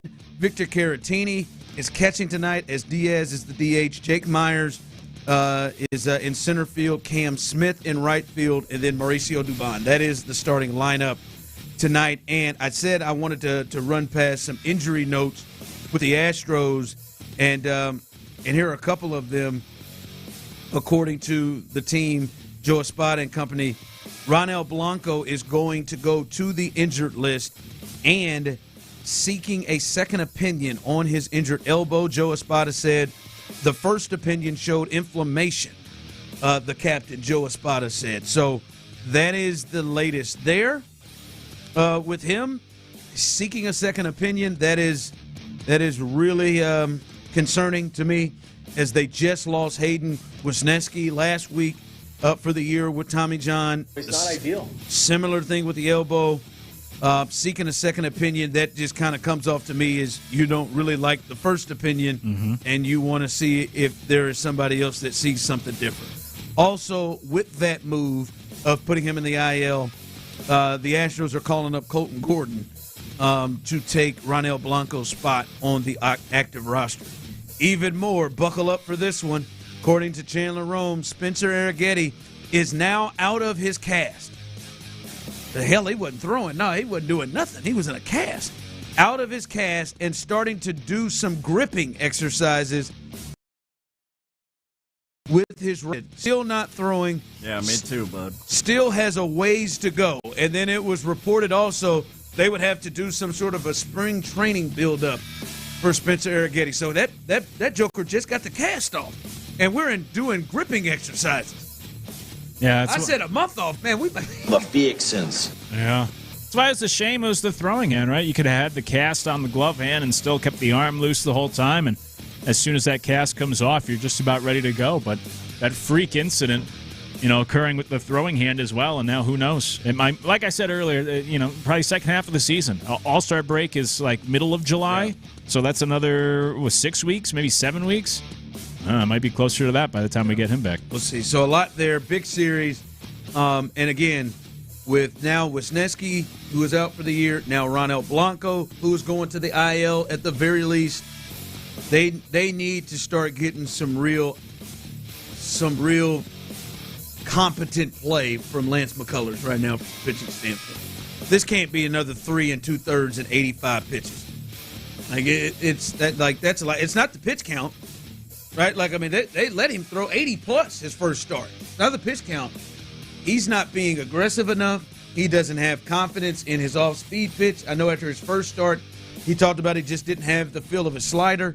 So this is going to have to be a big turn here for Lance McCullers in the edge. Bury me in the H. 5 o'clock fire. This coming from the NBA tonight, the T-Wolves and the Thunder, they get going in Game 2 tonight.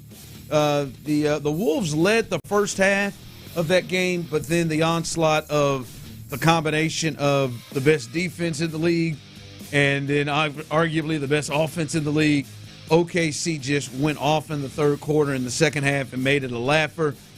They will play Game 2 tonight, and this one to me, I don't know if you agree with this, Luke. It feels like Anthony Edwards gets the praise of being a superstar, but it don't seem like Anthony Edwards gets the criticism completely like others do. Right? Like, we look at Jason Tatum, who is a champion, and has won and has had a much better resume than Anthony Edwards, and he just gets murdered when it comes to if he has an off night. Luka, who's more accomplished than Anthony. Right? We see it with a ton of guys. It just seems like he at times gets a pass. I don't know if it's because people like him or whatever, but he's had some rough. He's at 18 points in this last one. He needs to come out and show, especially what we saw from Halliburton, who has been consistent in most every game that Pacers have played. This needs to be a big Anthony Edwards in terms of his impact on the game. So that's what I'm looking for tonight. And obviously the Timberwolves don't want to go down 0-2. Yeah, he's been too inconsistent in this playoffs. Yeah, and I'm with you about the criticism. The other part, too, is like he has an ankle injury. I mean, I guess the same ankle, but there's this ankle problem every game.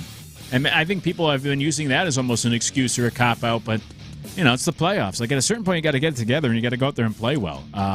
Julius Randle was really the only guy that put together a good four-quarter performance. I've been saying it. Julius Randle has been the most consistent Timberwolf, right? Like, he's got Anthony's had some big games.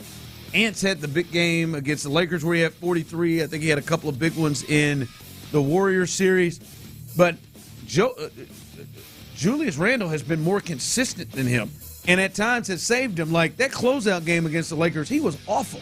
He was 0 for 10 from 3. Right. It was like 15 points. Didn't really do much in the fourth quarter. Right. I love Ant. I think he's a great player, but they need him in this game. This needs to be a full-out aggression-led game from Anthony Edwards, and it should be. We should be coming out of tonight's game talking about maybe they lost, but it sure wasn't Anthony Edwards who was holding it back. Yeah, they do need him because on the road, we always see this in the playoffs. Role players struggle on the road. That's why they're only role players, and that's what really doomed the Timberwolves in Game 1 is they got no help outside of Julius Randle, and Anthony Edwards wasn't good enough. No one else scored double figures. So, same, Naz Reid and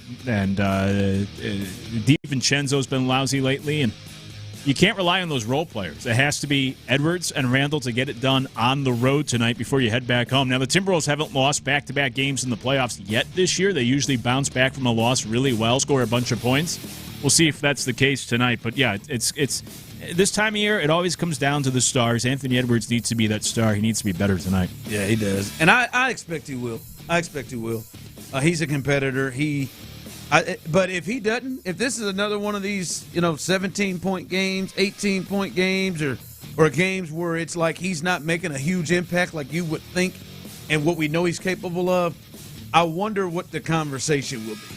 That's the thing is, I wonder, are we going to start – because it's almost like, I'm not saying people are afraid, but I just think maybe people really like him and aren't ready to just, hey, man, can't do that, man. Yeah. You got to come through. He's becoming that Teflon Don. He has been. And he's, been to the Western Conference Finals and lost to Luka? 6? Yeah. Interesting. Scary ass hoes. 5 o'clock fire. All right. This is coming out of college football, and that is breaking news 2025 college football playoffs to change the straight seeding. The top 4 seeds to get first-round byes regardless if they won a conference title. Conference champs still get auto bids, but are seeded based on their ranking. It shouldn't be a big deal that they were able to pull this off and make it work. But the thing is, to me, is only surprises to me is that it actually got done, because this is not something that the NCAA usually gets to the party quick enough to say, all right, we see that, ma'am, let's make a change. That made sense. Yeah, it should be the top 4 seeds no matter where they're. I mean, you may have the 2 best teams of the country be in the SEC, and let's just rank them. They shouldn't.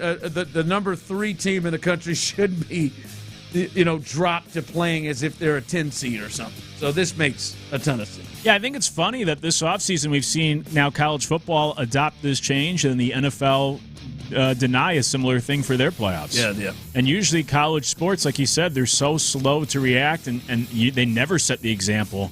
And the NFL usually is really good at changing things when they need to, like reacting very quickly and nipping things in the butt. And so it's funny to see this play out here in this past week, where I think the NFL should have made that change. I think they'd be better served to do so. They chose not to. College football is doing it. I think it makes a lot of sense for their playoffs. And so now you have a handful of leagues doing it, and the NFL had a chance after what happened last year at the playoffs, and they're still not interested. But in regards to college football, yeah, this makes a lot of sense. Yeah, and this doesn't – the automatic bids still go to conference champions. Boise State would still have made the tournament, made, the playoff. They just would have had to travel by their ranking.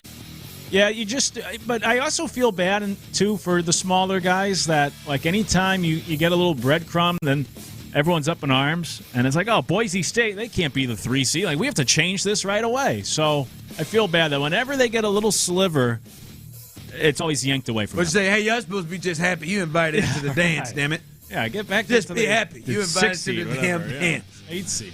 Yeah. And by the way, who were the buys? It felt like the buys weren't really helped in this thing. No, right? I think that's another reason why they wanted to change it. Yeah, Oregon lost as the number 1 overall seed because they had to run into to Ohio State, right? And Boise lost as they got a seed, got a bye.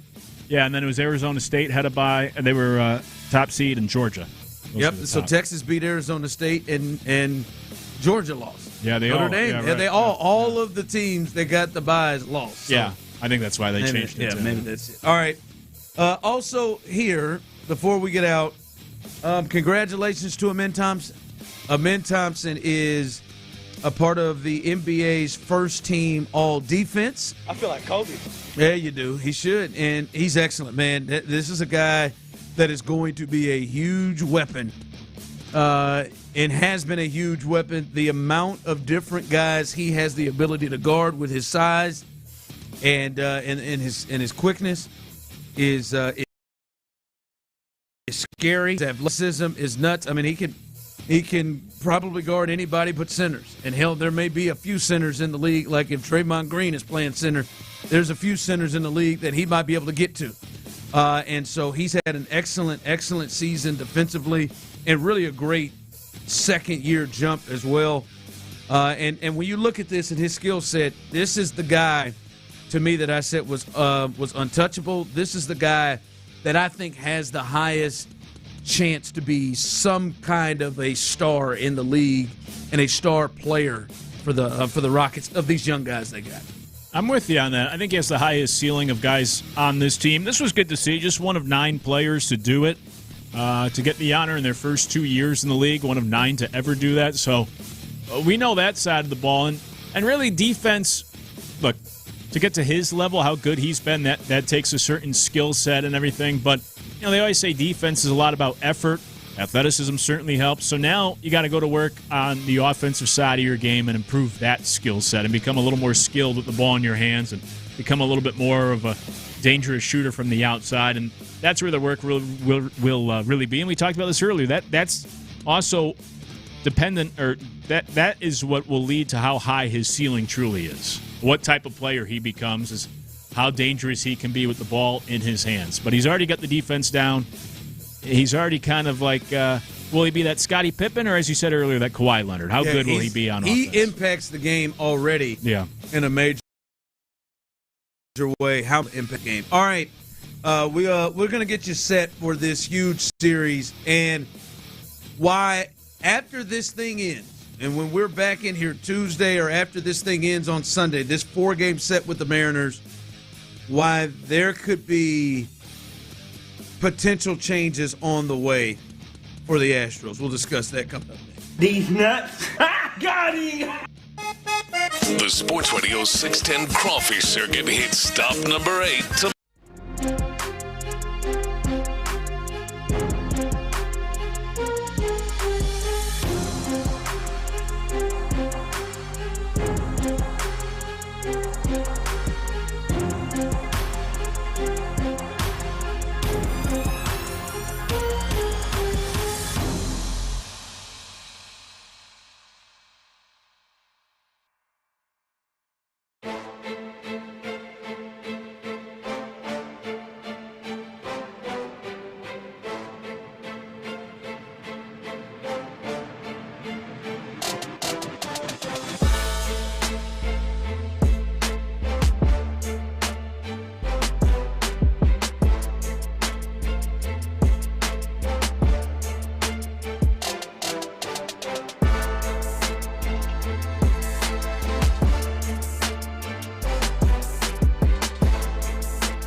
best football conversation in town. 6 to 7 every night on Sports Radio 610. Insider access. Exclusive content. Sports Radio 610. The Texans play here. Hey there, Megan. Josh Reddick here. From what I hear, your favorite player, so I want to say thank you for that. We wouldn't even talk about Tyler's favorite player. Sports Radio 610 presents The Drive with Stoerner and Hughley. Those of you wondering what that was Josh Reddick giving straight sex on a cameo video to Tyler's wife. Wish her happy birthday. Yeah, not very gentlemanly about there with Josh Reddick. He's your guy. Not gentlemanly. No, he's your guy. So I've been trying to tell you about That's Jim how I'll Nance. say it. He's your guy. I've been trying to tell you about Jim Nance. Josh Reddick. Excuse me. Is that my boy Ron? You just shut up and let me do my job. Yeah. By the way, he's going to shut it down 2037, I believe, at the Masters. I think Jim's shutting it down. 10-year retirement tour. Yeah, I'm not looking forward to it. Just looking for You're gonna ask me for celebration music that day. I'm not. I'm just looking for an apology. But tonight, hey, this starts a big one. It's a huge, huge series tonight. Guy Gene on YouTube and Twitch. Come on, man. Mariners about to bury Lance McCullers in the H. Come on now. Shut the hell up, buddy. How'd you go? You buddied him? That's how you know. That's better. Serious. That's better if you palled him. I think that's when you stick a. Hey man, shut up, pal.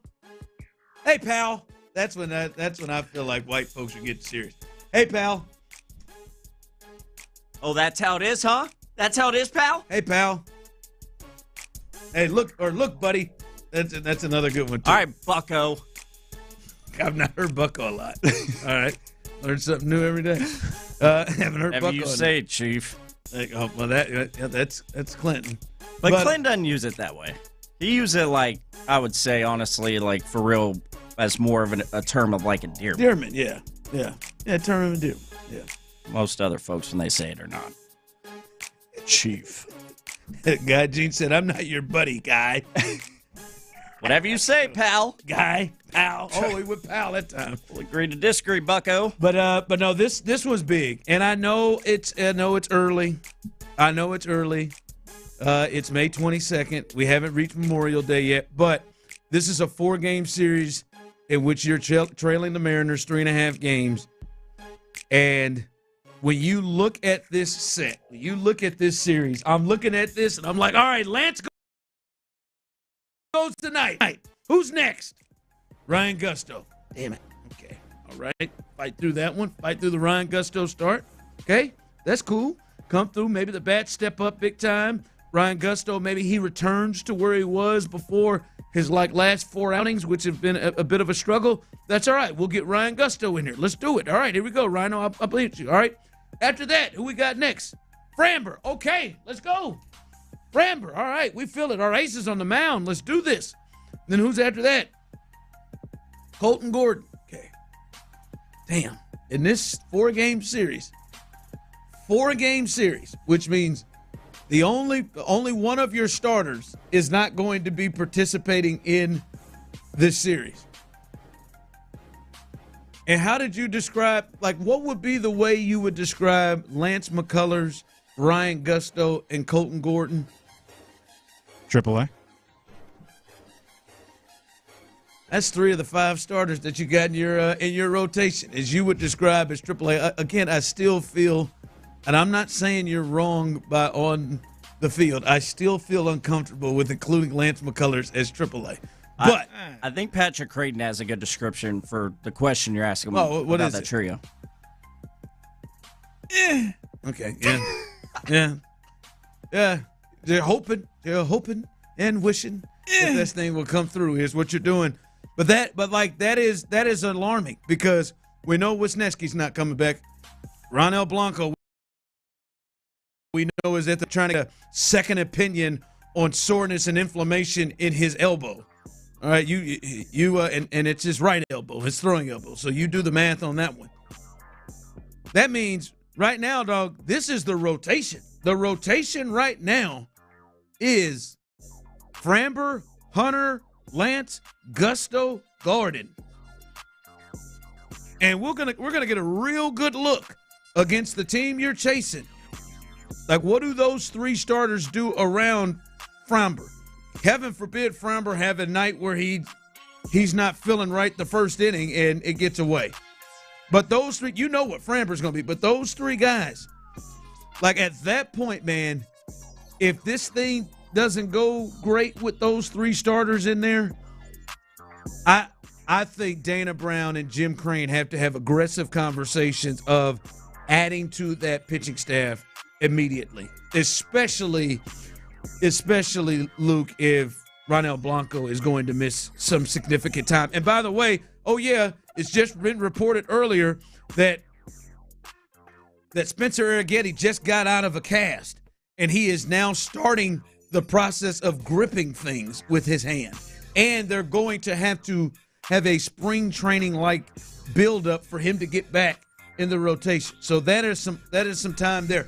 I'm not saying they're out of it by no means. I'm saying at that point, Dana and them may have to go and try to find the you say Kikuchi day, maybe they would want to. I'm with you, but I would say even outside of this weekend, like if you get the news that Blanco, worst case scenario, and I know you probably shouldn't even speak it into the ether, but say he is out for worst case scenario, he's out for the year. I know you're going to get Arrighetti back at some point, but at that point, you're down to two starters. And even if Arrighetti comes back, or when he'll be back, when he does come back, then you really only have three starters. You got to add at least one more. And then if McCullers is that fifth guy, or you want to go with whoever, Gordon, Gusto, Walter, whoever is the fifth starter, I could be fine with.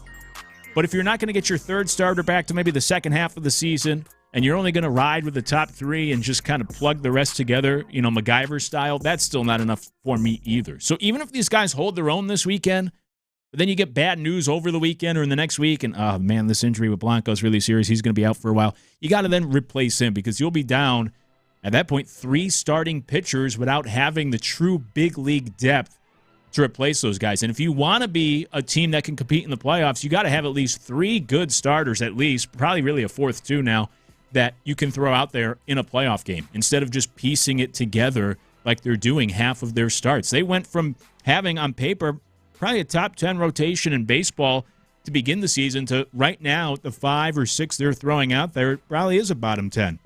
And it's a good little scam you got going here, too, because last week you could have paid peanuts to go see these guys pitch down the road, and now you're going to have to pay big league prices to watch them. You got to go into Sugarland. Yeah. Cheap pennies on it. Look, and I see some people talking about, hey, man, it's like, hey, it's early still. We haven't even reached June yet. Listen, again, as I said, they wouldn't be out of it. Even if they got swept in this thing and they're down, 7.5 games. They were down 10 games last year. I mean, they're not saying it's too early, but this is not a thing that's going away for the foreseeable future, right? Like, we're at being generous with Spencer Arrighetti. We're at least a month away. Mm-hmm. And I'm thinking best case scenario, maybe a month and a half from him getting up here. And then we're seeing how, hey, Lance is getting back and getting his feet wet before he's getting to himself. Maybe it's a couple of starts before we see where Spencer was. I'm just saying, if you're trying to compete and get into the playoffs with the wild card or AL West, then you need to make some moves, because Colton Gordon, Ryan Gusto, and then this version of Lance that we're seeing right now is not going away. Now, if Lance starts to become, what Blanco was, then you feel better. But as you said, that's still two guys in that rotation that it almost makes you unable to afford Framber and Hunter Brown to have off nights. Yeah, right. Right? Like yesterday was like, damn. Mm-hmm. You just knew they were going to win that series because Hunter was going up against that lineup in the Rays. But at some a couple of bad luck hits that fell in. He had a fly ball that carried in a way that I haven't seen anything carry since Wrigley. Just carried out of play, multiple home runs like that, and it's like they can't afford to have an off night because of the issues. So yeah, I think this could be a point where Dana Brown and Jim Crane start to have real conversations of, all right, we got to make a move. We got to do something. We got to get aggressive right now. I mean, I don't know about outside of what the White Sox and the Rockies right now that are just completely out of it. But you got to start being aggressive and trying to make something happen, in my opinion. Yeah, I'm right there with you. Not only puts more pressure on the likes of Hunter Brown, but also to perform, but also pressure for the innings. You got to eat up innings too, because these other guys are just not inning eaters. Yes. And the Astros have taken on all these injuries with their starting rotation, but they just don't really have the farm system to be able to back it up. It's one of the lesser farm systems in baseball. And to a point you're getting to now, you're going to start putting pressure on your bullpen. Yeah. And starting to get to areas of the bullpen that you don't want to get to. And I think it's already started. Joe Espada, the last 2 days, wouldn't go to Brian Abreu or Hader in tight games because they felt they were overused. Right? So, this is one that I think could be a moment after this weekend where they have some serious conversations. Coming up, we'll make you a little cash tonight. Hopefully, we got to get back on this thing. Let's see if Tyler can have some good mojo. And yes, on Friday, I was a sucker, a punk. I forgot, and that's not an excuse. Tyler didn't remind me, and that's not an excuse either. Would have been helpful. I'll do the lineups coming up on the other side. That's next. Not only do I stop by Sports Radio 610 in Houston, Tyler, shout out. The Drive with Stoerner and Hughley. You know something I see all the time? Astros need to fire their hitting coach. Listen, I just think that conversation is silly and unfair to Alex Central. The guys that he would probably have the most impact on, Clint, are younger guys. Absolutely. Right? Really, the only young guy that's really fighting is Yainer Diaz, and he's even come around. Ride home with Clint and Show, 2 to 6 every afternoon on Sports Radio 610. And here's the deal. If and when it does, Low T Center is the place to go, the people that you need to see. They are the OGs, the pioneers of the TRT, the testosterone replacement therapy game. There is no doubt about it. They are the elite of the elitist, and that's who you need to be talking to. And, again, it's not if, it's when. It's going to hit you sooner rather than later. And here's the deal. Fellas, if you're a grown man, you should know your testosterone number, and there's no sense in letting all those symptoms become problems. Just nip it in the bud and let's get it before it becomes a major problem. Do that by going to lowtcenter.com to book your appointment online. And again, it's absolutely the way to go. Simple, quick, no doubt, an absolute game changer. From the attorney Steve Lee Traffic Center, 713, call Lee. Your traffic report is sponsored by John Moore Services. I-10 the Baytown East Freeway, eastbound at Cedar Lane. It's an accident that has a left lane blocked. I'm Laura Reynolds, Sports Radio 610. Need AC, plumbing, or electrical service? Call John Moore. Our technicians give you a full, honest explanation of the problem and an estimate for the work. Free. Call John. Get more. 730-2525. Wait, something feels different at Sterling McCall Chevrolet. Yeah, there's a new energy, fresh faces, and a stronger commitment to putting you first. That's right. At Sterling McCall Chevrolet, we're entering a fresh chapter of customer service excellence. Experience the difference today with refreshed inventory, reimagined customer service, and renewed dedication to finding your perfect Chevrolet. They even streamlined the paperwork process. Visit us today at Sterling McCall Chevrolet. Same trusted location, fresh new approach. Market volatility isn't slowing down. If you're nearing retirement, now is not the time to wait and see. Every day of uncertainty can put your future at risk. It's time to diversify. I'm Jeff Jr.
from the Mokaram Injury Lawyers Studios, Sports Radio 610 presents The Drive with Stoerner and Hughley.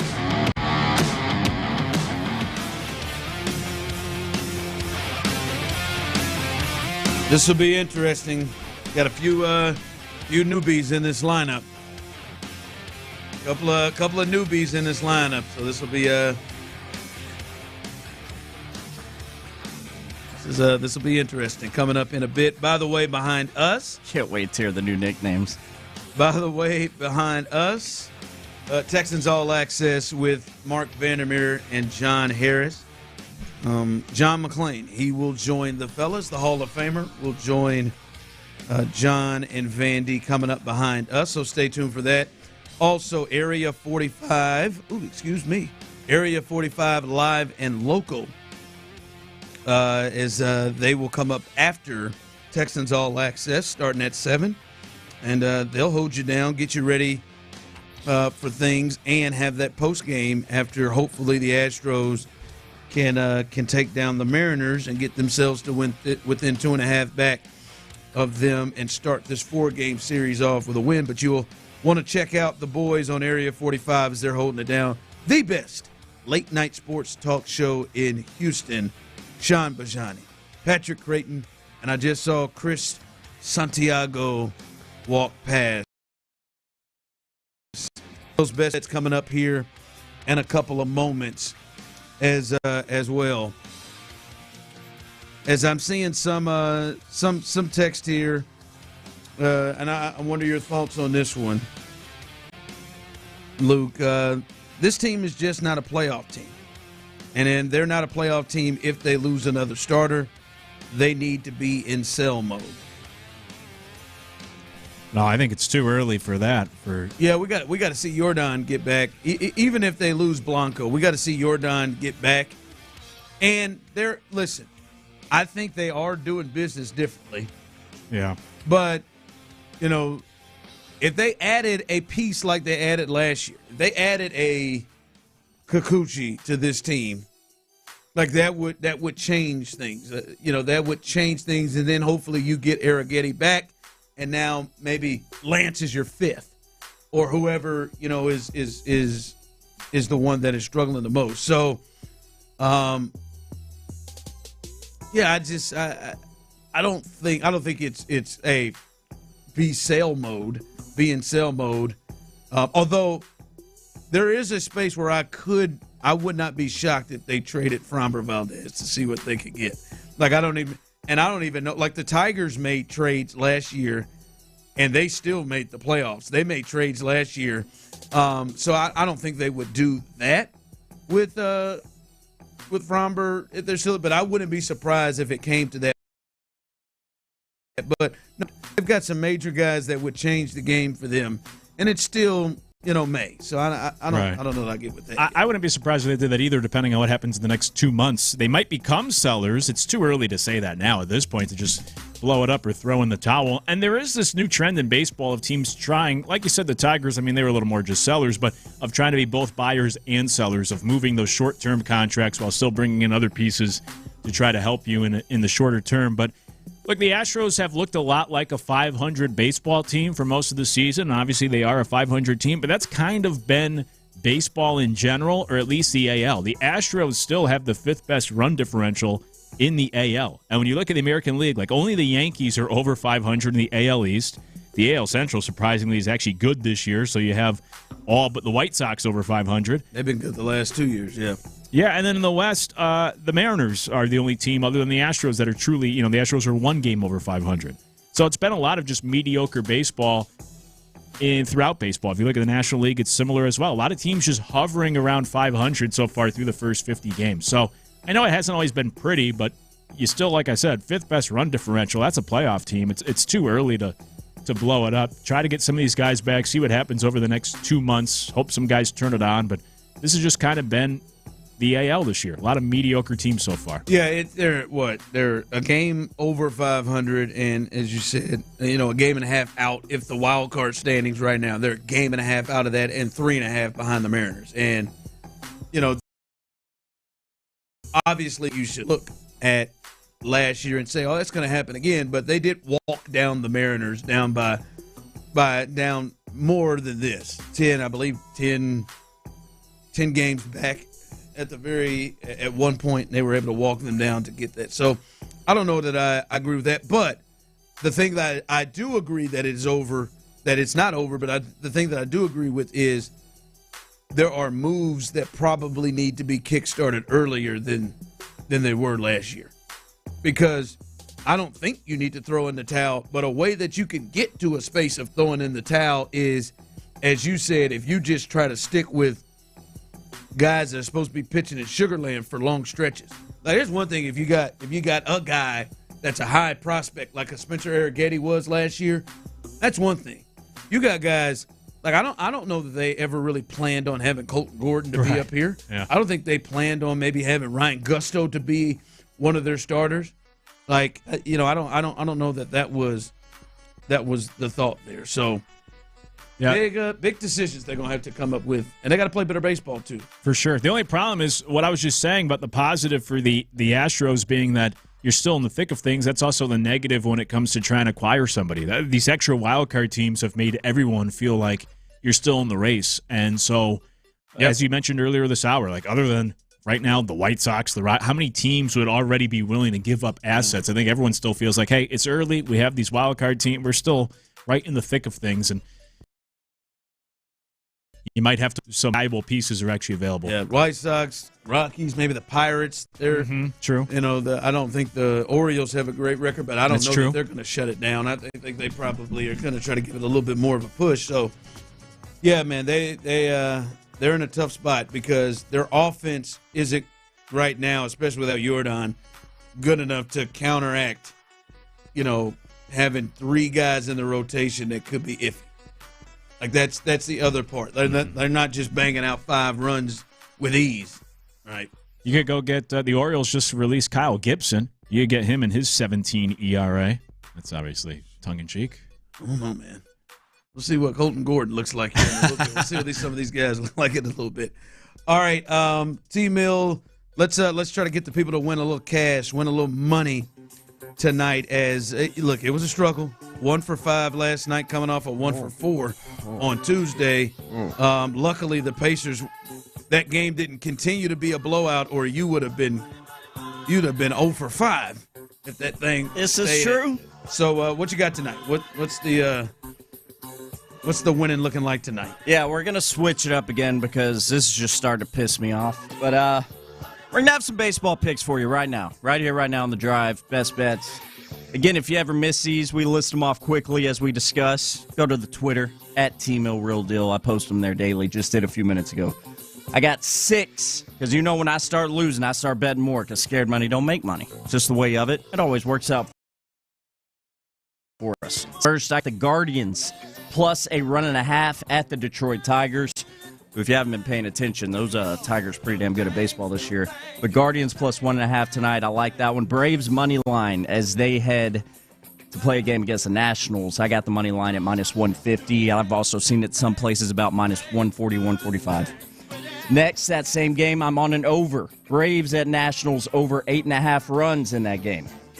And then these last 3, they pertain to the hometown squad. The Houston Astros as the Seattle Mariners come into town tonight. First, I got the Astros plus a 1.5. I like the odds for that. I got it at minus 135. I'm on the Astros team total. And for the love of God, I have not hit this in quite some time. Over 3.5 freaking runs, which used to be a regularity with this baseball team. That's one of your best bets. Over 3.5 runs for the Astros tonight. And then lastly, one prop, young Cam Smith to get a base hit for the Astros tonight against those Mariners. Those are your 6 best bets at T-Mill Real Deal. If you missed anything, Ron, Luke, do y'all hate any of them and do you love any of them? The George Kirby, his first start, maybe he is maybe you get in the bullpen early. Hopefully you avoid Munoz at the back end, but you're getting the bullpen early, then maybe there's a chance you can get over 3.5 runs. So that one's not bad. Braves Nationals, I don't know who's pitching in that. So, but that looks like an 8.5 could be good for a total there. I'm gonna start adding that in there. It'd be good for the folks to know